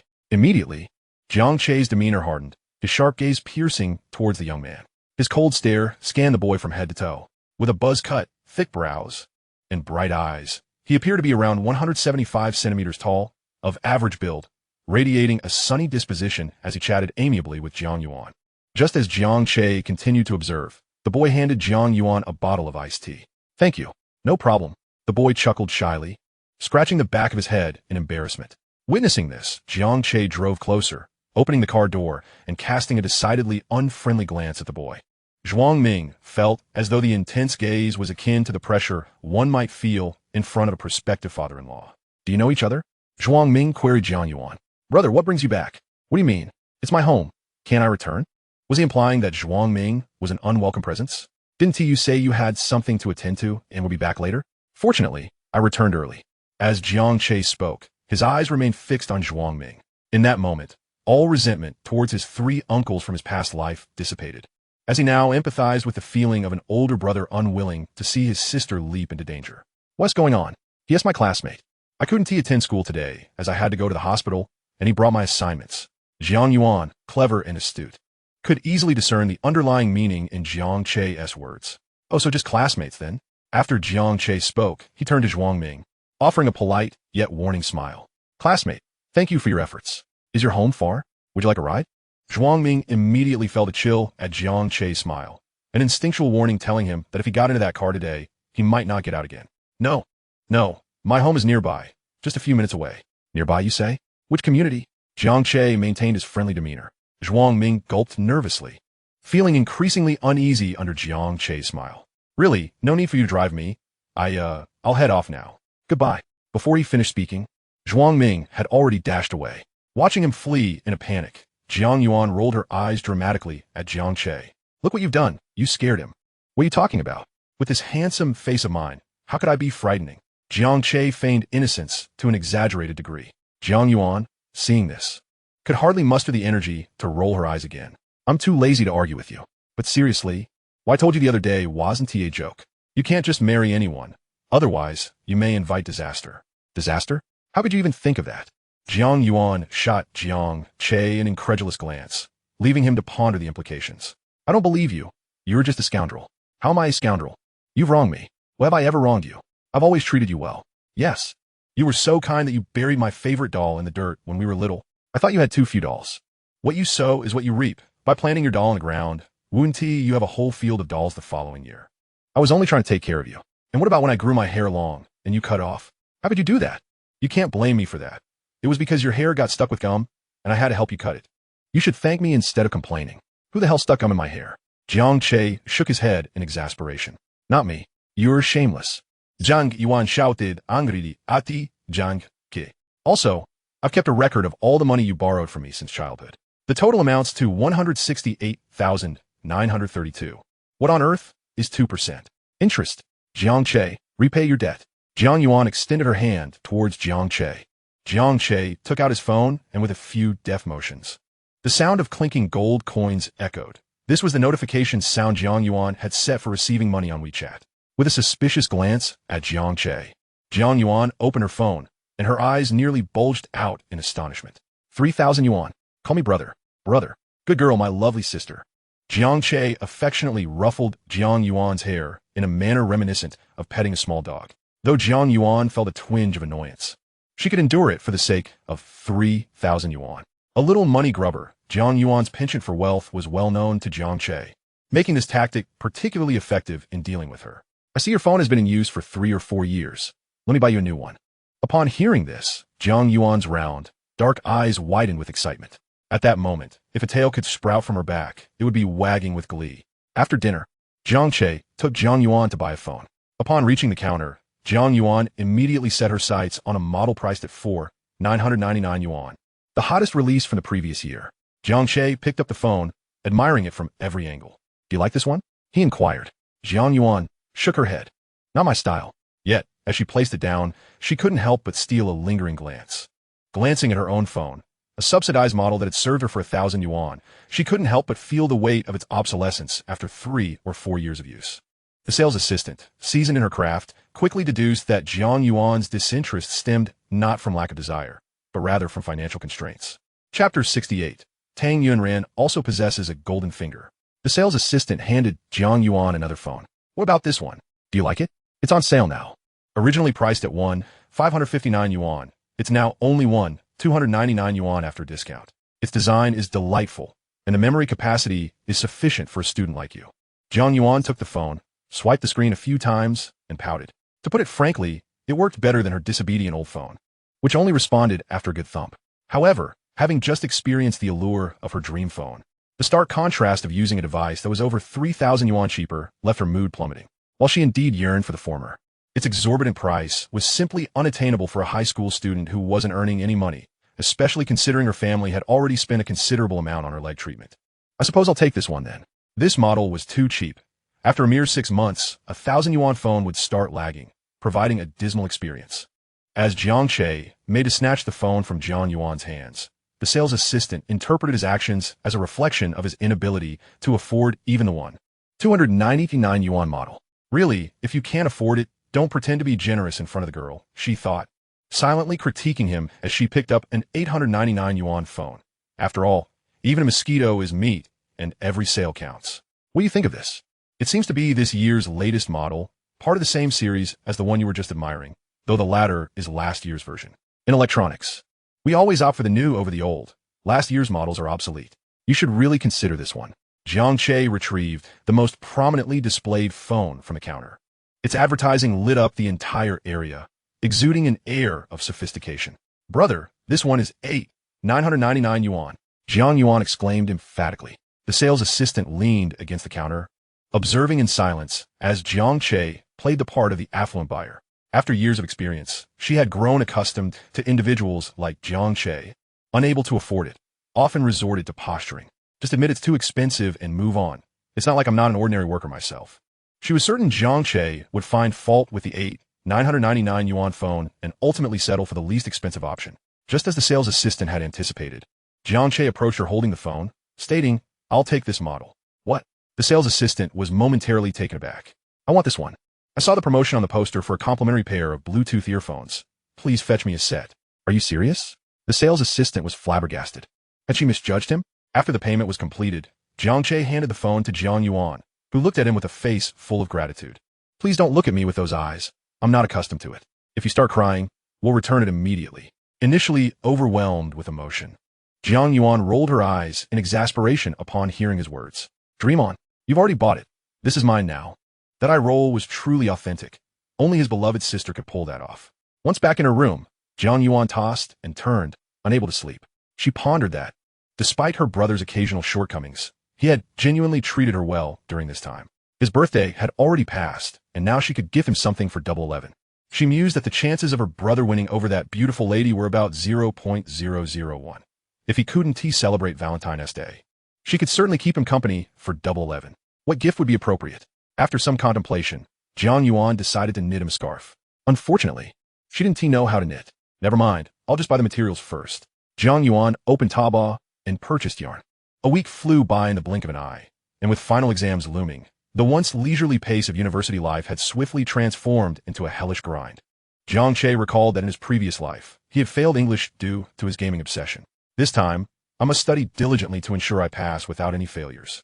Despite the passage of years, he distinctly remembered the disappointment etched on his parents' faces after he had flunked. How could they not be disappointed? They had come from humble beginnings, and among their relatives, he was the only one who had gained admission to Jiangxing University, a source of pride that had ultimately turned to shame when he failed his English exam. At family gatherings during holidays, relatives often brought it up, suggesting his parents keep a closer watch on him, cautioning against a laissez-faire attitude in university lest he end up worse off than their cousin's son who worked in pig farming.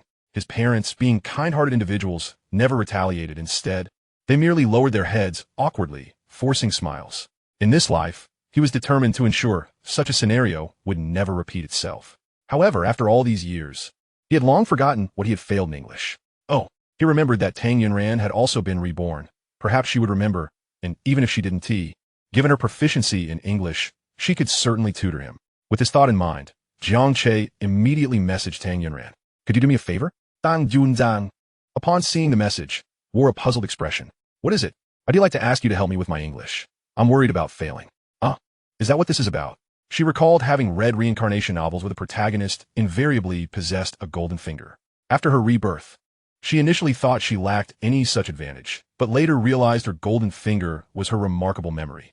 Events from her past life, as long as she had experienced them, replayed vividly in her mind with just a thought, much like when she had assisted Jean Xiaoqiao with her notes. Logically, how could she possibly remember exam content from over a decade ago? Yet remarkably, she could. Jiang Che is from the business department, while she belongs to the fine arts department. Although they are not in the same field, they share identical English exam papers. She recalls that in her previous life, Jiang Che failed the final exam this semester. If he is willing to learn from her, she is confident she can ensure his success. Sure. Thank you, Teacher Tang. Why is he calling her teacher again? Isn't that a bit embarrassing? Romantic experience points, 421.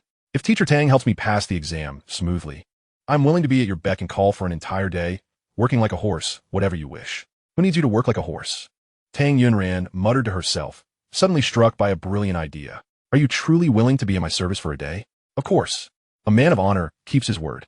After sending a message, Jiang Che added, just to clarify, I'm offering my skills, not my body. Tang Yunran rolled her eyes. I'm being serious. I want you to model for me for a day. Sure. Whatever pose you want to strike, I'll do it, guaranteed to satisfy you. This statement should not be scrutinized too closely. Those who do so will overthink it. Ding. Jiang Che sent another message. Would you like to do an artistic nude photo shoot? The full frontal kind. If you need it, I can oblige. Chapter 69. Modeling for her art. You needn't feel any psychological burden. It's all for the sake of art. Tang Yunran sent another eye roll emoji, this time 3 in succession. I'm serious about having you model. Why is what I said not serious? Famous artworks like Bathing Anna, Creating Adam, and In Prison are all nude art, aren't they? I can't be bothered to argue with you. Tang Yunran felt her cheeks flush, for she considered that Jiang Che had a point. However, truly painting Jiang Che in the nude was beyond her capabilities. His physique is genuinely admirable. If he were to serve as a model for such a piece, it would undoubtedly be a masterpiece. The more she thought about it, the more her mind strayed. Romantic experience points, 458. Ugh, it's all Jiang Che's fault. Can't he just speak normally? Why must he mention artistic nudes? Making me unable to stop my wandering thoughts? Ding. Jiang Che, when are you free? Hurry up and help me with English. I'm free anytime. Jiang Che, then come to my house. Upon reading Jiang Che's message, Tang Yunran felt a wave of nervousness. Is that appropriate? What is inappropriate about it? Well, it just feels wrong. Then I'll come to your house. That's even worse. Am I not allowed to be seen? It's not that I don't want you to come. It's just that my elder brother and second brother are around. And I'm afraid they might misunderstand our relationship. In the end, the two decided to meet at KFC. Here, they could enjoy free Wi-Fi, air conditioning. And as long as they ordered 2 cups of cola, they could drink to their heart's content. As soon as Jiang Che spotted Tang Yunran, he immediately exclaimed, "Teacher Tang, this English exam depends entirely on you. Bring the book over." All right. Without a moment's hesitation, Tang Yunran began marking important points in Jiang Che's book, even adding 5-pointed stars in some places. What is the significance of this 5-pointed star? Jiang Duque asked curiously. It indicates crucial scoring points. Tang Yunran replied, while continuing to draw. How do you know this? Jiang Duque asked deliberately. Upon hearing his question, Tang Yunran's hand faltered as she marked the key points. Jiang Che keenly observed her subtle expressions. The frequency of her fan-like eyelashes fluttered slightly faster than usual, and her fingers gripping the pen were visibly tense. I have an intuition that comes from being a top student, Tang Yunran stammered after a prolonged pause. Oh, I see. Jiang Che didn't press further. Then keep marking. I'll go jot down other notes. Sure, what do you want to eat? New Orleans-style wings. And a chocolate sundae. Got it. The entire afternoon was spent with Jiang Che learning English from Tang Yunran. Studying a language can be a rather tedious endeavor. But when accompanied by someone you cherish, it becomes far less monotonous. Before they knew it, 4 hours had slipped by, and they were approaching dinner time. Jiang Che felt a lingering desire to continue. He could easily engage in many more rounds of study. Is it over so soon? Tang Yunran couldn't help but remark upon hearing Jiang Che's slightly regretful words. Aren't you tired after studying all afternoon? I have good endurance and stamina. Although Tang Yunran knew he was merely referring to studying English, her thoughts couldn't help but stray. Romantic experience points, 396. Shall we come back tomorrow? Jiang Dukelin de Croze to Tang Yunran. Initially, he sought her out solely for an intensive English session, but after spending an afternoon alone together, he found the intimate atmosphere of their little world to be delightful. Moreover, Tang Yunran occasionally provided him with experience points. Learning, earning experience points, and nurturing their relationship.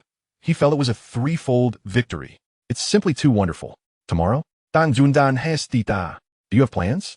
I promised my third brother I'd accompany him shopping for clothes tomorrow. That's no problem. I'll message him now. Jiang Che took out his phone, preparing to send a message to Tang Faison. Just as he was about to send it, he heard Tang Yunran's voice. And my second brother. The 3 of us agreed to go together. And your second uncle? Now that's troublesome. It was clear whom he prioritized between his 2 brothers and her second uncle. Her 2 brothers, without a doubt. Hello. Tang Yunran was on the phone with Tang Failin. Second brother, why don't you and third brother go shopping for clothes tomorrow? I have something to attend to. It's just that the final exams are approaching, and I'm a bit worried about failing, so I plan to review with Xiao. Yeah, sorry about that. All right, let us leave it at that. After hanging up, Tang Yunran turned to Jiang Che. Then let us meet here again tomorrow.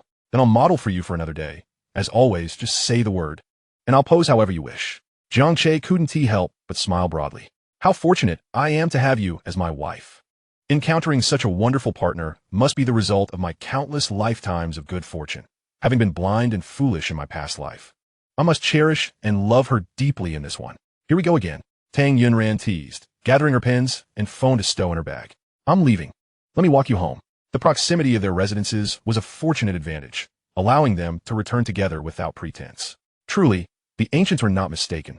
Being close to the water tower yields the first month of the moon. This is precisely the reason. Time flew by, and the final exams passed in a flurry of anxious anticipation. As Jin Xiao exited the examination hall, she excitedly embraced Tang Yunran. Ran, you're amazing. The key points you gave me were almost entirely on this test. You're impressive too. I can confidently say I won't fail. Not only will I pass, but I'll do exceptionally well. I was just lucky to hit the mark, but it's also a result of your hard work. Thanks to you. Let us go. I'll treat you to dinner. Tang Yunran paused, turning to look at Jin Xiao, her eyes flickering slightly. Xiao Kia, I made plans to eat with someone else. Someone else? Who? Without waiting for Tang Yunran to respond, Jin Xiao had already guessed. Jiang Che, Tang Junzan not that. But really, I fail to comprehend why, among so many admirers, it is Jiang Che who captures your heart. After a slight furrow of her brow, Tang Yunran smiled. You're asking me? I wish I knew as well. Her words left Jin Xiao momentarily speechless. It seemed that Tang Yunran was indeed infatuated with Jiang Che. Just when Jin Xiao was overwhelmed with confusion, Jiang Che approached. Shall we go? He said, looking at Tang Yunran. she replied, falling in step beside him. Jiang Che watched the pair grow increasingly distant and hurried to catch up. I'll join you. Chapter 70. Displaying affection, spreading dog food. 10 minutes later, inside a restaurant. Jiang Che and Tang Yunran sat together while Jiang Che took a seat opposite Tang Yunran. Jiang Che scrutinized Jiang Che intently, akin to a scanner, examining him from head to toe. Jiang Che could easily discern her thoughts. She likely believed, just as in their previous life, that he was unworthy of Tang Yunran. In truth, Jiang Che's assessment was not unfounded. In their past life, he indeed fell short of deserving Tang Yunran. The proprietress approached with a menu. What would you like to eat? Our specialty is pickled fish. Would you care for a portion? Jiang Che turned to Tang Yunran. Do you want some? I quite enjoy it, she responded. We have tomato fish, golden soup pickled fish, and pepper fish. Which one do you prefer? Tang Yunran asked, glancing at Jiang Che. I favor the golden soup variety. What about you? Then let us order the golden soup, Tang Yunran urged, knowing Jiang Che had a penchant for that flavor. Our fish is fresh and alive. Would you like to choose one? The proprietress inquired. I'll go pick. Jiang Che stood up, insisting that such matters shouldn't trouble a lady. Once he left, Tang Yunran hurriedly turned to Jiang Che. We're not yet in that kind of relationship. You shouldn't stare at him like a hawk. What? He hasn't confessed to you yet? Jiang Che's eyes widened in disbelief. You two are practically inseparable, and he hasn't declared his feelings? That's infuriating. Jiang Che grew increasingly agitated. Perhaps he is just not ready. What kind of preparation is needed for that? Is he toying with you, not truly holding you in his heart? That is not true. He is not that kind of person. Initially, Tang Yunran had considered that Jiang Che might merely view her as a friend, but as their interactions deepened, she gradually recognized that his kindness towards her was exceptional. You're defending him, Jiang Che scoffed. I can't let this slide. I must test him. What do you intend to do? Why are you so anxious? I'm testing him, not you. Xiao, please don't act recklessly. Jiang Che. Tang Yunran's warning was cut short as Jiang Che returned. Jiang Xiao handed the menu to him. Could you please order? Really? How generous. Jiang Che regarded Jiang Xiao with suspicion, his instincts warning him that there was some ulterior motive at play. He scrutinized the menu, analyzing Jiang Xiao's intentions. Although understanding a woman's heart is notoriously elusive, her current behavior was not without clues. Jiang Xiao had always protected Tang Yunran, treating her as her closest friend, and her presence was undoubtedly for Tang Yunran's sake. Now, by asking him to order, it was undoubtedly also for Tang Yunran. Oh, he understood. Jiang Xiao's actions were a test to see if he knew Tang Yunran's preferences. Did he genuinely care for her? If he truly cherished her, he would undoubtedly know what dishes she adored. Conversely, if he was unaware, he would be unworthy of her affection. Having followed Tang Yunran in a spiritual form for so long in their past life, he was well aware of her culinary inclinations. This would be no challenge for him. Sweet golden dates, sweet potato balls, crispy duck, vegetarian ham, spicy sour shredded potatoes, home-style tofu, shrimp, and Christian carp soup, though I'll skip the soup since we're ordering pickled fish. 4 cold dishes, let us have cold tossed bean curd and enoki mushrooms. As for drinks, a bottle of orange juice, please. Jiang Che concluded, listing the items in one breath. Jiang Xiao stared at him in astonishment, surprised that he had actually named them all in such rapid succession. Normally, a boy who likes a girl would remember her preferences, but most only recall a few. Yet Jiang Che had rattled off so many without hesitation. Could it be that he was not as inadequate as she had presumed? Let us not jump to conclusions just yet. Perhaps he had merely memorized them. Continued observation was necessary. Can you possibly finish all this? Tang Yunran asked, touched yet curious. You're too thin. You ought to eat more. Jiang Che's words brought joy to Tang Yunran's heart. I'm not thin. I weigh 100 pounds, hardly excessive. It's not that you're overweight. It's just that the areas where you should gain weight are more pronounced than in others. How infuriating. Jiang Xiao oscillated her gaze between Jiang Che and Tang Yunran, as their banter filled the air with flirtation and sparks of electricity. She felt exceedingly superfluous. As the dishes were served, her sense of being an outsider intensified. This fish slice is good. You should try it. Jiang Che offered Tang Yunran a piece of fish. Thank you, but don't just focus on me. You should eat as well. I've been eating all along. Why didn't you order what you like? Because you didn't order for me. You can pick for me tomorrow. All right. Jiang Che and Tang Yunran engaged in their meal, oblivious to the world around them, while Jiang Xiao felt distinctly like an outsider. After their meal, the trio strolled along the street to digest. There's an ice cream vendor over there, Jiang Xiao pointed. I truly adore their ice cream. The cream is authentic. Jiang Che immediately took action. I'll go buy some. Jiang Xiaoqiao watched Jiang Che transform so drastically, her mind filled with sarcastic thoughts. As she walked, she inadvertently bumped into someone. "I'm sorry, I didn't mean to. Is that all it takes to apologize? Can't you watch where you're going?" A gruff voice boomed from above. Jiang Xiaoqiao looked up, her heart racing as she stumbled back several steps. The man was imposing, with a broad back and a stocky build, sporting purple hair. A thick copper chain hung around his neck, and he wore a floral shirt and loose shorts, his muscular arms adorned with gaudy tattoos, while his legs and chest were as hairy as a gorilla. He appeared intimidating and not to be trifled with. Behind the burly man were two others, resembling lackeys. The trio radiated an air of menace. Seeing Jiang Xiaoqiao nearly in tears from fright, Tang Yunran quickly took her arm. "I apologize on behalf of my friend." She truly didn't mean it. The burly man, upon catching sight of Tang Yunran, unmistakably revealed a lascivious glint in his eyes. If apologies could resolve issues, what purpose would the police serve? "He inflicted pain upon me. I require a hospital examination. Bring me the money." Inflicted pain upon him? In front of this towering edifice. Jiang Xiao is but a mere inoki mushroom, and you jest about inflicting pain? Chapter 71. A hero saves the damsel. Yet, confronted with such a predicament, what recourse do we have? One cannot simply confront these ruffians head-on.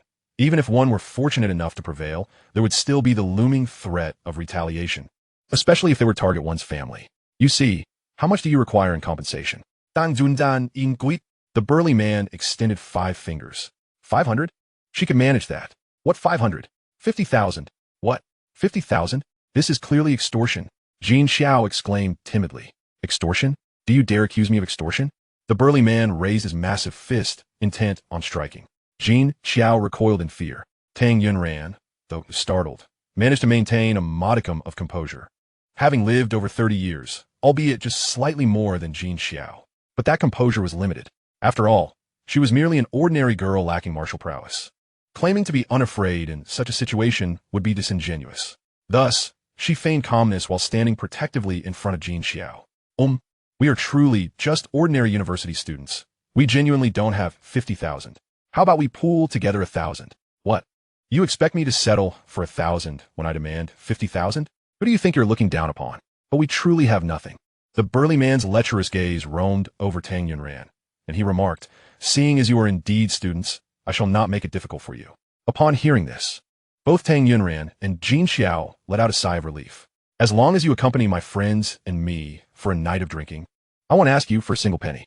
The burly man rubbed his hands together, leering at Tang Yunran. Tang Yunran's face paled in horror, her expression distinctly unpleasant. "Yunran, run!" Jiang Xiao shouted. Realizing the gravity of the situation, Tang Yunran turned to flee alongside Jiang Xiao. However, they had scarcely taken a few steps before the burly man grasped her arm. Tang Yunran gasped in pain. "Yunran!"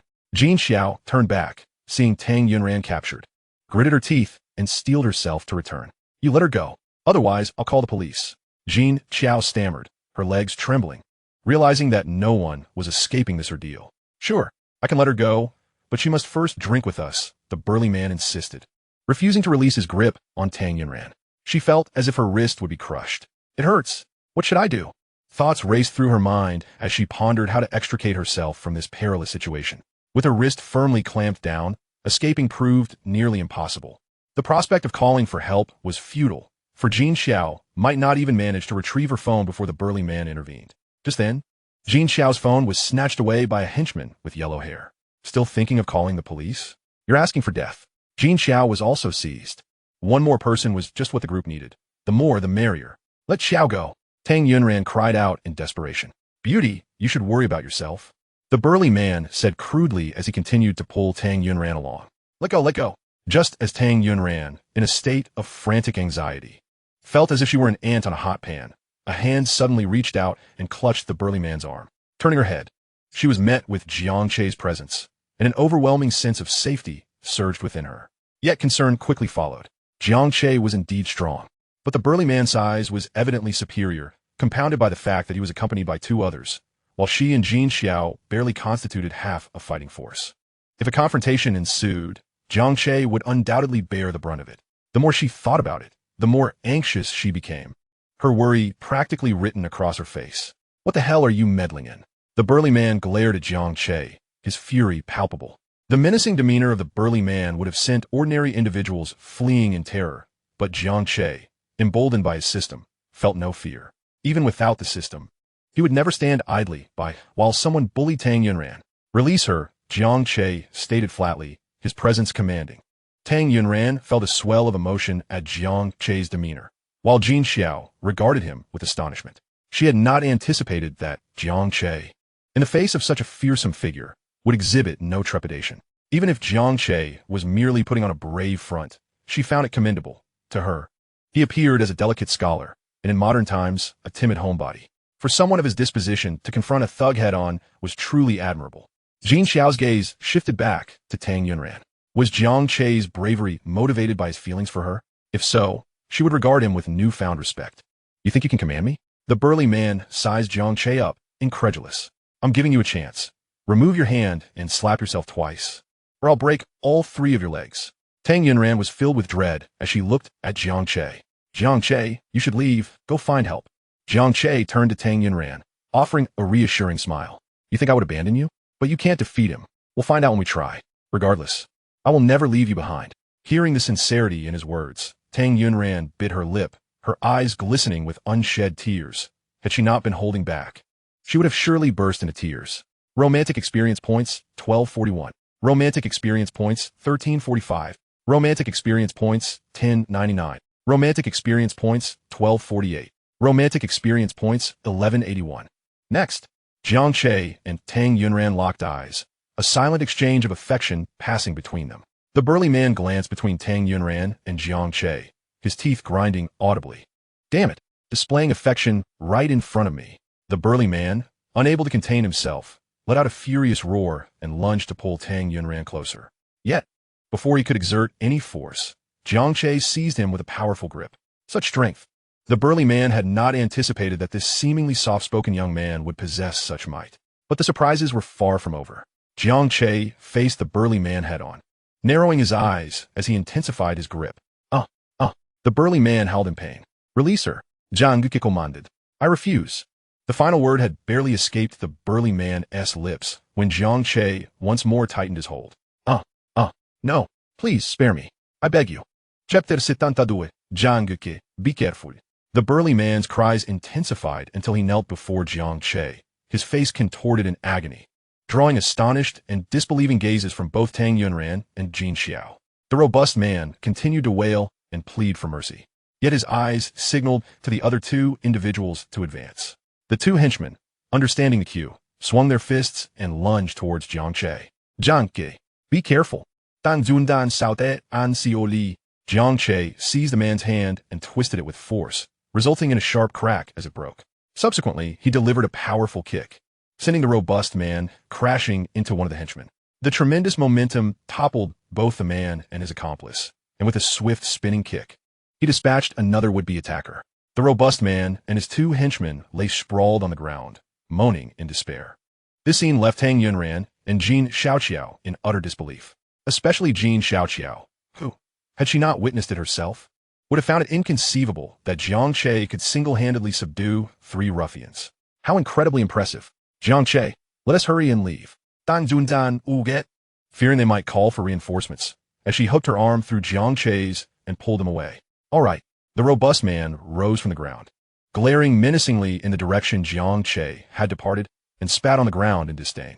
One henchman approached, clutching his stomach. Bro, Foam, is that it? Are we just going to let it slide? Let it slide? Absolutely not. How dare he offend me, Foam? I will make him kneel and call me Grandpa. I'm going to follow him and find out where he lives. Go quickly. Got it. Jin Xiaoqiao's gaze towards Jiang Che had transformed completely. I never expected this. Jiang Che, you're truly formidable, taking on 3 at once. As she spoke, she playfully pinched Jiang Che's arm. Wow, you're the real deal. Not just for show. You're so solid. Xiaoqiao, Tang Yunran called out, observing Jin Xiaoqiao's teasing. I was just pinching him, and you're getting jealous? TSK. It's tough being a single dog these days. Upon hearing Jin Xiaoqiao's words, Jiang Che and Tang Yunran exchanged a glance that lasted mere seconds before Tang Yunran shyly averted her gaze, her cheeks betraying her with a blush. Romantic experience points, 289. Ahem. Tang Yunran cleared her throat to ease the awkward atmosphere. Jiang Che, you should be a bit more cautious these days. Those thugs looked quite menacing. and I'm worried they might retaliate. It's fine, you need not worry. I'm quite capable. They're no match for me. I'm more concerned that they may target your family. Upon hearing Tang Yunran's words, Jiang Che's expression darkened noticeably. In this new life, he had come to understand the immense value of family and the irreplaceable nature of kinship. He vowed to protect his loved ones and would not allow anyone to harm them. Upon returning home, Jiang Mingquan was busy preparing corn and pork rib soup. "Where's Mom?" he inquired. "She went to the temple to pray for you, hoping you'll pass your exams smoothly. By the way, how did it go?"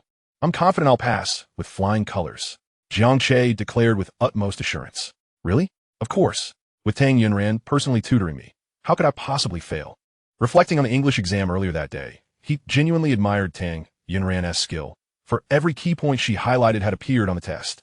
After so many years, her memory was nothing short of remarkable. That's great, that's great," Jiang Mingquan said, his mouth stretching into a broad smile as he rummaged through the wardrobe for a bottle of Wuliangye. This bottle of premium liquor had been hidden away for quite some time, and he had hesitated to drink it. "This is grain liquor, exquisite and delightful. Today, let us father and son enjoy it together, a pre-celebration for you." In truth, Jiang Mingquan had stashed away 2 bottles.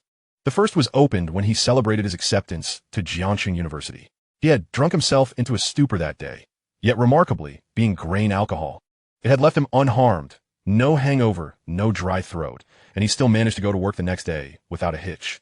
Had it been liquor mixed with alcohol, he would have been in disarray after consuming that much. Jiang Mingquan uncorked the bottle and inhaled deeply, savoring the rich aroma of the grain. Jiang Che gazed at the bottle, recalling his past life. In that life, he had not performed well in his exams, and thus Jiang Mingquan never brought out the liquor. Later, while tidying up the house, he accidentally knocked over a bottle, spilling the precious liquid everywhere, which had pained Jiang Mingquan greatly. "Dad, I transferred some money to you." Jiang Mingquan looked at Jiang Che, puzzled. "What do you need to transfer me money for?" "Isn't the Qixi festival approaching? You and Mom have never really celebrated it properly. She has worked hard all her life, so this time, take her out and treat her. Perhaps buy her a diamond ring or a necklace to make her happy." Jiang Mingquan pondered for a moment upon hearing Jiang Che's suggestion and found it reasonable. What man does not wish to adorn his wife beautifully? What man does not desire his wife to wear gold and silver? A man's greatest dignity lies in providing a respectable life for his wife. That is the greatest pride of all. Reflecting on how Lin Ye had married him out of poverty, only receiving a meager dowry of 10,000, he realized he had given her nothing else, not even a wedding photo shoot. After a few years of marriage, when their circumstances improved slightly, he had suggested retaking their wedding photos, but Lin Ye, always frugal, had refused, claiming, "What's the point at our age?" Lin Ye had silently sacrificed for the family, always being stingy with herself while generously providing for Jiang Mingquan and their 2 children. The more he thought about it, the more he felt he had wronged Lin Ye. "You're right. This Qixi festival, I will celebrate it with your mother properly. However, I have my own savings, so you need not transfer any funds. Keep your money for yourself. Aren't you involved in stocks? Though I don't know much about it, I realize that investing requires a substantial principle. Dad, please accept the money. If we're going to celebrate Qixi, let us do it well.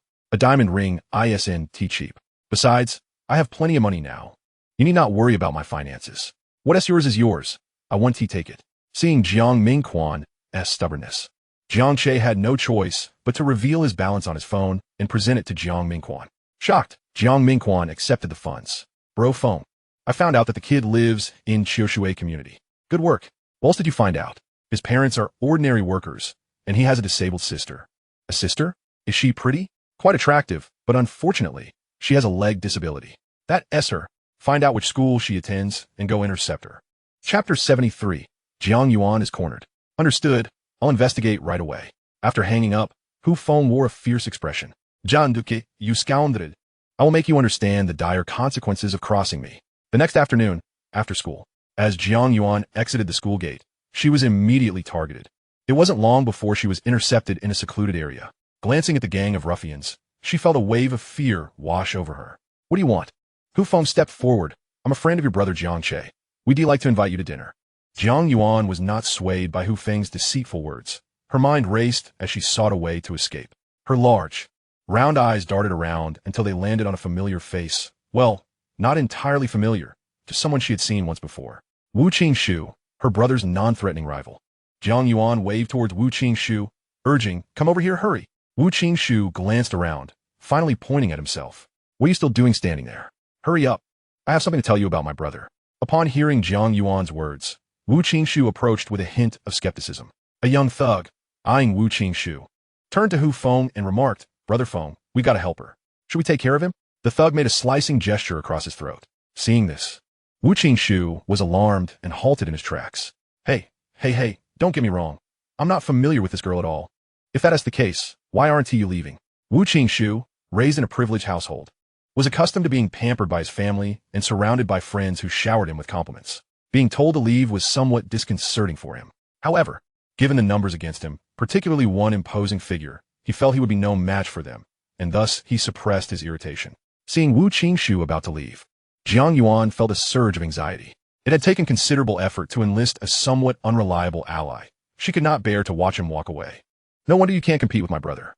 If it were him in this situation, he would undoubtedly act heroically. And you're just like a cowardly turtle. When they told you to leave, you scurried off without a shred of dignity. Are you even a man? Wu Qingshu halted, turning to look back at Jiang Yuan. How am I not a man? You're not. Say that again. If you were, you would stay. We have no ties. Why should I risk myself to help you? Then go ahead and leave. If you walk away now, you'll never have the chance to compete with my brother again. No woman would ever fancy a coward like you. I'll hit you, believe it or not. Wu Qingshu raised his hand, ready to slap Jiang Yuan. Go on. Hit me. If you have the guts, do it. Jiang Yuan provoked, extending her face toward him.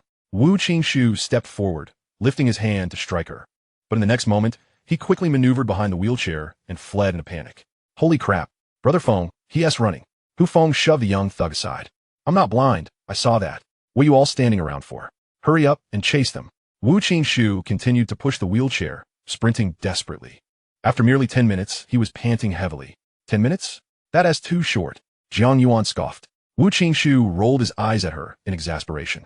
Did she really understand what she was saying? 10 minutes was more than sufficient for sowing seeds of trouble. Hurry up, or they'll catch up. Jiang Yuan urged anxiously. I can't go on, I really can't. Let me catch my breath. I'm exhausted. Wu Qingshu plopped down on a stone stool. You're seriously lacking in exercise. It's only been 10 minutes. Don't you ever work out? I drive a Ferrari every day. Do I really need to exercise? Wu Qingshu retorted, irked. He reflected on how he had been foolish enough to rescue someone from those thugs. Now, recalling the incident, he felt a chill run down his spine. He had indeed acted recklessly. After all, she was Jiang Che's sister, and he had intervened to save his rival sibling. Do you rely solely on your Ferrari? Will you depend on it for marriage as well? Jiang Yuan quipped. I say, aren't you still underage? The things you say are deeper than the colors in my mind. Stop spouting nonsense and hurry. They're closing in.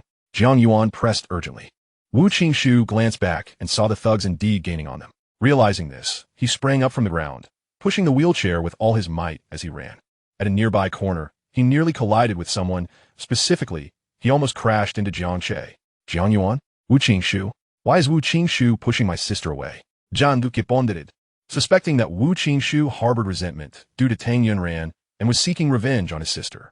He recalled Wu Qingshu's earlier warning to keep his distance from Tang Yunran or he would pursue his sister. Fury knitted, weeding, Jiang Che. And he seized Wu Qingshu by the collar. Wu Qingshu, you are not a man. Do you think someone like you is worthy of pursuing Ranran? You've misunderstood. I misunderstood? You're the one trying to whisk my sister away, and you talk about misunderstandings? Brother, it's truly a misunderstanding. Jiang Yuan interjected, grabbing Jiang Che's sleeve. You're far too kind. Still speaking up for him? Do I look like a kind person? No. Jiang Che began to calm, looking to his sister. Is it really a misunderstanding? Both Jiang Yuan and Wu Qingshu nodded in unison. Just then, Hu Feng and his crew caught up. Upon seeing them, Jiang Che no longer doubted Jiang Yuan and Wu Qingshu's words. Stop! Stop! Hu Feng yelled as he skidded to a halt upon seeing Jiang Che, eyeing him warily. The previous day, Jiang Che had broken his hand, and the memory of being easily taken down by Jiang Che's blows was still fresh. To be honest, he felt somewhat intimidated, which explained his hasty stop. Brother, run!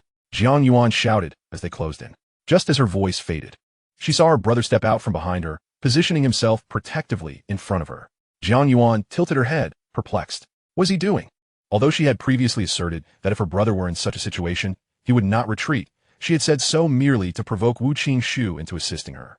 She had taken a gamble, hoping that some self-rescue was better than waiting for death. Now, however, her brother was genuinely choosing to confront those thugs head-on. Was he seeking death? Chapter 74. Entangled with Bad Luck. Wu Qingxu, too, stared wide-eyed. He knew Jiang Che had some skills. But these thugs were not the same as the hired hands he had previously dealt with. Those mercenaries worked for cash. These men clearly lived on the edge, wielding steel pipes and knives. Was Jiang Che truly unafraid? As for Wu Qingxu, his legs had already turned to jelly. Take good care, my sister. Jiang Che turned to Wu Qingxu, issuing a command. Why should I take orders from you? Wu Qingxu retorted, irritated. Jiang Che disregarded Wu Qingxu's words, instead focusing on Hu Feng, his gaze fixed on the hand hanging from Hu Feng's neck. That hand will take at least a month to heal, right? Hu Feng's face darkened with fury. You. But before he could finish, Jiang Che interrupted. You don't want to keep your other hand, do you? Jiang Che looked pointedly at Hu Feng's uninjured hand. Under Jiang Che's icy stare, Hu Feng felt a chilling sensation as if his hand were already severed, instinctively pulling it back. However, recalling that he had brought 5 men with him, all armed, his confidence surged. You think you have the guts to make a move? Let us see if you can break my hand again. Jiang Che surveyed his surroundings, pondering for a moment before declaring, there are 6 of you in total. I shall face you all in a 1-on-6 duel. Should I emerge victorious, you are henceforth forbidden from pursuing my family. Conversely, if I should lose, you may dispose of me as you please. Ha! Ha ha! Are you not spouting nonsense? If you lose and we bring you down, you will undoubtedly be at our mercy. Then allow me to add another condition. I shall fight unarmed while you may wield any weapon of your choosing. As Jiang Che spoke. He expended a substantial amount of experience points to acquire the skills of a top-tier expert. How dare you look down upon us? Indeed, I do look down upon you. Are you bold enough to take this wager or not? Jiang Che's challenge was motivated by a desire to eliminate any future threats to Jiang Yuan or his parents.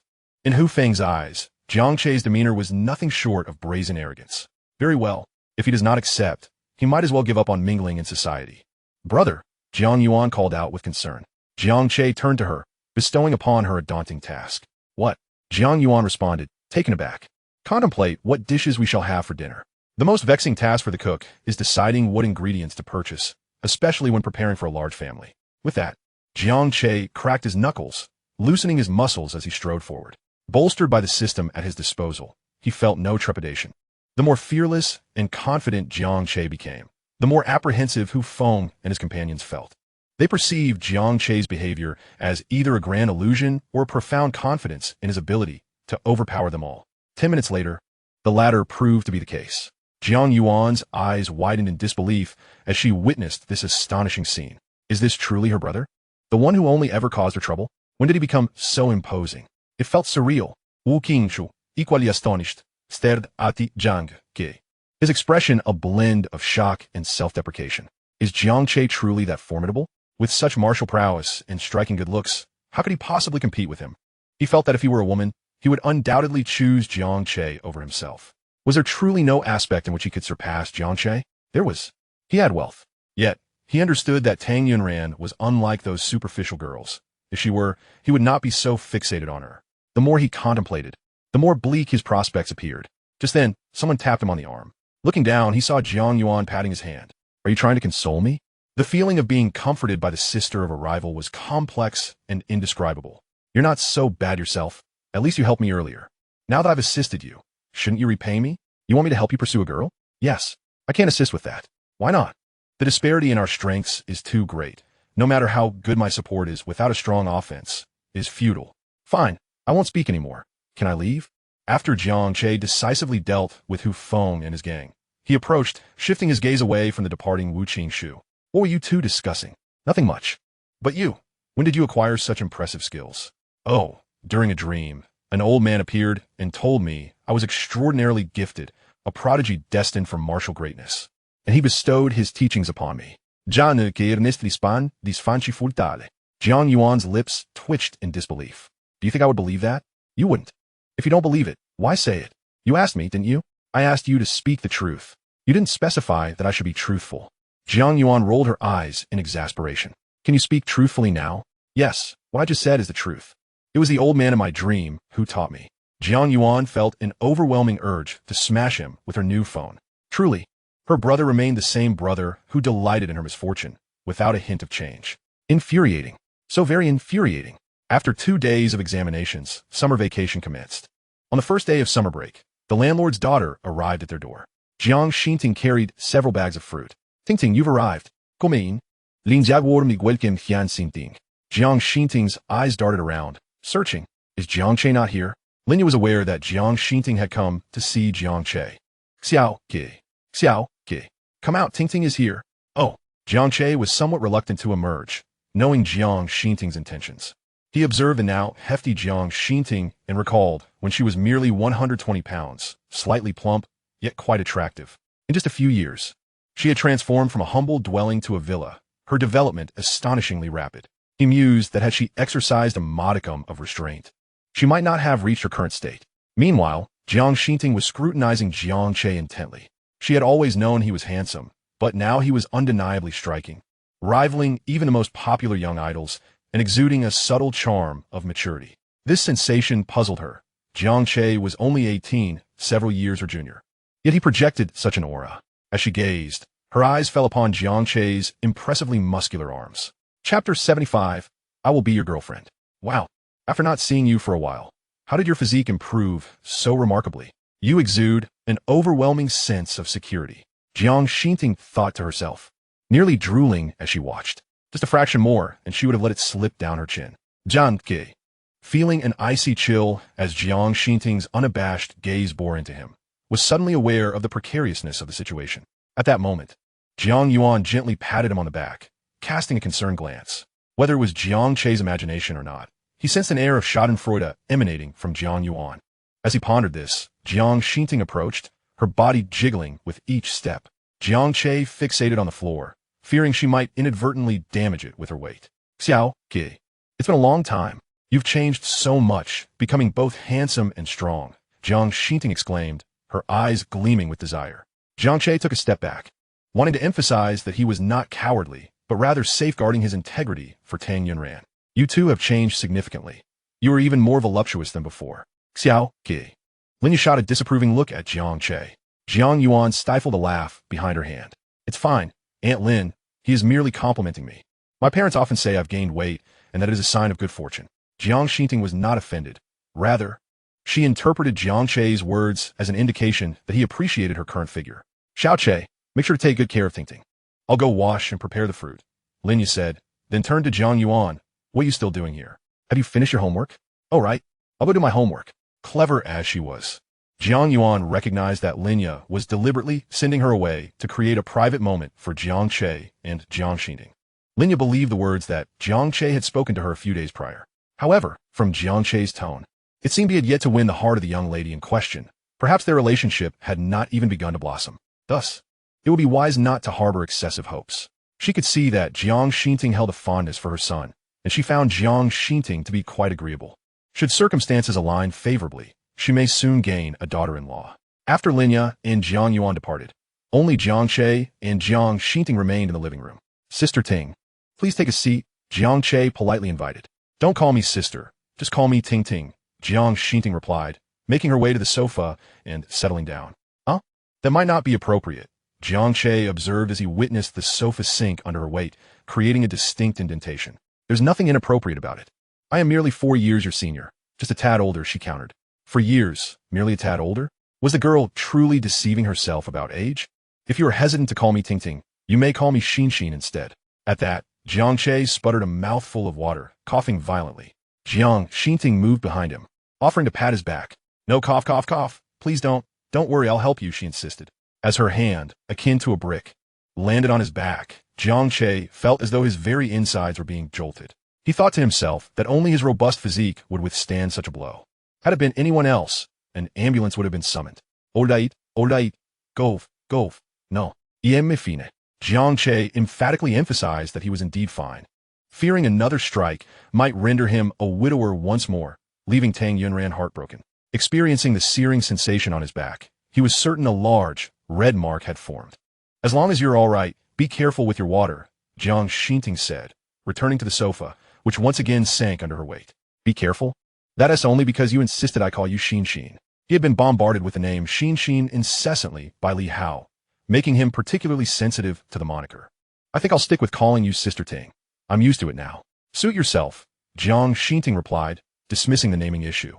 As she contemplated that once they were married, Jiang Che would eventually call her his wife, rendering the current title irrelevant. I heard from my mother that you're pursuing a girl from school? Yes. You ought to stop. With your qualities, Why waste your efforts on someone else? What do you think of me? Huh? That's quite direct, Jiang Che remarked, rising from the sofa to approach Jiang Che. Jiang Yuan, peering through the door, watched with excitement, stifling a laugh. Jiang Che looked up at the towering figure before him, feeling as if he were blinded by a leaf, unable to see the mountain. Just as he prepared to rise, Jiang Che unexpectedly pressed down on his shoulder, forcing him back into his seat. Jiang Yuan couldn't help but laugh. Covering her mouth as she found the scene amusing, her brother resembled a hen being pinned down by a rooster. While Jiang Yuan found it humorous, Jiang Che felt overwhelmed. He thought to himself that anyone would find their mental health declining when faced with such a formidable presence. After pinning Jiang Che down, Jiang Che sat beside him, and in that moment, he felt as if he were plummeting down a ravine, his heart racing. Kiki. The sultry call startled Jiang Che, causing him to spring up in alarm. Che, don't get up. Sit here quickly. Jiang Che patted the space next to her. Sister Ting, I understand your intentions, but I've already told your mother that I have someone I like, and you're aware of that. Jiang Che asserted his stance. I know, but what I mean is give up on pursuing that girl, and allow me to be your girlfriend. I promise you won't regret it. Hearing Jiang Che make such a bold declaration, Jiang Che wanted to inquire who had instilled in her such confidence to utter those self-assured words. Not regret, or perhaps regret so deeply that one's insides are in turmoil. I won't give up, he stated with utmost seriousness. In his previous life, Tang Yunran had sacrificed so much for him, ultimately suffering a tragic fate due to a ring he had given her. He owed her far too much. Initially approaching her out of a sense of obligation, he had grown increasingly fond of her with each encounter. What makes you think you're better than me? Jiang Che's demeanor shifted. The atmosphere in the living room turned somber and tense. It's not about who is better. It's akin to a lock and key. I am the only key that fits her lock, and she is the lock that confines my heart. Nothing more. Jiang Che spoke with unwavering conviction. Chapter 76, Valentine's Day Arrangements. Following Jiang Che's words, an unusual silence enveloped the living room. After a considerable pause, Linya emerged from the kitchen with a platter of fruit. At that moment, Jiang Che stood up. Once I make a decision, I will see it through to the end. Unless you truly end up together and marry, I will not relent. With that, she strode toward the door. Ting, won't you have some fruit? Linya called after her. Jiang Che glanced back at Jiang Che, saying, I'll be waiting for your failed confession on Chishi.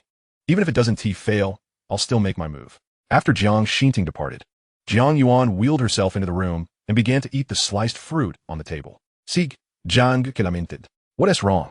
Jiang Yuan looked up at him. Having too much charm can be a headache. Jiang Yuan, why do you have to ask such needless questions?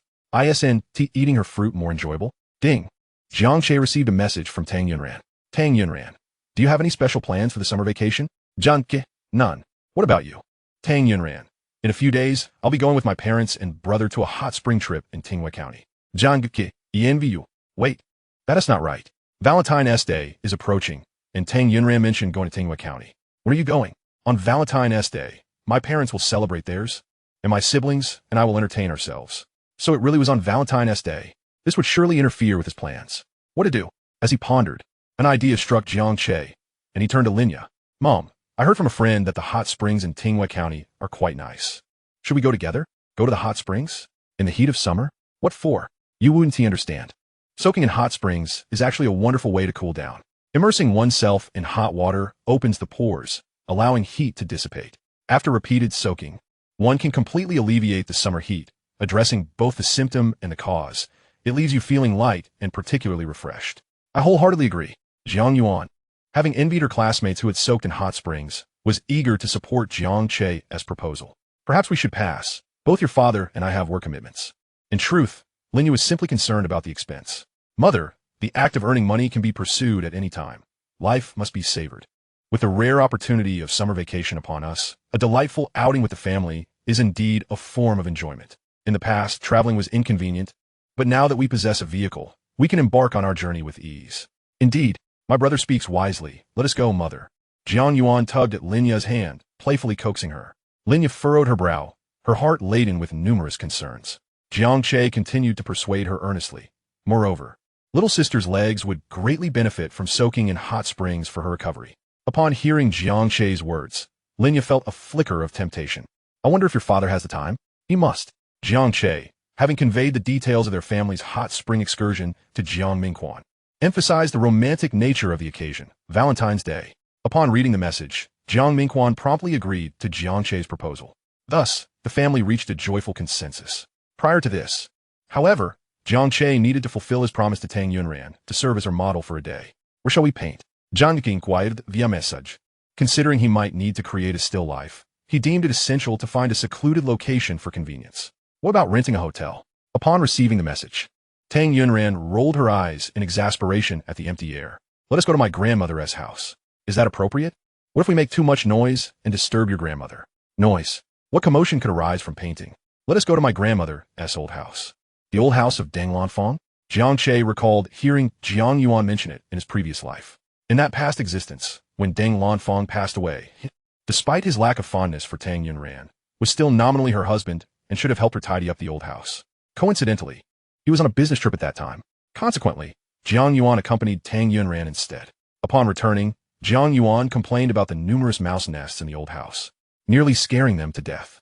Mice would be advantageous. When the little critters appear, Tang Yunran would instinctively seek refuge in his embrace. As Jiang Che indulged in these thoughts, Tang Yunran was busy preparing the rat poison she had purchased online. Drawing from her past experiences, she had bought an ample supply of it. Half an hour later, Jiang Che drove to pick her up from her apartment complex. Tang Yunran, carrying her painting supplies, glanced around to ensure no one was watching before swiftly entering Jiang Che's vehicle. Deng Lanfang's old house was situated not in the city center, but in a remote suburb. The outskirts of Jiangcheng resembled the countryside, lined with poplar trees.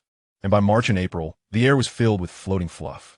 As they drove further into the distance, the houses became sparse, giving way to neatly arranged fields.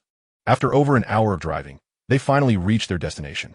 The old house featured a stone-walled courtyard, adorned with lush, climbing ivy, and the stones at the entrance were covered in mottled green moss, creating an overall atmosphere of serene comfort. It would indeed be quite pleasant to retire here one day. Jiang Che was it. Although he appeared to be 18, his heart held the wisdom of a man in his 30s. In his previous life, he had toiled relentlessly, never having the chance to enjoy life before it was abruptly cut short. What a loss it felt. Thus, the ancients were not mistaken. One must seize joy while it lasts, lest the golden goblet be left empty under the moonlight. Indeed, it is quite wonderful, Tang Yunran echoed. If possible, she too wished to find a secluded spot for her later years, to watch the sun rise and set with someone she cherished. How delightful that would be. As she pondered this, Tang Yunran turned to gaze at Jiang Che, only to find him already looking back at her. Romantic experience points, 264. Shall we go inside? Tang Yunran, lacking Jiang Che's boldness, hastily averted her gaze and walked toward the courtyard gate. Allow me to lead the way, Jiang Che offered as he approached. Tang Yunran looked at him, puzzled. Why? This courtyard has been uninhabited for quite some time. What if there are mice? Tang Yunran's eyes widened in surprise. How did you know there are mice? How could he possibly know unless he had experienced it in a past life? I mentioned earlier, didn't I? This is an old house, long unoccupied. Not only might there be mice, but perhaps other unsavory creatures as well. Upon hearing Jiang Che's words, Tang Yunran's face turned pale. Unsavory creatures? What sort of creatures? In her mind, she envisioned something with long hair and white clothing dropping down as soon as they opened the door. The more she thought, the more frightened she became. Instinctively clutching Jiang Che's wrist, Jiang Che glanced down at her hand, then up at her ashen face. Where are your thoughts wandering? Have you been watching too many horror films? When I mentioned unsavory creatures, I meant cockroaches, insects, centipedes, snakes, nothing more. Did you think I was referring to Zongzi? Please, don't say such things. With me around, you need not worry. In this 21st century, such things are exceedingly rare. While saying this, Jiang Che felt a twinge of unease. In his previous life, after his death, his spirit had floated away, constantly following Tang Yunran. Besides, if any such creatures were to appear, I would protect you. I am not afraid. He had once been one of those creatures, after all, and feared nothing. With that, Jiang Che pushed open the gate to the courtyard. The door, aged and rusty, creaked ominously. The courtyard was overgrown with moss, and cobwebs clung to the corners. Fortunately, the inside of the house was relatively tidy, merely covered in a thin layer of dust. Tang Yunran's decision to come here stemmed from Deng Lanfang's suggestion during a recent dinner at their home, where she had mentioned they should take some time to clean up the old house. Tang Yunran had taken note and sought an opportunity to visit. Let's tidy up a bit, shall we? Sure. The room required little cleaning. The sofa, bed, table, and chairs were all covered with dust cloths, easily usable once uncovered. Thus, a simple wipe of the surfaces and a sweep of the floor would suffice. Moreover, with a man and woman working together, the task would be less burdensome.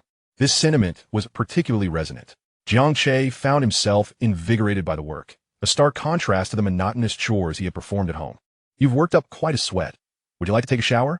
Tang Yunran asked, noticing the beads of perspiration glistening on Jiang Che's forehead. Jiang Che looked at her, noticing the fine sheen of sweat on her smooth, pale brow. You go first. No, you should go. Your clothes are completely soaked. Shall we wash together? You rogue. Tang Yunran showed Jiang Che. Her eyes were extraordinarily beautiful, especially the elongated tails that many would accentuate with eyeliner to enhance allure. Tang Yunran's naturally elongated eye tails captivated when she smiled and bewitched when she rolled her eyes. In stillness, she resembled a painting. In motion, she was like a fairy stepping out from a canvas. Thus, it was no surprise that she held the title of the beauty of Jiangchen University. While Jiang Che was bathing, he inadvertently washed his t-shirt as well, emerging with his upper body bare. You, why did you come out dressed like this? Tang Yunran's eyes were unsure where to focus, darting this way and that, before finally landing on Jiang Che's form. Love experience points 298. Upon hearing this system notification, Jiang Che felt a surge of joy within. His wife, that little girl, was not being entirely honest. Clearly, she was eager to glance, yet pretended to be bashful. Just wait, I'll let you look slowly. My shirt got soaked with sweat. I had no choice but to wash it, otherwise I couldn't wear it. Jiang Che's reasoning was sound, leaving Tang Yunran speechless. You go ahead and wash. I'll hang the clothes out in the yard. When Jiang Che returned from the yard, Tang Yunran had already begun her shower. The bathroom door was firmly shut, quite unlike the scenes depicted in dramas, where one could see alluring silhouettes inside. Jiang Che sat with his legs apart, the sound of the shower cascading down like a gentle rhythm, echoing upon the floor as if it were tapping at his heart's door, which had long been ajar. Lost in thought, warmth began to trickle from his nose in an unrestrained flow. At the tender age of 18, having just transitioned from a reckless phase to one of fervor, it would be abnormal not to experience a nosebleed under such circumstances. Pinching his nose, Jiang Che rushed to the restroom to address the bleeding, reminiscing about his past life, how he had immersed himself in gaming during college and, once out of school, focused solely on entrepreneurship, never having experienced intimacy with women. Life had been devoid of flavor. Just then, Tang Yunran emerged from the bathroom, a vision of beauty post-bath, her damp hair glistening with droplets that cascaded down her body, soaking her clothes. Through the wet fabric, the outline of her rosy lingerie was faintly discernible. As he gazed, the floodgates of his earlier restraint opened once more. Jiang Che, what's wrong? He looked up, still pinching his nose. Why are you having a nosebleed? The question was perhaps a bit too provocative. It might be a little warm. The air conditioning is broken. Otherwise, we could have cooled off. Come over here to the fan. As she spoke, Tang Yunran took his hand and led him toward the sofa. Jiang Che sat, instinctively adopting a leg-splayed posture, a common stance among straight men. Not merely to attract women, but as a biological impulse. Don't move. I'll help you clean up. Tang Yunran's brow furrowed with concern as she approached him with a tissue, her position reflecting her genuine care for Jiang Che, unaware of any impropriety. However, Jiang Che found it unbearable. Was she not walking right into the den of tiger? Consequently, his nosebleed became increasingly uncontrollable. Why can't it stop bleeding? Tang Yunran exclaimed, her anxiety palpable. It's nothing. How could it be nothing with all this bleeding? It might just be too hot. I have ice water in my car. If you could fetch it, I could apply a cold compress. He feared that if Tang Yunran remained close, he might become the first person in history to succumb to a nosebleed. All right, wait for me. I'll go get it. As soon as Tang Yunran departed, Jiang Che swiftly opened his phone and played a calming chant. Indeed, he felt a sense of tranquility wash over him. 5 minutes later, the bleeding finally ceased. Tang Yunran let out a long sigh of relief. Had I known you were so sensitive to heat, I wouldn't have brought you here. A twinge of guilt surfaced within her. John de gently flicked forehead. You're such a naive girl. You really thought it was heat that caused the nosebleed? If you hadn't brought me, who else would you have taken?